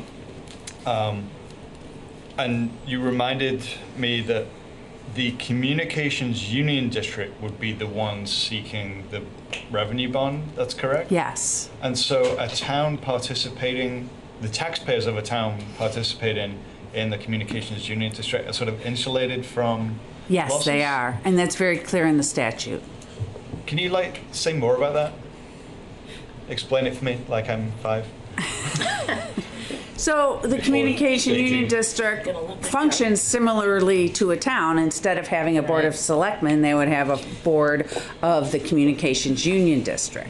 And those folks will make the decisions about, and there would be a representative from each of the towns at least who participates, and those folks would make all the financial decisions, would apply for grants and loans, and it would operate similarly to how a town does, only it's a completely different organization. So if the CUD loses money, what happens to the taxpayers of the town that is part of that CUD? Nothing should happen to them. Okay. Well, Patrick wants to jump. Yeah, if I can, I'd just like to jump on that and emphasize that a little bit more. It's explicitly clear in the statutes that provide for communication union districts that property tax dollars or sales tax dollars are utterly unwelcome within the framework of a communication union district, and that the only recourse for investors would be the assets of the CUD. But just to be really clear and upfront, before staff comes back with a recommendation for your consideration that, hey, we ought to participate in a communications union district, one of the things that we'll be doing is having Bob Fisher take a really close look at this and providing his advice to you as to what any of the risks that Brattleboro would be accepting by participating. But our expectation at this time is that there is essentially a firewall between the CUD and the municipality, and that the municipality's assets could not be tapped in the event that the CUD went belly up. Liz? I have my same broken record question about regional towns working together, because I know for our relationship with the Wyndham Regional Commission is a per capita fee, and therefore we pay more than the surrounding towns because our population is larger. Is the representation in this in whatever union district that's created for funding of the broadband, going to be similarly based on a per capita amount? Or is it because the smaller towns are the ones that have the greater need than we do? No, I do not believe so. It will be, the towns will not participate at that level financially. It will be individual subscribers that will participate. Thank you. Could you talk a little bit, I think it's hard to understand the financing because we have one, we only have a couple of models that we understand municipalities typically use. And can you talk a little bit about how BC Fiber raised money for their project? Are you familiar with that? So generally, I'm familiar. If you want really specifics, we'd have to have our partner Carol Monroe here. But generally, I understand that they financed a lot of it up front with individual investments from the community. There were folks who stepped up with large contributions. They're not recommending that we do it that way. And they learned some lessons through that process that, they're sharing with us and other new CUDs that are getting up and running. But they, once they had some of that funding in place, then they were able to get some loans, I believe, to help state economic development loans to get that construction up and running. And now they have a lot of customers, so they're financed more that way. I believe they also sold much smaller, or got much smaller investments from people along the road, so that when they had enough people investing, they could run it up. That may be true. Yeah, it would be worth hearing more about that model. It was pretty interesting. Also, the way you described the underserved areas, and I think that one of the somebody at the Newfane meeting talked about. For Brattleboro, the most likely effect would be if Dummerston were a member and it wound up going up Stickney Brook, then it would be very easy for for it to come down the other side, down Sunset Lake or down Pleasant Valley and into that part of town, coming from a rural rather than coming from the urban center. Right. That's a more likely outcome. Sure. But there are a couple of things that I think have turned out to be misconceptions, at least based on what I heard at the Newfane meeting, and one of them was about the general obligation bonding. I understand, and I thought was said quite clearly at that meeting, that a municipality could take general obligation bonds to run fiber to municipal facilities. If we wanted to run fiber to the police department or out to the public works area, we could bond for that and we could run that, and then people could take service off that backbone along that route. And that was pretty clearly articulated by the woman from EC Fiber. I thought it was just the revenue Patrick, do you bonds recall as well. that? I do. It was the position of Carol Monroe that if the municipality was building its own network for its own purposes, for internal communication, so for example, if we wanted to build our own network where the municipal center could communicate with the Gibson-Aiken Center, the library, and public works, etc., we could use general obligations for the purposes of constructing our own publicly managed network for our own purposes. I think some additional research, particularly from Bob Fisher, would be worthwhile before we assumed that could necessarily provide service to the public, because I think we're then in that situation where we'd be using general obligation bonds to provide a retail service, and I think we do that with our roads, by the way. But yeah, absolutely. Oh, and by the way, I completely agree. I mean, our argument for the use of general obligation bonds and for our ability to move forward that way, if in fact that's what the people of Brattleboro would like, I think it's pretty clear. But another question that came up was around and I think actually it was Chris Campany that responded to this one about confining, a lot of towns have decided they want to confine development. They want to keep development down in a compact area and not have it happening, sort of spasmodic or scattered around the region. And I don't recall exactly what his response was. I sort of asked if he could come tonight because I didn't recall that. But do you recall, or what the why it's also important for the downtown or the more compressed, compact, whatever the right word is for more urban areas, and why it's also important for fiber to come into those areas? In order for fiber to, so like for Brattleboro, you mean? Yeah. Well, I think the value is in getting that higher quality connection. If folks in town here aren't feeling like their connections are good enough for what they need to do in terms of, businesses, school, it's an important education tool Streaming, now, Netflix. healthcare, there are a lot of things. Yeah, I'm really pleased that you included all that in the summary sheet. The students and teachers part, particularly the opportunity to interact in real time with large numbers of students. If, for instance, a snow day occurred or if somebody was home sick, they could still be in class. And the same is true with that kind of resolution for medical diagnosis and treatments and teaching, turning a school nurse office into a medical home for families whose kids are in those buildings. So there's a lot of really significant value in it. So I appreciate you including that in the presentation. Good. Yes, thank you very much. And I appreciate the update tonight. We do still have another item under this update which does require action, to not lose sight of that, and that is the official designation of the town representative to the CUD. Is that correct? And who would like to address that item? Sue, Peter? Feels weird for Patrick to address it. So, happy to relieve Patrick of that weirdness. Great. So, based on your earlier discussions, Patrick outlined well at the beginning of this item the history of how this has been considered by this board and actually the prior select boards here in Brattleboro as well.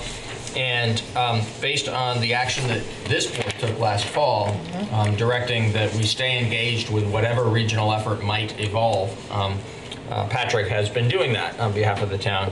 And so since the organizers of this effort now are requesting that there be a specifically designated individual, we think it makes sense for the board to designate Patrick as that specifically designated contact person for Brattleboro. Yeah, he doesn't have enough to do.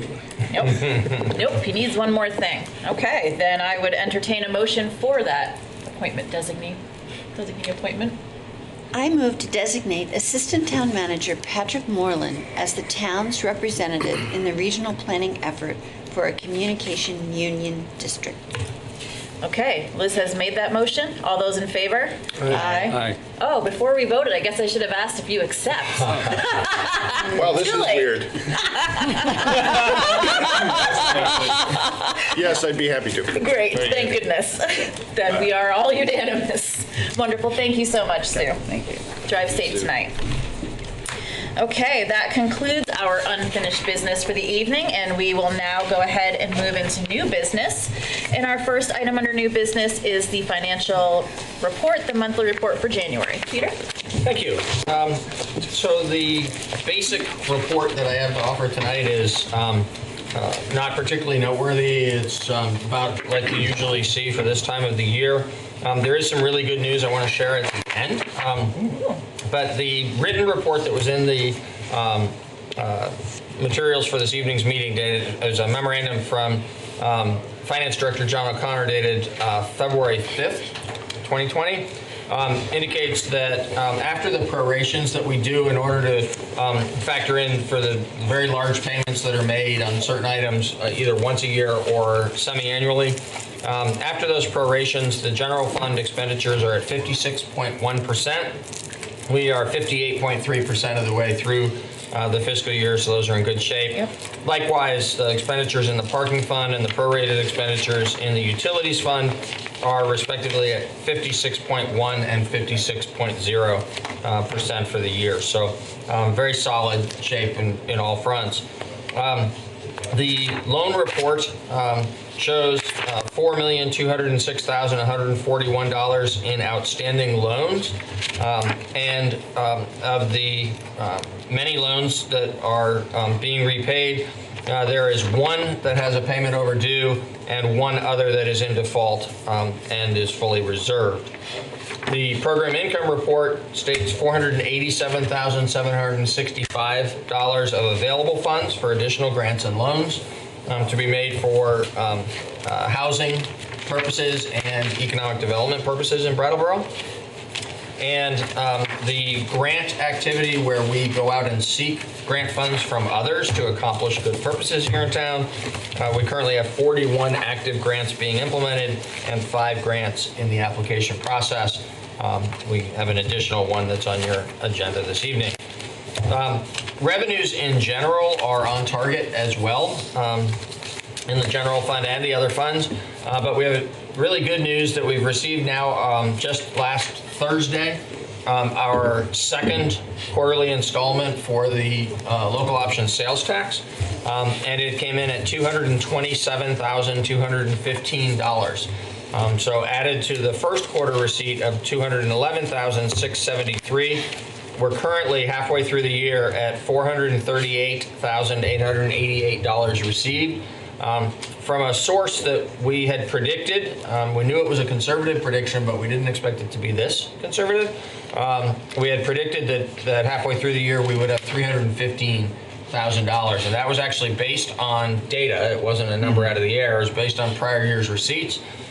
We think that it is likely that most of the difference between the 315 and the 438 is the result of the state's increased efforts to collect state sales tax and therefore also our 1% local option tax on internet sales. The online tax, you mean? I'm sorry? The online sale tax? Exactly. Yeah, so that's internet sales traditionally were not collected or were under collected, and the state of Vermont's tax department has put a lot of effort into correcting that, particularly with some of the larger online retailers. And we think that that's likely accounting for the significant excess revenue that we're able to collect, at least so far, for these first 2 quarters. Great, thank you, Peter. Question, David? Brandy? Yes? Is there, could we ask, I'm not sure who would do it, whether it be the chamber or the downtown, the DBA, or both maybe, to see if they can ascertain some similar data in terms of what the businesses downtown are experiencing in terms of, have they seen any impact? The impact that they were concerned about. Is there any evidence that that's happening? I know people have apologized to me for having to charge 7% sales tax, but and I have to point out to them that it's only 1% more than it was beforehand. But we often do things and then don't look at all of the consequences, and I think it'd be worth our while to try and find out what the impact has been on the businesses. I don't know if we can do that in places like. I hear what you're saying, right? And like the number is also the story, right? So I'm presuming that yes, we're collecting more from the internet, but maybe also part of that number is, you know, People are still shopping. People are still shopping. Mm-hmm. And so, like, you know, it's really hard to argue with that number. It's nice and cut and dried. And we could also get some of that qualitative data. Yeah. But I don't know if I would trust one over the other. I'm probably going to trust the number in the end. Not that it matters what I trust. But that's, the number beauty is, of math. Yeah. The number is clear, but the maybe part isn't. Yeah. And I think the merchants can better reflect on the volume of their sales. If there's an additional tax being collected on online sales that's contributing to this, it would cover up if there were fewer sales in town. So really the only source would be the people that are selling. They have books. They know how much they're selling compared to previous years. They could probably give us. It may be too soon, 6 months into it. But might be a little soon. I think it's a little soon. So we can do it after a year, but we should have a look. It's just responsible to do that. Further questions or comments? Yes. The Chamber of Commerce had that data last year, so I'm sure it would be easy enough for them to add this year to it. Excellent, thank you for that. Other questions or comments on the January financial report? I actually do have a Daniel, question about this. It's seasonally appropriate. It's about the Public Works Winter Roads budget, which is running higher than expected, and we have a little bit of winter left to go. And I was wondering how we're feeling about that. Same way we feel every year when this happens. Nothing like jinxing it, Daniel, but let's answer that. So we use 5-year rolling averages. Yeah. Depending on the winter, there's so many different factors. I can't give you a good, clear answer as to what has driven the consumption of additional materials this year. I remember we had quite a lot of ice last year, and my gut read is that we haven't had as much ice. We've had plentiful snow and some ice this year, but maybe my read on that is wrong compared to what's actually been experienced on the streets. Data versus... Yeah, exactly. And so be happy to get that from Public Works and provide you an update as to what's been happening out there. I would say it is not unusual. It's basically a 50-50 proposition that some winters are going to be harsher and consume this winter roads budget more substantially than others. Also, as we've pushed information out into the community just within the last week, the part of this that relates to patching potholes is we're going to significantly exceed our expected allocation for that. But there's a fair amount of this that applies to the consumable materials of salt and sand, as well as the materials that are put in to try to stabilize the roads. So it's a more complicated equation than I can tell you about off the top of my head. I'd be happy to have Steve and his team put together a little report. Sure. And then I had one other thing, and I'm going to be quiet. In the same section of the report, Public Works yard expense, building repairs, there was a budget for 15,000 and expenditures have been 28,000. And I was kind of thinking about that within the context of thinking about Public Works building and how things are doing, and I'm presuming that that's in some way to do with that. Yes. Symptom of a very old facility that we are having to nurse along to keep as functional and safe as we can until we're able to move forward and replace it. Further questions or comments on the January financial report? There is no action needed, and so we will move into our next item. Thank you for that update, Peter. And our next item is the local hazard mitigation plan progress report. I see that Brian Bannon, our zoning administrator, is here with us. Peter, do you have any lead-ins, or should we go straight to Brian? Straight to Brian, please. Hi, Brian. Hey, Brian. Hey, Brian. Every year, as part of our participation in the National Flood Insurance Program, we have to report out to the public and the elected officials how we're doing on our hazard mitigation plan. And hazard mitigation plans, we adopt them for 5 years, and we're coming up on readoption in 21. So even as we're evaluating what we've accomplished, we're also starting the process of collecting new projects that will reduce the possibility of disaster coming in the future. So we've actually made really good progress, both as a town and then partners of the town, in reducing risk. And that includes removing almost 80 homes or dwelling units from areas of the highest flood risk. And those are the homes that were most badly damaged during Tropical Storm Irene. So that represents a lot of Brattleboroans folks who will not be in danger the next time.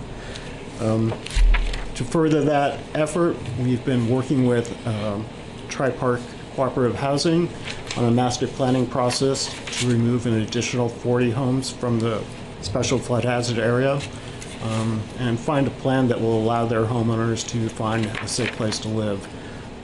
We've also been supportive of Brattleboro Housing Partnership's efforts to relocate the last of the housing out of Melrose Terrace, and they have actually started to do demolition of some of the homes there prior to actually starting a floodplain restoration, which will reduce flood levels in future floods.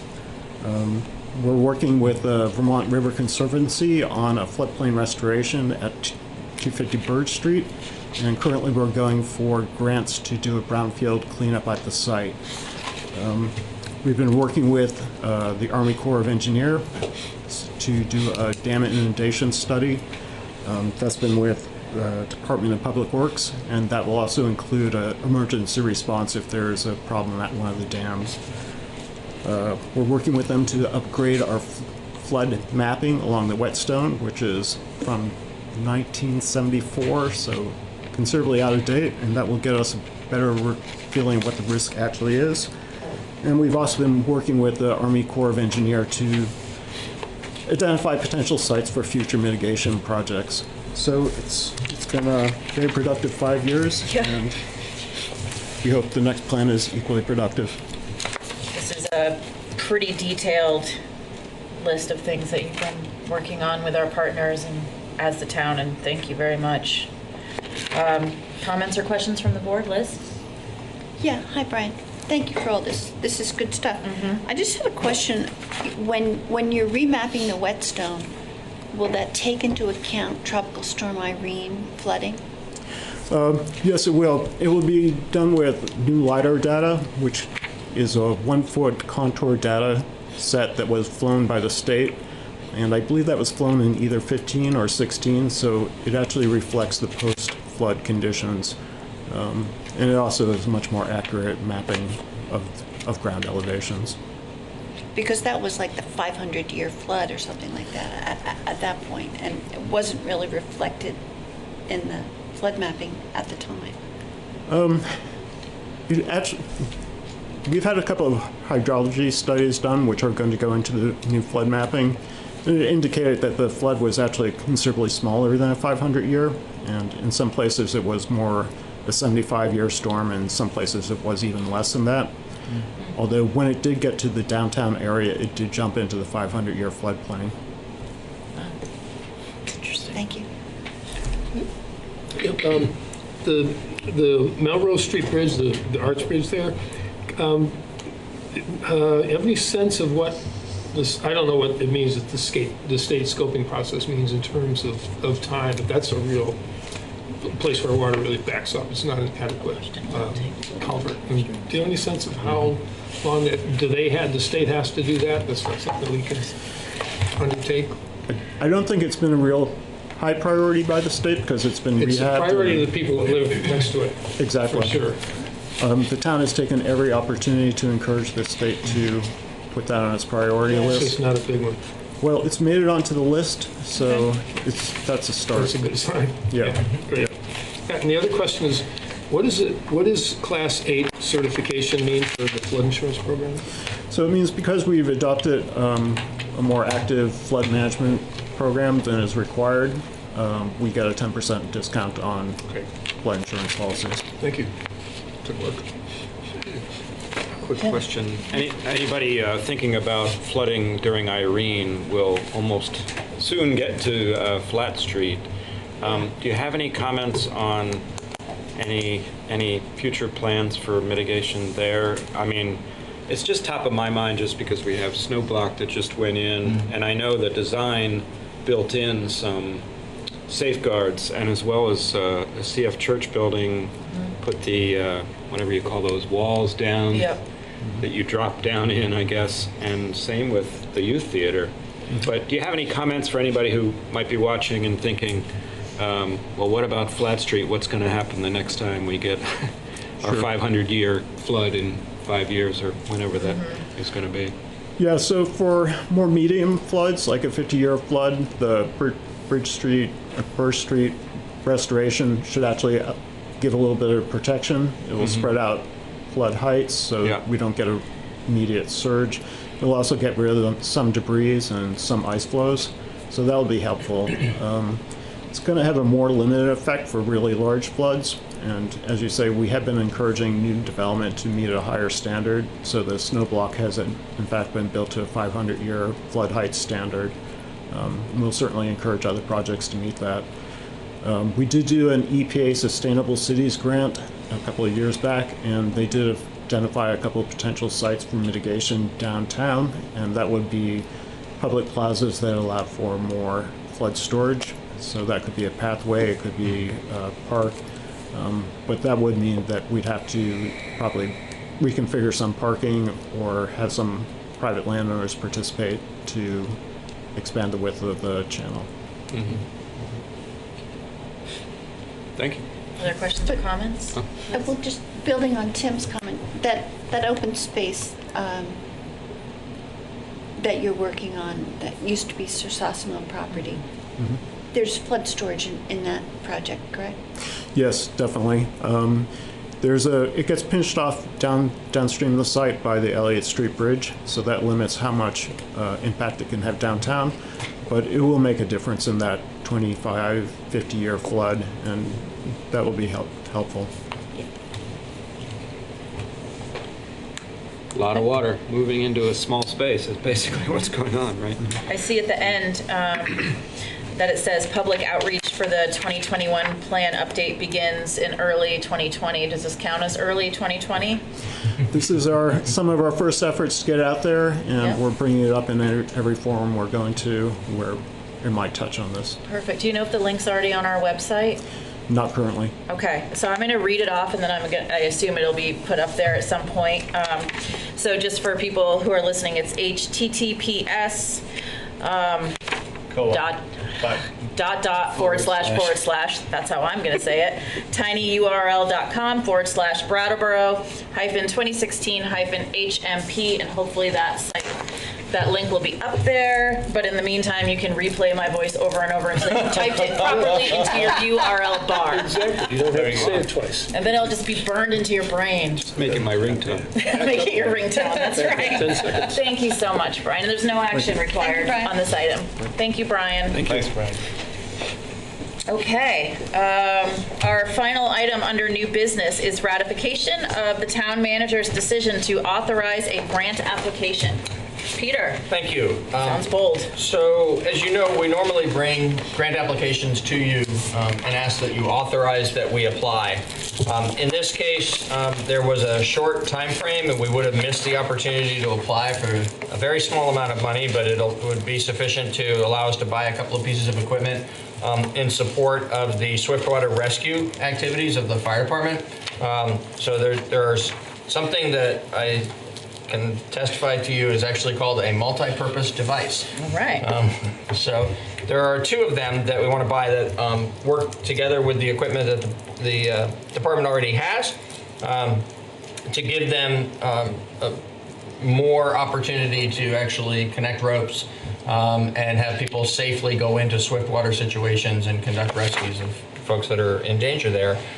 It's only $1,600 worth in order to be able to seize the opportunity to collect these funds and buy this equipment. I needed to authorize that the application be filed prior to bringing it to the board, which is why we've come to you tonight to ask for ratification. Thank you, Peter. Being able to pull people out of swift water seems important. Very much Being so. able to safely pull people out of swift water seems important. Absolutely. Questions or comments from the board? Okay, then I would entertain a motion for this authorization. Liz? I move to ratify the town manager's decision to authorize the fire department to apply for a $1,600 Homeland Security grant to fund the purchase of equipment used in swiftwater rescue operations. Excellent. Liz has made that motion. All those in favor? Aye. Aye. Thank you. Motion carries. Thank you, Peter. Okay. At this time, we've reached the end of the meeting. There's literally nobody left besides us, administration, Russ, and our interpreters. And everyone out there. Thank you And for everyone cozy in their homes or wherever they're live streaming this. So I would entertain a motion to adjourn. So moved. All those in favor? Aye. Aye. Meeting adjourns at 7:35. Ready. See you tomorrow. See you tomorrow. Same time. I'm so excited I actually get to go. Channel. Are you gonna? Because the If kids I are can gone. make it.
Thank you all for coming out on this terrible night.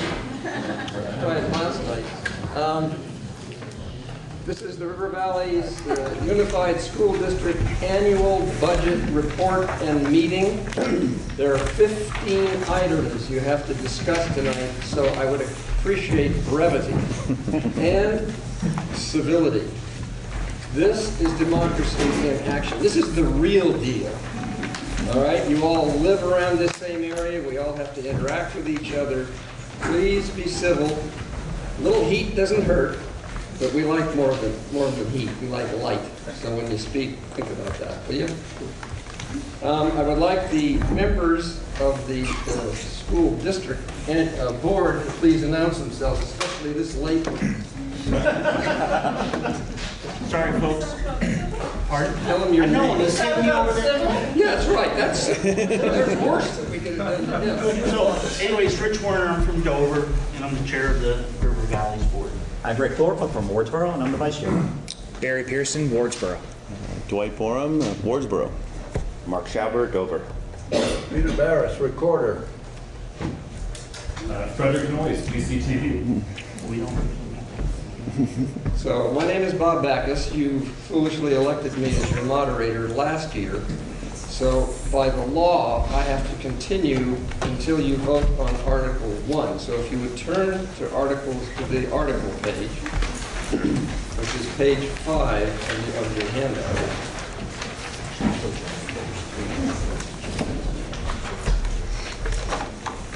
So if there are no objections, I will begin to move the article.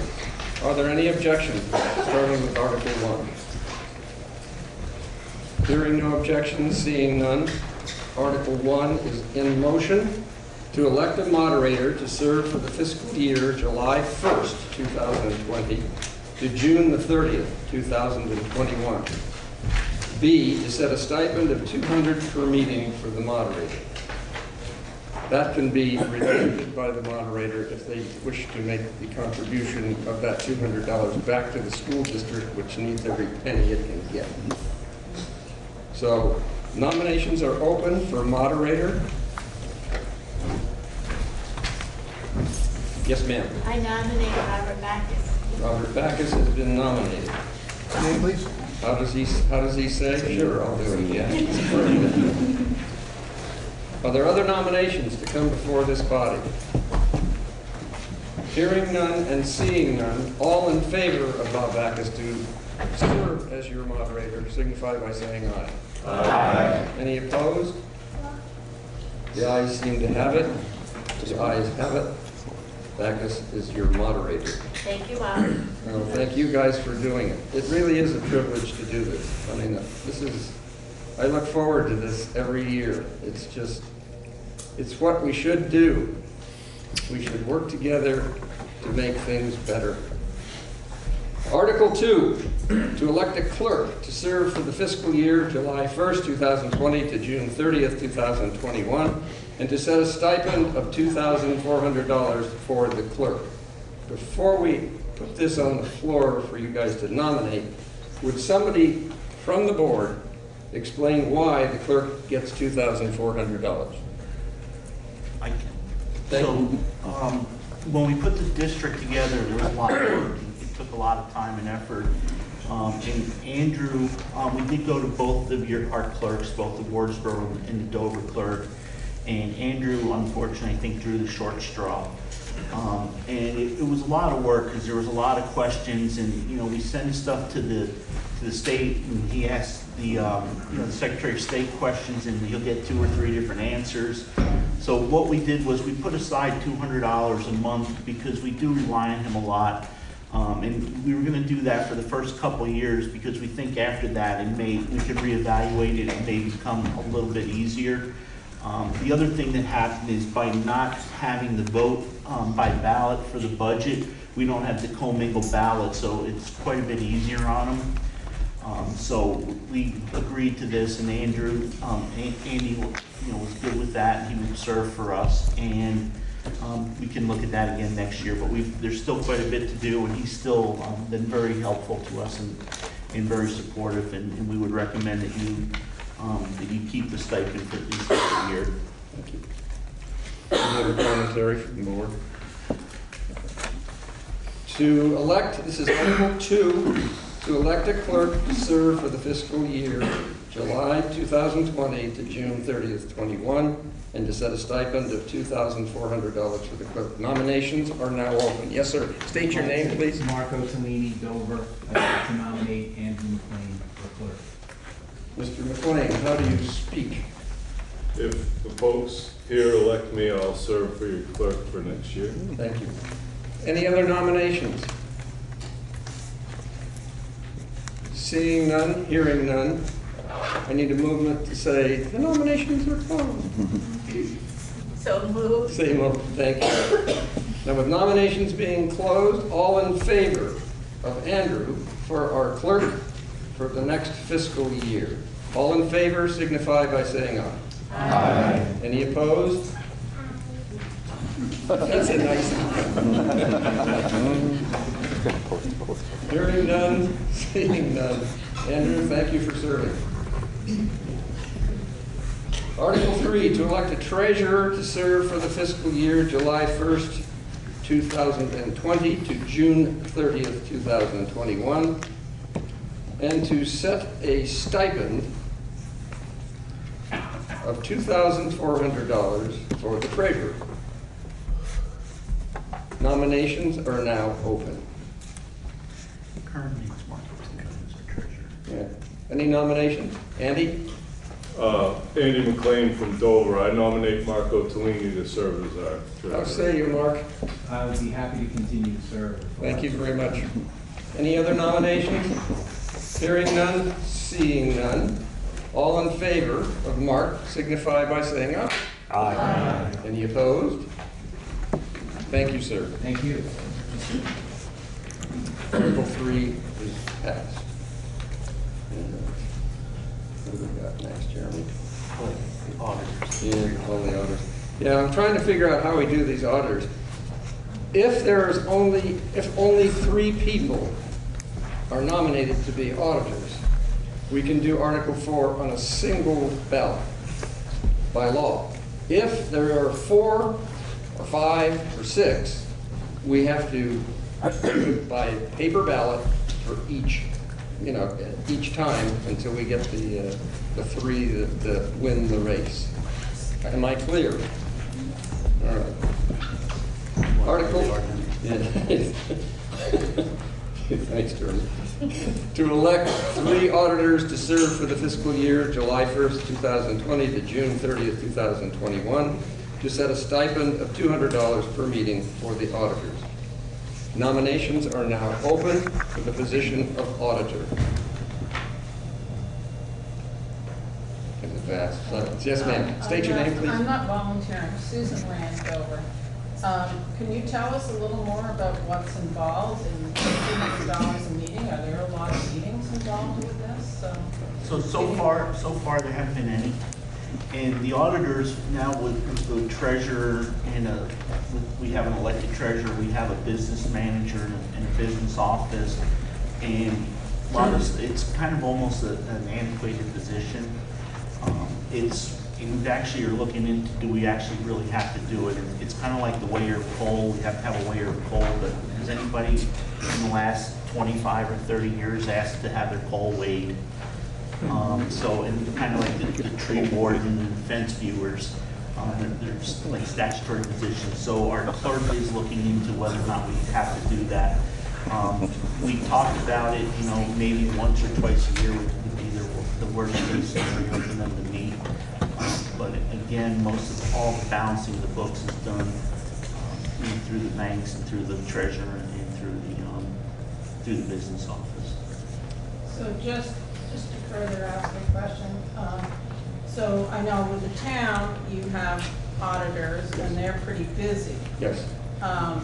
So maybe this isn't as complicated, but there's a lot of money. So do you have to have a general audit once every 3 years or something by some other outside force? The school is required by the state, because a lot of our funds come from the state, to have an outside audit done annually. That's every year. So that's entirely separate from this? Yes, correct, yes. So what we have here is a bit of a residual tail. It really, you can elect not to nominate anyone, which will strengthen their request of the state that we can drop this off of the ballot. So, any further questions? All right. To elect 3 auditors to serve for the fiscal year July 1st, 2020 to June 30th, 2021, and to set a stipend of $200 per meeting for the auditors. Is there any further discussion you'd like to have? Yes, ma'am. So I would make a suggestion that we either pass over this or some other wording. Passing over is fine. Perfectly. Any further? Yeah. Well, we can do it without passing over, actually. Yeah, you can do it without passing over. Yes? Do we have enough checks and balances? I know we have an annual audit and goes through the banks, but is there such thing as too many checks and balances, and is this not needed? Yeah, that's basically what it will happen. If you don't put anyone in this position, it'll come back to the board, who takes it to the state says, look, you're right, we don't need it, and then we're done with it. That will not be on your ballot next year in that case. And that's a very good question you asked. There are other methods of auditing that go on all year long through the superintendent's office, through many of the functions of the state education branch, and they do have a very formal and very rigorous one once a year. So there are quite a few audits. That's why most people feel that this could be well gotten. Yes, sir. Randy Capitan, being a current auditor of the district, I can tell you that we've done nothing. Thank you. I didn't want to put you in a bad position. What's the old saying? If I'm nominated, I will not run. If I'm elected, I will not serve. Yes. Any further discussion? Hearing no further discussion, is there a motion to pass over on this particular? Yes. All right. So Susan Randover, I'll make a motion that we pass over on Article 4. Okay. Second, Sarah Shippey. Thank you. All in favor, signify by saying aye. Aye. Any opposed? Hearing none, seeing none, there you are. Thank you. Thank you very much for helping us go through that. Article 5, shall the voters of the River Valley's Unified School District set the annual stipend for school directors at $2,000 and for the chair at $2,500? Would someone like to move it? So moved. Jeremy Thank you. Stroud from Wardsboro. Thank you, Jeremy. So it's been moved that we open up this particular item, which tells the voters of the River Valley Union School District to be sure when they set the stipend for school directors at $2,000, the chair for $2,500, that you got to earn your keep. This motion is now open. Second, Sarah Shippey. Thank you, Sarah. Any discussion? Hearing none and seeing none, I shall call the question. You already heard this question, but we'll do it again. Shall the voters of the River Valley's Unified School District set the annual stipend for school directors at $2,000 and the chair for $2,500? All in favor signify by saying aye. Aye. Any opposed? Thank you, and thank you all for serving. Article 6, shall the voters of River Valley Unified School District approve mileage reimbursement at the federal reimbursement rate for the month in which the mileage occurred? Would someone tell us what the mileage rate is, please, before we get going? 55 cents. Correct, Michael. 57.5. There's a rate. 7.5. 58. It went down. All right, Article 6, shall the voters of the River Valley Unified School District approve mileage reimbursement at the federal reimbursement rate for the month in which the mileage occurred? Any further discussion? Are you ready for the question? And since we've read it twice, we're going to ask you to please vote on Article 6. All in favor signify by saying aye. Aye. Any opposed? Hearing none, seeing none, Article 6 passes. Article 7, shall the voters of the River Valley's Unified School District authorize the school directors to withdraw money from the reserve fund to offset the homestead tax rate, but not more than $200,000. Would someone on the board like to comment on this before we put it out for discussion? Explain why this is in there. Basically, it's in there so that we can equalize the tax rate or not have it bump up too much. So we'll take $200,000 out of reserves, which we already have, which was collected in prior years, and we'll take some money out to try to level off the tax rate as much as we can. Seeing as we don't know what all of the rates are this year, we can't guarantee that we're going to stay the same as we have in the past, but having the money there and available to us makes it easier for us to try to do that. And it's also something both towns have done in the past. It's not new to either town before, while we were still separate. And we also asked this same article last year, and even voters approved it for us last year also. All right, this is Article 7. Would someone like to move Article 7? Article 7, Sarah Schuman. Thank you. I'll second that. I'm sorry, who seconded? Jeremy Shrout, Wardsboro. Thank you. All right, so shall the voters of the River Valley's Unified School District authorize the school directors to withdraw money from the reserve fund to offset the homestead tax rate, but not more than $200,000? Any discussion? Yes, ma'am, or sir. Sorry. How much money is in the reserve fund as of now? We believe around $800,000 to $900,000. We have, when we move forward to Article 10, we'll have a discussion about the reserve funds. Okay, because that shows a regular number. In Article 10, which I guess we'll discuss when we get there. Any other questions? Are you ready for the question?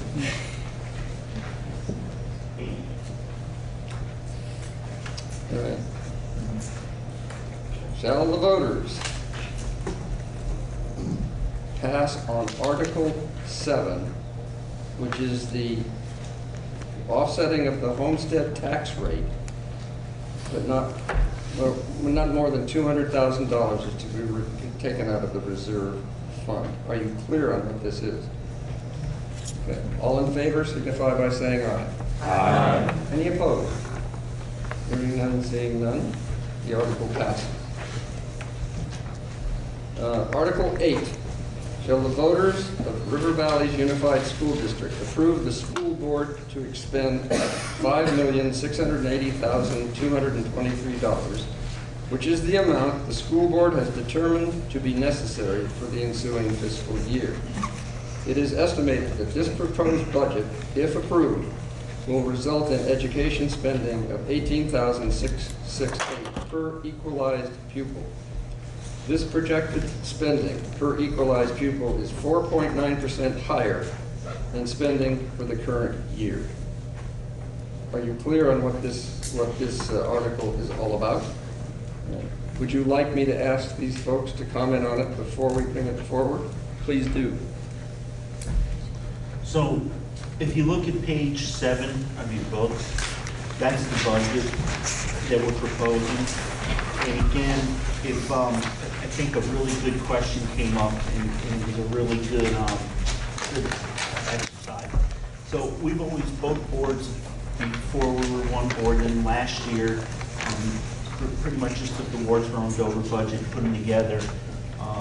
And we are trying to look at places where we could save money by having the two boards, by combining the two districts. So we look for, and we ask for our administration, both at the superintendent level and at the building levels, to look into an educationally sound, taxpayer-friendly budget. And this is the budget they came up with. So the comment was, what are students going to see that is different with this budget that they didn't have last year? So the two main things that were reduced a little bit was there's a little less media at the Dover building and there's some less art at the Wardsboro building. But we also increased some other areas, and one of them is we spent some time, and last year at the meeting, we talked about a focus for the Wardsboro building, and at that time, there hadn't been one chosen. But after town meeting, or after our school district meeting last year, we're looked into STEAM, science, technology, engineering, arts, and math. And Tammy was really, and her staff were really able to push that. So we've actually started that program this year in the building. There's been some articles in the Bucketville News and in the papers about the STEAM program. A lot of the other stuff is, again, would be pretty much stay the same. There was somebody asked about field trips, and we had let that off the budget last year, so we added that in.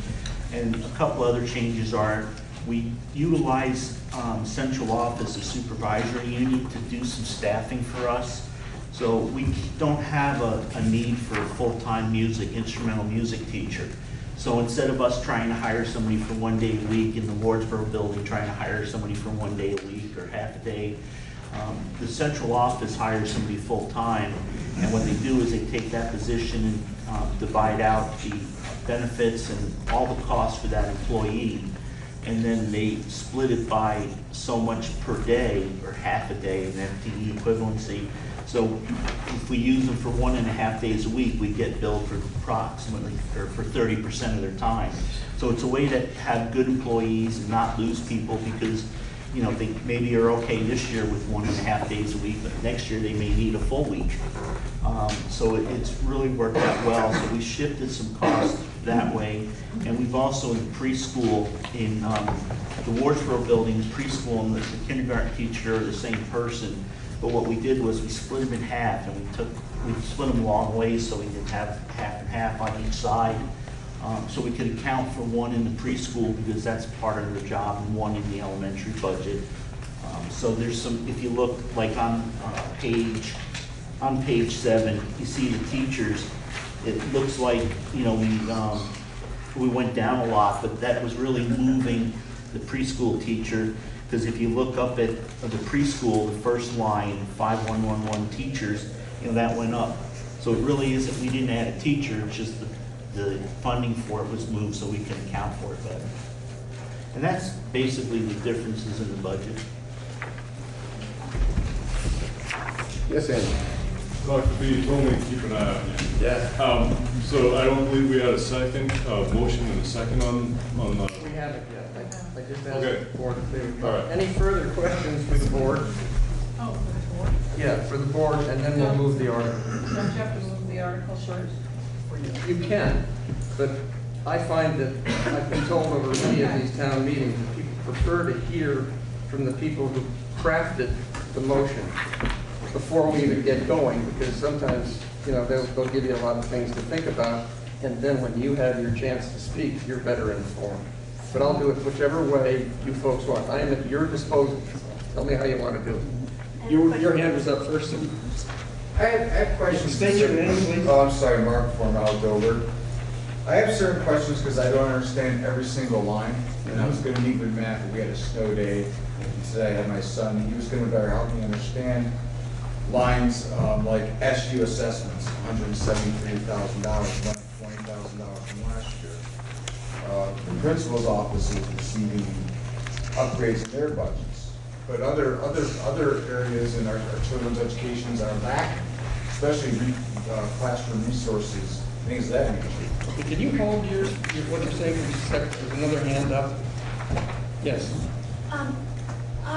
Can you tell us when you start working on the budget in your calendar year? Yeah, we usually start working on in October. October. So if people wanted to participate in the budget process, they should start coming to meetings in October. Some of the things we start with in October is the gentleman in the back was just asking. Some of it is the superintendent's budget and the special ed budget, because that has to be passed at the supervisory level first, so that can be moved to the individual districts so they know how much to put in. And then when does the board approve the budget? Usually, well, we're going to discuss that later, but usually, if we're meeting in February, we have to have 30 days warning, so we need to do it like 5 or 6 weeks before the meeting. Thank you. Now, would someone like to move this motion? Sure. Yes, ma'am, thank you. Any second? Thank you. Could I have names? Oh, names, please? Susan Rand. Thank you. Thank you both. Now, sir, you may continue. So I was curious, discussion. For physical education, we used to teach mostly outside. I know we have some trails left over and stuff, and we try to integrate the kids outside. In the winter time, it seems like physical education in most new schools are now taking place in the cafeteria. So when I look at SU assessments, I'm wondering what these assessments are and why they're twice as much as the total education budget combined. Right here, total of 1113 physical education, $63,000, $53,000 last year, went up to $60,000 this year. The next line underneath it is SU assessments, which more than doubles. So what are these assessments and why are they so costly? You're going to have to give me the page. Yeah, Page 8. It's page 8. That's, that line, the 5593 is for special education. The dark line below it indicates everything above it. The totals. Those are your totals. So that SU assessment is for special education. So is that what is? So the SU assessments. Well, there's several. Now I'm confused. I see special education underneath physical education. Right, because that's a subtotal of that group of line items. In this one, it just happens to be one line item. As you see, they're all the same numbers. But it's the same number as special ed. Right, that's what I'm saying is that, so that 5593, so you have total 1113 physical education. That's a total of all the numbers above it. And then you have 5593 SU assessments, and those numbers there are your special education. So that's why under it says total special education. Those are the same numbers as the SU assessment. So that's the supervisory union assessment for special education.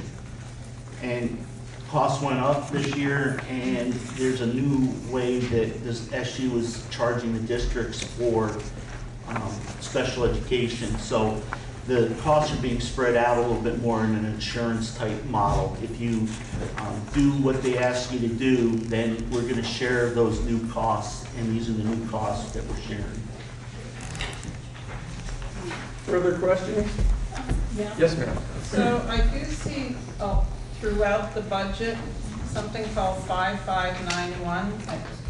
I'm just interpreting the letters purchase services from Public Vermont LEA. So that's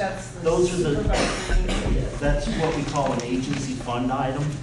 So in music education, we hire a band person to teach musical instruments, and that's where I was talking about where the supervisory union first is hired, and then each administrator says this is how much time we want, or we feel we need for that person in each building, and then we get billed. So right now Are we paying 18,000 of Yes. 31,000? The line for teachers, 5111. No, so 5111 is an actual employee of the school district. That's our employee. And so we have a music teacher. We have a person that teaches, that does vocal music, Right. that we hire ourselves. And then we have a person that does band with the students, instrumental music, that we purchase that through the agency fund through the SU assessment. Plus, yeah. And, okay. Are there And then further questions? Yeah, I'm sorry, I didn't cut you That's off. the same thing, there's just various issues. Oh, sure. Not issues, but things I don't know what they are. So back on page 7, right at the top, under pre-K, there's a 5562 tuition to private LEAs. So under state law, even if you offer a preschool program, there's universal preschool. Yeah. So even though we offer one, if families want to have their child go to a different preschool, we have to pay that. We don't have to do that for elementary school, for kindergarten through 6th grade, because we have a K through 6, but the law was a little different with preschool. So is there's a preschool in Dover, is there a preschool in Yes, there Wardsboro is. School, but a parent can send a child to a different pre-K? yes, And is there like a state rate like Yes. there is for? $3,445. Okay, so, and that's what we pay, 3,000? Yes. So we're projecting 10 students that will be out in placement.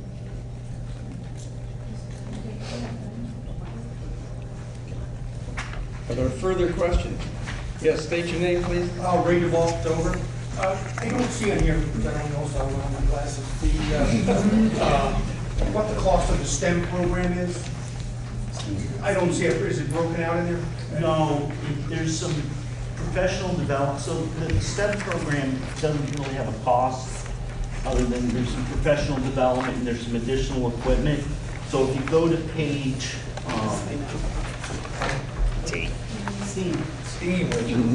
STEM. Stem cells for STEAM.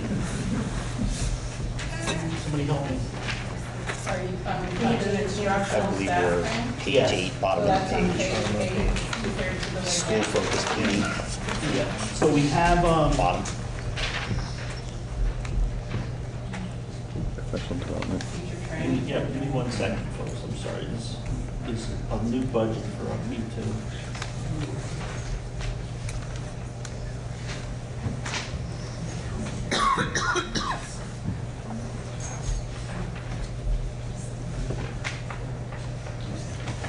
Okay, so 5111 under the instructional staff training. So school focus, professional development, those items between there are the STEAM and the IB costs. Yes, go ahead. So you can't State your tell. name, please. Oni Smith, Dover. You can't tell which is STEAM and which is IB in that conglomeration there, those lines.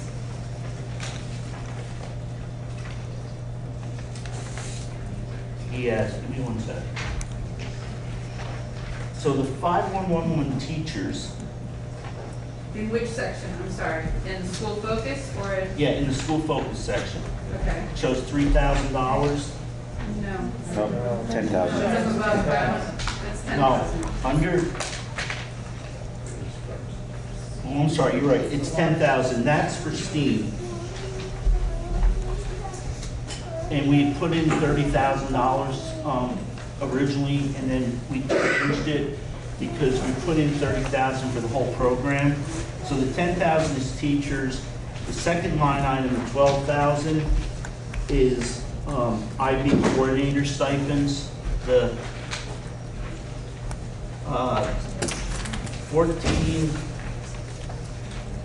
14,960 is STEAM integrationist. Integrationist, I'm sorry. Very small, whoever had the glasses issue, I have it up here also. And then the FICAs is on the salaries. The next one, EMP training development for 10,000, that's IB professional development. The 4,000 below that, other professional services is STEAM training. The 1,500 is general supplies for STEAM. The 4,500 is the 3D printer for STEAM. And the dues and fees is for the IB license. Other questions?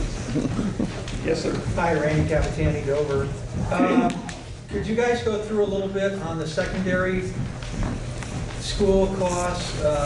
You got some lump numbers in here on page 10. And I think, in past years, at least in Dover, we've had tuition rates number of students going to secondary schools, public and private. Can you give us a little, and transportation costs, can you give us some numbers, some breakouts on those? If you have them available? No, we don't.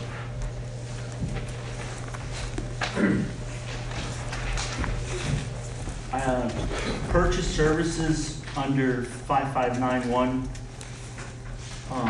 for transportation resident students is some of that secondary transportation. That would buses to William Gray, Brattleboro? From Wardsboro, and the bus to the Career Center. And some of it's for the mover. We pay a stipend to the mover. We have them from the Dover side, they go down through from Wilmington. And then we don't have it broken down. I don't have secondary broken down into how many at each school. Rich? Yeah. I have those numbers, if you want them. Shoot. So BBA is a total of 23 students. Brattleboro is a total of 48 students. Twin Valley is a total of 12 students. Leland and Gray is 31.2 students. How do you get that .2 in now? I didn't do the math. Very small. Compass is 1, Ethel Walker is 1, Green Valley is 1, Hilltop is 1, Maple Street's 1, Middlesex is 1, Oak Meadow is 1, Vermont Academy is 1, Sweden has 2 students, Kindle Farm is 1, SMS is 1, Mountain School is 3. What was the Bratt number again? Bratt is 48. And obviously those are for the current year. Yeah, that's great. That's helpful.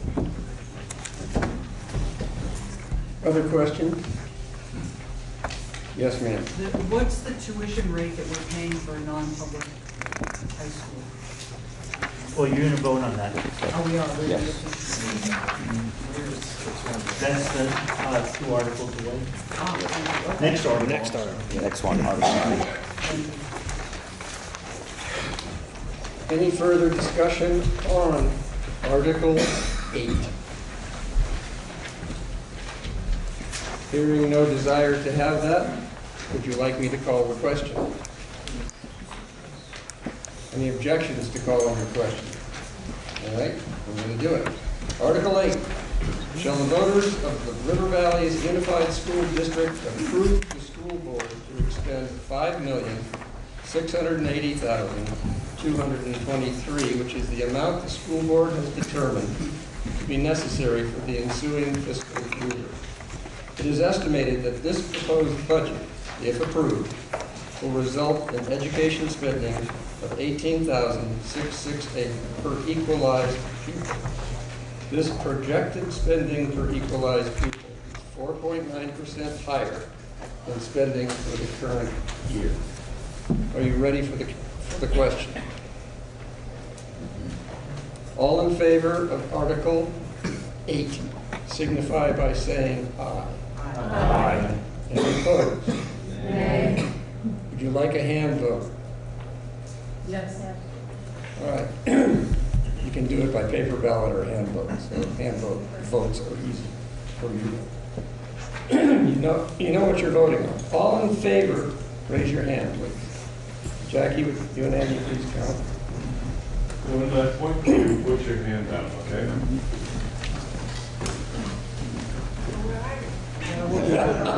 He's hiding from you. That's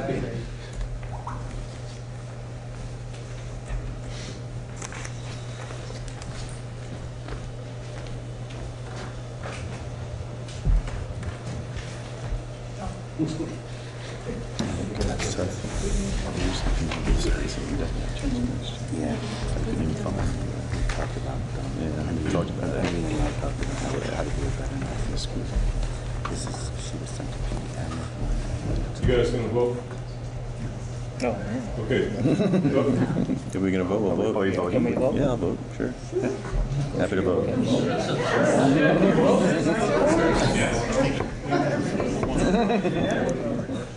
34. favor? 34 in favor. Opposed? Please raise your hand. And keep them up so that you can get Same deal.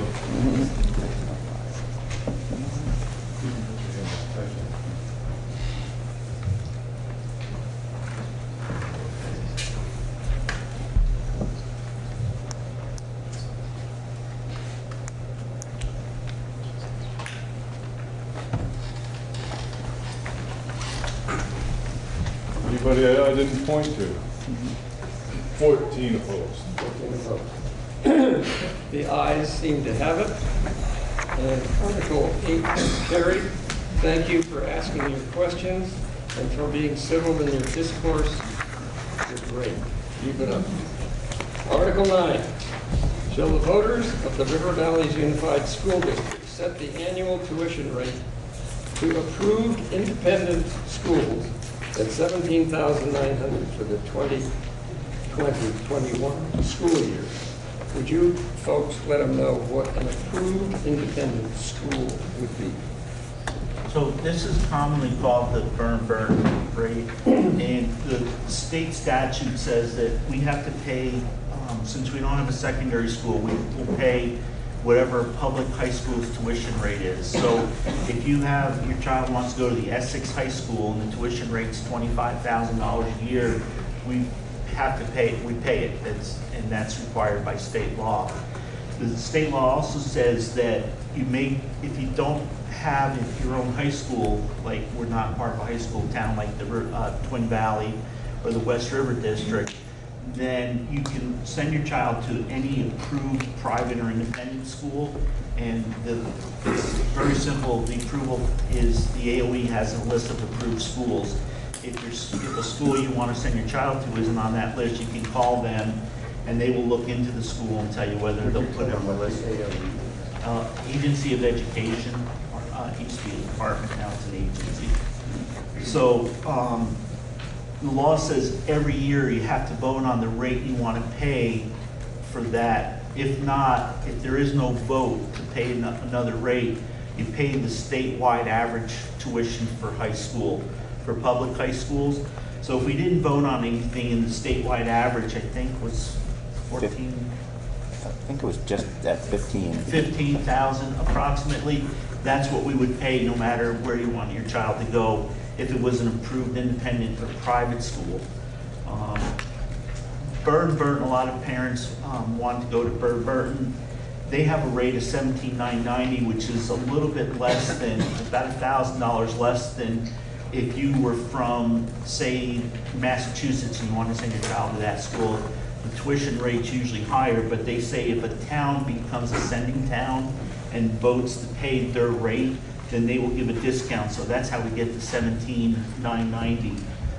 It is something that has to be voted on every year. In Dover, we asked the first year to, there was a petition that was submitted, and the petitioners asked for it at town meeting. It was approved, so we said we would put it on the ballot every year. Wardsboro was doing the same rate their last year's and before we combined, so we felt that we would just keep, and last year we put this rate in, so we felt that we would put that rate in and leave that rate until the voters tell us differently. All right, so this is Article 9. Shall the voters of the River Valleys Unified School District set the annual tuition rate to approved independent schools at $17,990 for the 2020-21 school year? Would someone like to move this article? Dave Sklar, Wardsboro, so moved. Second? Jeremy Strauss. Jeremy Strauss, second. This is open for discussion. Questions? Yes, ma'am. Susan Moran. So I'm trying to make sure I understand this because I've always been a little unclear on it. The state average for secondary education is $15,000 approximately, you said.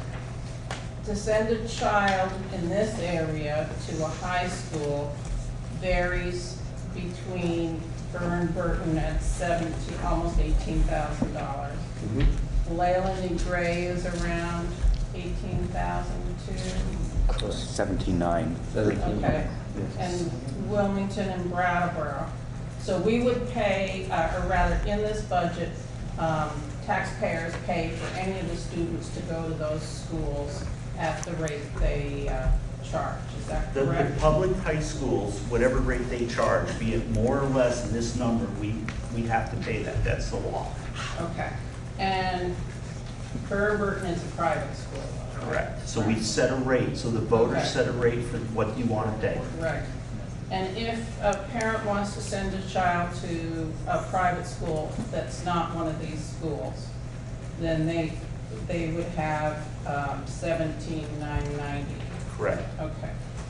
Because I did have a child years ago that went to a private ski academy, and I was very happy for the amount that the town contributed, which was far less than what it cost to go to that school. But I was just happy for that. And I would suggest, since our taxes do keep going up related to school expenses, that we go with the state average. We consider going with the state average rate of $15,000. If a parent wants to send their child to a ski academy or some other school that is outside the area, like Northfield, Mount Herman, or whatever the school might be. And that would be one way for us to control our tax rates a little bit. And I know you're trying very hard to stay within the, whatever it is, not to get into overspending. And this would provide some leeway for the children who are actually still here in elementary school and secondary school in this surrounding area. Thank you for your thoughtful remark. I'm going to hold you right there on that one and take the next question. Could I ask what the tuition at BUHS is? It's 14 and change. I We didn't hear the question. Can you speak out? The tuition rate at Brattleboro Union High School. It's a little bit less than the statewide average of around 15. I don't remember the exact number. And then the tuition rate at Twin Valley? I think it's 17 something. Are there other questions? Yes, ma'am, state your name. Tennille Cutler, Wardsboro. So we know that those are like the four most common high schools: Brattleboro, BVA, Leland and Gray, Twin Valley. So just to make sure that myself and everybody is hearing, so even if it went to the state average, but even if it went to the state average, then it would just mean that that we would still pay the full public school tuition, even if it was a public school that was 18 or 19,000, and so all the Leland and Gray, like Leland and Gray's tuition, I think currently is almost the same as BBA, so we're still going to pay that. It would only maybe save on the schools that have a lower tuition, but if it's a lower tuition, we're not giving them 17.9, right? We're just giving them the 15. We don't actually give the parents money. No, the schools. I'm just saying, like, that's actually what it would cost. So just to make it really clear, folks, public high schools, Leland and Gray is a public high school, Twin Valley is a public high school, Brattleboro is a public high school. Right. There's a public high school in Essex, I don't know what it's called. Those are all public high schools. You send your child there, we're going to pay whatever the tuition rate is. The school tells us we pay it. That's the law. We can't. You cannot change that as voters. Okay. We have to approve a rate for independent and private schools. Whatever you want to approve that rate at, you can. But if you don't approve any rate, or if you vote this article down, then we go to the statewide average tuition. So the statewide average tuition is around 15 and change. So if you want to send your child to a school that's 13, we're only going to send the school 13 on behalf of your child. If they go to a school like Northfield Mount Herman, which is $60,000 a year, we're not going to send you everybody else's part that wasn't used. You only are going to get whatever that statewide average tuition rate is, or another number that is voted annually by the electorate. So every year you have to decide what rate you want to have that be.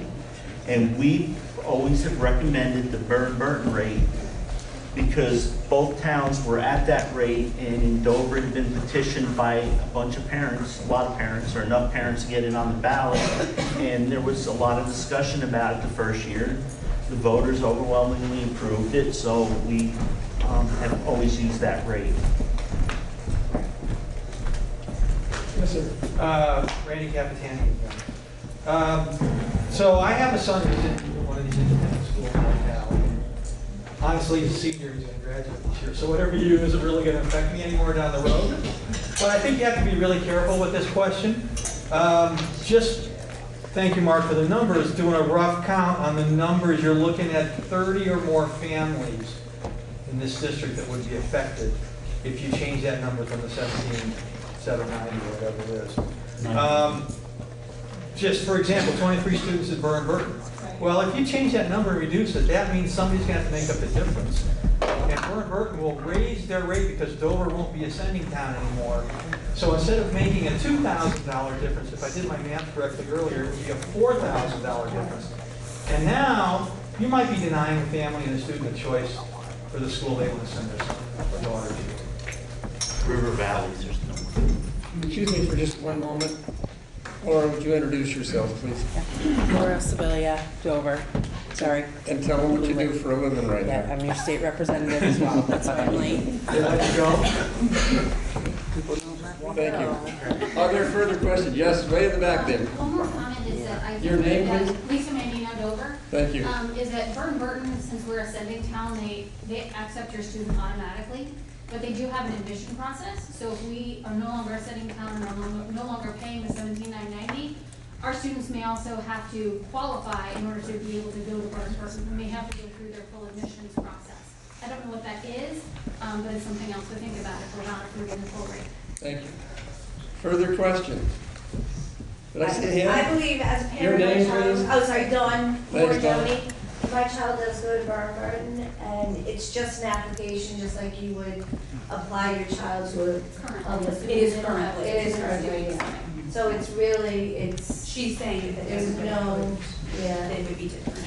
So Burton, this came up. Excuse me, we have a question over here. Hold on. I just want to confirm, if we approve some rate less than 17,990, do we stop being a sending town? Okay, so by doing that, we automatically become a non-sending town.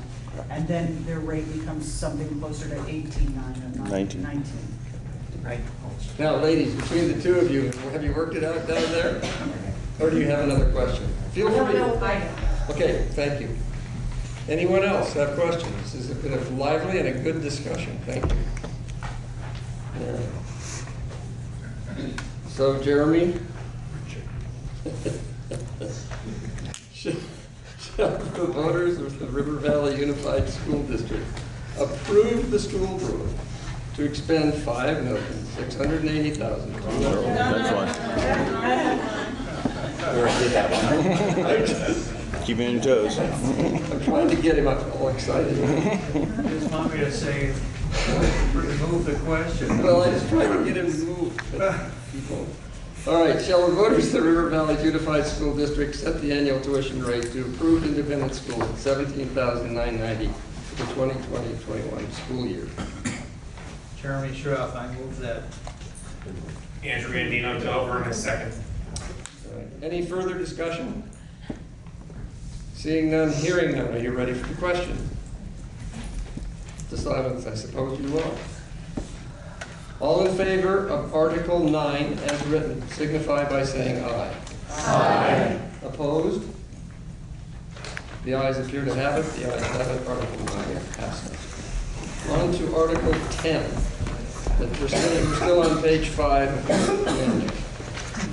Shall the voters of the River Valley's Unified School District establish reserve funds as set forth by the school director and fund each account with the money in the current general reserve and special reserve funds from Wardsboro and Dover districts as follows.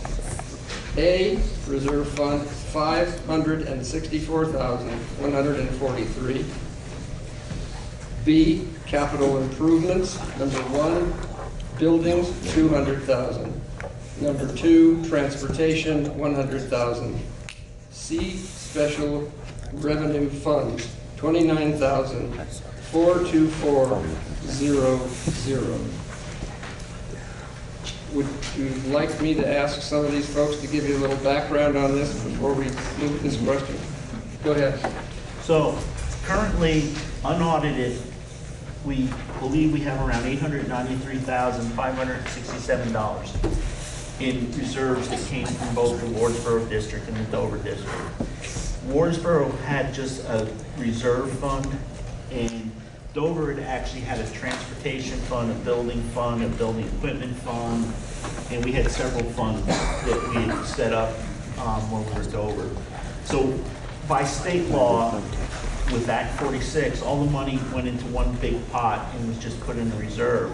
So what we're asking you folks to do is take that pot of money and to split it up into the reserve funds. And the reason we're asking that is just to have a lot of money in the account kind of draws the eyes of the state, because they kind of say, wow, they got a lot of money.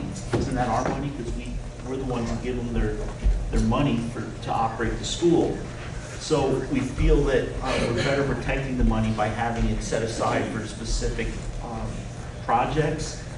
So we came up with the reserve fund of $564,143, and the reason that number's a little odd is we funded the other two first, the capital improvements for the building at $200,000, and that's for major improvements in the building. That's not to put a coat of paint on the building or to fix a window. That's if a roof goes, a septic system goes, a water system goes.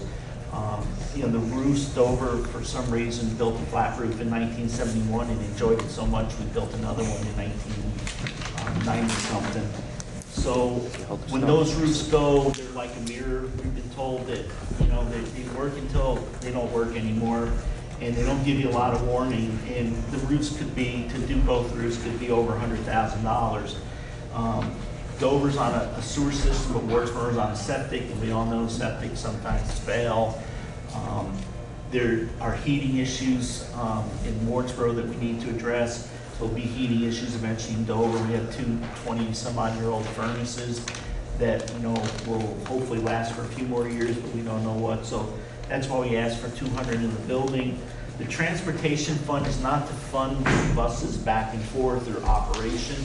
That's when we have to purchase a new bus. And we currently own two buses, and they cost about $100,000 each. We hope to get about 10 years out of them. So we figure we have at least enough money for one bus if we have to. But over the next year, there's a few parents in here and a few board members that are on the transportation committee. So we're going to look and see if there's a better way for us to combine transportation and utilize services from the West River Group. And then the $564,143 is what's left over that isn't already committed in the special revenue funds. But out of that $564,143, and this is why when Randy asked earlier, we said we'd tell you later, 200 of that was committed this year to offset homestead revenue the year we're currently in. We don't know if we'll have to use it all or some portion of it, and we won't know until the end of the school year. You just committed another $200,000 tonight to offset next year's taxes after July 1st. So there's really only $164,143 left in that fund. But again, we'll have a better feel for that after this year closes out and we have an audit. The $29,424 seems like an odd number, but those are actually 7 different funds that are dedicated funds. We receive the money for specific purposes, and they have to be spent on those purposes. So if you want the breakdown of that, I have it. If you don't, I don't have to give it to you. It's up to you folks. Someone like to move Article 10. I move Article 10, Jeremy Stroud, Wardsboro. Sarah Shippey, second. Thank you. The article has been moved and is now open for discussion. Questions? Seeing none, hearing none, would you like me to call the question? All in favor of Article 10 signify by saying aye, please. Aye. All opposed? The ayes appear to have it. The ayes have it. Article 10 is passed. And thank you again for your interest in the discussion.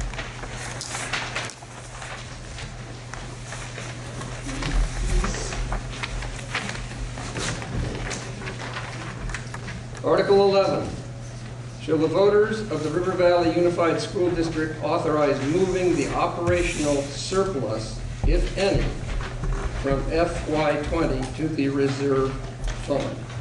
Would you guys like to have a little explanation of that? Kind of brief, go ahead. So that's the same thing as, we don't know where we're gonna end the year, and especially with the school with no secondary school. You know, if 10 students move out of that are in the high school age, you know, and talking about the $17,000 or so that we spend, that could be $170,000 that we don't expend. So instead of having that money be in limbo to the following year and giving you an exact number, we're just asking that any money that's left over at the end of the year after they do their audits just be moved into that reserve fund under the previous article we did under letter A. And we've been doing that in Dover for several years, and I think Wardsboro's done the same thing. So again, it's nothing new, and it just moves money in there, and then next year we'll decide how you want to deal with it. If you want to use it to offset taxes, if you want to leave it in there, if you want to move some of it to the other capital improvement funds. Questions? No questions? Article 11. Shall the voters of River Valley Unified School District authorize moving the operational surplus, if any, from FY20 to the reserve fund?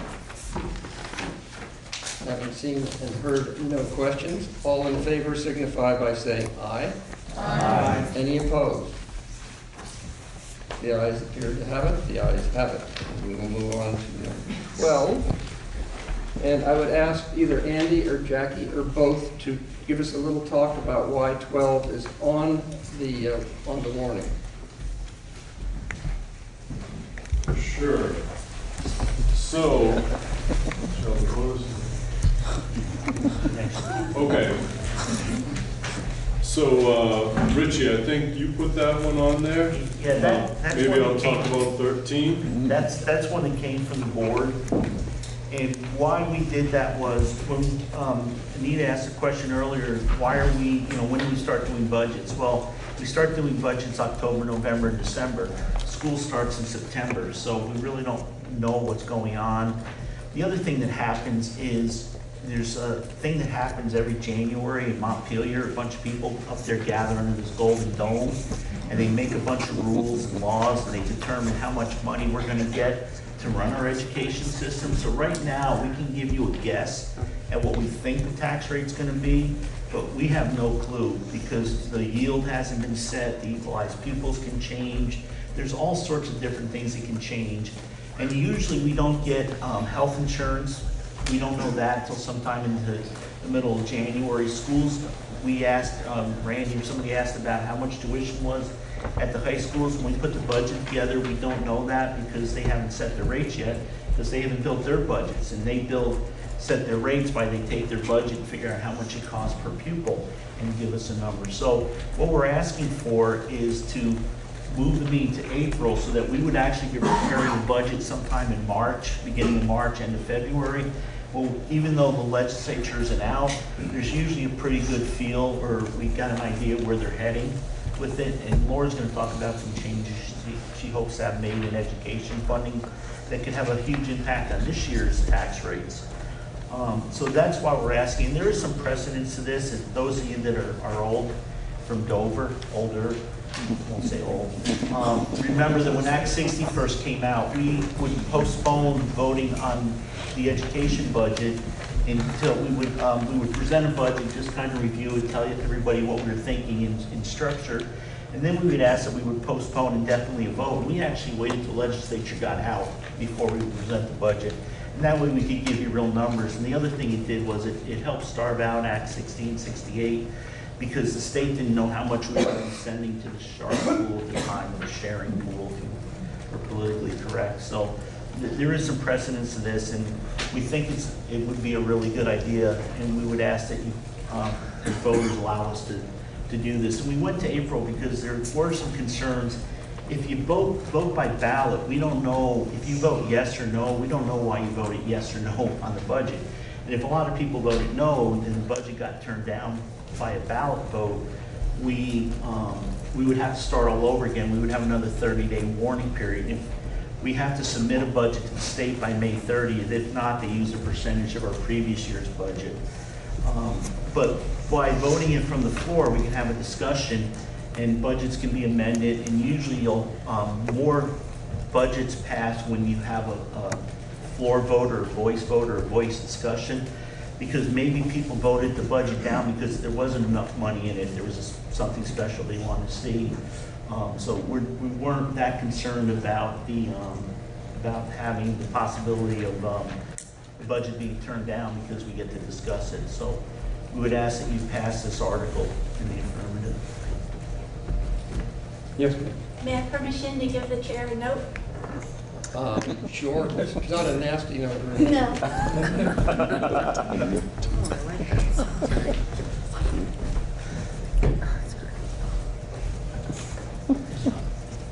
Well, in 2021, Tuesday, April 13th is Ramadan. I don't know if that precludes you from voting on budgets or not. You know, we talked about different dates too, and you're never going to get a date that works for everybody. I mean, you remember last year in Wardsboro, those of you that fared driving all the way to Wardsboro from Dover, the roads weren't that great. You know, we've got weather issues. In April 13th, we could have a tornado. I'm going to read this one more time, then I'll ask somebody to move it. Shall the voters of the River Valleys Unified School District move the district annual meeting to the second Tuesday in April? Would someone like to move this article? Yes, ma'am. And second was? I'll second Marco Tonini. Thank you. Been moved and seconded. The motion is now open for discussion. Questions? Have we taken a look to make sure that's not April vacation? It looks like Easter's on the 4th, so it shouldn't be, but only meeting during vacation's bad. So again, we're not going to pick a date that works for everybody. It's usually the third week in Yeah, but April. vacation is a big. It's normally the third week in April. Okay, that's all. Yeah. Go ahead and say that so they can hear you. The next 8 years, it skips Passover also. Could you say, could you tell me what you just Normally, said? the vacation week is the third week in April. We did discuss that at the meeting. Okay, that's my only concern. Could you say that loudly so they can hear it at the back? Did anyone hear that? Normally, the break in April is the third week in April. We did discuss that at the meeting, so that was taken into consideration. Thank you. Yes, ma'am, your name, Along please? those lines, it is April vacations for Burton Academy, for Mountain School, Lynn Hall, and possibly some of the private schools. They do the second week in April. Also, competitive athletes go out for national, the first and second week of April, so parents of competitive athletes that live in Dover also may find a challenge in that second week of Dover. So just informational.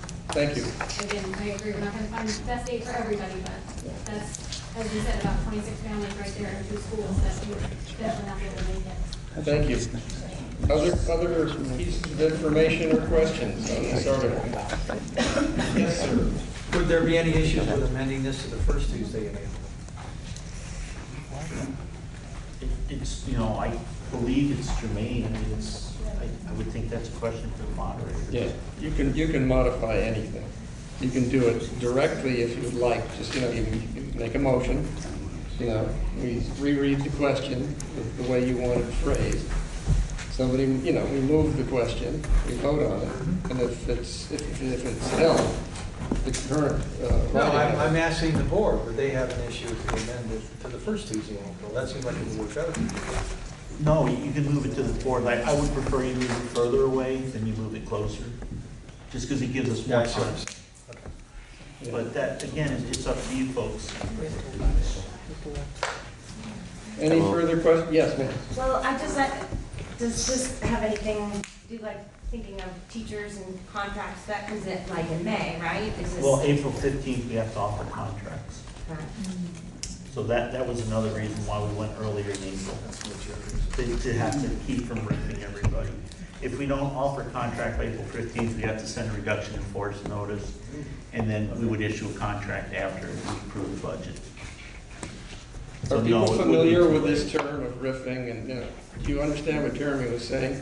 Say it again, Jeremy. So That's Richard. That's Jeremy. Richard's the nice one.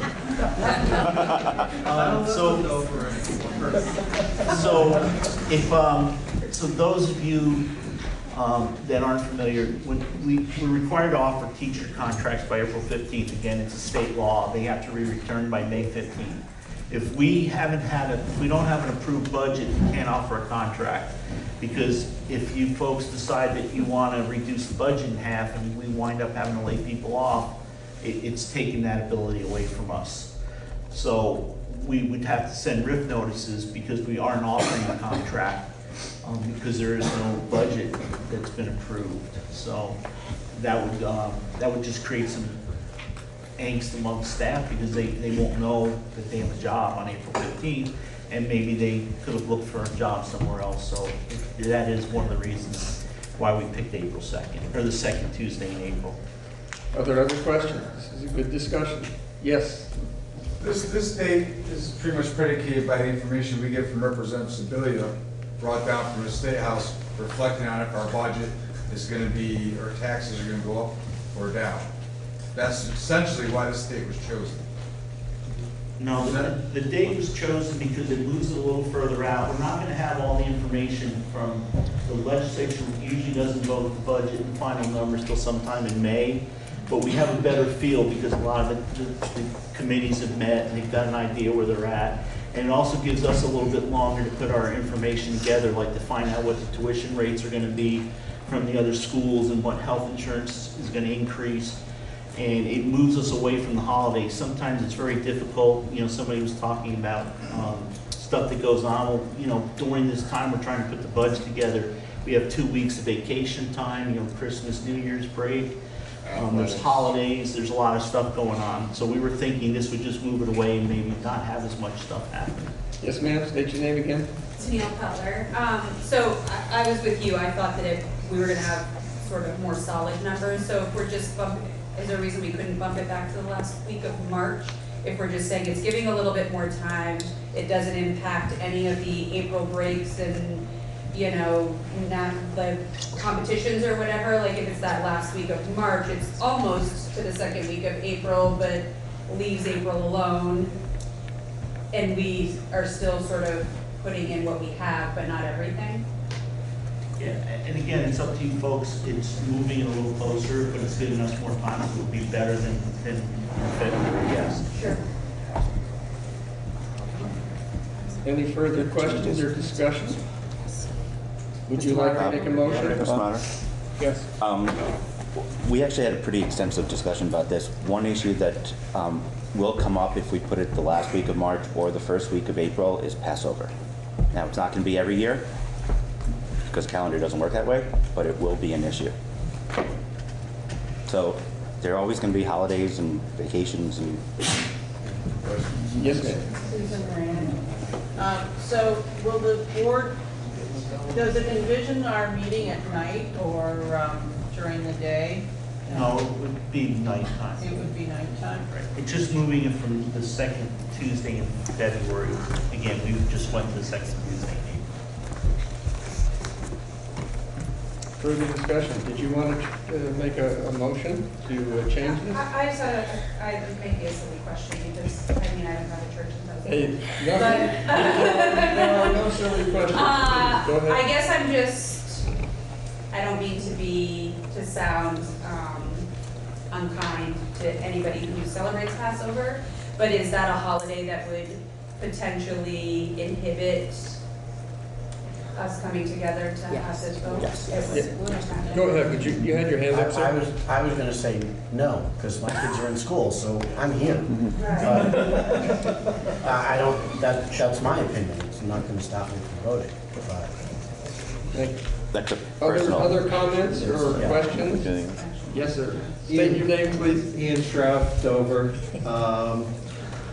Does this question now come up every year, or are we setting this for eternity? Well, no, it would be set until it got brought up again and voted on again, but it's not something you can see again and again. But if we ran into a situation where a holiday landed or something else landed, this could be brought up at that point. It has to be warned. You can't bring it up under other business, so it would have to be a warned article. The board did envision redoing it again once we moved.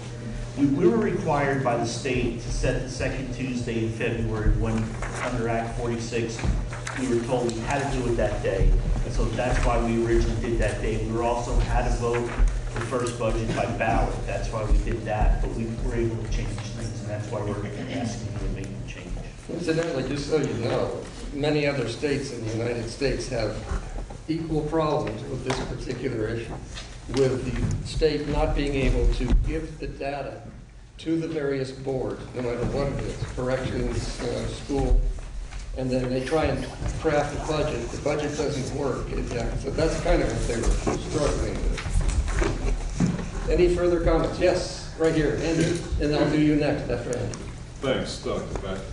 So would it be possible, I'm not sure how Passover works, to say we'll do it the last Tuesday in March or the first Tuesday in April, depending upon when Passover happens? You could. I mean, you know many years in advance what the schedule is. What I can tell you is that through 2025, the second week of April is safe. 2021, I'd have to look at a calendar, but the last week of March is Passover. So that's a conflict for next year. How about the first week of April? First week of April would be okay in 2021, not in 2023.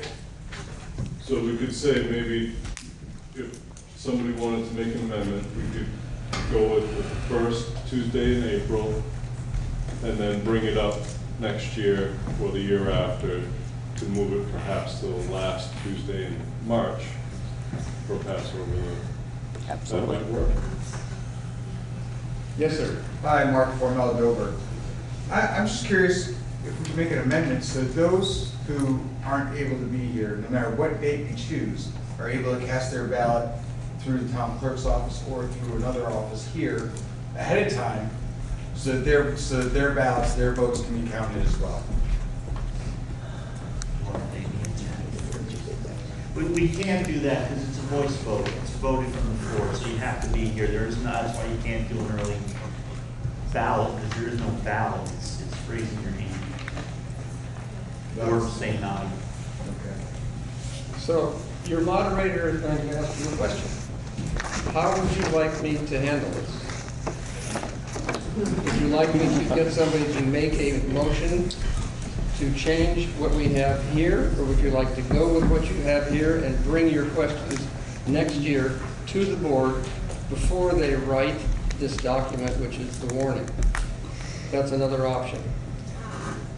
Yes, sir. Can we change the voting system? So that it's not just the voice ballot? So No, we did that last year. We went from ballot to voice. No, I'm sorry, Laura, go ahead. Begging the chair's pardon, you can change the voting system, but it would have to be on the warning, right? I think you would, and we did that last year. So yes, you can, but there's a process for it. Remember that if you are interested, just a sideline for a second, if you'll allow me. If you have interest in working on this document, the warning for the school, if you go to your school board, months ahead of time and say, I'm really interested in seeing this change, they will work with you to put that into the warning. As a citizen, you can put anything in the warning. It has to be petitioned, but I mean, if you're interested enough to want to change, obviously you would go get the petition, get it signed, and then get it to them. So that is a mechanism. Yes, you, sir, in the back. Can I make a motion? You certainly may. Can I make a motion to move the River Valleys Unified School District annual meeting to the last Tuesday in March? All right. Seconded, Don. Yes? Done? Thank you. You have to amend the motion. Could I have your names again, please? Could you tell your name? Tom Oakley from Dover. In the second. Don Kelch from Wardsboro. So this is an amendment to Article 12. All right? So we work it the same way as anything else. So it's been moved that we take a look at the last Tuesday in March to replace what we have here. All right? Everybody clear about that? All right. So it's been moved and seconded. So it's now open for discussion. Yes, ma'am. So is that last Tuesday in March next year Passover? Yes, it is. Yeah. So I would not be in favor of that. I think we should select a date that's not a religious holiday where people need to be at home having their meal with their family. Thank you for your comment. Celebrating. Other comments? Yes, Does it have to be a Tuesday? state your name. I'm sorry, Dave Sklar from Northborough. Does it have to be a Tuesday? Maybe a Wednesday or a Thursday? I don't see why not. Jeremy? I can speak to that because in Wardsboro, we moved ours to a Monday. And we did it each year to see how it went. So you can do things like that, I'm sure. Yes, sir. Excuse my ignorance, Passover one day? No, 7, 8, sorry. it's 8 days. It's 8 days. Well, It's 8. yeah. The question was, how long is Passover? It's 8 days. Like 2 days. No, So just something else. That's also 8. Oh, I didn't know, sorry. All right, other questions here, please? Folks, other questions or comments? I guess my concern was, I thought Passover was the night of the Seder, and that's very important to me. Good. Maybe I'm wrong. I'm sorry, go ahead, sir. So the first 2 nights of Passover are Seders, but the holiday itself is 8 days. Sure, it's 8? I'm sorry. Yes, sir. Titlebomb, Woodsboro. Yeah. Should the floor have the opportunity to vote on the article as written before amending? Generally, you try and amend it. If someone on the floor wants to amend the article, it is their right to have it amended. Now you can vote it up or you can vote it down. Yes, back in the, way in the back there. Make an amendment? Yeah. No. No, we have an amendment already made. I'd like to deal with that. You can amend the amendment, but then you have to come back to this amendment and then get to the original. No, we have to vote on that. Vote on Tuesday, shall the voters of the Valley and the district move the annual meeting to the first Tuesday in April for 2021, and then going forward to the last Tuesday of March. All right, so we have an amendment to the amendment. Yeah. Sorry, Sarah should be. Don't we have to vote on the original amendment up or down, and then once that's No. decided, then we go? You go back to we've gone back 2 steps now. You can't do more than that. No. You can do 2. You can do 2. No more than 2. No more than 2. So we're on number 2 of the amendment. The minutes taker needs the name of the mover. Lisa Manzi. Okay. We got it. We got it. Got it. Move to amend the amendment to say what? Lisa, could you read it out again real Shall loud? the voters of the River Valley Unified School District move the district annual meeting for 2021 to the first Tuesday in April, and going forward to the last Tuesday of March? And then going forward. Do you understand what she said? I'm saying starting in 2022, which is the first Tuesday in April.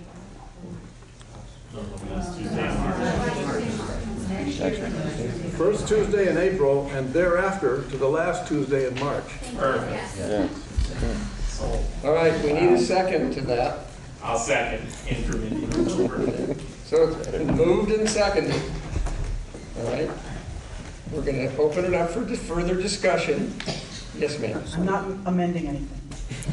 You know, you can't. You're I know, stuck. not even gonna try. Sarah should be. Given that we're having this much of a struggle, is it reasonable to have this article on every year, saying next year we're gonna have a meeting on this day?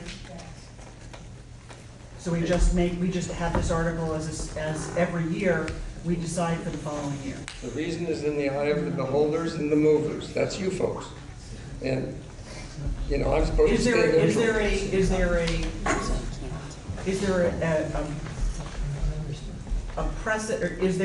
there a reason legally why we couldn't do it that way?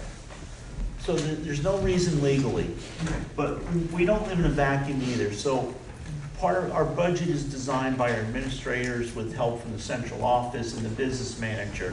we're not the only budget that they create. They actually create quite a bit bigger budget for the West River District.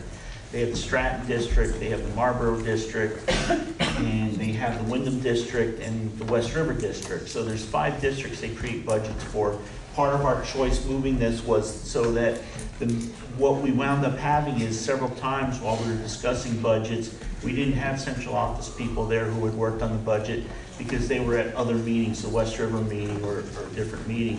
So that was one of the other reasons why we picked the second Tuesday in April, because the West River District will meet earlier, so they can work on the West River District budget, be done with that, and then work with us on our budget. So, you know, and the other thing is, I think if you start bouncing meetings around, it's like town meeting. It's always the second Tuesday, or first Tuesday in March.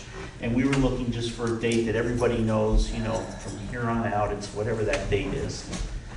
But again, as Dr. Backes says, you folks should tell us what we, you know, what's right and where we're gonna go, what we're gonna do.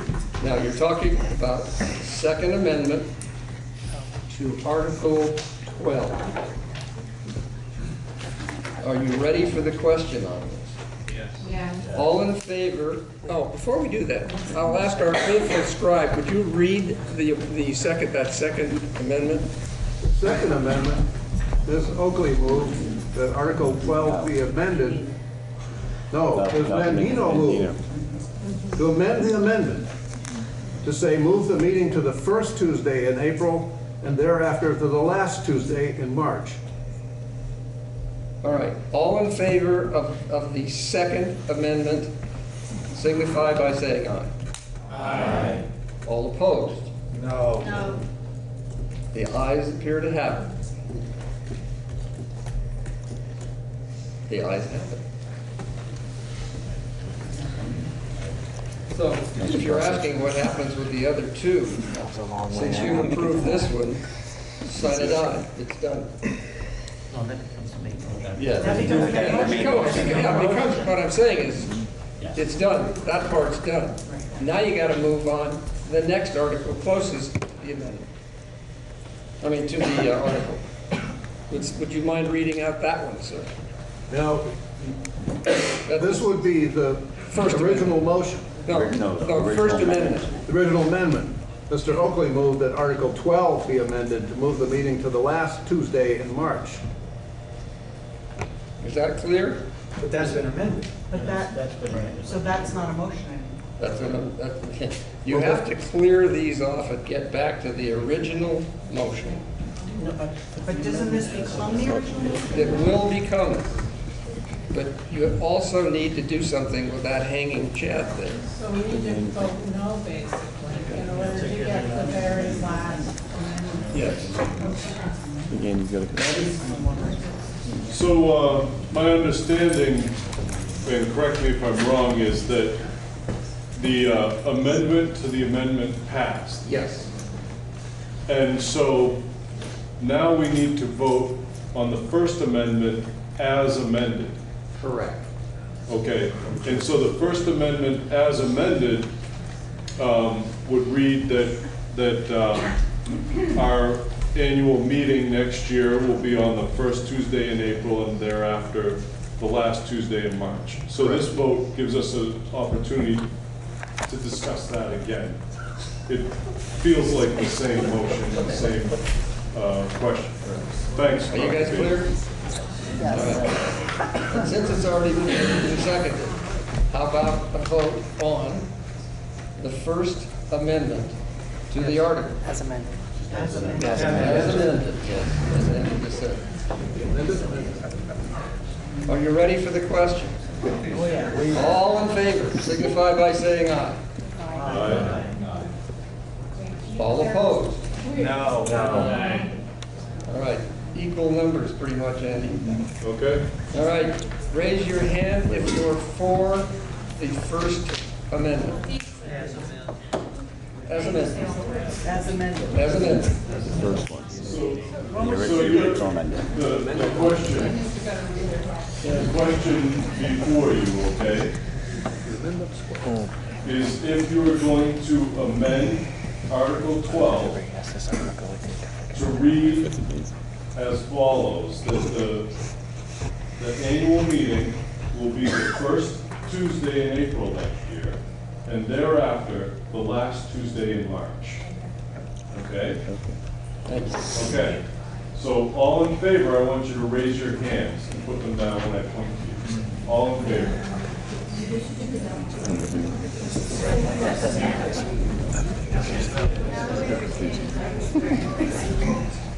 That was the second amendment. Yeah, but it needs to change it first. Yeah, exactly. And then the first changes the original. Yes, we have one more time.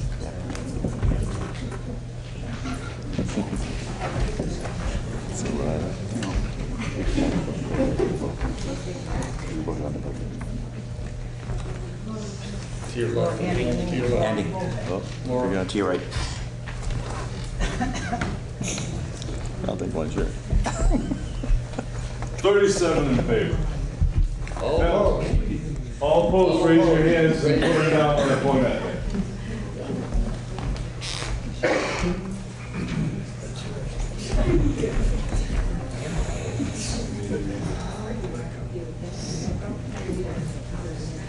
Three opposed. Ayes appear to have it. Now we move on to the actual article again, which is Article 12. Now they're saying vote.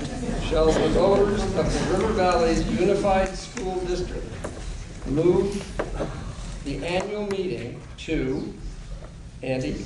The first Tuesday in April, and thereafter, the last Tuesday in March. Are you clear? Are you ready for the vote? All in favor signify by saying aye. Aye. Any opposed? The ayes appear to have it. It passes. Very nicely amended, Madam. You should be proud of yourself. Well done. You guys are wonderful. Thanks, Andy. All right, and moving on to Article 13, which says any other business that may legally be addressed. Open discussion, it's only for informational purposes. You do not make amendments or change anything with this. It's just things you want to ask or know about from the board, from your fellow colleagues out there, from Laura, whoever. All right? So would somebody move that? So moved, Jeremy. So moved, Jeremy Schropp. Second. Thanks, sir. All right, it's been moved and seconded. But any other business that may legally be addressed in open discussion or for informational purposes? Yes, ma'am. Is it, so this is a question for opening and when they present the budget, is it possible to get the budget so that the lines aren't at the bottom so it's a little easier to read? Yeah. As well, it'd be nice to have the STEAM and IB broken out so that we can really understand within each line where that money's going. And we noticed that this year, and it was a real problem because of the way that the budget came over. So we had that discussion several times, and I think at the first meeting Dover and in Wardsboro was even worse. So we really are gonna try to do that better with the printer and with the way we present that. So thank you. Any other comments or questions? I know it's getting late, so, yes. Two comments. To echo that, maybe you could include in the budget revenue side, so we can see where the. It is. The top line, yes. but Yeah, it's broken top out. section. Not broken out. Broken out? No. Oh, can you break that out? You know, what do we get from the state, what's local contribution, what are block grants, et cetera, et cetera. And I just want to compliment you guys. I read a lot of newspapers, surprisingly. You guys, from what I've seen and heard, have really done a great job in the last year working together for the betterment of the district as a whole. And I think there's a lot of districts around the state, locally and other parts of the state that aren't doing that. So I'll just give you guys a big round.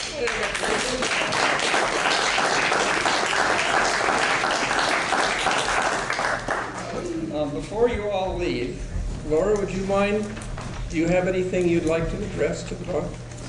It doesn't have to do with New Hampshire? So, I don't know how much time people want to hear from me. I mean, we have a pretty big issue right now with the waiting study. I'm assuming a lot of folks have read that. I will give you the shortcut version, and if folks want to ask any questions, I'm happy to go into it. We've been saying here since Act 60 that we don't think that this system has actually gone all the way in terms of being fair, that it doesn't treat small and rural districts fairly, evenly, that it's hurting our small and rural districts. For those of you that live in Wardsboro, Dover has invested money over the years in trying to prove this. They've invested funds in bringing in consultants to have them kind of walk through statewide data. They've invested money to hire lobbyists to go and try and preserve the small schools grants because they were so critical. And so we've been pushing for this weighting study. Weights are really how, it's important in terms of how many students you have in your school and why you would want to weight a student differently is if you have a sense that any student is going to cost more than any other student for their education. So for instance, it does not cost the same to educate a pre-K student as it does a special needs high school student. It costs more to educate a special needs high school student. It doesn't cost the same to educate, you know, if you have 10 kids in this school, I know that says 5, 10 kids over here, 20 kids over here, all things being equal, it should cost more to provide per pupil to provide an education for these kids.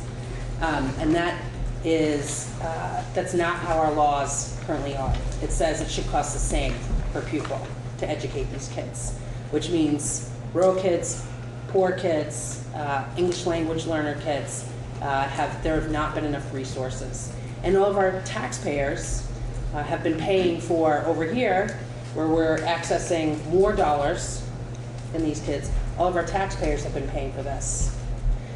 So we've been pushing and pushing. There was a weighting study that was done that has really laid this out. It was well done, looked at the entire country and data on what all of, really many different states, how many different states treat different types of students and funding for different types of students, and it made some recommendations.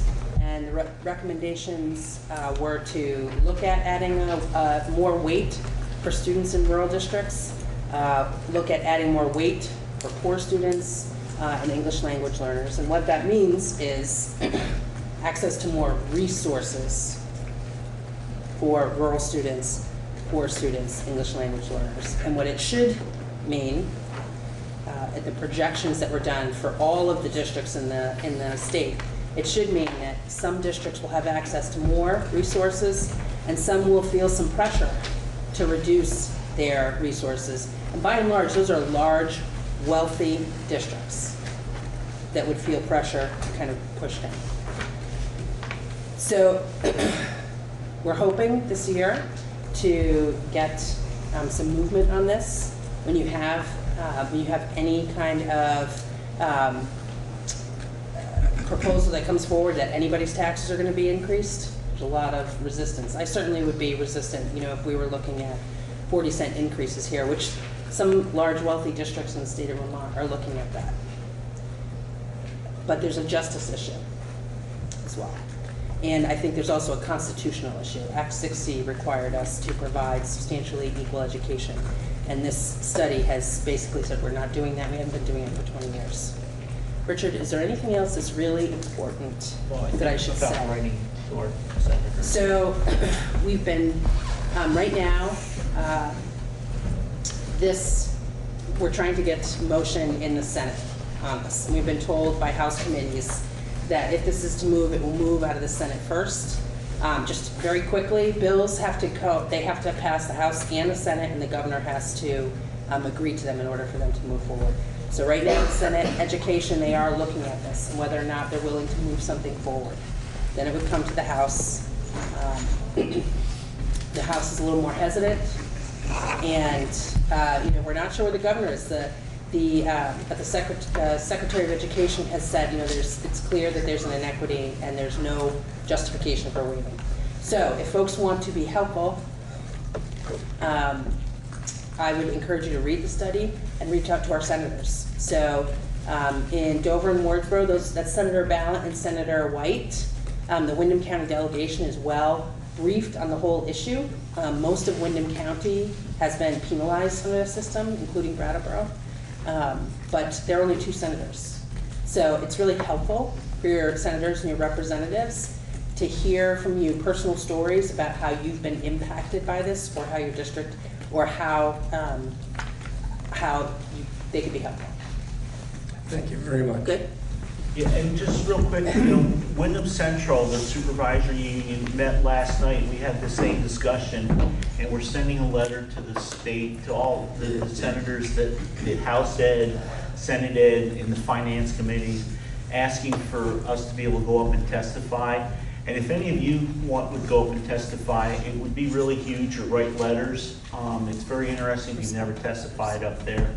But if you have, points you'd like to make, it'd be really good, because the more letters really do make a difference up in Montpelier, because they don't think we're watching what they're doing. And sometimes they like to see that. So we're doing it as both the school board and as a supervisory union, and ask that you all do it also. It really helps. Yes, ma'am. Will those letters be posted anywhere for us to read? Yeah, the supervisory union letter is going to be on the website, and we're going to release it to the press also when we get done with it. Thank you. I'm just going to tell you about Article 14. As you notice, will be voted by Australian ballot at the town meeting in Dover and from the floor at town meeting in Wardsboro. All right? It is not going to happen here tonight. That Article 14 is there to remind you that you will be selecting your school directors for Dover and Wardsboro at that time. Which takes us to Article 15. But before we finish with Article 15, I've spent a fair portion of my life living in countries less advantaged than our own, and I've seen some horrible things. And it's mostly due to people not having the liberty, the freedom, and the opportunity to do what you did tonight. You are in a democratic republic that is actually functioning as it should. And I am tremendously proud of every single person here for their questions, for their answers, and for their patience to sit here until 20 minutes of 9. Article 15, would somebody please move this? It is, shall the voters adjourn and reconvene at Dover and Wardsboro for election of officers on town meeting day? So moved. Second. Do we need any discussion? We do not. All in favor signify by saying aye, and yay for you. Aye. And for you, right.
get started by first going around and having us all very quickly introduce ourselves, because we don't have a lot of time, but I really think it's important for us to, each of us to know who's in the room with us this morning.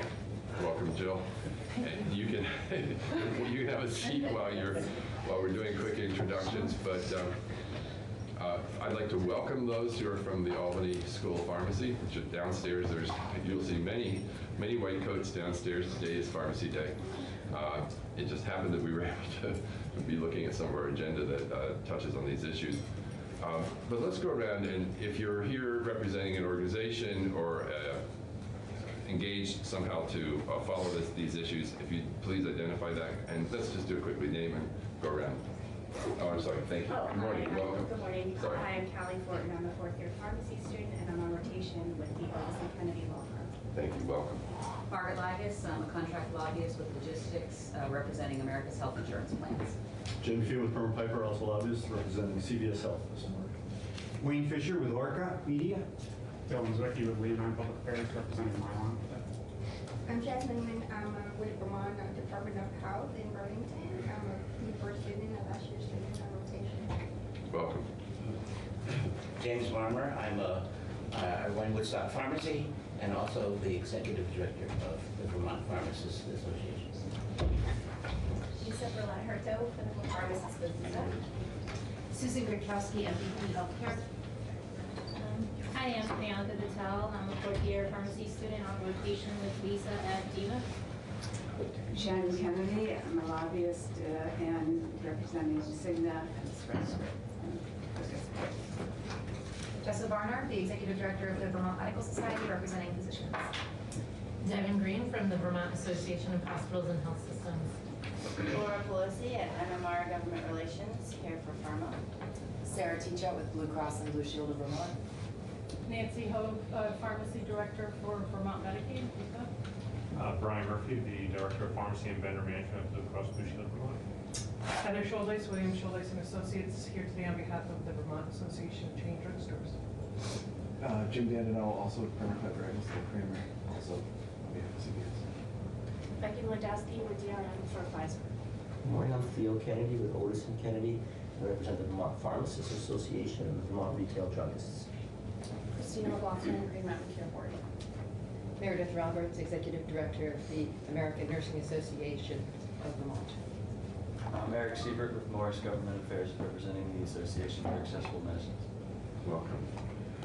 I'm going to skip over our committee members introducing ourselves, although we are publicly listed everywhere, so. It's up to date now. Big pardon? It's up to date now. Yeah, it's been updated. Yeah, that's updated as well.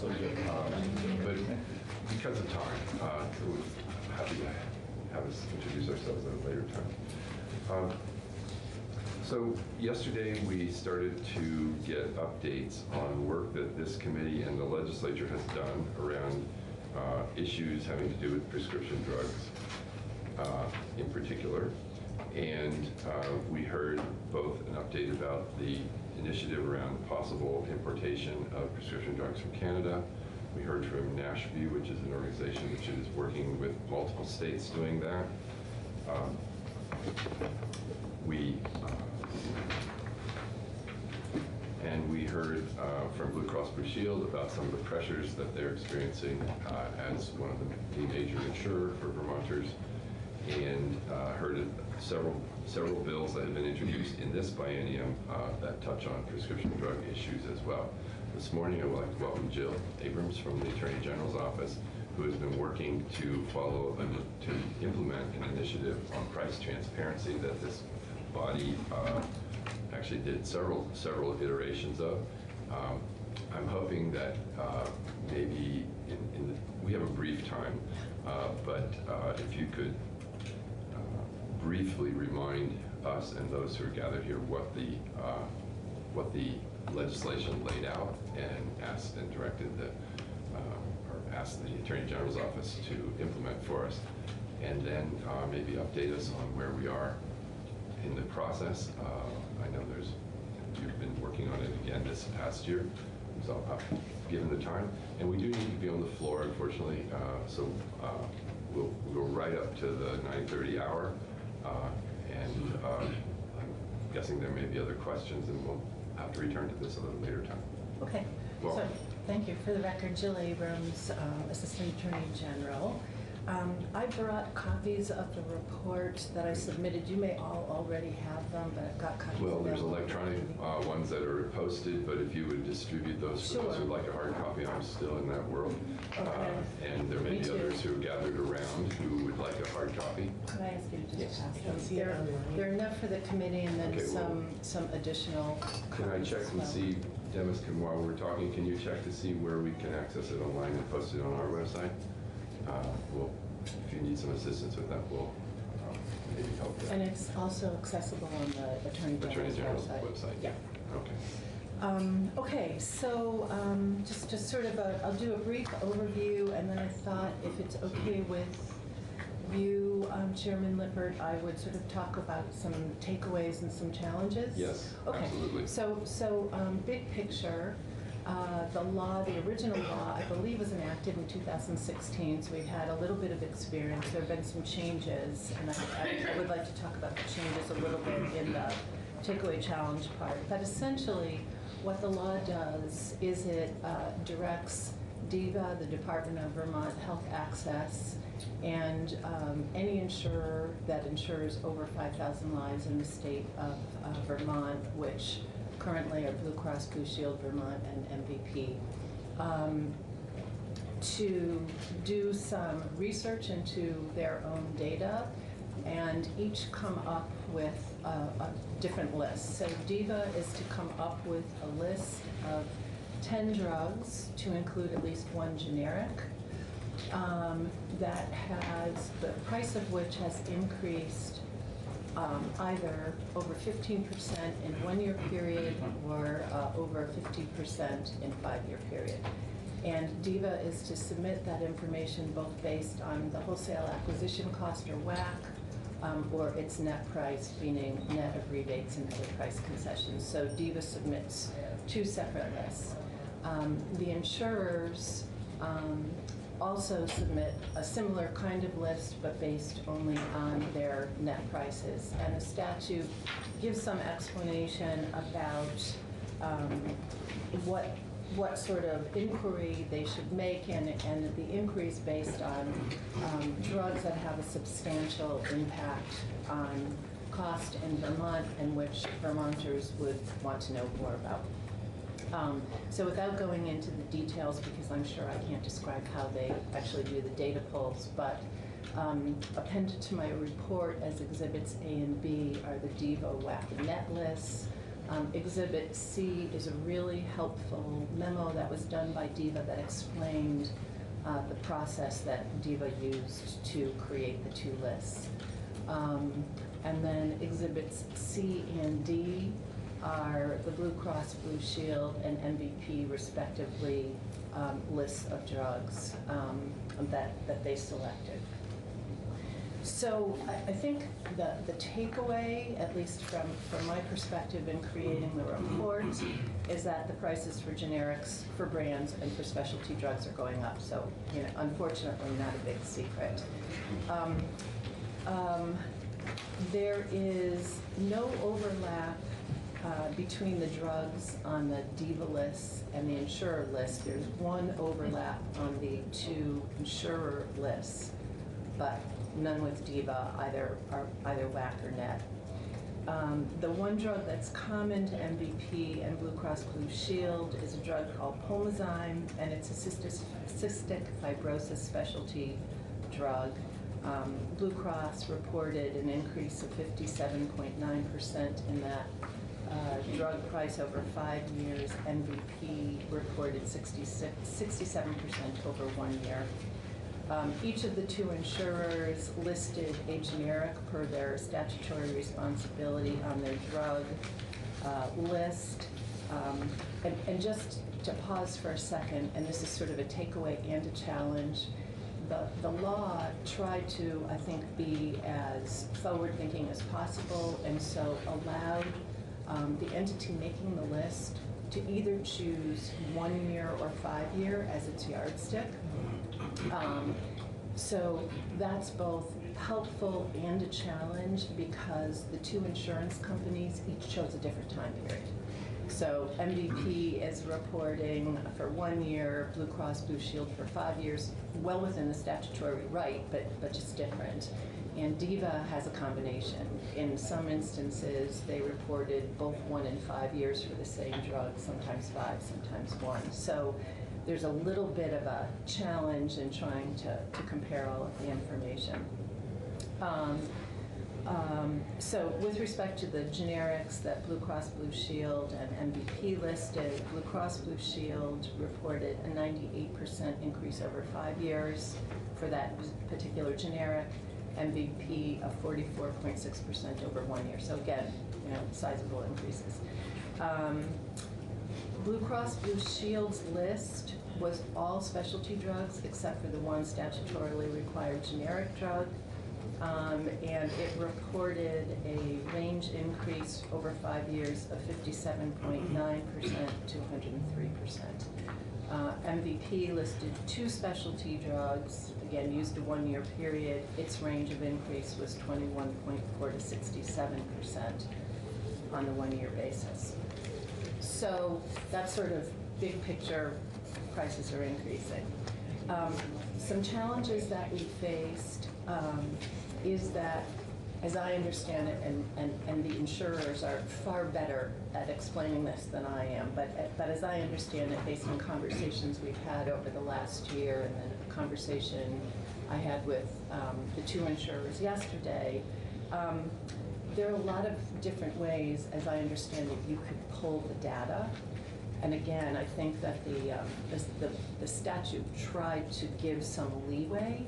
I think in giving leeway, it may have created some potential difficulties as well. But again, I'm not the right person to speak to that. But it took several tries before the insurers, and they worked really hard and really long over a lot of months. But it took a while before they were both satisfied with their lists and were satisfied that they were pulling the data in essentially the same way. And Brian Murphy is here, and maybe he can speak better to it than I. But when we talked yesterday, my understanding of what the insurers were saying is that they think they may be able to come up with something that would give us even better data. And so, obviously, that's the committee's decision to make, but that is part of what we're wanting, both to hear the results of the report and also to hear any recommendations for how to strengthen what we put in place or streamline it if it's appropriate. Yes. So I don't know what that mechanism is. I don't know that they do either, but it was clear from the conversation that there may be some ways that they could provide us with information that would be helpful to the committee, and maybe the committee would give them some direction about what the committee would like to see. Another challenge that was faced is that DIVA's actual net cost for its drugs under federal statute can't be disclosed, even to the AG's office under our confidential, our confidentiality provision as it is in the statute. So again, trying to select a list of drugs and try and compare apples to apples was made more complicated as a result of that. And I know Nancy Hogue is here, and she is the expert on this stuff, not I, but she explained to me that in addition to that fact, the drugs and the population served by the insurers and DIVA may be somewhat different, and that may be another reason that there's not the sort of overlap that we might have expected to see. But again, better left to Nancy than to me. So as a result, the AG's office was really challenged with trying to find a list of 15 drugs under the statute in the way that the committee had envisioned. And so I think we're actually looking for some guidance too and hoping for probably not today, but some more thinking about the statute. We feel like the report, as it's gone out, has certainly generated questions and inquiries from colleagues across the country. Vermont was the first one to put a law like this into place. Other states have followed. From the statutes that I've reviewed, they're all different. And so I think, as I understand, what Mashpee is trying to do is to sort of come up with some sort of a model legislation for people to use, incorporate whatever a particular state wants, but try and have reporting where you can sort of compare on an apples-to-apples basis. And some of the statutes that have been enacted in other states have been met with legal challenges. I think we did a really good job in Vermont at identifying potential legal challenges and avoiding them, built in the public, non-public versions of the report and that sort of thing. So those are the kinds of challenges that have been faced elsewhere. I'm happy to answer any questions you have. So there really, as I'm remembering, there were two parts, which was establishing a list to look at the increases. I mean, the context of this, of course, is that there's been, significant increases, which, again, we had lots of anecdotes, but we said that we wanted to see what the data shows. And so that's what you've been describing. And then we also were asking manufacturers to provide information that explained or justified the increases, because our testimony in past years has, well, shall we say, it's not been clear what really attribute the drug increases. And that, so is there anything that you have, I mean, in years past you said much of that information could not be shared because of proprietary issues. Is there anything that, is there anything new on that front? No, I don't think so. And just to be clear, this year's report doesn't include a list of manufacturers and their information because of the challenges we faced with this iteration of the law. In a conversation, I was contacted by folks on the Senate side in the fall, asking about sort of what was happening. And I explained some of the challenges, and their suggestion for this year was to raise the challenges, to submit the report in a broader way, to sort of identify those challenges in a hope that for the next iteration of the report, we could address some of those and incorporate them so that we could do the kind of presentation that might be a little more granular. So this committee is very interested in these issues still. And there is a challenge with being the first to put something forward. We've tried to revise it somewhat. And I would appreciate our legislative counsel, Jim Carvey, being here. My personal hope is that we can work with Mashpee, who we heard from yesterday, but we can hear from again, specific to this, to understand how we might strengthen what we're doing in Vermont in coordination with other states who have followed, and some of them have passed, as I understand, enhanced laws that go beyond what we've done in Vermont. But we'll not put Jen on the spot at this point to ask her to explain those differences for us right now. But that is certainly one of my hopes as the chair, to both get feedback from you, to hear from the insurers who and DEVA, who we have scheduled later this morning, and then to visit the question of, is what we intended here producing information that's of value? I don't, as a chair, want us to go through an exercise that simply puts us through an exercise but doesn't provide value, because I know it's valuable time on your part and everyone's part.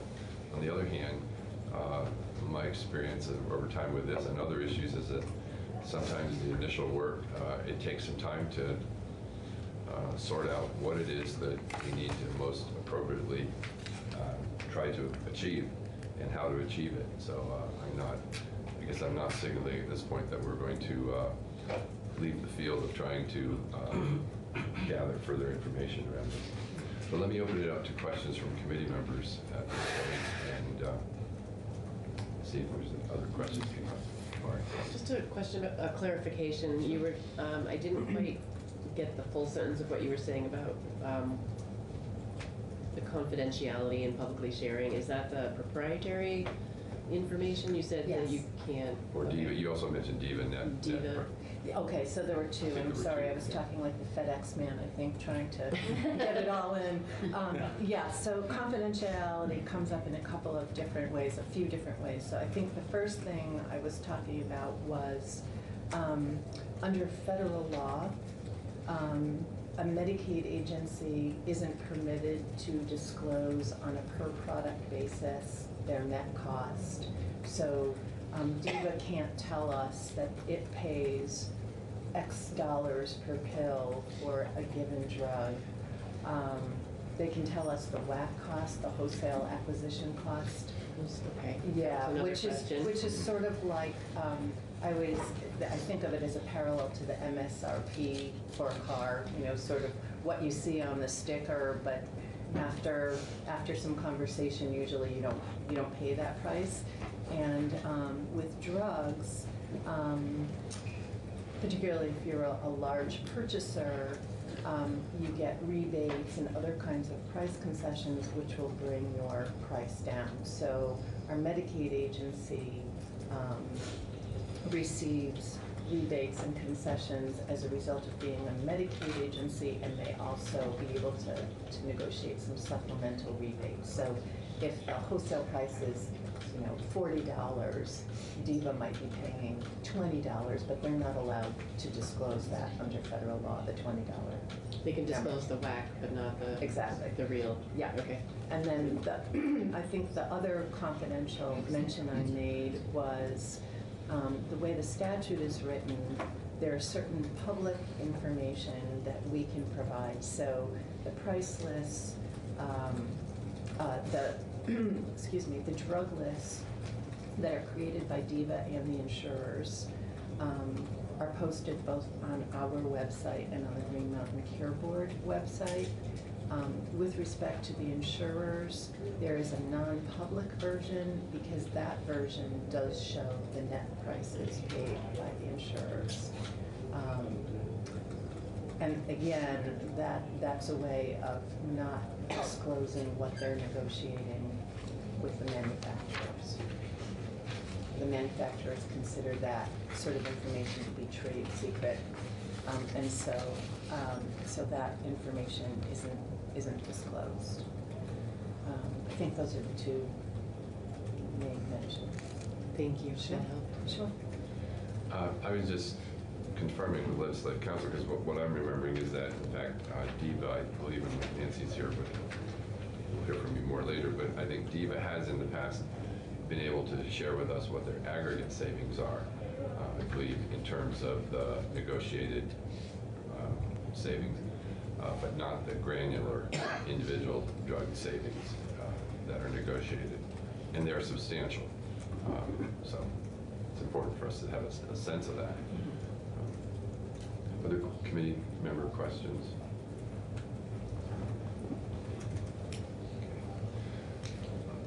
Let me, is there any final comment that you'd like to make? Okay.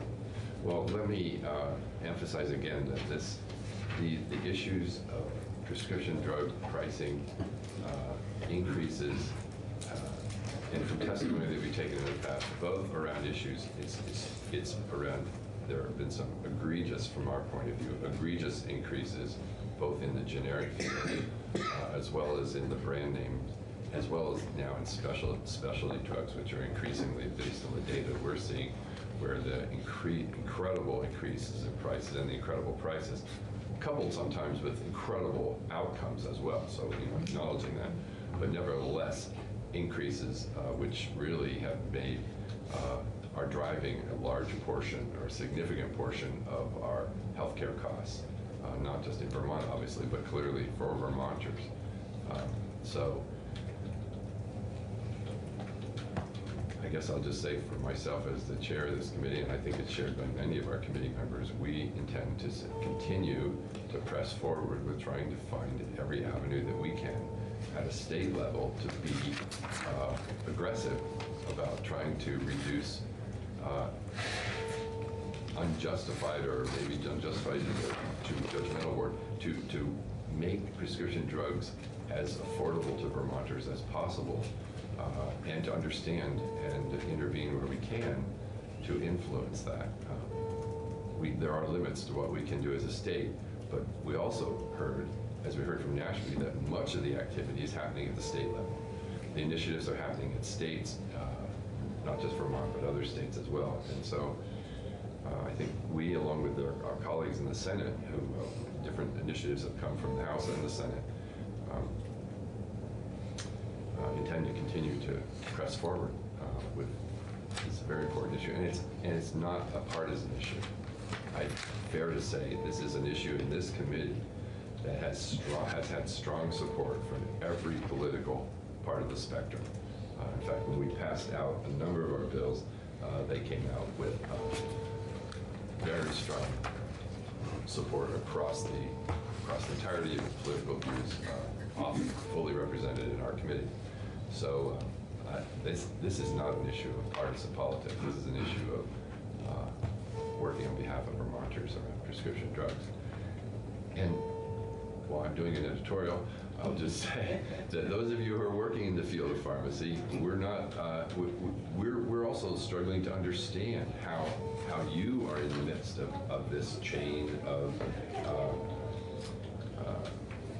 price increases and availability, and trying to understand all the complexity of this system.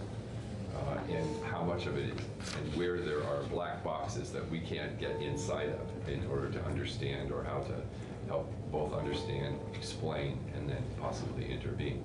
Very frustrating at times, but again, I think there's a strong consensus that we will do our best to try to continue to move forward.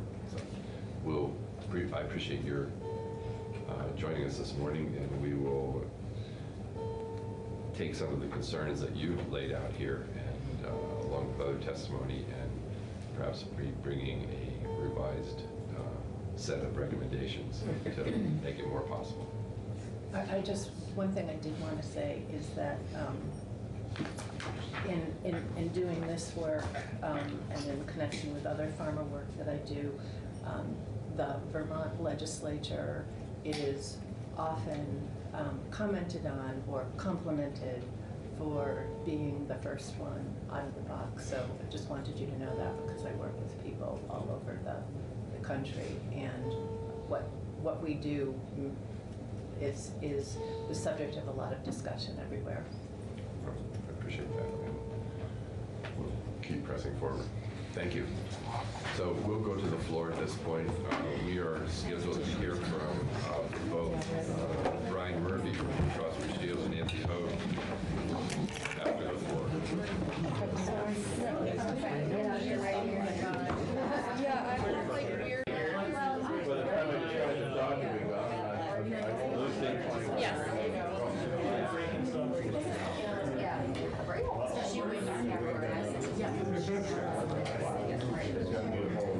So that's Okay.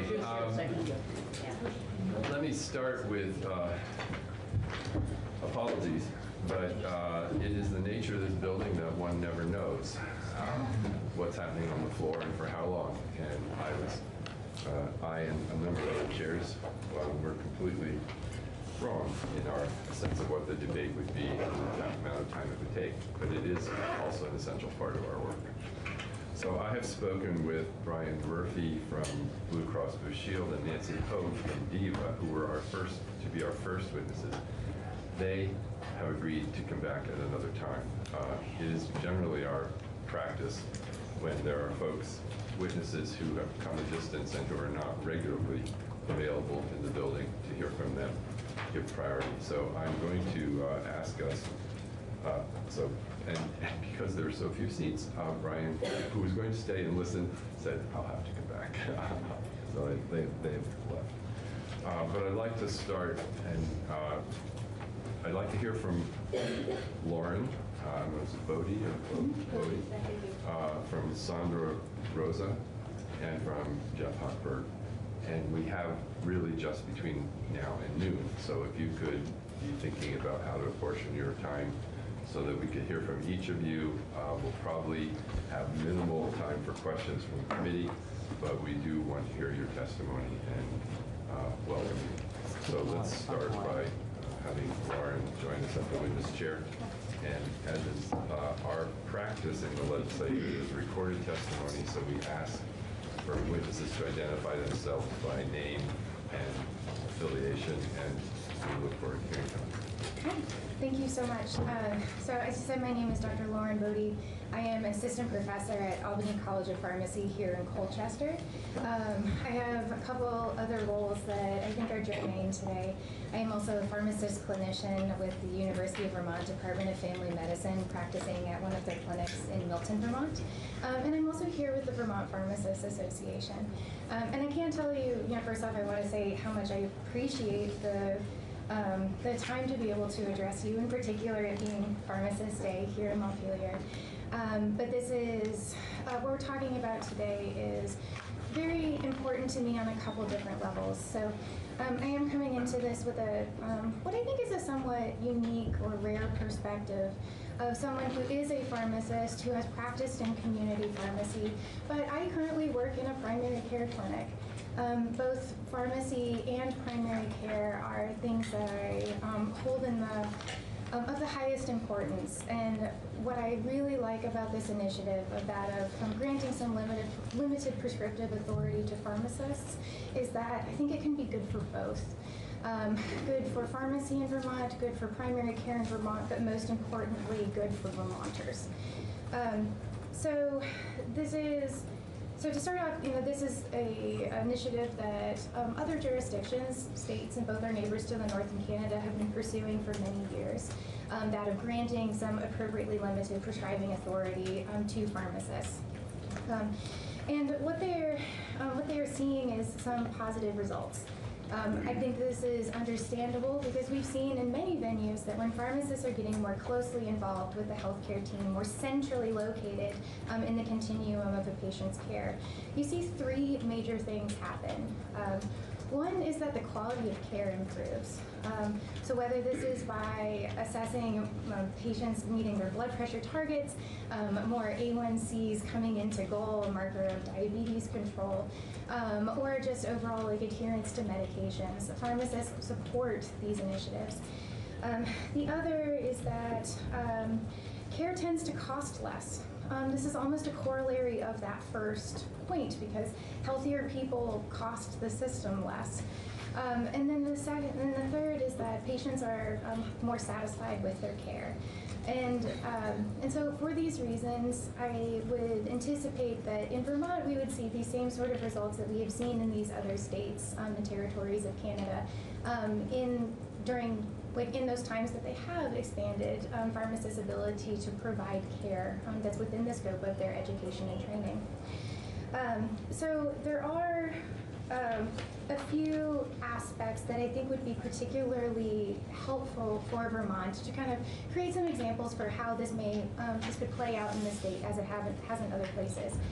So one of them is for pharmacists to be able to prescribe medications for tobacco cessation. So nearly 1 in 5 Vermonters currently smokes today.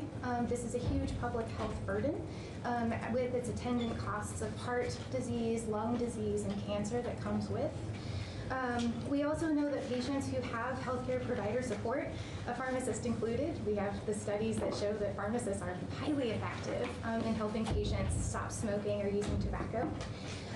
can be really important for helping patients be successful in their efforts. But what we also know is that there are currently barriers to access to these prescription medications because there are barriers to access to care in our state. And what was particularly interesting is that just last week in a major report that came out from the Surgeon General specifically called out pharmacists' ability to prescribe tobacco cessation medications as a potential avenue for closing this public health gap that we see. So that's one area that I think could be particularly helpful to the state. Another would be giving pharmacists the ability to prescribe hormonal contraception. So nearly half of pregnancies are unplanned. So again, another public health issue, because when you have unplanned pregnancies, that's a lack of access to care and potentially compromising both health and economic outcomes for mother and baby in the early years. What we know is that hormonal contraception is a preferred method of contraception by many women, but we also know from a national survey that nearly 30% of women who wish to go on hormonal contraception encounter problems getting it. And the most common being lack of access to a clinic or primary care provider or other prescribing provider who can provide that either initial or refill prescription for the hormonal contraception. This is something that has been rolled out in many places to a significant degree. For example, in Oregon, 10% of hormonal contraception is prescribed by a pharmacist at this point. The other thing that I think is notable about this is that the American College of Obstetrics and Gynecology, who is very active on this issue, they too have promoted the expanded role of pharmacists to be able to provide hormonal contraception. But even they say, maybe even that's not far enough, it should be over the counter potentially. So while that would be a bit of a paradigm shift for us, something that can be a very actionable middle ground would be giving pharmacists the ability to assess the patient and then prescribe that hormonal contraception when appropriate. And the last thing are sort of a bundle of issues about access to timely care and streamlining what can be a really convoluted healthcare process for many patients. And these are things like giving pharmacists the ability to prescribe pen needles when an injectable medication is prescribed. You can't use the injectable medication without the pen needle. And if another provider forgets to send in that prescription, that very often results in a delay of care for that patient that may prove an potentially insurmountable barrier depending on what else is going on with that patient. The same could be said for testing for diabetes, or testing supplies for diabetes, nebulization supplies, a spacer for inhalers. Things where there has already been a therapeutic decision on the part of another provider to use this therapy in this patient, but may have forgotten in the overburdened primary care system to prescribe some of these ancillary items that are necessary to get the full benefit of those medications. In our current system, the pharmacist has to call back to the provider's office, say, hey, we need this. This is burden in the pharmacy, more importantly, burden in the healthcare provider's office that, to my mind, could very reasonably be done by the pharmacist at the point of dispensing to ensure that the patient has timely access to care, that we're not cluttering up the physician's voicemail and in-basket with something that is fully within our capability of addressing for ourselves. We just need the ability, the legal ability to actually do so. So this is kind of a general overview of the ways that we believe that this initiative could benefit the health of Vermonters. I would love at this point to turn it over to my colleague Sandy Rosa to talk about the ways in which the contemporary pharmacy education is preparing pharmacists of today to fill this role and meet this challenge. Great, thank you. Thank you.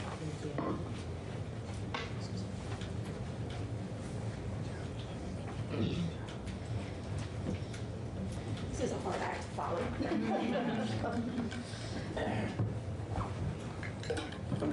Hello, my name is Sandra Rosa. I'm a licensed pharmacist in the state of Vermont. I am the president of the Vermont Pharmacists Association. I am also the director of pharmacy practice experience at the College of Pharmacy in Colchester. I want to discuss with you how we are preparing our students to meet these challenges, to be able to practice at the top of their practice, scope of their practice.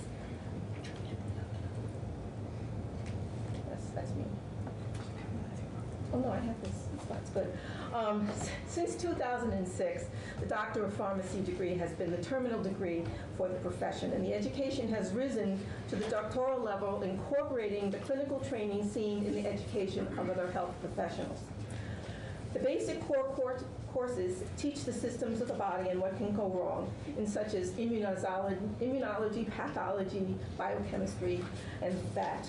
From there, the students progress to classes on how medications are formulated, their mechanism of action, side effects, interaction to each other, and how genetic variations can influence drug action. And this is something called pharmacogenomics. Then, putting this all together, there's an awful lot going on. They are given courses on the various body systems and how drugs affect each one in respiratory and cardiology and every body system that there is available. In addition, students are trained in over-the-counter medications, in how their indications are and when to refer patients to other providers. We're not out there to sell the ibuprofen when we feel that the pain is more than that can be handled. Throughout the entire curriculum, students are educated in problem solving using case studies to illustrate the proper medication management in varied conditions. Using a template called the pharmacist patient care process for patient assessment and treatment allows the students to gather information, assess areas for gaps in treatment, develop a medication plan, implement the plan in collaboration with the other healthcare providers, and provide follow-up by measuring adherence and outcomes. Interpreting scientific literature and updated guidelines is also taught so that the students know where to find evidence-based therapy for treatment of patients. Skills such as compounding, sterile and non-sterile technique, reading patient charts, and assessment skills such as taking blood pressures, doing diabetes testing, and clear wavering, are taught throughout the entire curriculum. There are soft skills involved, such as patient counseling and education, and they're taught using simulated patients, usually from the University of Vermont, and thank you for that. Courses in ethics, HIPAA, law, healthcare systems, and administration provide the student the understanding of the pharmacy working world and the importance of the high ethical standards that both the profession and the public hold us to. Professionalism is taught from the very beginning at orientation and continues throughout the entire curriculum.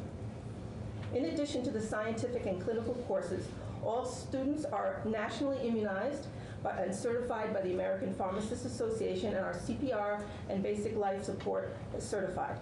We also provide other certifications in medication therapy management and tobacco cessation.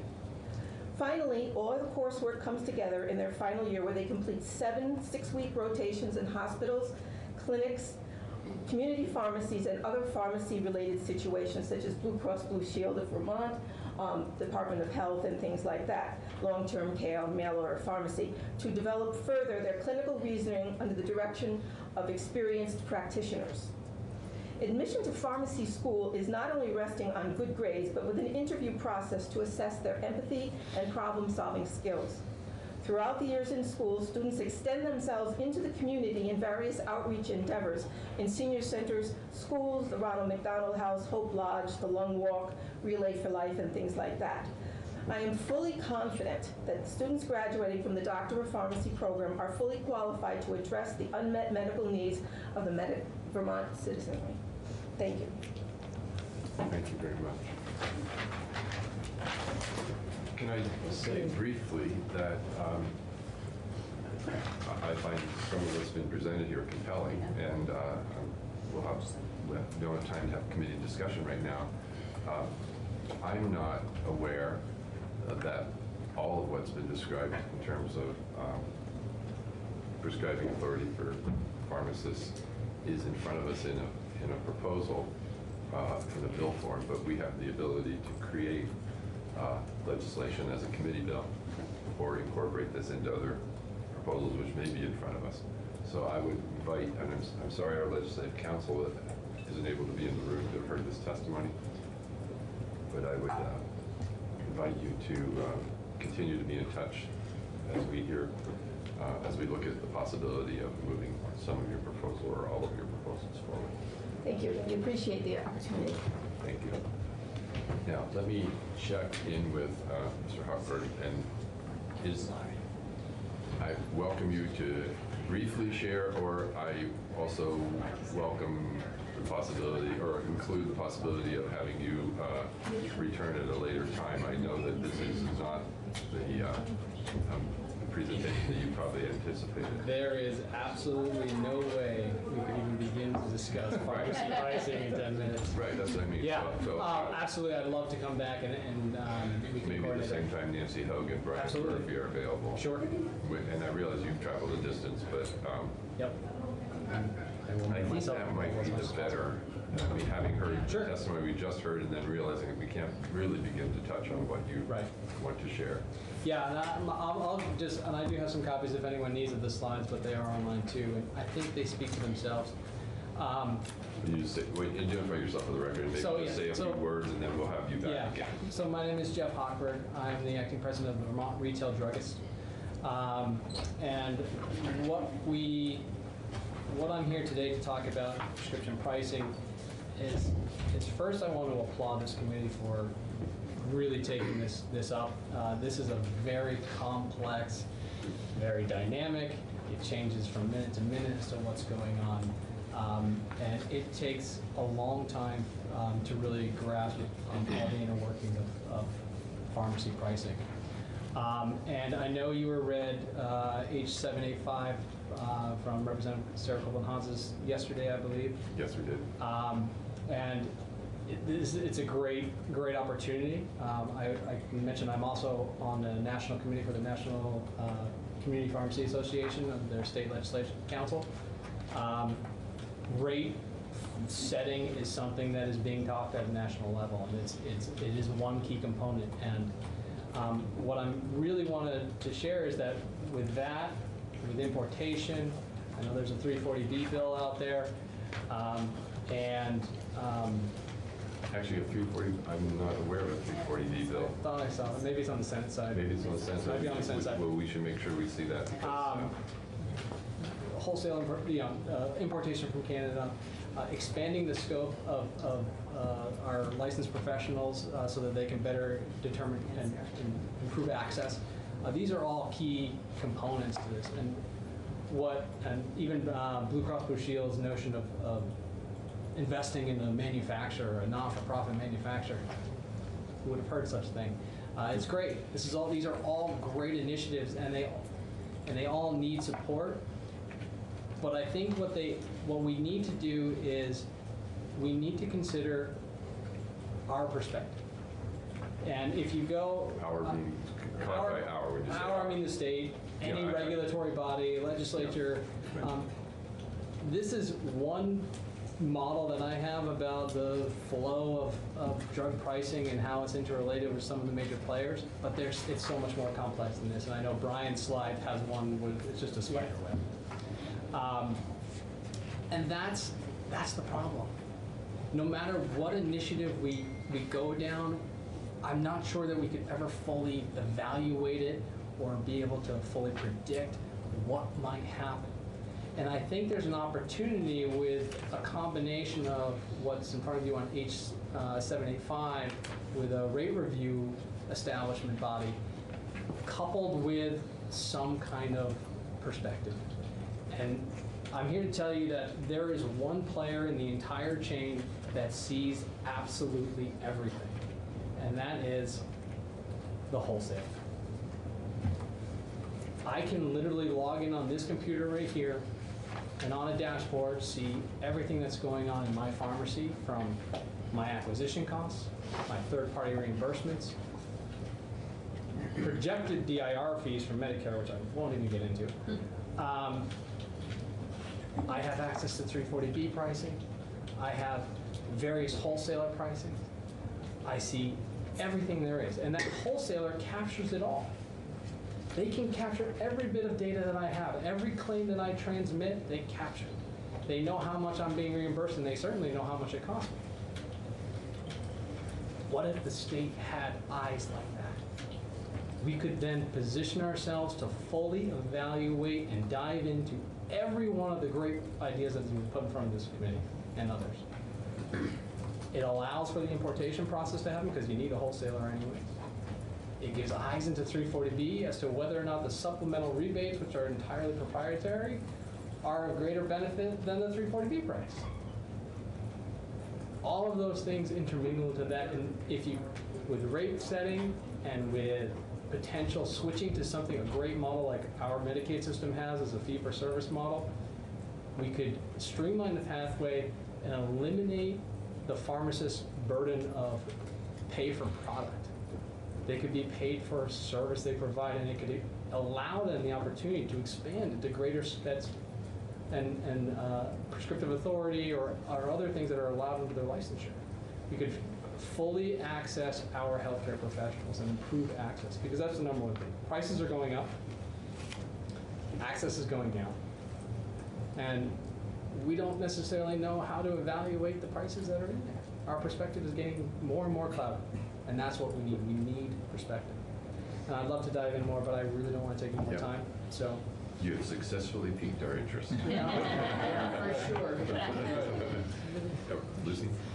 Can you just, going back to the very beginning, clarify who you're representing and what kind of perspective within this? So I'm the president of the Vermont Retail Druggists. So we're a body of pharmacy ownership. Okay. I'm sorry, the second part of your question earlier. That was pretty much my question. Yeah. Just what piece of the web of?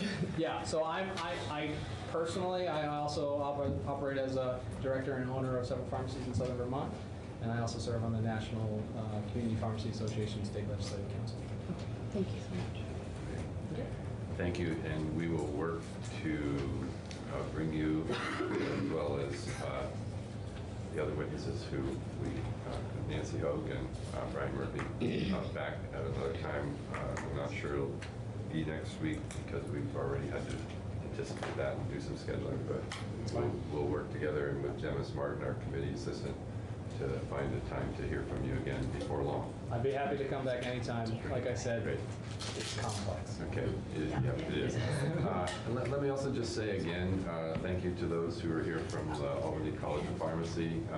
We're fortunate in Vermont to have you in Vermont as a new educational resource and a resource to the state generally. And so I'm pleased that you're here today, and welcome you to continue to develop a relationship at the policy level with the Vermont Legislature and the House Healthcare Committee. And also with us are my colleagues from University of Vermont Medical Center. Oh, excellent. Thank you. I'm sorry. You were introduced on the floor, but I guess I just emphasize that we're going to be hearing from residents from the OBGYN program who are residents with Dr. Dillon. It's very, it becomes very powerful to actually weave training and experience, practical experience, and training settings with us as policymakers.